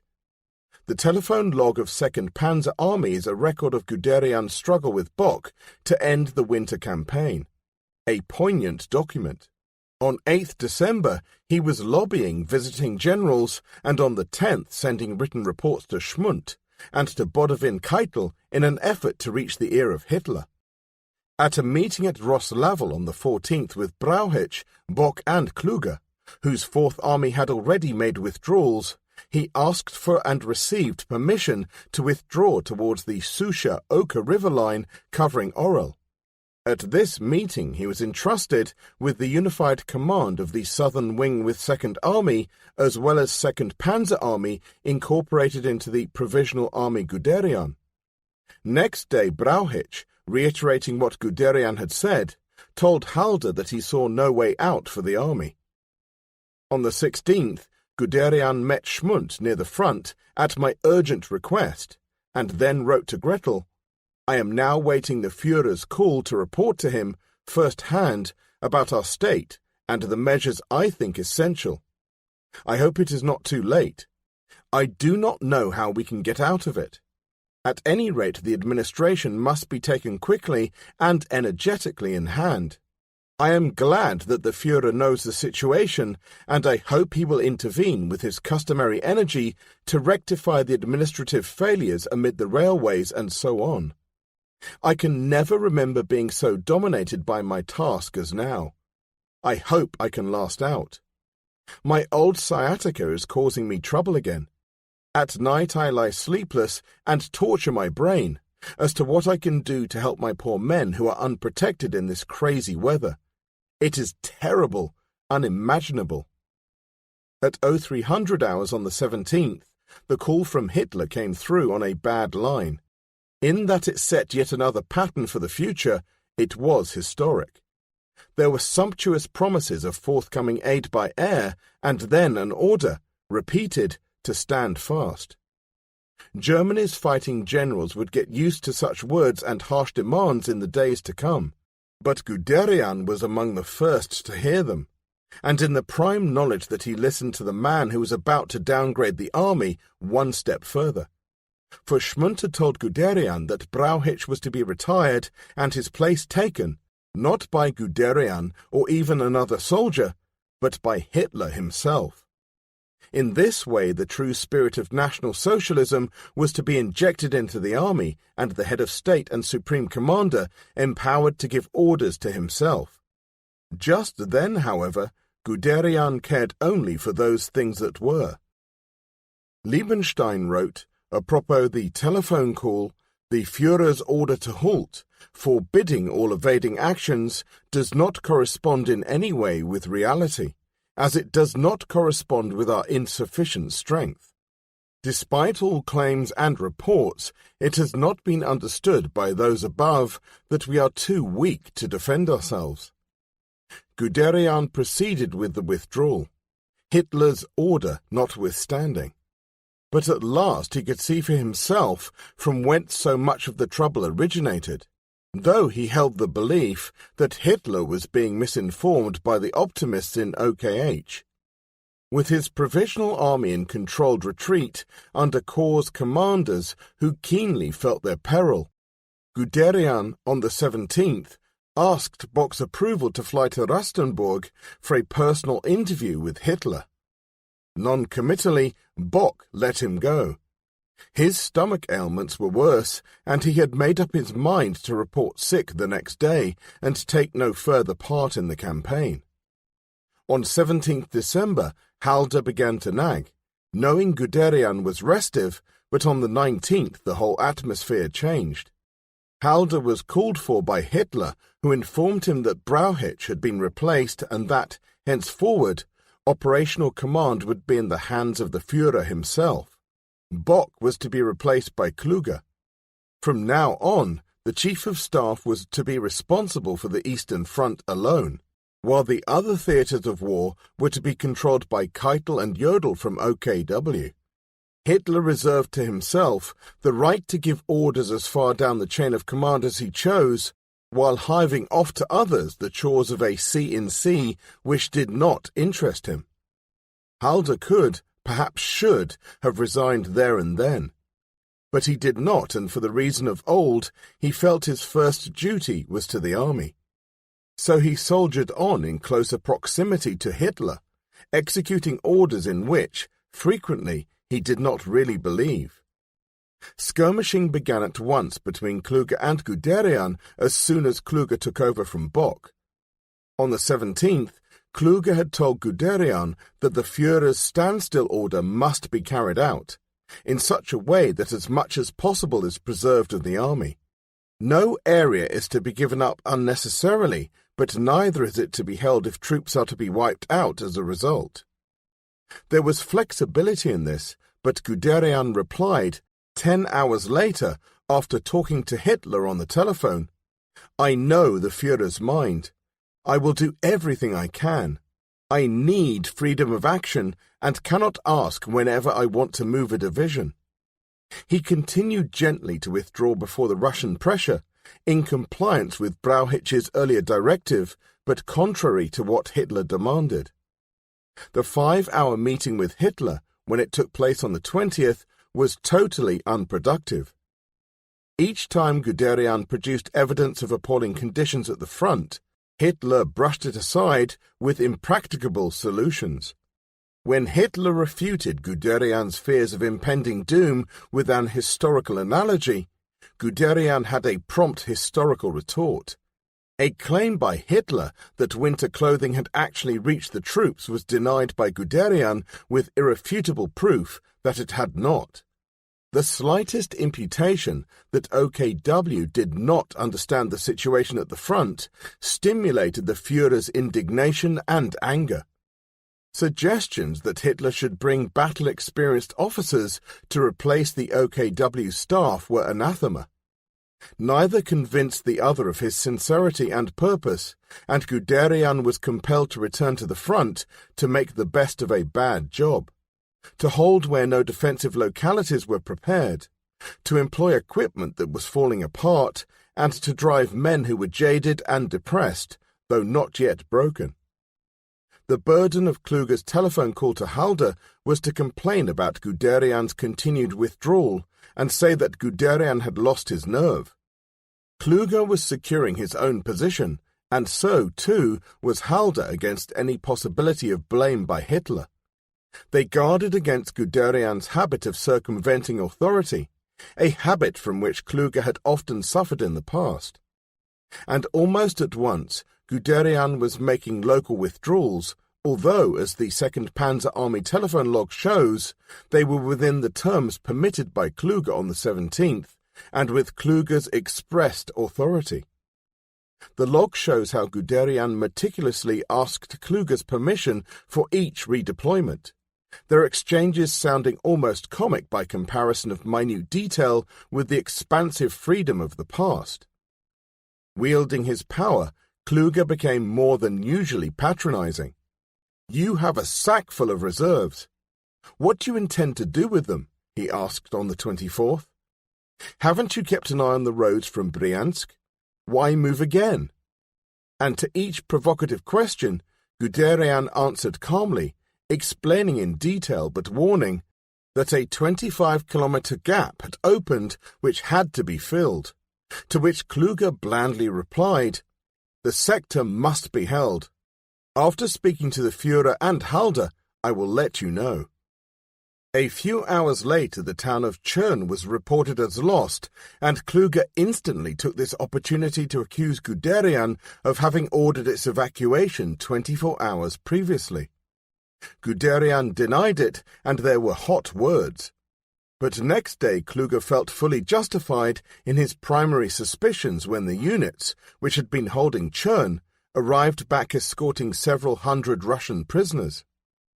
Kluge blankly accused Guderian of sending a deliberately falsified report, and announced that the matter would be reported to Hitler. At that, Guderian impulsively asked to be relieved of his command. But Kluge, who recorded in his diary, "I am basically in agreement with Guderian, but he must obey orders," beat him in the act, and recommended at once that he should be removed. There was no hesitation on Hitler's part either. To him, at that moment, Guderian was just another rebellious senior product of the General Staff who, as Goebbels put it, are incapable of withstanding severe strain and major tests of character. Over 30 more generals were categorized that way in December, and relegated to the ranks of the disaffected. And yet, ironically, Guderian at this moment of ugliest adversity had performed at his best. Never before or again does he appear to such advantage by force of personality and leadership, or with such innate comprehension of what operationally had needed to be done. Under his hand, the troops of 2nd Panzer Army demonstrated that a flexible withdrawal in winter conditions was within their capacity, and thus he refuted the Hitlerian contention so willingly approved by a large body of German generals both during and after the event, that if the troops had been permitted a wholesale withdrawal, a rot that transcended French experience in 1812 would have set in. Surpassing even his ability in the techniques of command, however, was his willing cutting of losses that led to the sacrifice of his own career in the service of what he believed to be right. In this way he led his contemporaries and became set upon a course of resistance that converged ever more sharply upon collision with the Führer. Indeed, Paul Dieris says that in his farewell address to his staff, Guderian included hard criticism of Hitler's decision. But for the time being, he had no option but to retire from the fray and look on in anger. 9. The road to Lützen. Gradually the world, and last of all, Germany, became aware of the wholesale dismissal of the military leaders who so recently had won such terrific victories. Among the 30 who went, only Brauchitz's removal was given much publicity, and that in order to boost the Führer's reputation as the new C&C. Guderian's sacking, announced almost at once to his own Second Panzer Army by an order of the day, and repeated with distress by successive lower formation commanders, was withheld from the public, so that by the time more people came to hear indirectly that one of their heroes was no longer in office, fresh champions had been elevated by the propagandists. One of these was Erwin Rommel, whose riposte in Cyrenaica in January 1942, after a serious setback at the hands of the British at the end of 1941, did much to distract attention from those things which had gone wrong in the Russian theatre of war. Guderian cared little about the loss of personal publicity. When a journalist began research for a potted biography, he had written words of caution to Gretel in September 1941, asking her to withhold intimate material. "I would not under any circumstances like becoming involved with propaganda à la Rommel. But when one has become accustomed to working at full throttle and living expensively upon nerves and physique in conditions of high tension and discomfort over a period of years, a sudden relaxation along with inactivity can be as physically damaging as if full stress was maintained. In Guderian's case, a heart condition appeared in March and got worse the following autumn.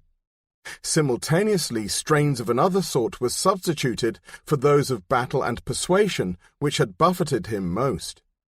Alongside a nagging patriotic concern over the waning state of Germany's fortunes, grew knowledge of a new peril, the realization that he was being watched by several kinds of inquisitive people, by the agents of Nazism on the one hand, as they investigated his reactions to punishment, by historians who searched for information of an academic kind, and later by the emissaries of a resistance movement who probed his willingness to join their conspiracy.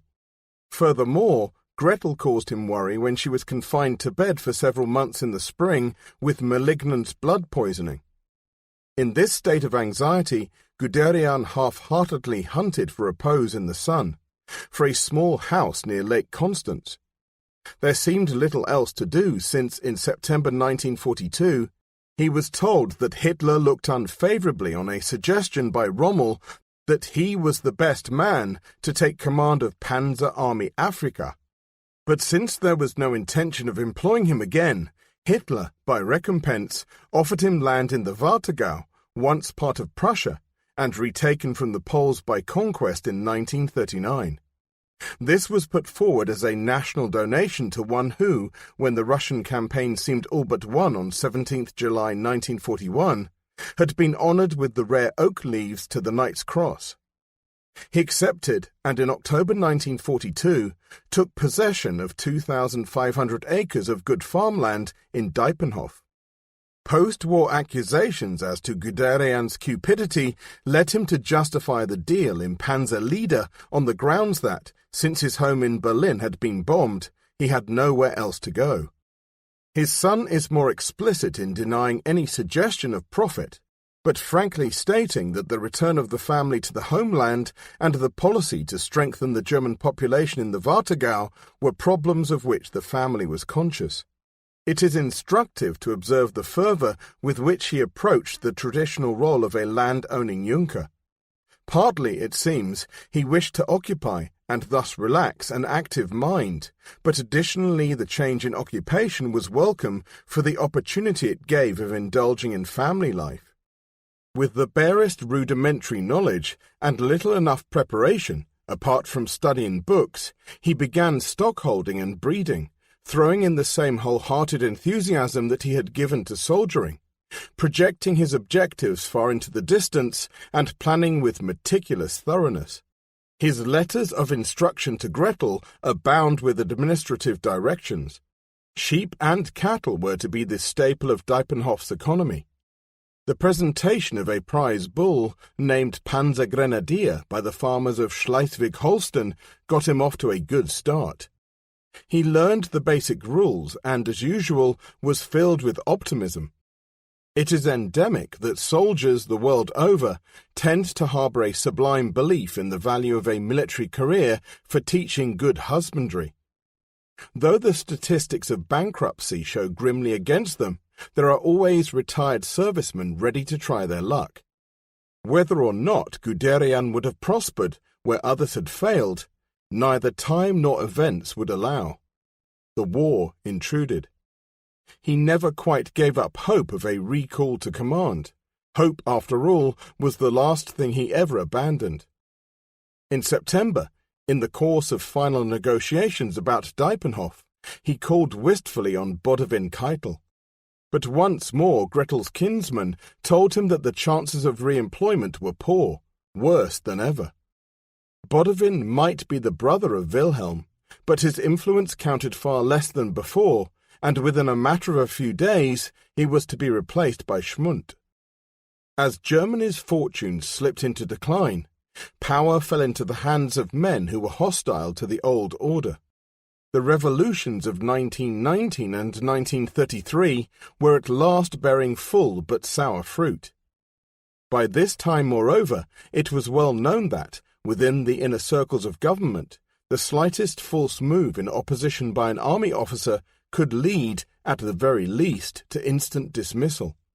Jodl had experienced a narrow escape in September 1942, and, after a painful rebuff by Hitler, had confided to Warlemont that one should never try to point out to a dictator where he was wrong, since this will shake his confidence.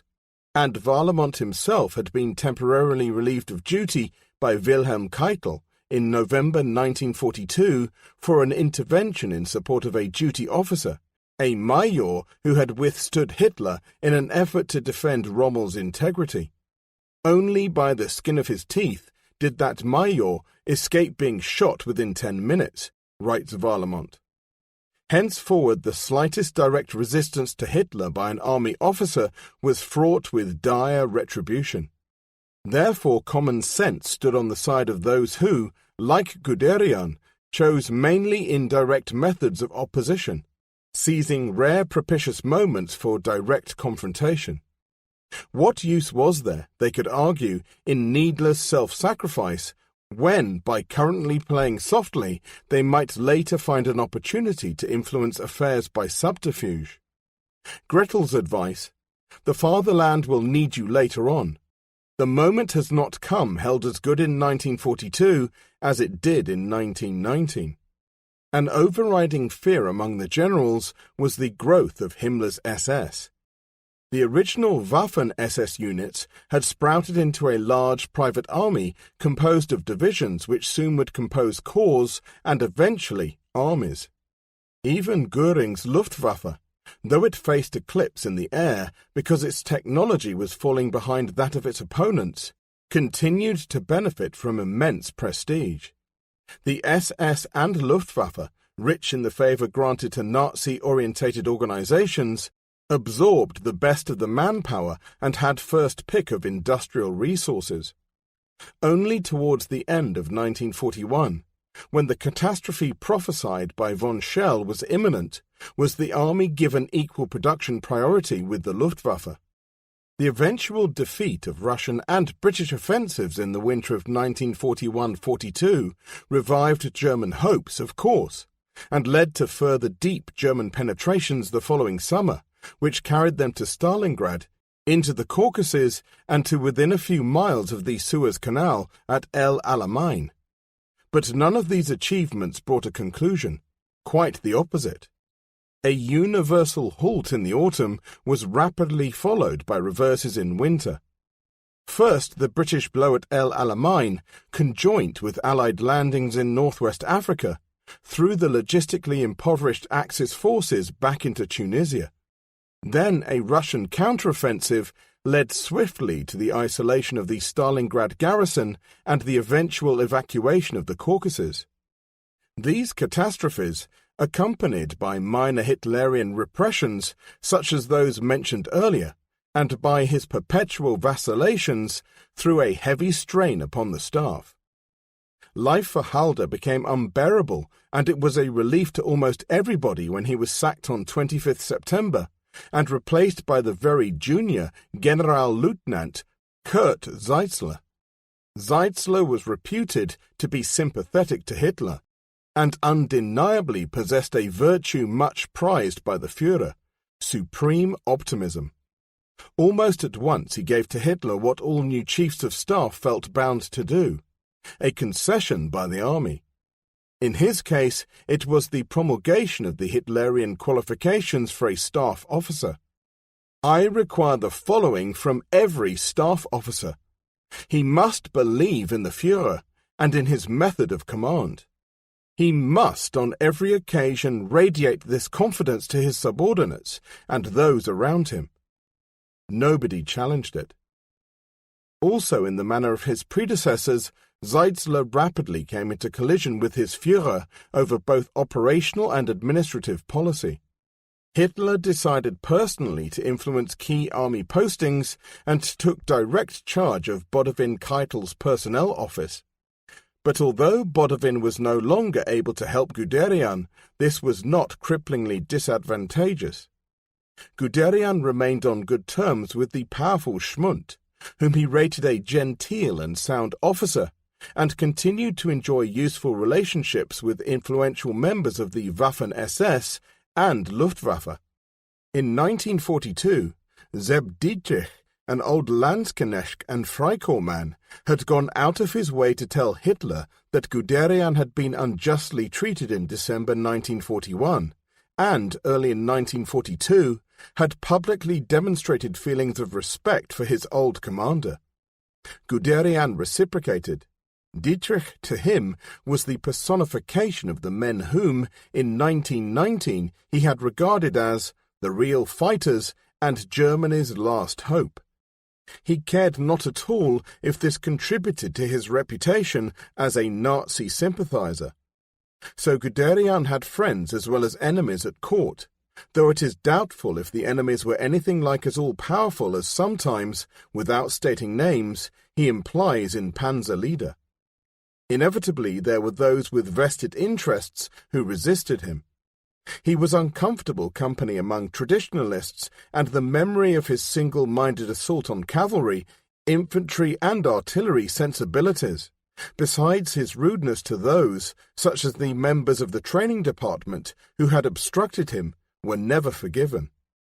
Officers whose susceptibilities had suffered, and who at last had seen what they took to be his back, were not in the least bit anxious for his return. Besides, the gunners, quite sincerely, believed they had at last discovered a way to recover their old predominance.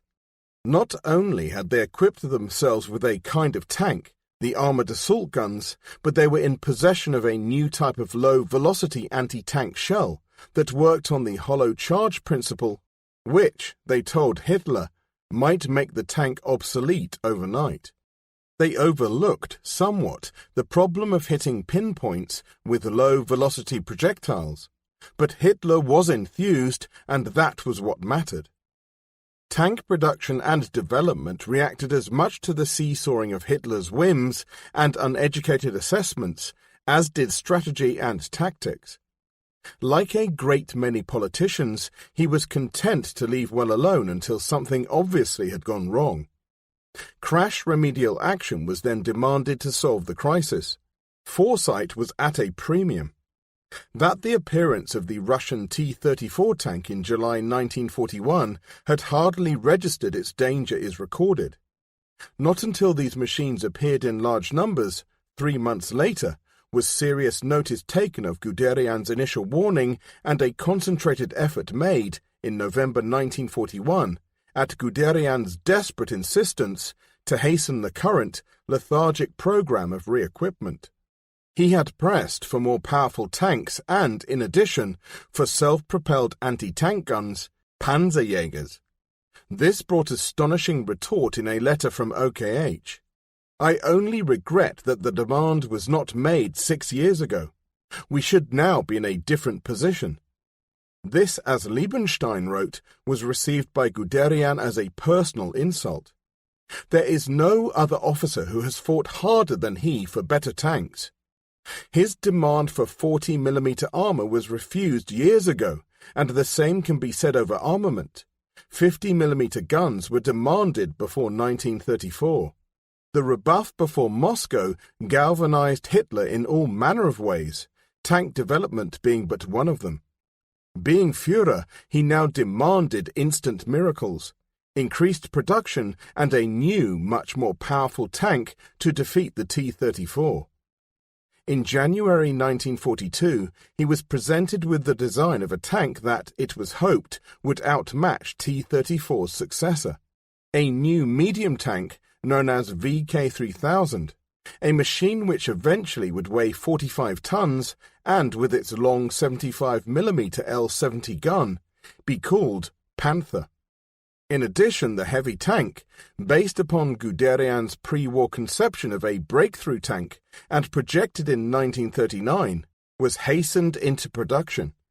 This would be Tiger, weigh 56 tons, and be armed with the 88mm L-56 gun. But long before these heavily armoured tanks could be put into production, a few Tigers were ready by the autumn of 1942, the first Panthers in the spring of 1943. Something had to be done to restore the tank balance in 1942. This, in fact, was quite easily achieved by increasing the armour. In 1943, 80mm was barely sufficient on the original PZ-3s and 4s, and rearming them, respectively, with a long 50mm L-60 and a long 75mm L-46 gun.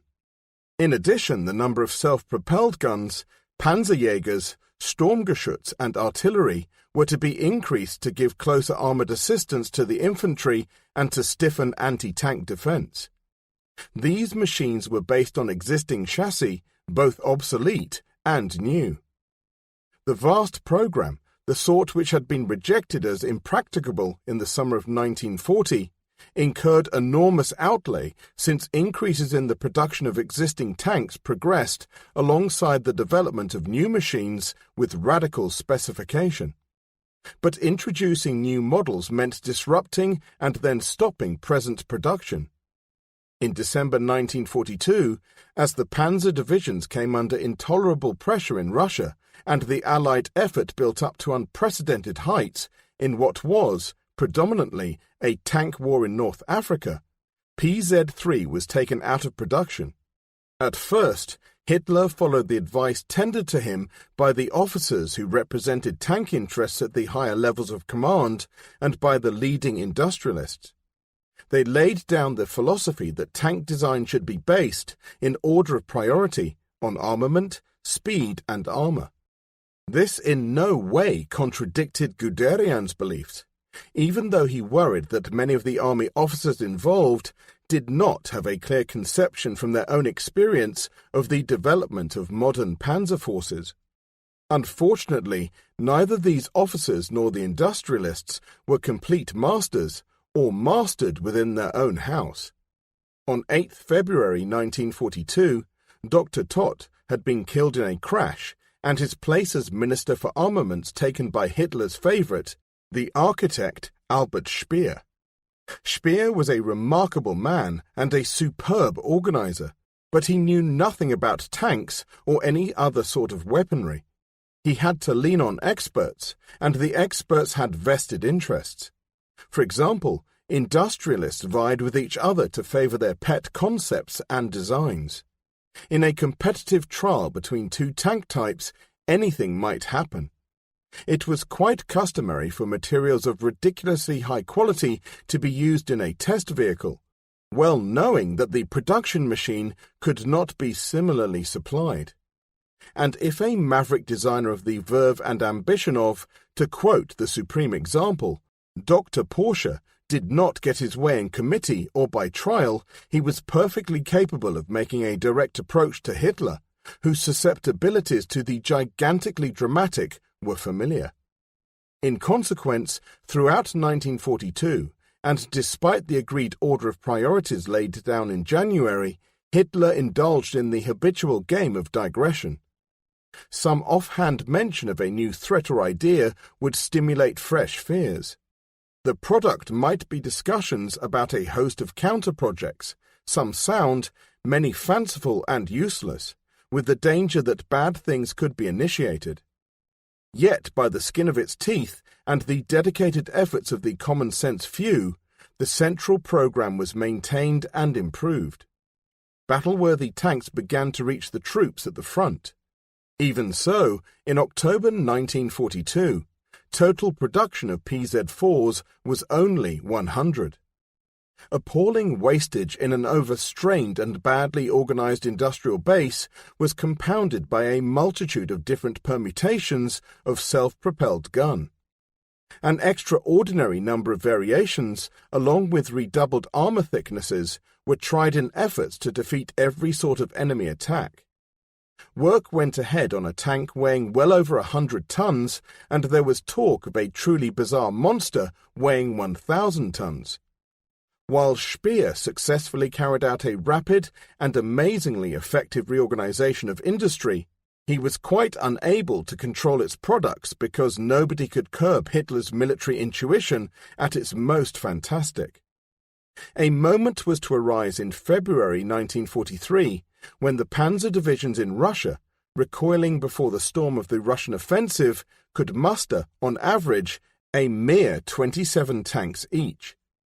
And yet, by common consent, and despite the gunners' fond expectations, the tank obstinately provided the key to survival in mobile warfare, fought over vast frontages.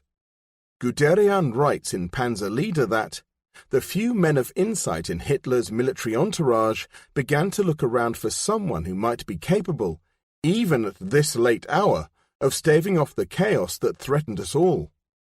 My pre-war writings were placed on Hitler's desk, and they managed to persuade him to read them. It was then proposed to him that he send for me.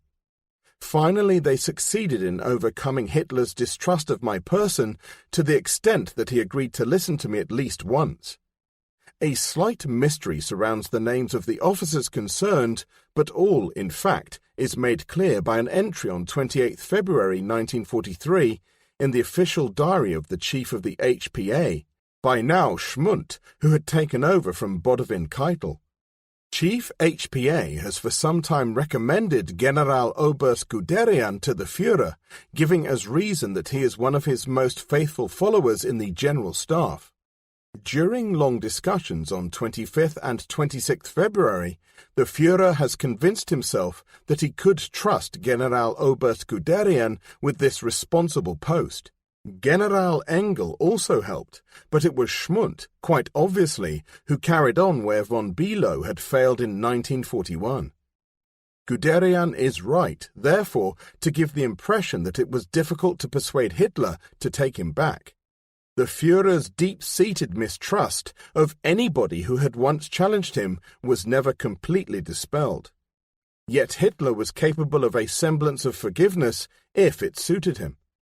Rundstedt, who had been retired by him in 1938, at the time of the Fritsch crisis, had been brought back in 1939, and Rundstedt had been forgiven in 1942 for his temerity in 1941.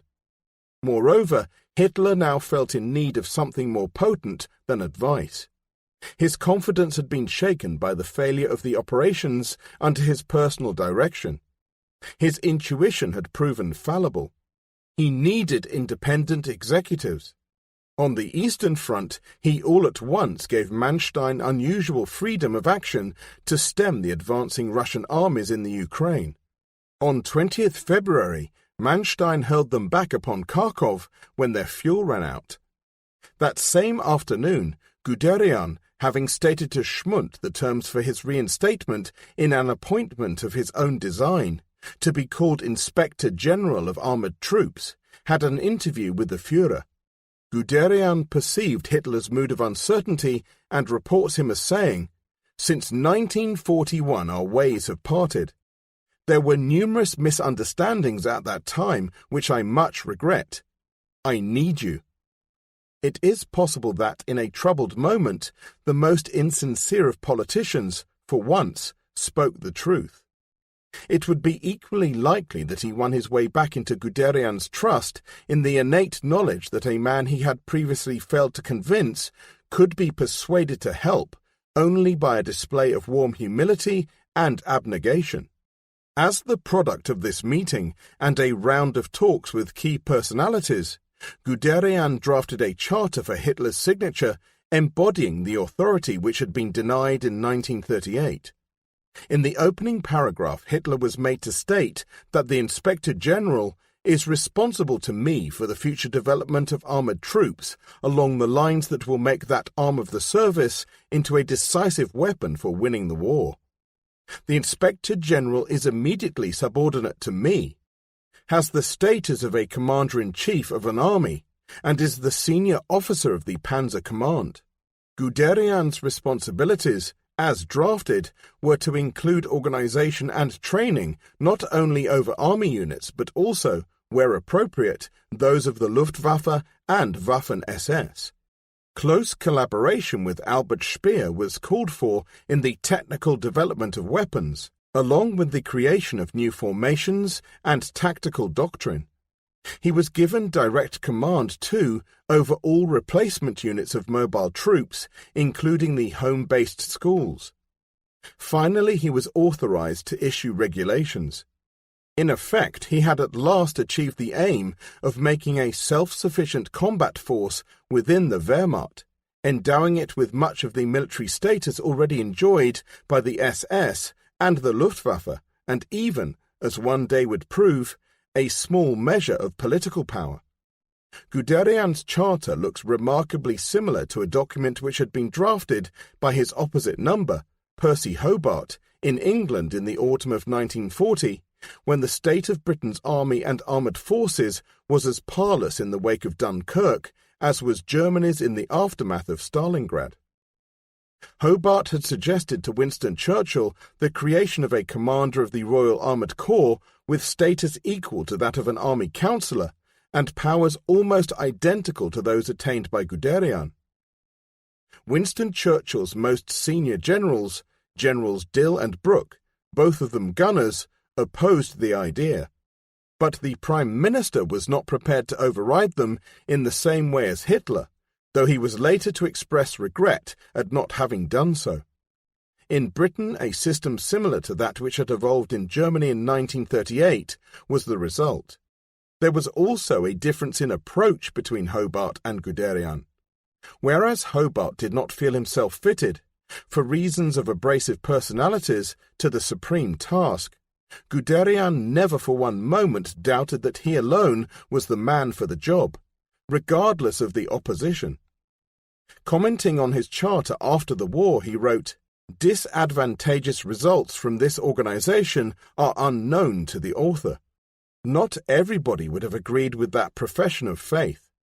The artillerists grumbled and managed to snatch the anti-tank units from Guderian's clutches, to his unspeakable rage, but for the most part the fighting soldiers heaved a sigh of relief that Guderian was reinstated. So too did Speer, who at last found himself teamed with a man with sole responsibility whose sense of urgency and system braced him in standing firmly by rational ideas and commitments. Very soon the fighting soldiers, those who mattered so much, would know that Schnell Heinz was back, and with him the hope that the changes they had asked for would be implemented. He took post on 1st March. In a document prepared for the Americans shortly after the war, he described the methods and organization employed. Training and organization were each controlled by a general staff officer, and each branch of the Panzer Command was represented by war-experienced officers, most of whom were not fit for active duty because of serious injuries. The duty of these specialists was the development of their branch and the issue of regulations written by special commissions composed of officers with fresh experience at the front.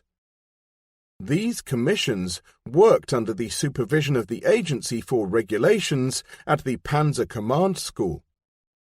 By his insistence upon employing war-experienced officers, Guderian practiced what he had been preaching regularly to the OKW and OKH, whose senior staff officers, he maintained, were hopelessly out of touch with reality, since they were innocent of active service since 1918. For his chief of staff, Guderian selected Oberst Wolfgang Tamale, an ardent tankman and a staff officer of immense capability. Their partnership was complete, far more perhaps than is generally realized. The subdivision of their duties was precise. Upon his appointment, Guderian said with a grin, "One of us must travel and the other run the office. I will travel." It is fairly obvious that Guderian regarded his appointment as of wider scope than anybody else intended. Speaking to the Americans after 1945, he said that he considered it his mission to obtain personal insight into the character of his superiors and co-workers, and to make immediate proposals based on his own experience with the troops as circumstances required. Therefore, the staff was billeted in the vicinity of the Führer's headquarters and that of the Chief of the General Staff, in order that he might remain in constant touch with the command of the Wehrmacht and the army. At the same time, Tamale set up an office in the Bendlerstrasse in Berlin, and begun one of the most intensive spells of activity any Chief of Staff could experience, working with enthusiasm for a man he describes as Germany's best and most responsible general. These are not the achievements of a man who was unduly crippled by ill health, although this factor, in connection with Guderian, has to be examined.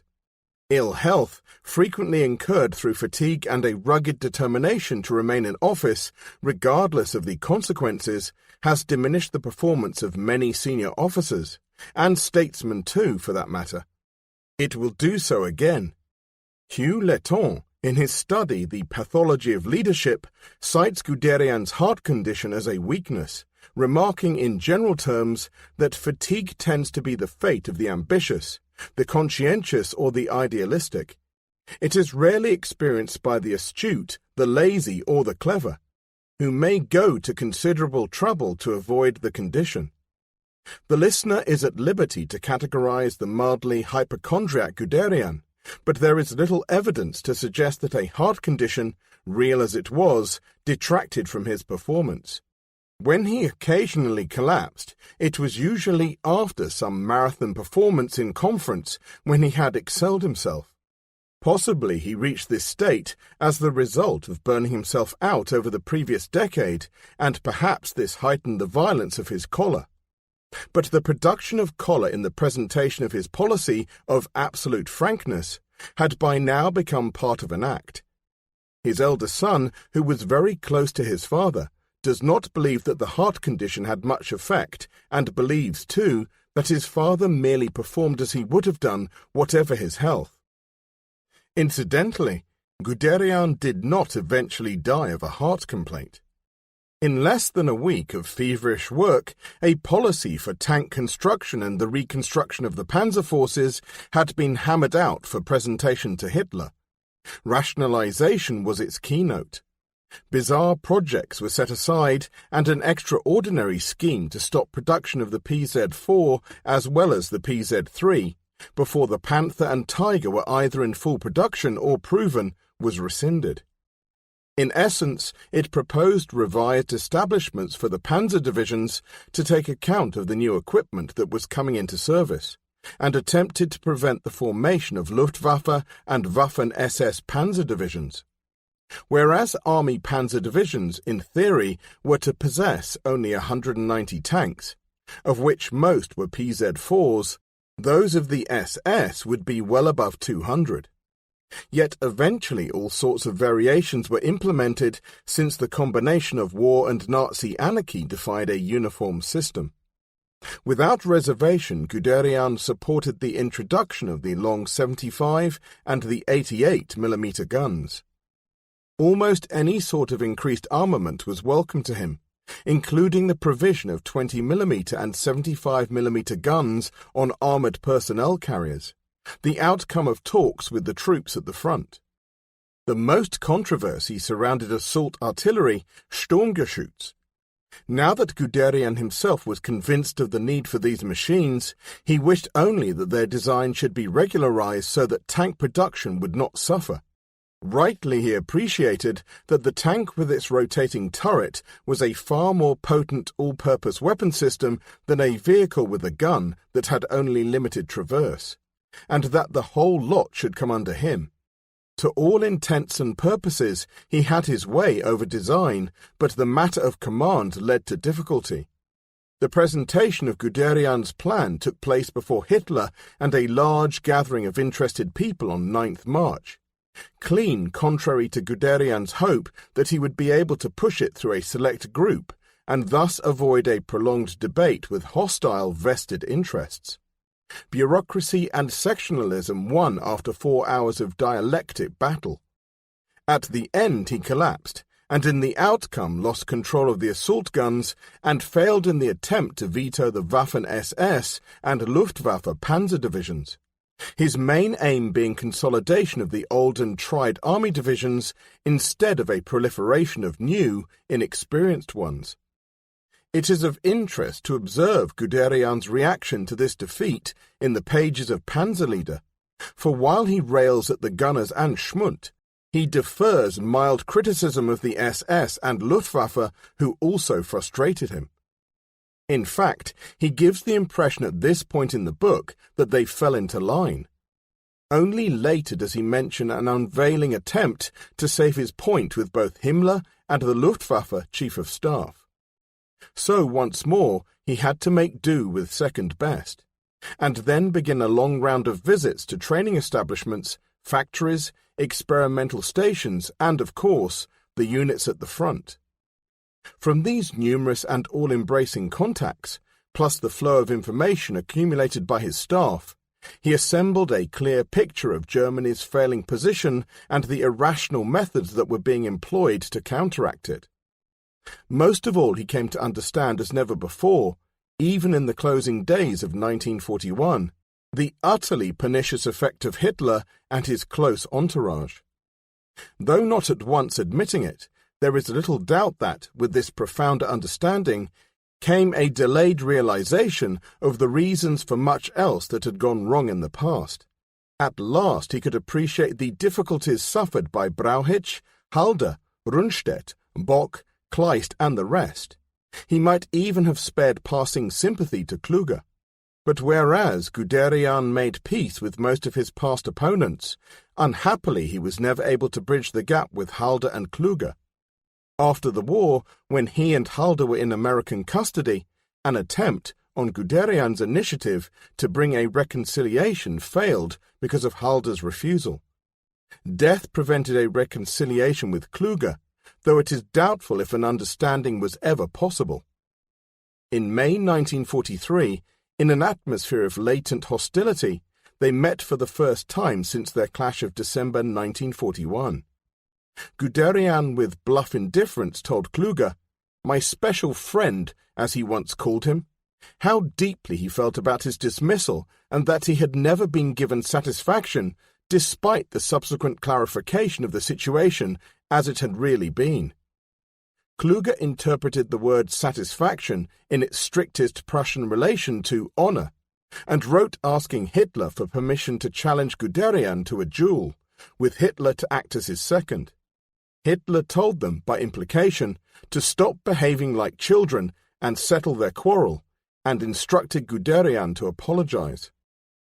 Guderian's tendency to overtrust some people, contrasting sharply with his implacable enmity with anybody found seriously wanting, was a sharp cornerstone of his character, and in one instance in particular had a distinct bearing upon history. As a member of the unemployed in 1942, he was tentatively sounded by the resistance conspirators, asking if he would join them. General de Infanterie Friedrich Obrist was all at once very attentive and tried to enmesh him in the plot, though, at the time, Guderian could not understand why, since their previous association had been distant. Schlabrendorff, in his 1946 book, correctly indicates that approaches were made by Dr. Karl Goerdeler, von Treschow, and General de Artillerie Friedrich von Rabenau, though Wheeler Bennett, who leans quite heavily upon Schlabrendorff in The Nemesis of Power, is mistaken when he states that Guderian made no mention of these earlier approaches. In Panzer Leader, the contacts with Goerdeler and Treschow are described in some detail, and that with Rabenau implied. The substance of the meetings with Goerdeler are the subject of a post-war affidavit sworn by Guderian. However, if Guderian is correct when he says that Goerdeler asserted, in April 1943, that the assassination of Hitler was not contemplated, this was an important contradiction by the conspirators. According to Schlabrendorff, an abortive attempt had already been made in March, one in which he had been deeply involved, and of which he was, by 1946, the only surviving witness. More repellent than anything else to Guderian was the disclosure by Goerdeler that the controller of the conspiracy was none other than Beck, an officer whose Christian character Guderian did not impugn, but whose procrastination and incapacity for taking quick decisions seemed at variance with the requirements of a risky coup d'etat. Goerdeler, described as having the ability to talk people of all kinds over, failed to charm several hard-headed serving senior officers such as Manstein, including Guderian. But a few very senior, disenchanted officers who had been harshly treated did join the conspiracy in 1943, while Kluge hopped on and off the fence.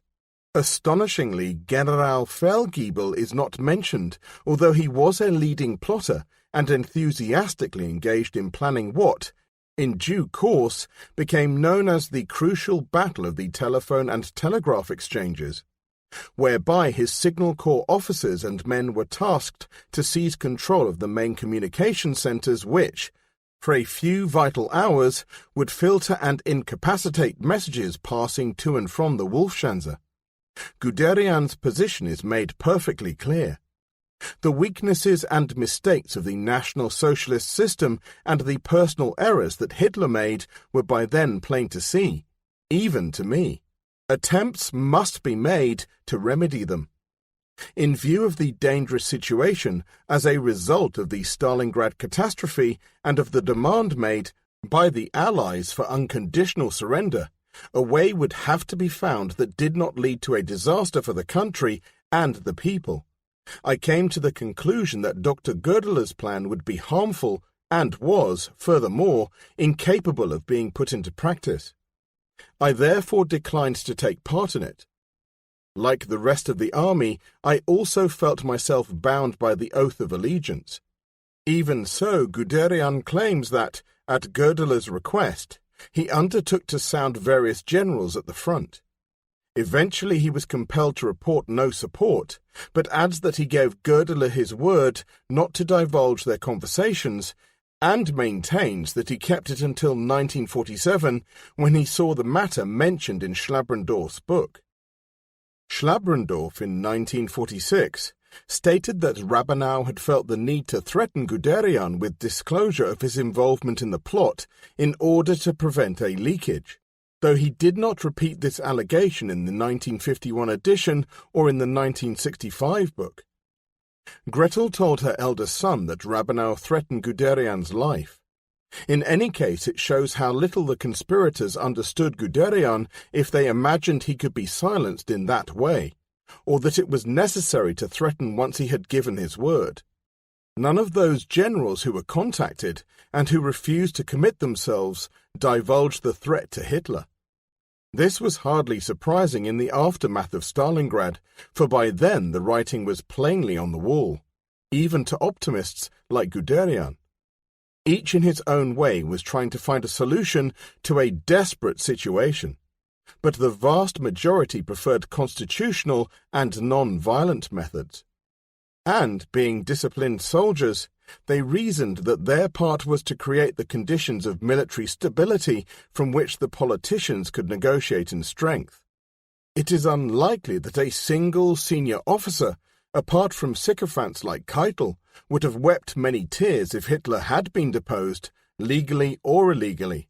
And it is an essential aspect of Guderian's story that he was among those who tried to bring that about by a gradual process of limitation through reduction of the Führer's responsibilities. He is no more to be criticized for his failures than the conspirators are for theirs. The latter's ineptitude in implementing plans had, until then, been pusillanimous. While they plotted, Guderian was compiling new and irrefutable evidence of the need for changes in methods and among the actual leadership, and coming to realize the almost wholly insuperable problem of bringing this about. Yet a desperate moment might come, even for him, when almost any release from perfidy would seem blessed. Tapping the loyalties of field commanders cannot have absorbed very much of Guderian's time as he toured Europe, in his endeavours to find quick solutions to 1,000 problems, many of which had awaited an answer far too long. Everywhere he encountered an atmosphere of omnipresent crisis. Though a measure of stability had been achieved on the Russian front, the failure of the Russian logistical system, as much as German prowess had brought it about, and the steady refurbishing of armoured forces was constantly inhibited by prodigal waste. The formations at the front were too weak and had been only parsimoniously refitted with new tanks. Those tanks in service were hampered by lack of spares because, as Speer writes, Hitler insisted upon giving priority to new production which could have been reduced by 20% if we had made provisions for proper repairs. As it was, field workshops stripped everything from tanks which broke down, with the result that, when that tank's carcass arrived back in Germany for reworking, practically nothing of value remained, and a total and costly rebuild was inevitable. A fruitful and crucial relationship sprang up between Guderian and Speer, both of whom were bent upon making better use of Germany's resources for what they saw as the common good. So seductive was Guderian's persuasiveness that he actually managed to obtain for the Panzerwaffe materials and manufacturing capacity that previously had been exclusively Luftwaffe property. Hence the Luftwaffe, plagued by misguidance from Göring and the errors of some among his favourites, found itself shorn of facilities as the air attack upon German industry mounted in intensity. To airmen sold on the dream of air power, this seemed a pernicious blow to Germany's hopes of survival, though it is equally certain that, now as always in the past, they also exaggerated their case. Far more destructive than administrative chaos, however, was the irrevocable and repeated commitment of army formations to lost situations. To within a few days of the final collapse of the Axis forces in North Africa in the first week of May, fresh troops were still being sent across the sea. A last-minute plan to evacuate the key personnel of the tank forces by air, strenuously supported by Guderian, came to nothing, with the result that what could have been cadres for many fresh units and formations were needlessly lost. At about the same time, the plans for an offensive against the Russians were in course of discussion. The Chief of Staff, Zeitzler, had proposed to Hitler an enveloping attack against the Kursk salient where it invitingly jutted out towards the west. When the idea had been mooted in April by Manstein for implementation on the dried-out ground in early May with the relatively weak panzer forces then available, the Russian defences were still weak enough to proffer a reasonable chance of success. Early in May, however, it seemed apparent that the Russians were forewarned, as they were, because the defences were being vigorously and noticeably strengthened. But by then, Hitler had become enthused and was demanding, with political propaganda motives, a dramatic victory that employed as many as possible of the new Tiger and Panther tanks. This requirement imposed delays to enable these machines to be brought forward in large numbers straight from production.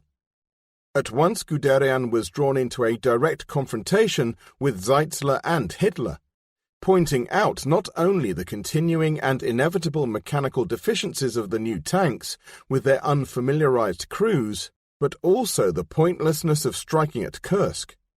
"How many people do you think even know where Kursk is?" he claims to have asked Hitler. And Hitler, who once said that he knew with whom of my people I can allow myself this scornful disregard and with whom I cannot, had actuated his Guderian deflection device by appearing to agree while persevering unheedingly with what he instinctively preferred. As was his policy, Guderian struggled to penetrate the places of decision in order to influence overall strategy. Though once more he could drive to the front, speak to the crews, and watch the tanks in action, as he did when the Kursk offensive at last began, after repeated delays on 4th July, essentially he had risen above the battlefield environment and was bent on changing Hitler's habits along with those of OKW and OKH. At Kursk, the tired and grimy crews described what he had feared and expected: failure. The Panthers, in particular, had given trouble with running gear that broke down and optics which did not allow the tank gunners to make full use of the excellent, long 75mm gun. The Tigers, too, broke down while a number of the latest, most heavily armoured self-propelled guns, the Ferdinands, suffered tactical reverses because of their inability to fend off Russian infantry once they became separated from their escort.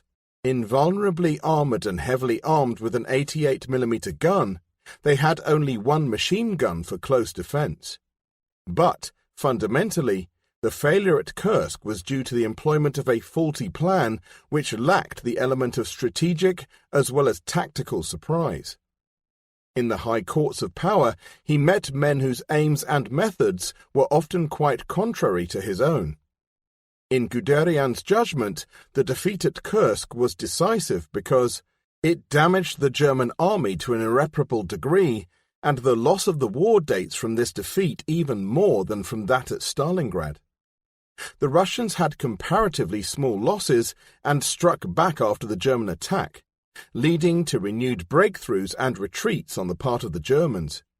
It would, he said, affect the establishment of a defensive front against invasion in the West. The primary target for his disappointment at the defeat at Kursk was Zeitzler, but Zeitzler merely suffered from the ailments wished upon him by his predecessors, and this Guderian now came to realize.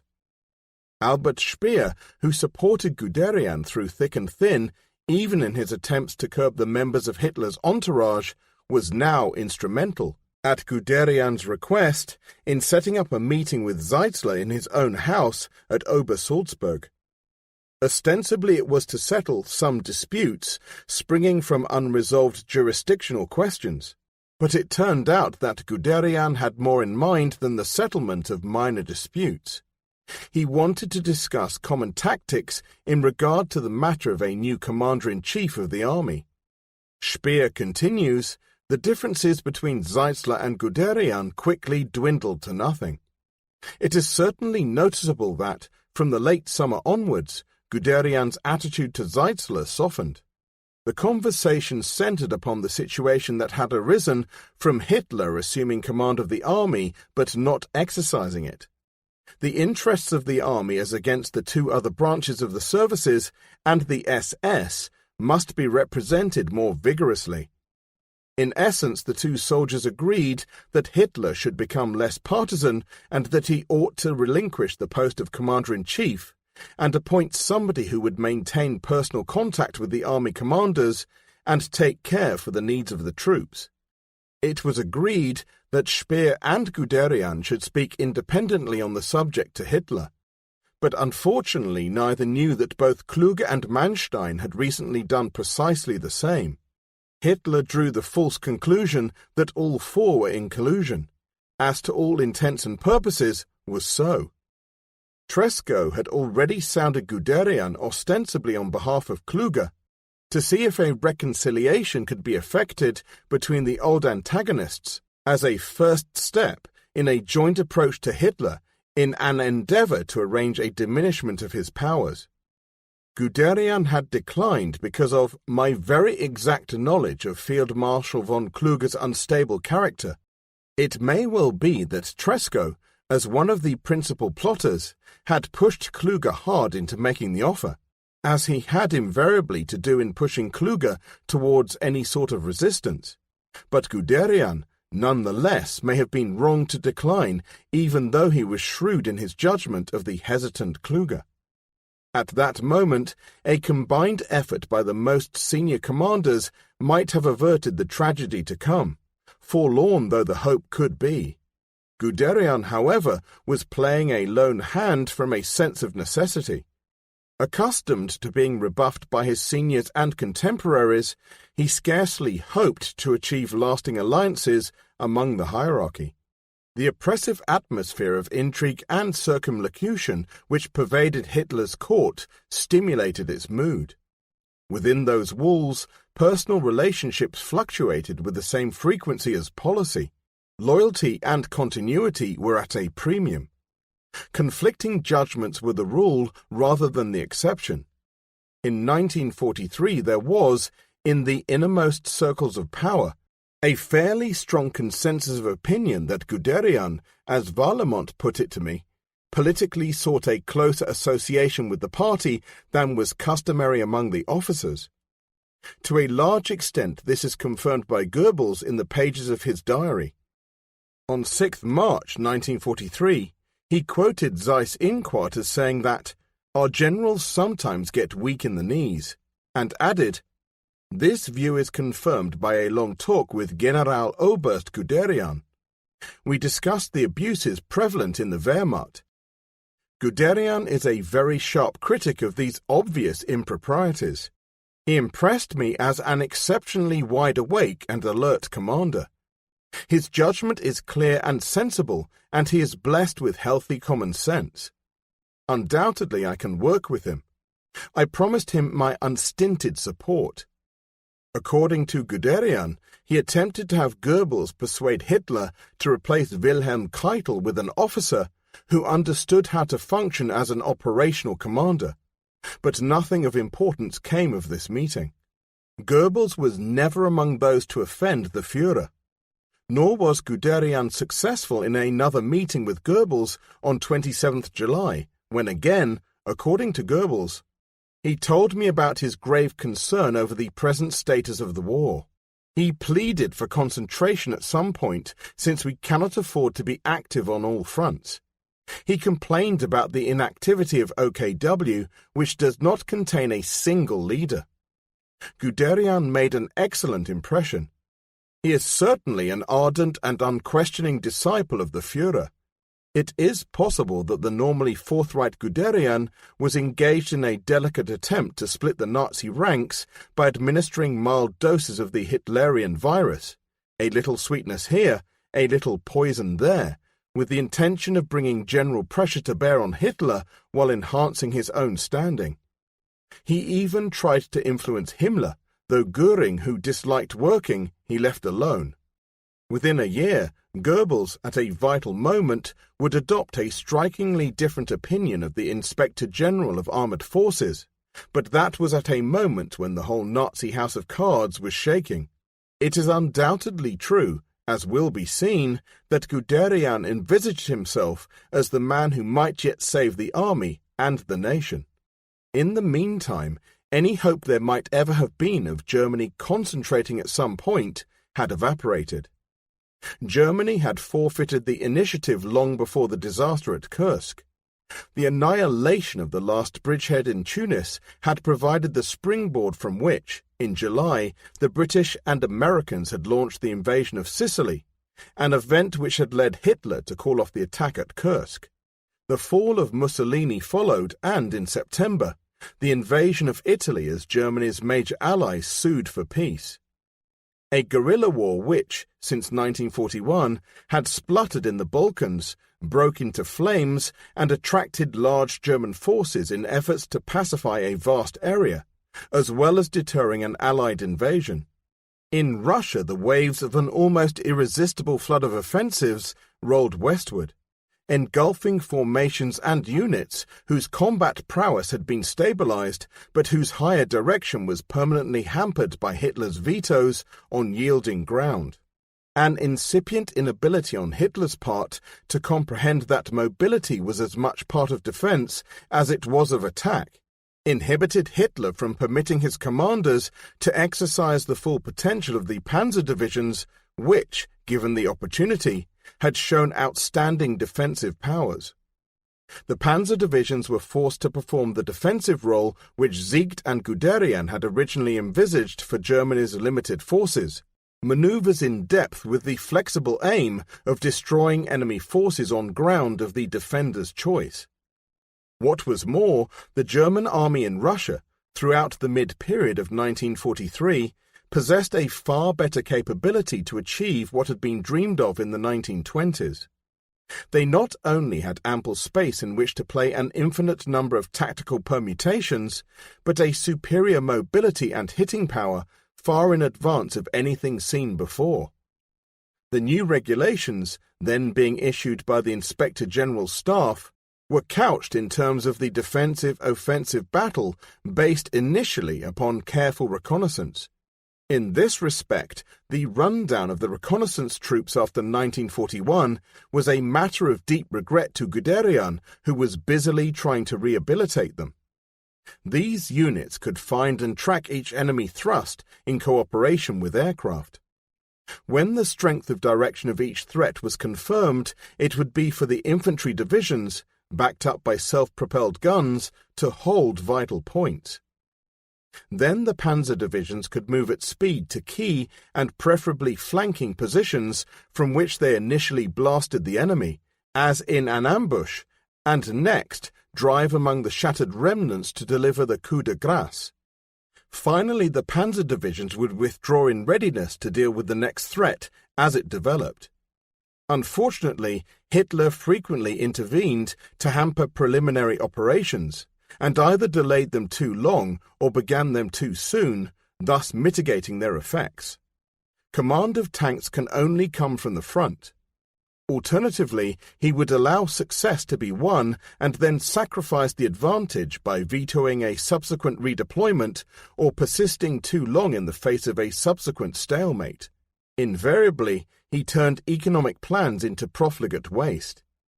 In Guderian's summing up, the unfortunate and ruinous combat of 1943 had defeated all schemes to increase the fighting power of the panzer divisions.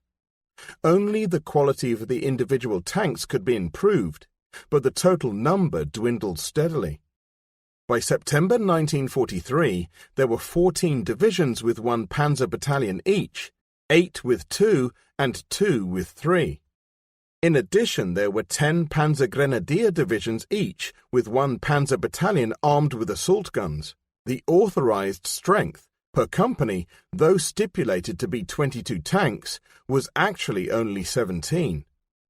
On the other hand, Guderian understates the vastly improved striking power provided by the new, more accurate high-velocity guns, and that, in training, infinitely more trouble was taken in profitably improving the gunner's skill. Before 1939, tank gunnery had been rudimentary. Now much more time and trouble was given to shooting techniques, with great emphasis on live firing on realistic practice ranges. Henceforward, German tank gunners scored far more hits than their opponents, and it was this capability, allied to improved equipment and the existing tactical skills, that was the greatest achievement of the inspectorate under Guderian. Without this amazing feat of organization and inspiration, the German army would have collapsed much sooner than it did. Increasingly, Guderian came to worry about the functioning of the higher leadership and strongly to doubt the Führer, though he was far from first to do so. For example, Erwin Rommel had lost faith in Hitler as long ago as November 1942, when Hitler had forbidden him to abandon a broken position at El Alamein. In the aftermath of incurring quite unnecessary losses, Rommel had been frankly outspoken in his criticism of Hitler and, in consequence, had been extracted from Africa. He now posed an embarrassment to the Führer, who, nevertheless, felt compelled to keep his most highly prized propaganda general in the public eye. Rommel was given sinecures, a job on the Führer's personal staff, and then the task of updating plans in the event of an Italian surrender. But once more Rommel disappointed Hitler by demanding that Italy be abandoned and that the defense of southern Germany should be based upon the Alps. So Rommel was denied the post of Commander-in-Chief of Italy. Instead, it was given to Albert Kesselring of the Luftwaffe, a more amenable character. These things Guderian interpreted in his own way, and linked them with yet another awful blunder that was in course of preparation by Hitler, an ill-prepared counterstroke at Kiev in November. On 9th November, the day Hitler proposed this operation, Guderian wrote a letter to Gretel in which he clearly indicates his forebodings and, incidentally, corroborates the tone of disenchantment in Panzer leader. Referring to the seriousness of things at the front and the fact that insight into the situation does not keep pace with it, resulting in a continuous lagging behind of decisions, he went on, "How long I can continue in my command under these circumstances, I cannot say. I am not very optimistic. When I consider that Rommel had to hand over his army group because, in essence, he gave correct advice, then I am not very hopeful that I shall fare better. Nevertheless, I feel compelled at this hour to express myself critically in order not to be guilty of neglecting the troops, for which I could never forgive myself later. Keep your fingers crossed that things turn out right." This was the Bartenstein spirit of 1919, the sentiments of one who had resolved to offer himself as a sacrifice in his country's cause. If his adoption of this attitude seems delayed, apparently a whole year after Rommel, it can only be said that, whereas Rommel had suffered for 18 months under Hitler's direct command before losing faith, Guderian required barely 6 to reach the same state. A comparison between the performance of Rommel and Guderian is certainly appropriate. Each had been raised to the heights of public adulation in exploitation of their dashing achievements in battle. Each in his way was photogenic and an evocative subject for the propagandist. Neither objected to a place in the limelight. But Rommel, the fighting soldier par excellence, had inferior foresight to Guderian and still less organizing and administrative ability. Before the war, as Ronald Lewin says of Rommel in his Rommel as Military Commander, his record is one of steady but conventional progress. Rommel, in fact, could never have conjured up and pushed through the imaginative panzer trooper in all its ramifications and with the need for such deft negotiation. But Rommel had not been trained as a general staff officer, and his operations at war hung much more on a string than did Guderian's. Each, of course, had peerless insight into the demands and opportunities of the battlefield and was a superb tactician, though the better-trained Guderian calculated the risks more thoroughly and, in endeavours to win his way in negotiation, cultivated diplomatic skill and, when necessary, the patience to give here or wait there for a more propitious moment. As Guderian once ironically and sadly reflected about Rommel, whom he admired, he always wanted to have his own way.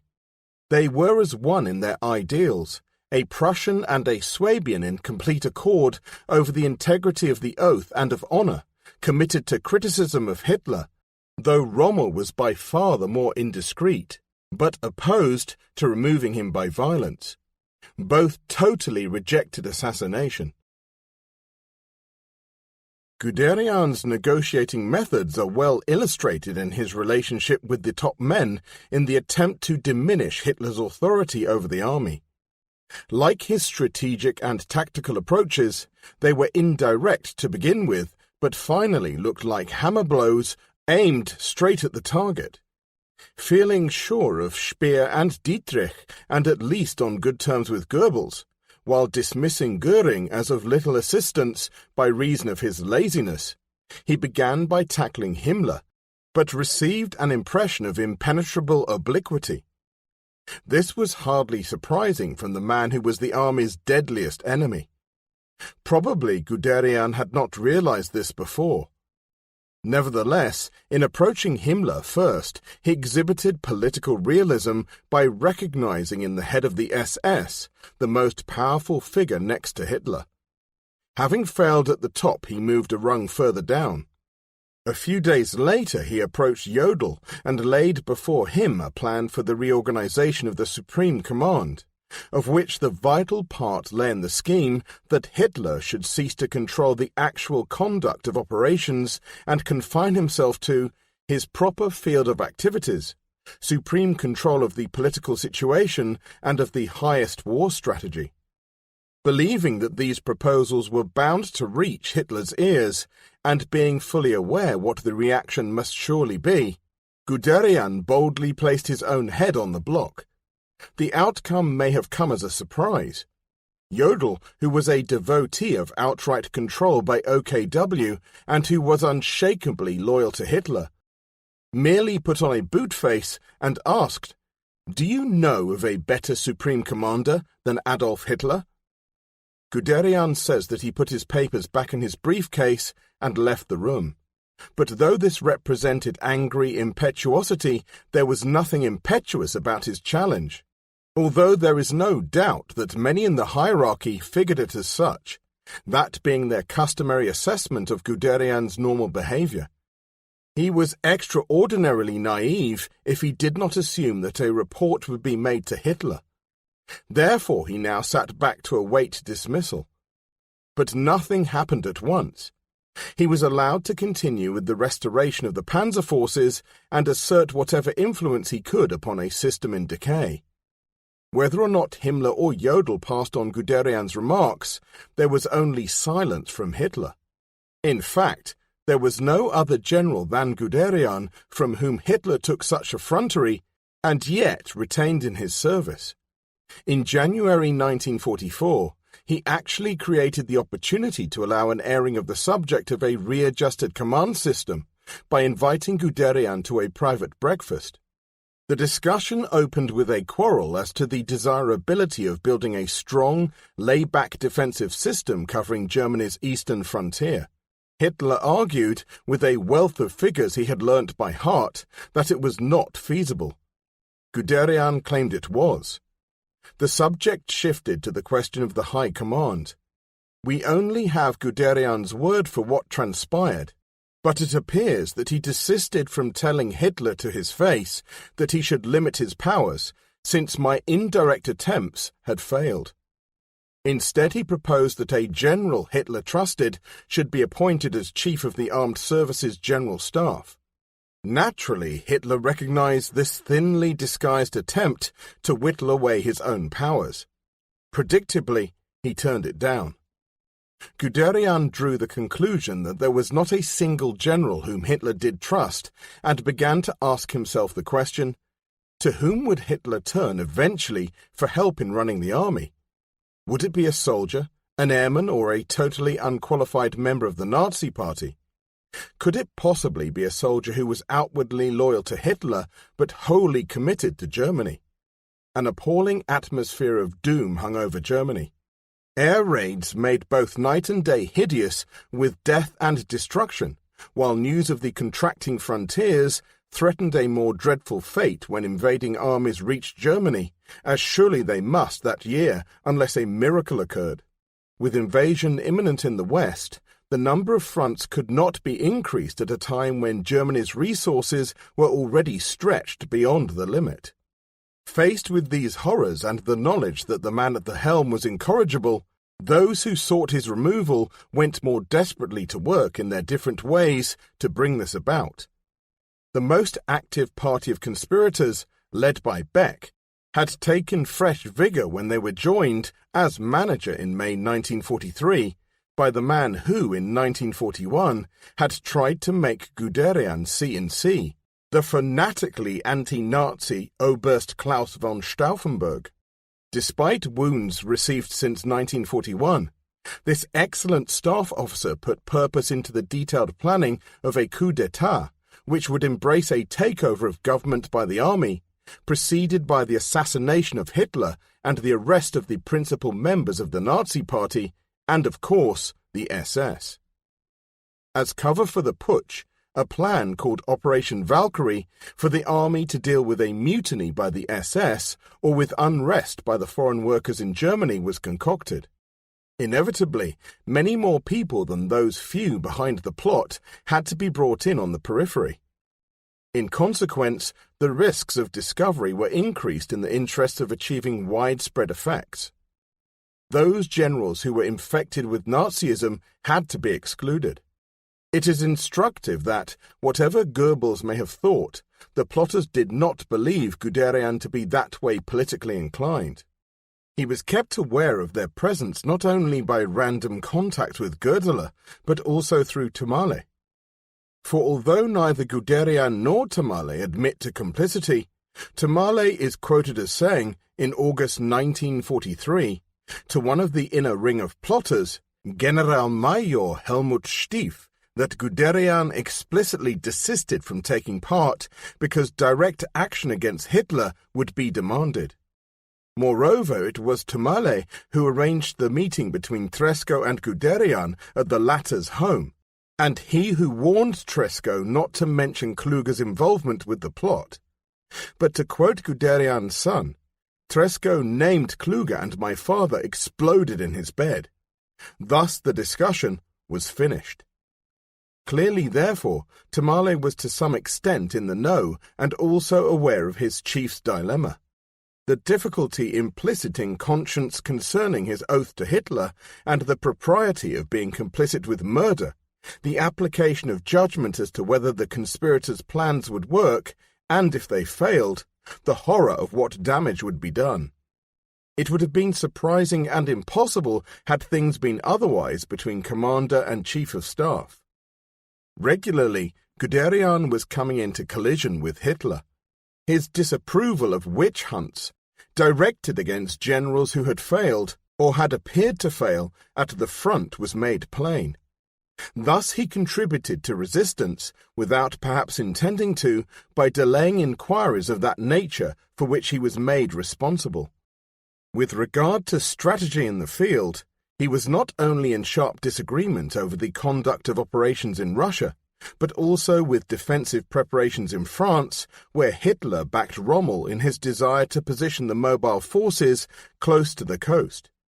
Guderian agreed with Rundstedt, who, urged on by von Geyer, wished to have them located centrally. The outcome was a compromise between the two lines of thought, both of which had pronounced merits and demerits, since the argument for holding the armour forward was based on Rommel's fear of Allied air power. Of this Guderian had far less experience than Rommel, even though he admits to seeing for himself the impunity with which enemy aircraft in the West flew above the training areas and bombed as they chose. Tragedy was in the making for Rommel. He was already committed in mind to an attempt at arranging separate armistice terms in the West and opening a gap for the Allies. And he had also been in contact with the principal conspirators. While somewhat ambivalent in his replies, he had stated to them, "I believe it my duty to come to the rescue of Germany." From this the conspirators assumed that he would be prepared to accept a senior appointment in some future government, and, though there is conflicting evidence in the matter, it seems almost certain that he was aware of this development and did not reject it out of hand. What he was unaware of until too late was that this damaging evidence had been put in writing by Guderian. Finally, Rommel committed himself to a confrontation with Hitler by sending the Führer a flatly challenging report on 15th July. The Allied invasion had been launched into Normandy on 6th June, and through the most desperate efforts had been contained within a relatively small bridgehead. To Hitler he now declared, with Kluge's endorsement, as the new CNC West, "The troops are fighting heroically everywhere, but the unequal struggle is nearing its end." To his chief of staff he said, "I have given him, Hitler, the last chance. If he does not take it, we will act." By this, meaning a separate armistice in the West. It is not clear, however, if Kluge was compliant to this part of the scheme. This far Guderian would not have gone on his own, and certainly not in company with Kluge. Yet already in the first few days of July, a separate and final decision had been taken by the leading exponents of assassination. Pressure that accumulated from threats of disclosure was heavy upon them.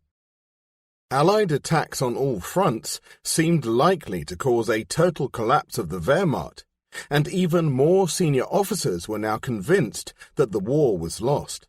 These officers, whose company included Rundstedt, who had handed over to Kluge himself, and Fromm, the commander of the replacement army in Germany, prudently adopted Bock's original attitude. "If you can pull it off, I'll join you, but until then I'll not help. If you fail, heaven be your help, because I will not." On 17th July, Rommel was eliminated from participation in the plot when he was seriously wounded by an air attack.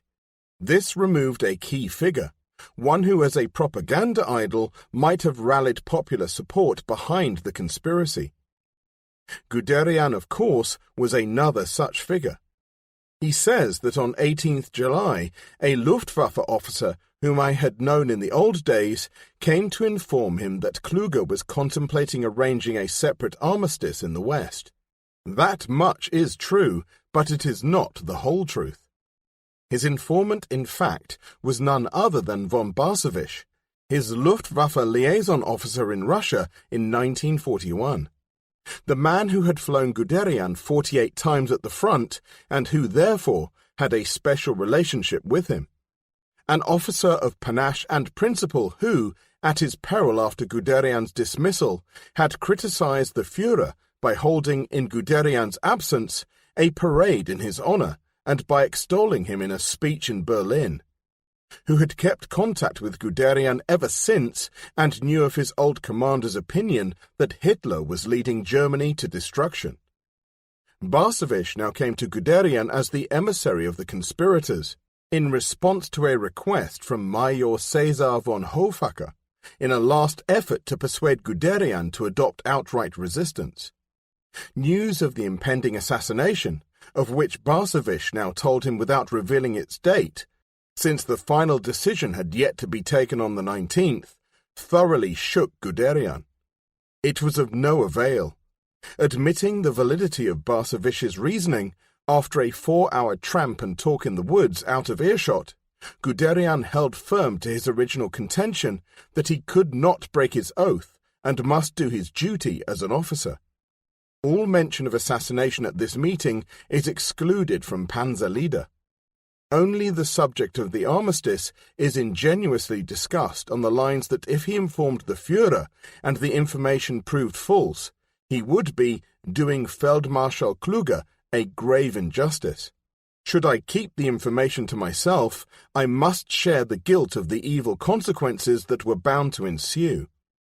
He adds that he did not believe the story and decided to stay silent. This aspect of the bomb plot story, concealed up to now, throws a flickering light on Guderian's part. In one respect, his omission of the whole truth from Panzer leader, perhaps from a tortured conscience, but as likely from true political reaction, he emerges at less than his normal standards of behavior. From another angle, he becomes fully implicated in the plot. He knew Hitler was doing awful damage, and he did nothing to stop the assassination, either by arresting Barsevich on the spot or reporting the whole matter. Instead, he pursued a well-thought-out policy adapted to the new circumstances.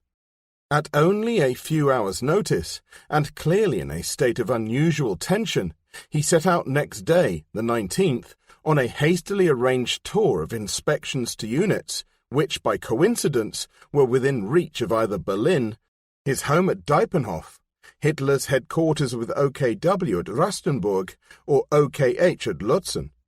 When visiting anti-tank troops at Allenstein, Tamale called him on the telephone to seek agreement to a request from Ulbricht, now among the leading plotters, to delay the dispatch of a panzer unit from Berlin to East Prussia in order that it might take part in an exercise of Operation Valkyrie, an operation Guderian thought covered action against enemy air landings or internal unrest.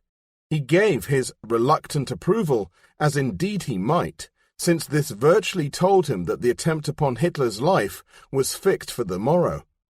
At any moment he would be faced with decisions of quite appalling consequence. Next morning, the 20th, as he inspected more troops before going to Diepenhof, General Feldgiebel, the head of OKW Signals and Intelligence, arrived at Hitler's Wolfschanze near Rastenburg earlier than usual. Shortly before 11 p.m., Stauffenberg, carrying a briefcase containing the bomb intended to kill Hitler at the 1 p.m. conference, arrived by air from Berlin. Immediately he was involved in talks with Keitel and General Walter Bühler, the new Army Chief of Staff designate, at which Keitel announced that the conference had been advanced to 12:30 p.m. due to the arrival by train of Mussolini. In his office, Feldgiebel waited in readiness to start the battle of the telephone and telegraph exchanges once he knew Hitler was dead. Already he had warned his closest collaborating signals officers to be in pre-planned readiness to take control of, not, be it noted, wreck as usually assumed by many historians, the exchanges for the exclusive use by the conspirators under General Beck in Berlin. Stauffenberg planted the primed bomb under the conference table close to Hitler. He then departed to take a telephone call from Feldgiebel as an excuse to have him leave the conference room prior to making his way by car to the airfield to fly to Berlin.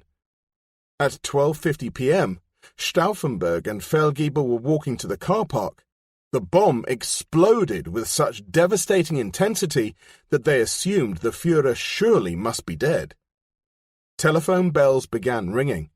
Feldgiebel called Oberst Hahn, his chief of staff, to pass on the good news that would activate the telephone battle. Only moments later to receive a message announcing, "Attempt on Führer's life. Führer is alive and orders you to send for the Reichsmarschall Göring and Reichsführer Himmler." Not a word to leak out. For a moment only, Feldgiebel hesitated before obeying the Führer's order to prevent a leakage which, as it happened, was exactly like the planned intention. All switchboard operators at the Wolfschanze were ordered to disconnect calls and stand away from their seats. Postal personnel stopped deliveries. A news blackout was imposed. But already the telephone battle plan was in jeopardy because it was found impossible to block every line. For instance, Feldgiebel was able to get through to the War Ministry in Berlin and, only after some delay, tell the plotters that, although the Führer was still alive, the battle should continue just as if Hitler was dead. After that he spoke to Hahn and ordered him to block everything. Meanwhile, playing for time at the Wolfschanze, Feldgiebel attempted to convince an injured General Warlemont that partisans were responsible for the attack. Long before 4 p.m., Feldgiebel realized that the telephone battle was lost. The center of decisive action had shifted to Berlin, where the conspirators dithered and dallied instead of energetically adopting Feldgiebel's insistence to press on by behaving as if a rebellion by the SS was in progress. But already time was running out. Because the telephone line to Rastenburg from the War Ministry was kept open by Signal's General Thiele, Keitel was able to get through and convince the conspirators and those who had been contacted elsewhere that Hitler was not only alive, but also kicking vigorously. Stauffenberg was delayed and arrived too late at the War Ministry to energize his wilting colleagues. By 6 p.m. the initiative had passed to the forces of legal order. Until 4 p.m. Guderian had deliberately placed himself out of touch from the outside world by enjoying a long walk far from his house at Diepenhof, hunting roebuck in the course of inspecting the estate. From this solitude he was summoned home by a dispatch rider who told him to expect a telephone from Supreme Headquarters. A little later, over the radio, he heard of the attempt on Hitler's life. Too much weight should not be placed on surmise, of which there is plenty, though that is all there is concerning much that took place on the 20th. But it must have been well known to Guderian that, in moments of crisis, when he did not wish to be contacted, a revered past commander of his used to take a walk for evasive action. That commander had been Rüdiger von der Goltz. On the assumption that Guderian was forewarned of an impending and dangerous event, and with it the implication that he might soon be required to take a fatal decision, it was essential that he should preserve for himself the maximum time in which to allow the plot to resolve itself.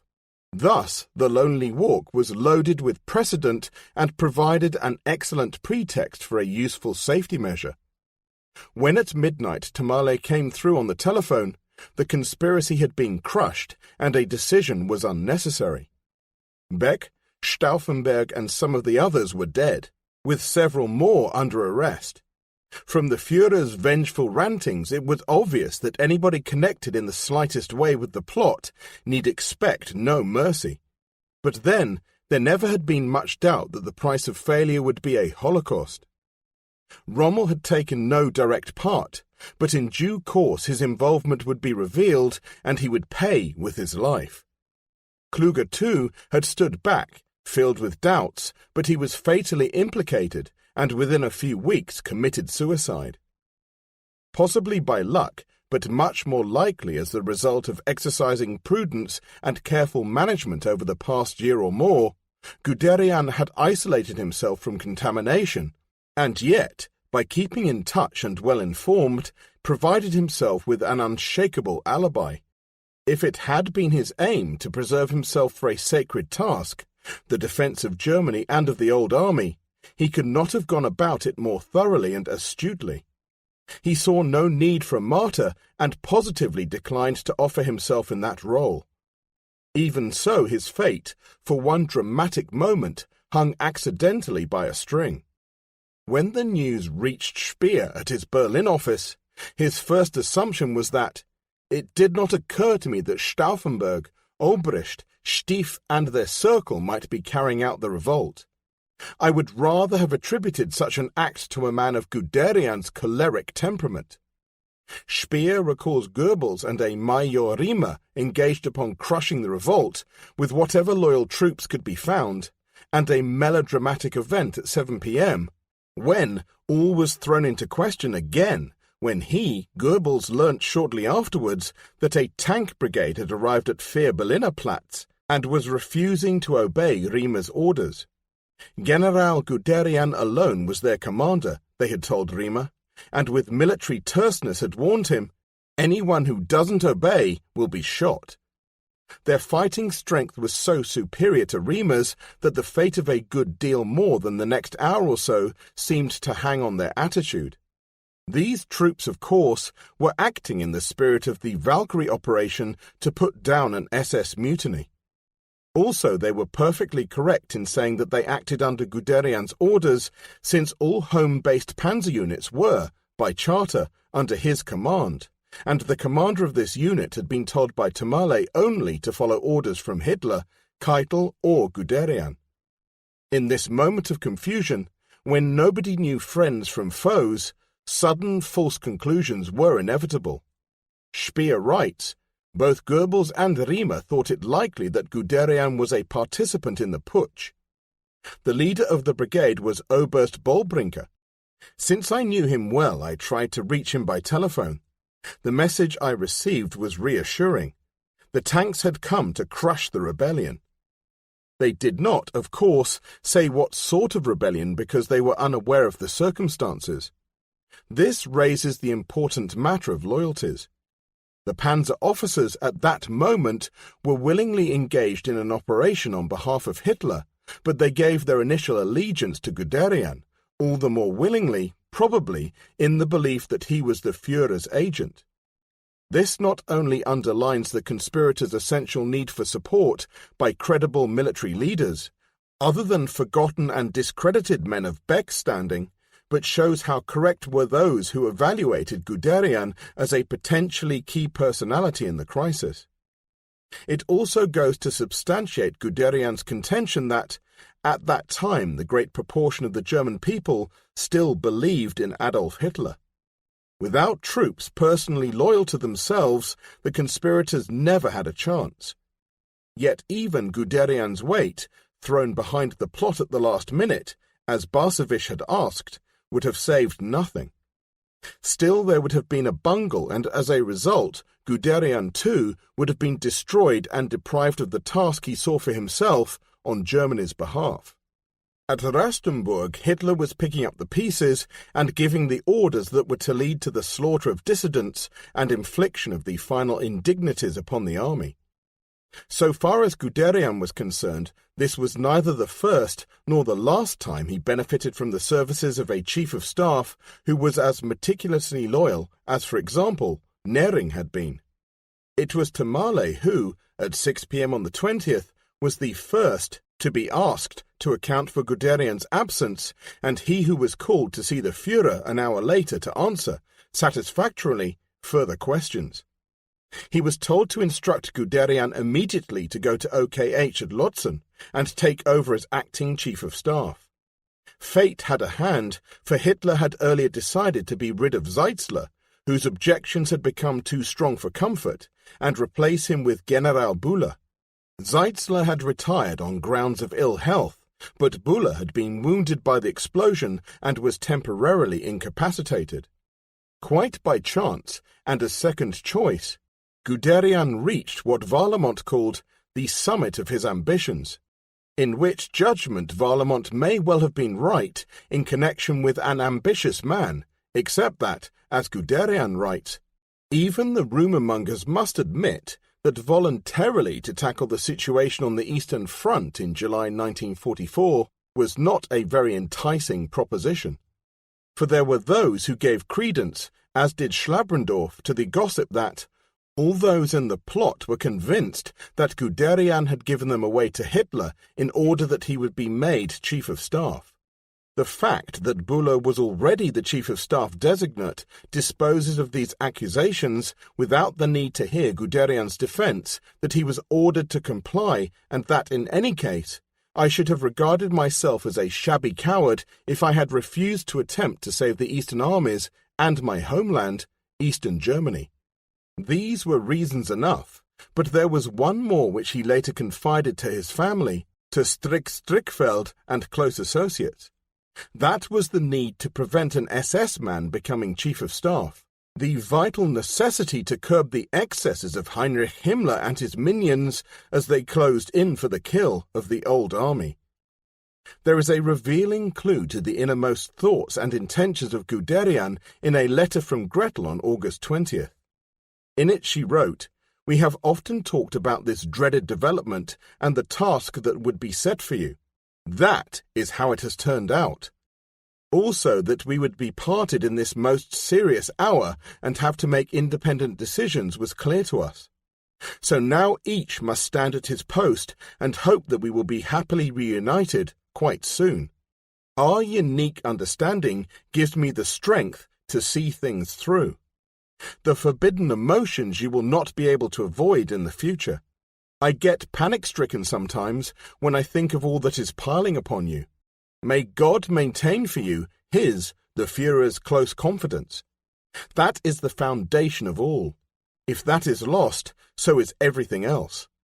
The letter, carried by hand, is of necessity guarded in its obliquity, for every communication was dangerous, but it seems quite apparent that together they had visualized, with a sense of foreboding, a day he would be called upon as Chief of Staff. The reference to forbidden emotions requires interpretation, but almost certainly concerns medical instructions that he must avoid emotions and excitements under stress. The references to Hitler's confidence do not, however, imply a close allegiance to Hitler, but suggest instead the need to cling to any straw for survival. This letter, however, could be read in the context of abiding loyalty to the Führer, had it been intercepted. Never before, let it be remembered, was the urge for survival more strongly stimulated in Gretel. 10. The last in the line. The task awaiting Guderian as acting Chief of Staff was gigantic beyond belief, and of course, preposterous in its enormity. An analysis of his duties, to which those of Inspector of Panzer Forces were now a subsidiary part, gives the barest indication of the absurd state to which the role of Chief of Staff had been reduced. Operationally and primarily he was responsible, subject to aggravating supervision by Hitler and OKW, for the conduct of operations on the Eastern Front.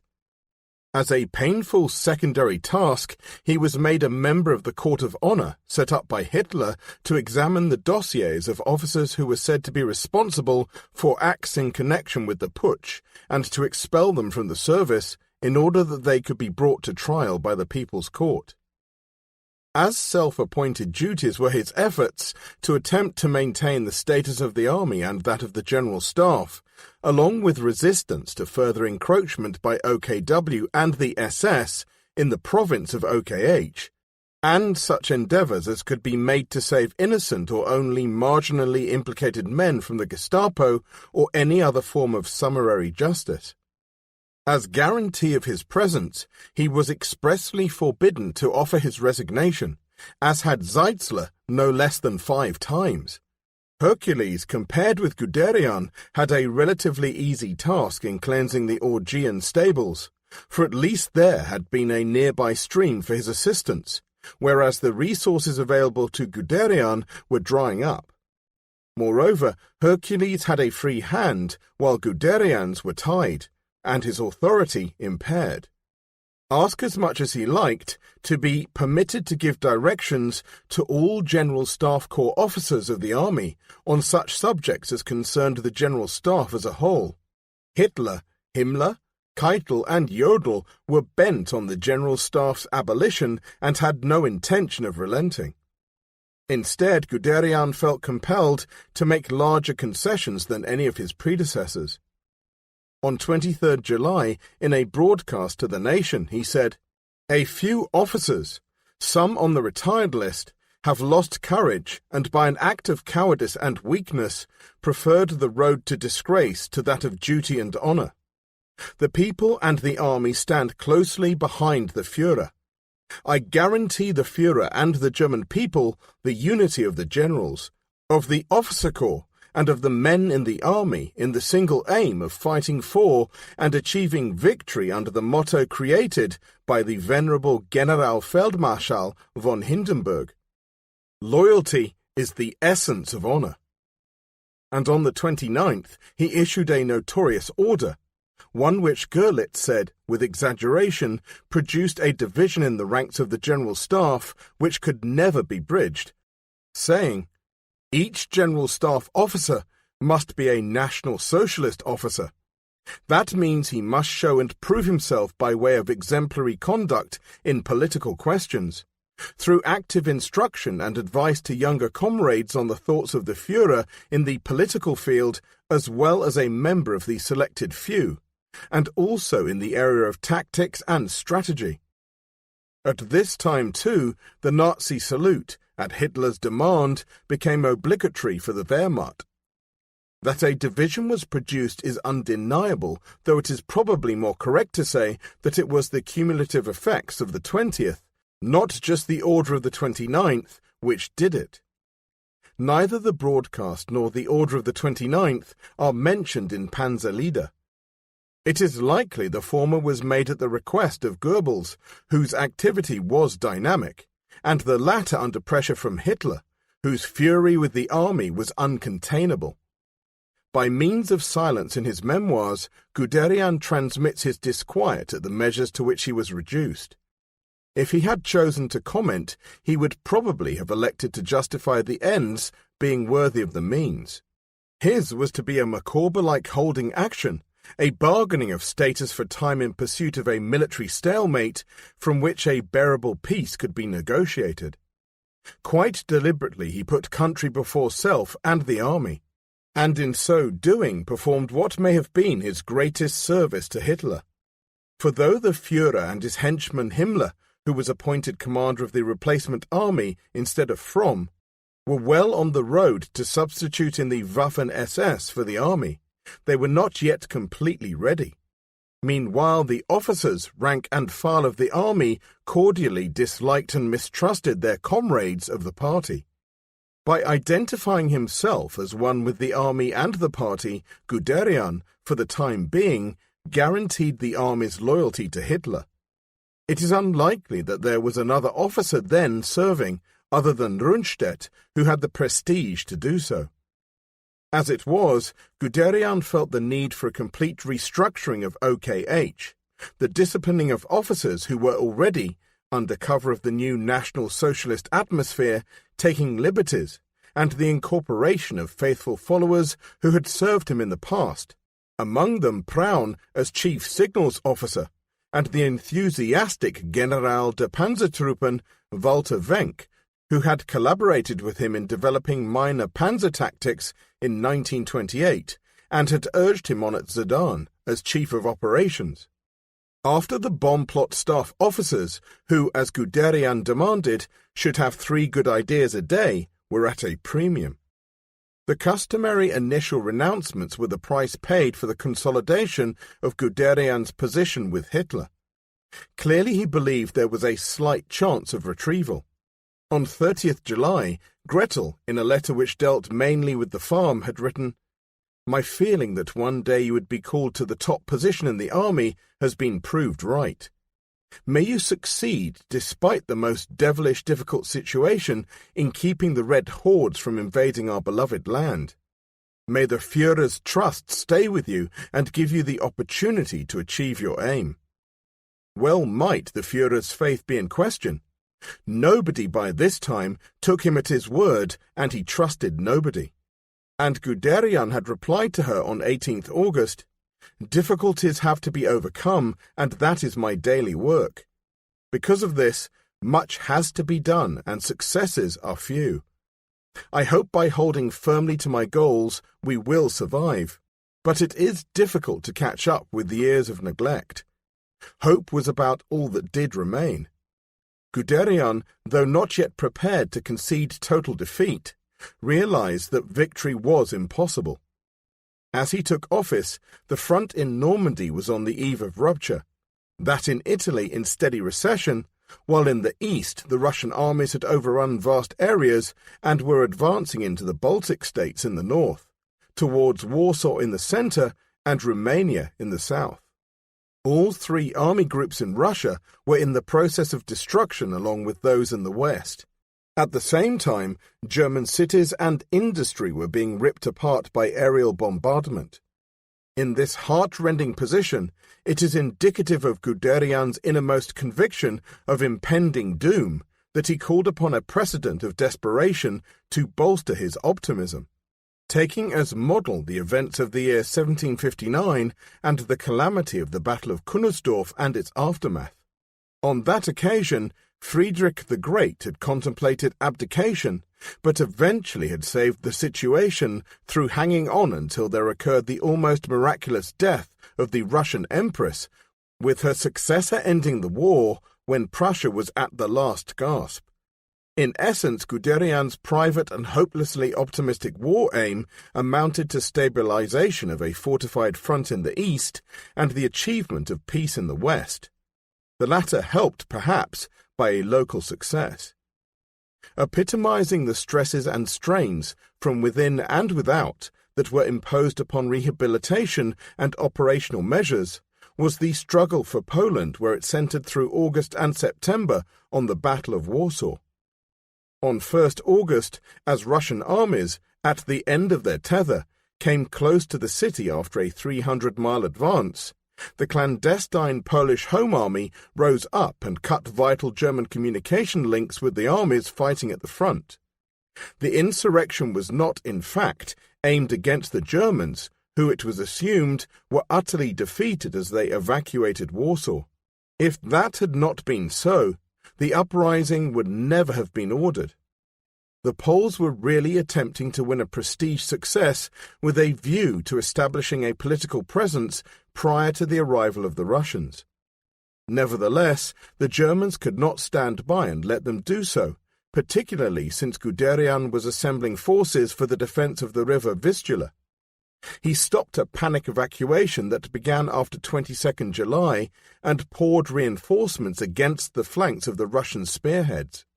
He also requested that the city be declared part of the army's zone of operations and therefore should be handed over by the Governor General and the SS, who were the responsible agency, under Himmler for all anti-partisan operations. But Himmler, encouraged by Hitler, refused to hand over and instead, on 5th August, sent his chief of anti-partisan operations, SS Obergruppenführer Erich von dem Bach-Zelewski, to lead the fight against the Poles. Thus there was divided command between the SS inside the city and the army on the perimeter. The fighting, which engulfed Warsaw, contained all that was worst in partisan warfare and attracted the fiercest of combatants, whose forebears were the Reds of 1917 and the Freikorps. It had repercussions for Gretel too. In mid-August she received warning that some of the people on the estate might be of the Warsaw Organization and be plotting to do her harm. She wrote, "I am not frightened, darling, and I sleep alone downstairs," and went on living there until the Russians were at the gates in January 1945. Hitler demanded the extermination of the Poles and the destruction of Warsaw, instructions which Bach-Zelewski saw fit to disobey. Guderian, of course, knew about the merciless partisan operation which undermined, in varying extent, almost every corner of enemy-occupied territory, but this was his first experience of dealing with it in all its ramifications from high command. If he had been unaware of the ruthlessly repressive and murderous anti-partisan instructions which, from time to time, had been issued by Hitler and OKW, he was left in no doubt now of the depravity which ruled on both sides. At the post-war trials of war criminals, the perpetrators of horror at Warsaw were to appear and pay penalties. Guderian, as chief of the army staff, was to be among those upon whom the Poles would have liked to lay hands. It is true that army units fought in the streets of Warsaw under the direction of Bach-Zelewski, and, of course, it was the army under Guderian's command that stopped the Russians on the outskirts of Warsaw, so preventing the link-up with the Polish partisans that led to the eventual collapse of the uprising. Guderian, in Panzer Leader, is at pains to emphasize his interventions in mitigating the depredations by some of the cruelest anti-partisan forces under Bach-Zelewski's command, and in seeking withdrawal of Hitler's demand that prisoners should not be granted full rights by international law. He also underlines that the worst retributive orders were sent through SS channels and not those of the army. The SS, eager for credit, took pride in this victory. Guderian could claim innocence of a crime and, after the war, the Americans declined to hand him over to the Poles. While conducting the battle which led to the defeat of the Russians at Warsaw, Guderian began developing his technique of holding firmly to his goals with Hitler. On 15th August, they had a flaming row when Guderian, in his capacity as Inspector General of Armored Forces, remarked, apropos conditions in the West, "The bravery of the panzer troops is not enough to make up for the failure of the other two services, the Air Force and the Navy." Varlamont wrote that he went about his new job with characteristic energy. He did not, however, as Zeitzler had done, waste any effort trying to get the other theatres of war back under OKH. In his impetuous and vivacious manner, he would often use strong language even at the briefing conferences. From his general outlook and the consequential personal animosities, it soon became clear that, even under the extreme pressure of the situation, the change in Army Chief of Staff was unlikely to bring any change in the unhappy relationship between the two top levels of the Wehrmacht. Although we were franker in our dealings with each other, it did not enter the head of any senior officers concerned with the overall direction of the war to make common cause with OKW or cooperate in opposition to the continuance of a war already lost. A letter to Guderian on 15th August from Generalleutnant Graf Schwerin in the War Ministry said that his greatest worry was leadership. OKW, he said, was incapable. In Normandy, where a pocket was forming near Falaise, the only possible order should be withdrawal across the River Seine. Developments were bound to be dictated by the enemy. 5th SS Panzer Army under Sepp Dietrich seems to be the only man capable of dealing with the situation. All the others, including Kluge, are incapable.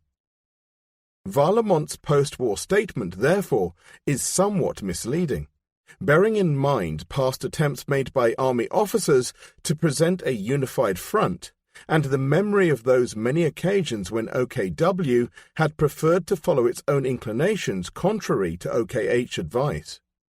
Really, all that Warlemont attempted was justification in hindsight for OKW's and Hitler's assumed infallibility.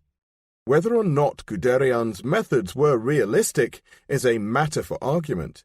In fact, he probably deluded himself when writing that he thought he had brought about an improvement. But he had always been a convinced advocate of unified command and from the earliest days under Blomberg and Reichenau had supported the attempts to merge the various and often competing agencies of the Wehrmacht. The effectiveness of the OKW was, in his opinion, diminished because of the inadequacy of Wilhelm Keitel, who, in practice, was compelled to use it as nothing better than Hitler's military secretariat. After the war, Guderian laid the blame for military failure on Hitler's declining health, added to the mental irritability which led to a further splintering of the military command authority. Nevertheless, Warlemont's reference to general outlook and the consequential animosities was apt. All men have blind spots, and among Guderian's was the tendency to persist in his indignation with Kluge. Others he could forgive, but never Kluge, not even in Panzer Leader. Within hours of becoming Chief of Staff, Guderian was endeavoring to remove Kluge from command in the West by suggesting to Hitler, without avail, that he should be replaced because he did not have a lucky touch in commanding large armoured forces. Guderian's reason, regardless of Kluge's implication with the plot, was less than just at the time and still more unjust when, after the war, and long after Kluge's suicide at the end of August 1944, Guderian persisted in denigrating Kluge's handling of the armour. To his interrogators, he complained about Kluge splitting panzer divisions, committing them piecemeal into action, and utterly failing to concentrate more than half the armoured force available for the counterstroke against the Americans at Mortain. While it was true that, at times in the East, Kluge had split formations, conditions in the West were different. The crippling effect of Allied air attacks upon lines of communication and the consequential difficulties in achieving concentration of forces of any sort precluded Guderian's old tactics of concentration. It must be remembered that Guderian was not present in Normandy during the battle, nor was he responsible for operations there. In any case, Kluge suffered from the Führer as much as every other CNC, and the record of his courageous resistance to Hitler's maniac insistence upon suicidal counterattacks by the panzer divisions at Mortain is valedictory of a desperate man. To obtain an alteration to one of Hitler's preconceived notions demanded hard wrangling and endless patience at a moment when time was at a premium. Kluge's operations in Normandy were ruined by Hitler's interventions. Guderian, for his part, quotes the Führer's obdurate resistance to his own proposals for the construction of a system of fortifications along Germany's eastern frontier, and his strenuous efforts to build them in the autumn in accord with begrudging permission from Hitler. It was some feat to get that much, for Hitler shut his mind to the threat in the east once the Russian offensive came to a halt at Warsaw, and dealt only with the current threat presently in the west, where the Siegfried Line was being probed by the Anglo-American armies and the main industrial complex of the Ruhr threatened. As fast as Guderian built up fresh fortress units in the east, Jodl, anxious for the Ruhr, had them transferred to the west. When Guderian asked for the release of captured enemy equipment from store, Keitel and Jodl denied that these weapons existed. But once Guderian proved them wrong, Jodl seized the best and then sent them westward too. Guderian had no part in the offensive projected in the west. He could only stand and hope in the east, deprived of reserves, and be witness to gathering Russian strength on the one hand, and on the other, Himmler's combing out of manpower from industry to create yet another German army, a people's army imbued with nationalist socialist ideals and banded into so-called Volksgrenadier Divisions and the like.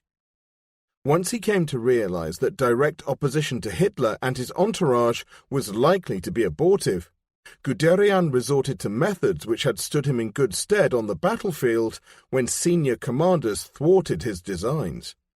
He either ignored the orders or tried to circumvent them. Sometimes it worked, sometimes not. For a while he was able to evade attending the Court of Honor, which sat under Rundstedt, until Keitel insisted that he at least put in an appearance. It was good for him that he did attend, since he was able to hear, first-hand, the methods to which the Gestapo had descended in order to condemn army officers. There was little enough that could be done to save those against whom there was the faintest evidence of conspiracy, or those whom the Führer was determined to punish. And, as a last resort, Hitler employed General Burgdorf, Schmundt's inferior replacement, an officer reviled by Guderian for his bad behavior and whom he called the evil genius of the officer corps. This man was instrumental in aiding Himmler in his schemes. This fanatical adherent of the National Socialist Party, Guderian's words, was the Führer's personal emissary to Rommel with the message and the poison which brought about that officer's suicide in October. Guderian did what he could, and some of the conspirators could be saved. Among them Rommel's chief of staff, Hans Speidel, whose stolid pleas of innocence, even though he was implicated with the putsch, could not be broken.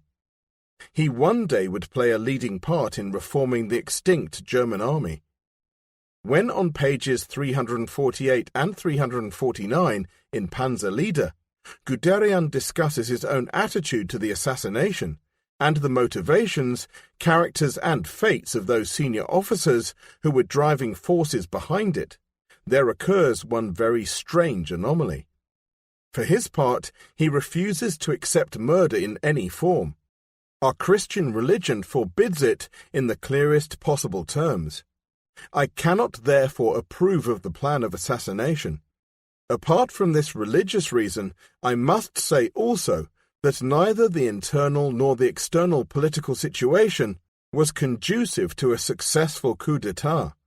With regard to personalities, he castigates Dr. Goerdeler for security carelessness, refers to Generalfeldmarschall von Witzleben as a sick man, is critical of Generals Beck, Hübner, and Obrecht for their ineptitude in coping with the special circumstances, and is ambivalent in his comments about Fromm and the impulsive Oberst von Stauffenberg. Incredibly, however, he makes no mention in Panzer General of Feldgiebel's clever involvement, let alone his courageous leading role in the plot. Not only as a member of the Court of Honor would he have been aware of his involvement, but also as Chief of the General Staff when Feldgiebel's successor, Generalmajor Albert Pronn, had to report with alarm that the entire Signals Corps was in danger of breakdown due to Hitler's demand for the dismissal and punishment of all the signallers involved in the assassination attempt. As it was, Braun, probably supported by Guderian, had to take his life in his hands by, successfully on operational grounds, convincing the Führer of the dire consequences of this impulsive madness. The outcome was to be the savage execution in September only of Generals Feldgiebel and Thiele and Oberst Hahn. Guderian only gradually became aware of the treatment being inflicted by the SS and Gestapo on the Army's 20th July families in the aftermath of the assassination attempt. Segregated and incarcerated in concentration camps and prisons, they constantly stood in peril of execution as the war drew close to its end. Members of Feldgiebel's family were notably at risk. Guderian's son has only recently informed the author that his father, while Chief of the General Staff, took steps to ensure their safety. But due to his father's reluctance to discuss or write about the matter, was never himself told how or why this was done. Now, in 2002, from Feldgiebel's daughter, Suzanne, the author has learnt how she spent 9 weeks in solitary confinement in prison at Gorillas, but then was released on the intervention of Guderian once he heard of her plight. Meanwhile, her mother, Clara, and brother Gert were kept in prison in Kronos and Dua. Clara shared a cell with 6 or 8 other women who were held for political reasons, probably because they were married to resistance activists, it is suggested. Gert, who was only 16, was placed with what were described as real criminals. They too were released at Guderian's instigation soon after he received information through Suzanne. A letter by Clara written to a Herr Brinkmann confirms this, and goes on to say how Gert was sent to an Arbeitsdienst labor force in Berlin, where he fell seriously ill. No doctor would dare treat anyone with the name Feldgiebel, so he was transferred to a panzer unit at Erfurt, no doubt at Guderian's insistence. But suddenly, after Guderian's retirement at the end of March, he was transferred to an infantry unit and sent into action without training. 5 days later, he was dead.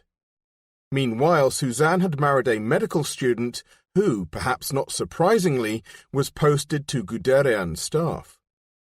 So, writes Suzanne, General Guderian helped me and my family a lot, and I am very grateful to him for his courageous help. She goes on to say that Gretel Guderian visited my husband and me on our first daughter's birthday in March 1947. She stayed more times with us in Marburg because she could then quite easily from there reach the internment camp at Stadt Allendorf, where her husband was imprisoned with other generals.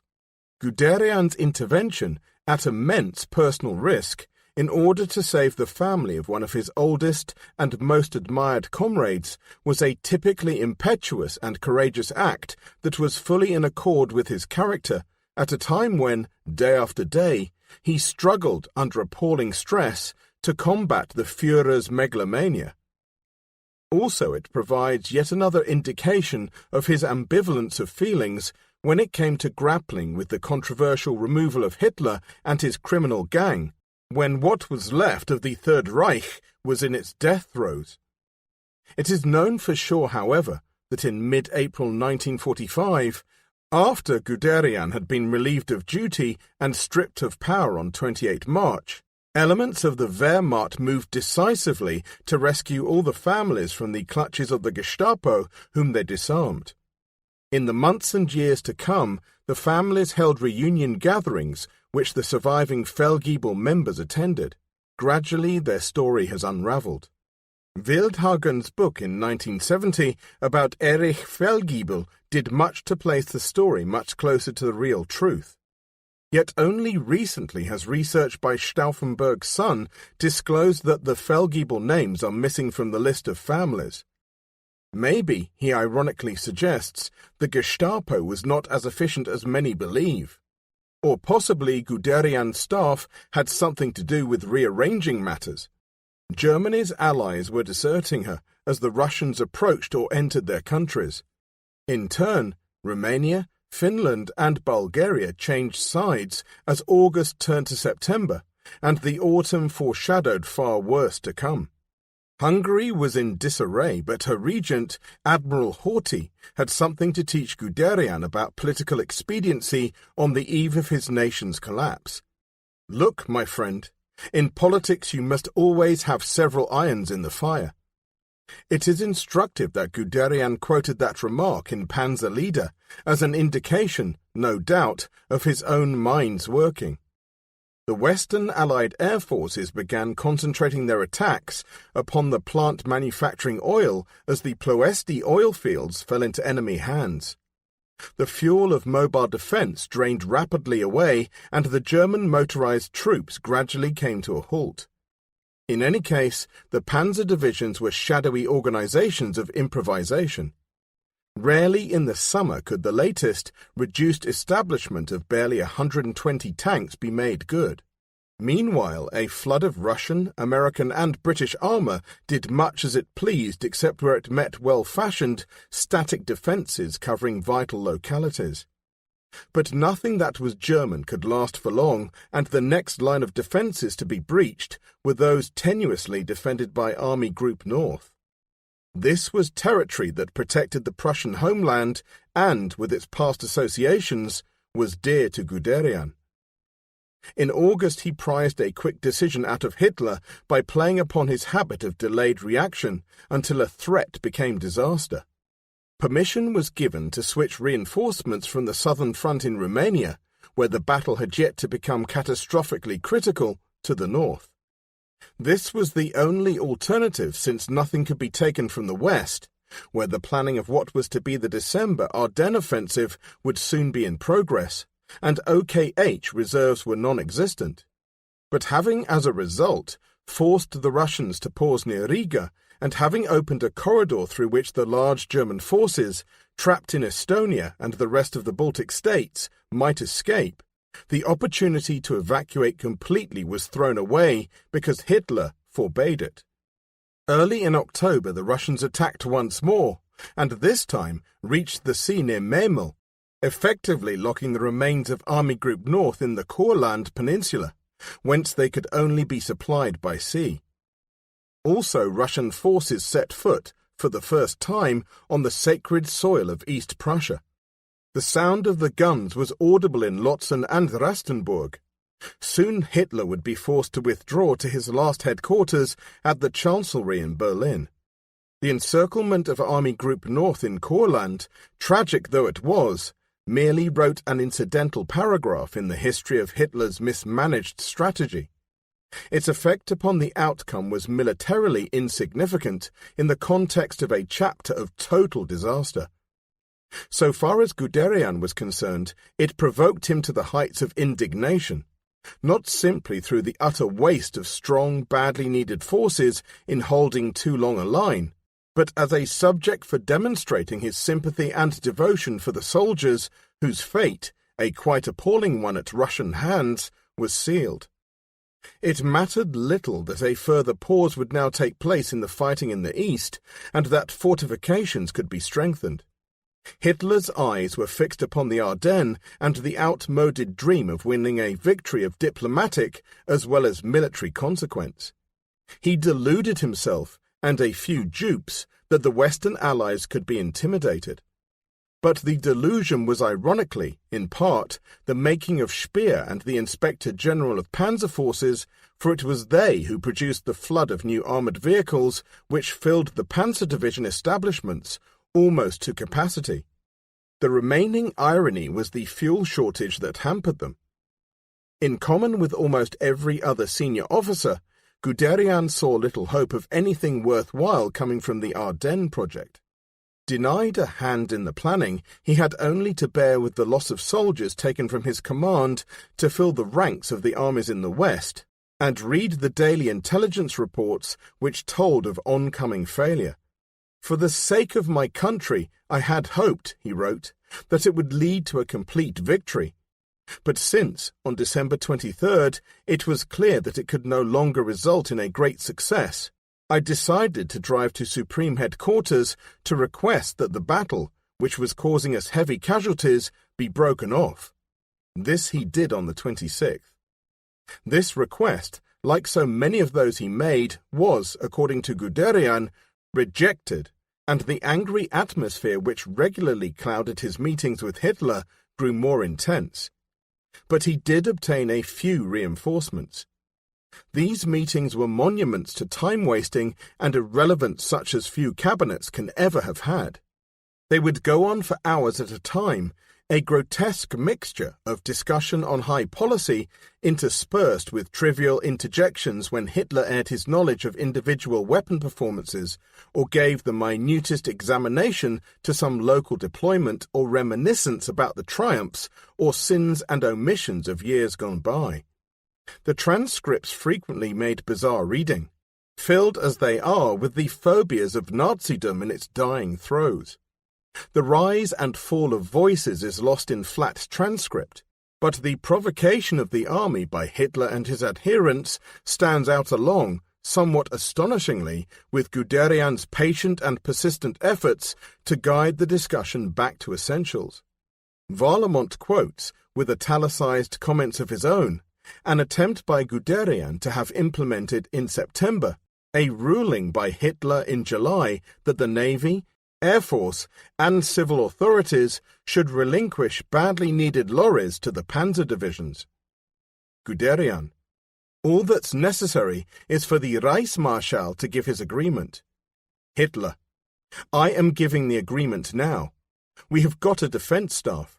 We have got an organization the envy of every country in the world, OKW. No one else has such a thing. It hasn't been much talked about, merely because the army staff didn't like it. Keitel, as usual using stronger words to express the same idea, has in fact fought hard against it. Hitler, taking up Keitel's expression, has in fact fought hard against it, after we had fought for years to get this organization. Guderian: Air Fleet 3 has such a large number of lorries. Tamale: we must flush them out. Kreiper, Chief of Staff Luftwaffe: we've already lost so many using them on army jobs. Refuses. By the first week in January, when Hitler still persisted in trying to revive the offensive in the West, and incontrovertible evidence accrued of an imminent Russian offensive, the tone of the meetings deteriorated. In an effort to achieve the essential concentration of resources along Germany's eastern frontier, Guderian doggedly endured the conferences, entering into asperity only when the main issue was under consideration or when the welfare of officers and soldiers was being harmed. He visited the fronts to gather a consensus of army commanders' opinions, and from these drew the conclusion that the war was hopelessly lost. Not only was Germany overwhelmingly outnumbered, but we had neither commanders nor troops of the 1940 quality anymore. On January 9th, he resolved upon a showdown and produced a detailed intelligence report that proved beyond doubt the imminence of the Russian offensive and the impossible odds mounting against the German army in the east. Hitler lost his temper and rejected the report, declaring that the man who made it, General Gehlen, was a lunatic and should be shut up in an asylum. Guderian says that he too lost his temper and told Hitler that Gehlen was one of my very best general staff officers. If you want General Gehlen sent to a lunatic asylum, then you had better have me certified as well. He refused to sack Gehlen, and the row subsided. But Gehlen's conclusions were not converted into remedial action, so that, when the Russians attacked 3 days later, precisely as Gehlen and Guderian had predicted, there was another disaster among troops whose deployment Hitler had refused to change to meet the conditions. At the end of the conference, Hitler had once more tried to placate Guderian with soft words of gratitude and flattery, but these no longer availed. Guderian says that he told the Führer, "The Eastern Front is like a house of cards. If the front is broken through at one point, the rest will collapse." And so it proved to be. though it would probably have happened whether or not reinforcements had arrived from the west. Disaster at the front impelled, all too late, the countermeasures which should already have been taken. Either reinforcements were tardily moved to localities where the situation was out of control, or transferred by Hitler to places where they were least required. The 6th SS Panzer Army was sent from the Ardennes to Hungary, there to be wasted as yet another diversion of strength on a front of lesser importance. This made it all the easier for the Russians to take Warsaw and flood through Poland and East Prussia, their spearheads thrusting towards Diepenhof, where Gretel persisted to the last minute in her attempts to run the farm. Guderian was driven to distraction, but protest and intrigue were the only levers remaining since real power was long ago lost.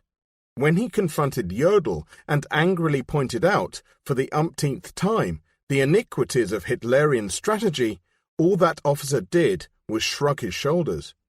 Jodl, too, was baffled and must surely have realized the hopelessness of it all when, on 21st January, Himmler was given command of Army Group Vistula. The depths to which debate in council had descended, if that is the way to describe fiery protests against intransigence, reached rock bottom in February when Guderian once more tried to persuade Hitler that the forces locked up in the Kurland must be withdrawn by sea. Prior to the meeting, he had taken a few drinks with the Japanese ambassador. Speer, who was present, takes up the story. Hitler disagreed. Guderian did not give in. Hitler insisted. The tone sharpened, and finally Guderian opposed Hitler with an openness unprecedented in this circle. Probably fired by the drinks he had had at Oshima's, he threw aside all inhibitions.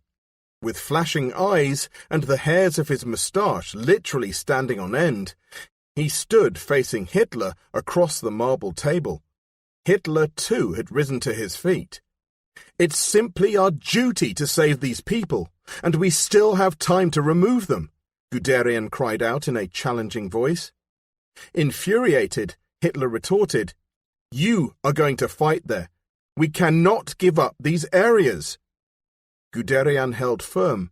"But it's useless to sacrifice men in this senseless way," he shouted. "It's high time. We must evacuate these soldiers at once." What no one had thought possible now happened. Hitler appeared visibly intimidated by this assault.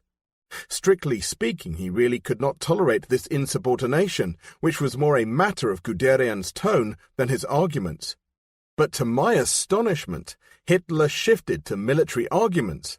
For the first time, matters had come to an open quarrel in the larger circle. New worlds had opened out. But Hitler did not alter his decision.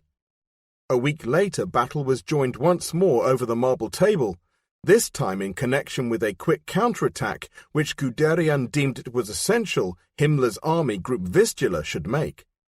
Himmler wished to postpone the attack, pleading shortage of fuel and ammunition. Guderian felt convinced that this was merely an excuse to hide the incompetence of Himmler and his inexperienced SS Chief of Staff. This time, however, he was doing far more than arguing for the saving of life or for an operational expedient. He was standing firm against the principle of SS men taking charge in the army's province. The row developed over a petty wrangle concerning Himmler's competence, as Guderian stated his demand that Wenck should be attached to Himmler's staff, so that he may ensure that the operations are competently carried out. For 2 hours Hitler, in a fury, resisted, while Guderian, apparently stimulated as well as calmed by having provoked the Führer into losing his temper, kept his and won. It was, as he wrote in Panzer Leader, the last battle I was to win. The attack, launched by Wenck on 16th February, enjoyed initial success, but on the 17th, after Wenck was seriously injured in a car accident, the momentum was lost. Wenck's replacement, Generalleutnant Hans Krebs, was of lower quality, lacking in high command experience and the sort of creature Hitler preferred to employ. He was thus a natural choice for Burgdorf. But the loss of Wenck came as a hard blow to Guderian, though, in the final analysis of doom, it was of little account. Such rare accomplishments as came to his credit, like the attachment of Wenck to Himmler, were ephemeral and rapidly made negative. Always he was engaged in the attempted reversal of bad measures without the privilege of initiating constructive ones.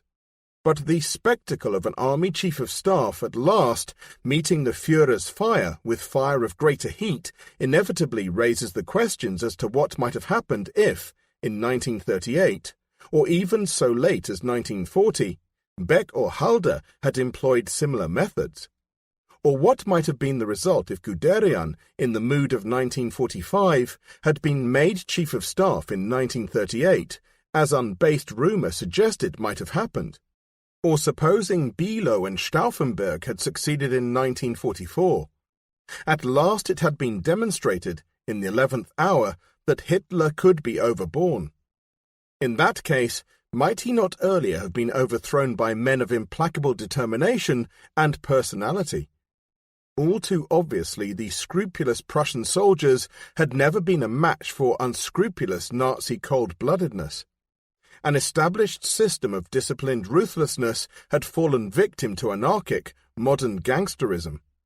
True to his conclusions that the war was lost, Guderian, in collaboration with Speer, opened a defective campaign to limit its effects on Germany, and a major effort to bring it to an end with the connivance of anybody else in the Nazi hierarchy who might help. Speer's efforts to circumvent the program of industrial destruction which Hitler wished to wreak upon the German homeland and economy was of only marginal use. What damage he managed to prevent with the aid of all manner of military and civil leaders was as nothing to the destruction wrought by the enemy who bombed, shelled and burnt at will, and often without discretion. Likewise, Guderian's efforts to restrict the demolition of bridges and communications were doomed to failure. So too were his diplomatic advances, though these are a revealing commentary on government circles and his own disenchanted and sulphurous attitude to those in power.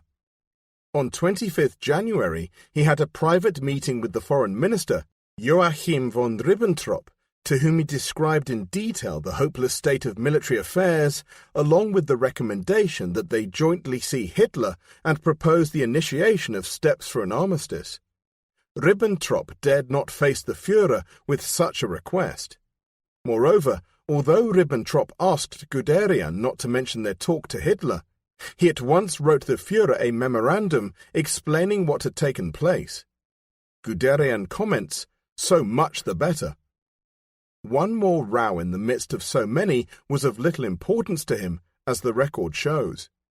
Almost recklessly, day by day at every opportunity, he was attacking Hitler and his systems, as well as pleading for army officers who had been demoted to the ranks for some petty indiscretion.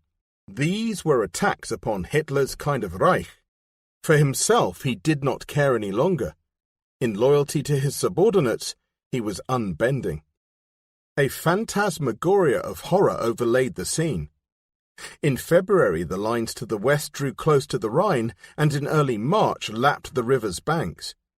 To the east, half of Prussia was overwhelmed, and Berlin threatened as the incompetent Himmler tinkered with command. Diepenhof had long since been lost to the Guderians, and the homeless Gretel now kept her husband company at OKH in its last resting place at Zossen. Here she shared the final days of his power, along with the bombing which wrecked the place on 15th March and wounded Kribs. On or about the 16th, Himmler, faced by the spectre of disruption at the front, opposite his army group Vistula, and depressed in the knowledge that, as a military commander, he was completely unsuited, thus disproving again the Hitlerian notion that anybody could manipulate armies, had taken to his bed with a simulated attack of influenza.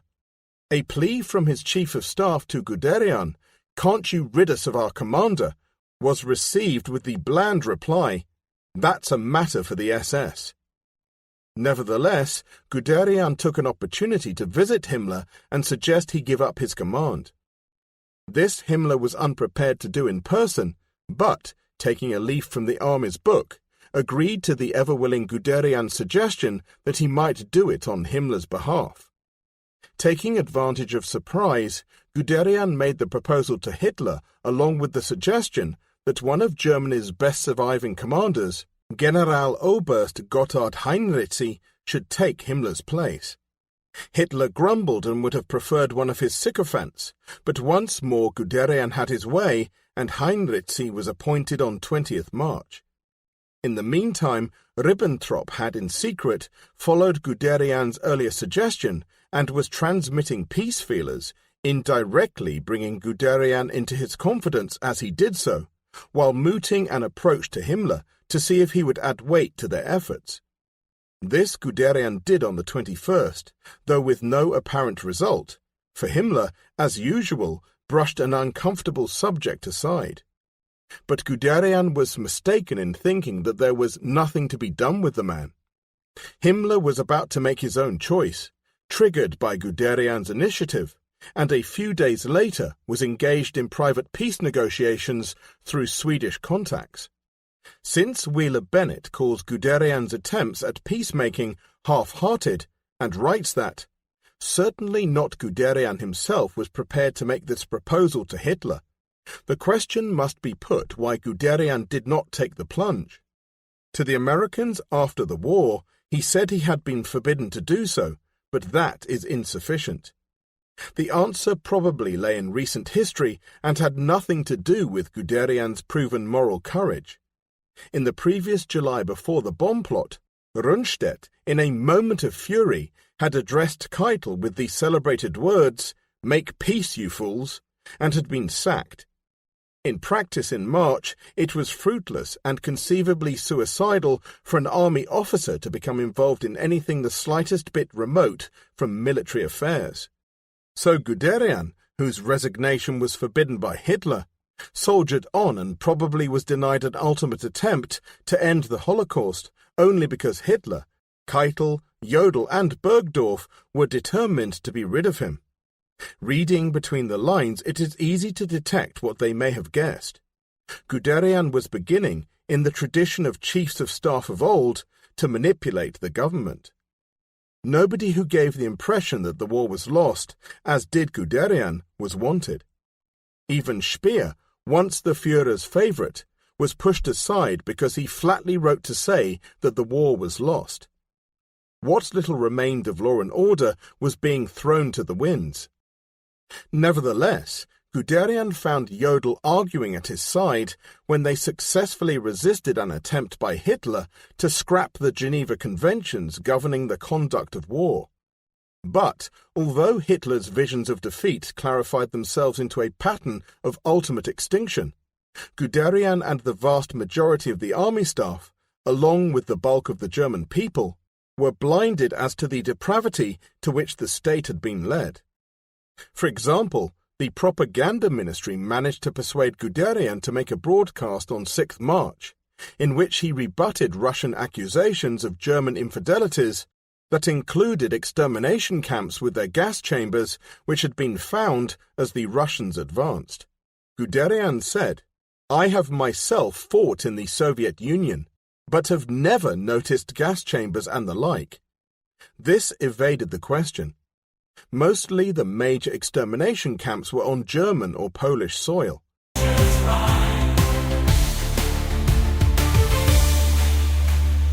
Every crack and every scar speaks of battles fought afar, yet the ocean's gentle caress has turned its strength to weariness.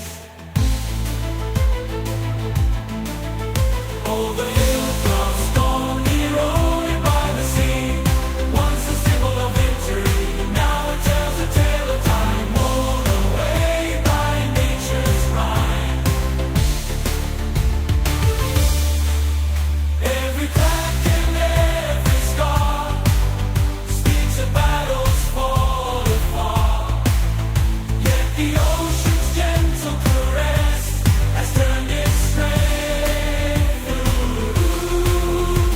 Guderian did not give in. Hitler insisted. The tone sharpened, and finally Guderian opposed Hitler with an openness unprecedented in this circle. Probably fired by the drinks he had had at Oshima's, he threw aside all inhibitions. With flashing eyes and the hairs of his moustache literally standing on end, he stood facing Hitler across the marble table. Hitler, too, had risen to his feet. "It's simply our duty to save these people, and we still have time to remove them," Guderian cried out in a challenging voice. Infuriated, Hitler retorted, "You are going to fight there. We cannot give up these areas." Guderian held firm. "But it's useless to sacrifice men in this senseless way," he shouted. "It's high time. We must evacuate these soldiers at once." What no one had thought possible now happened. Hitler appeared visibly intimidated by this assault. Strictly speaking, he really could not tolerate this insubordination, which was more a matter of Guderian's tone than his arguments. But to my astonishment, Hitler shifted to military arguments. For the first time, matters had come to an open quarrel in the larger circle. New worlds had opened out. But Hitler did not alter his decision. A week later, battle was joined once more over the marble table, this time in connection with a quick counterattack which Guderian deemed it was essential Himmler's army Group Vistula should make. Himmler wished to postpone the attack, pleading shortage of fuel and ammunition. Guderian felt convinced that this was merely an excuse to hide the incompetence of Himmler and his inexperienced SS Chief of Staff. This time, however, he was doing far more than arguing for the saving of life or for an operational expedient. He was standing firm against the principle of SS men taking charge in the army's province. The row developed over a petty wrangle concerning Himmler's competence, as Guderian stated his demand that Wenck should be attached to Himmler's staff, so that he may ensure that the operations are competently carried out. For 2 hours Hitler, in a fury, resisted, while Guderian, apparently stimulated as well as calmed by having provoked the Führer into losing his temper, kept his and won.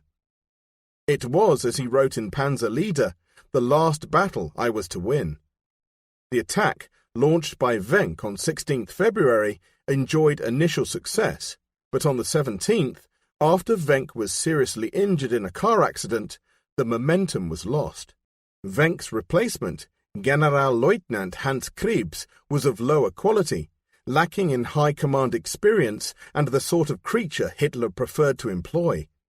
He was thus a natural choice for Burgdorf. But the loss of Wenck came as a hard blow to Guderian, though, in the final analysis of doom, it was of little account. Such rare accomplishments as came to his credit, like the attachment of Wenck to Himmler, were ephemeral and rapidly made negative. Always he was engaged in the attempted reversal of bad measures without the privilege of initiating constructive ones. But the spectacle of an army chief of staff at last meeting the Führer's fire with fire of greater heat inevitably raises the questions as to what might have happened if, in 1938, or even so late as 1940, Beck or Halder had employed similar methods.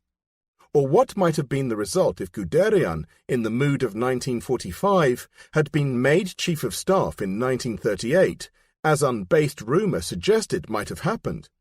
Or supposing Bülow and Stauffenberg had succeeded in 1944. At last it had been demonstrated, in the 11th hour, that Hitler could be overborne. In that case, might he not earlier have been overthrown by men of implacable determination and personality? All too obviously, the scrupulous Prussian soldiers had never been a match for unscrupulous Nazi cold-bloodedness.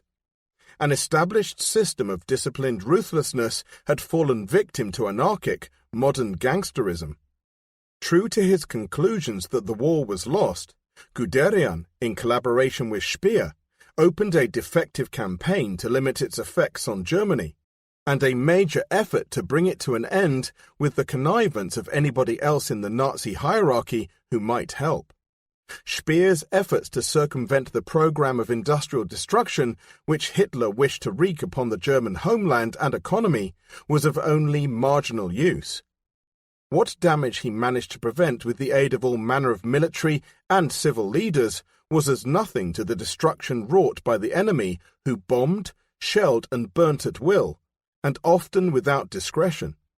Likewise, Guderian's efforts to restrict the demolition of bridges and communications were doomed to failure. So too were his diplomatic advances, though these are a revealing commentary on government circles and his own disenchanted and sulphurous attitude to those in power. On 25th January, he had a private meeting with the foreign minister, Joachim von Ribbentrop, to whom he described in detail the hopeless state of military affairs, along with the recommendation that they jointly see Hitler and propose the initiation of steps for an armistice. Ribbentrop dared not face the Führer with such a request. Moreover, although Ribbentrop asked Guderian not to mention their talk to Hitler, he at once wrote the Führer a memorandum explaining what had taken place. Guderian comments, "So much the better." One more row in the midst of so many was of little importance to him, as the record shows. Almost recklessly, day by day at every opportunity, he was attacking Hitler and his systems, as well as pleading for army officers who had been demoted to the ranks for some petty indiscretion. These were attacks upon Hitler's kind of Reich. For himself he did not care any longer. In loyalty to his subordinates, he was unbending. A phantasmagoria of horror overlaid the scene. In February the lines to the west drew close to the Rhine, and in early March lapped the river's banks. To the east, half of Prussia was overwhelmed, and Berlin threatened as the incompetent Himmler tinkered with command. Diepenhof had long since been lost to the Guderians, and the homeless Gretel now kept her husband company at OKH in its last resting place at Zossen. Here she shared the final days of his power, along with the bombing which wrecked the place on 15th March and wounded Kribs. On or about the 16th, Himmler, faced by the spectre of disruption at the front, opposite his army group Vistula, and depressed in the knowledge that, as a military commander, he was completely unsuited, thus disproving again the Hitlerian notion that anybody could manipulate armies, had taken to his bed with a simulated attack of influenza. A plea from his chief of staff to Guderian, "Can't you rid us of our commander?" was received with the bland reply, "That's a matter for the SS." Nevertheless, Guderian took an opportunity to visit Himmler and suggest he give up his command. This Himmler was unprepared to do in person, but, taking a leaf from the army's book, agreed to the ever-willing Guderian's suggestion that he might do it on Himmler's behalf. Taking advantage of surprise, Guderian made the proposal to Hitler along with the suggestion that one of Germany's best surviving commanders, Generaloberst Heinz, should take Himmler's place. Hitler grumbled and would have preferred one of his sycophants, but once more Guderian had his way, and Heinz was appointed on 20th March. In the meantime, Ribbentrop had in secret followed Guderian's earlier suggestion and was transmitting peace feelers, indirectly bringing Guderian into his confidence as he did so, while mooting an approach to Himmler to see if he would add weight to their efforts. This Guderian did on the 21st, though with no apparent result, for Himmler, as usual, brushed an uncomfortable subject aside. But Guderian was mistaken in thinking that there was nothing to be done with the man. Himmler was about to make his own choice, triggered by Guderian's initiative, and a few days later was engaged in private peace negotiations through Swedish contacts. Since Wheeler Bennett calls Guderian's attempts at peacemaking half-hearted, and writes that, certainly not Guderian himself was prepared to make this proposal to Hitler, the question must be put why Guderian did not take the plunge. To the Americans after the war, he said he had been forbidden to do so, but that is insufficient. The answer probably lay in recent history and had nothing to do with Guderian's proven moral courage. In the previous July before the bomb plot, Rundstedt, in a moment of fury, had addressed Keitel with the celebrated words, "Make peace, you fools," and had been sacked. In practice in March, it was fruitless and conceivably suicidal for an army officer to become involved in anything the slightest bit remote from military affairs. So Guderian, whose resignation was forbidden by Hitler, soldiered on and probably was denied an ultimate attempt to end the Holocaust only because Hitler, Keitel, Jodl and Bergdorf were determined to be rid of him. Reading between the lines, it is easy to detect what they may have guessed. Guderian was beginning, in the tradition of chiefs of staff of old,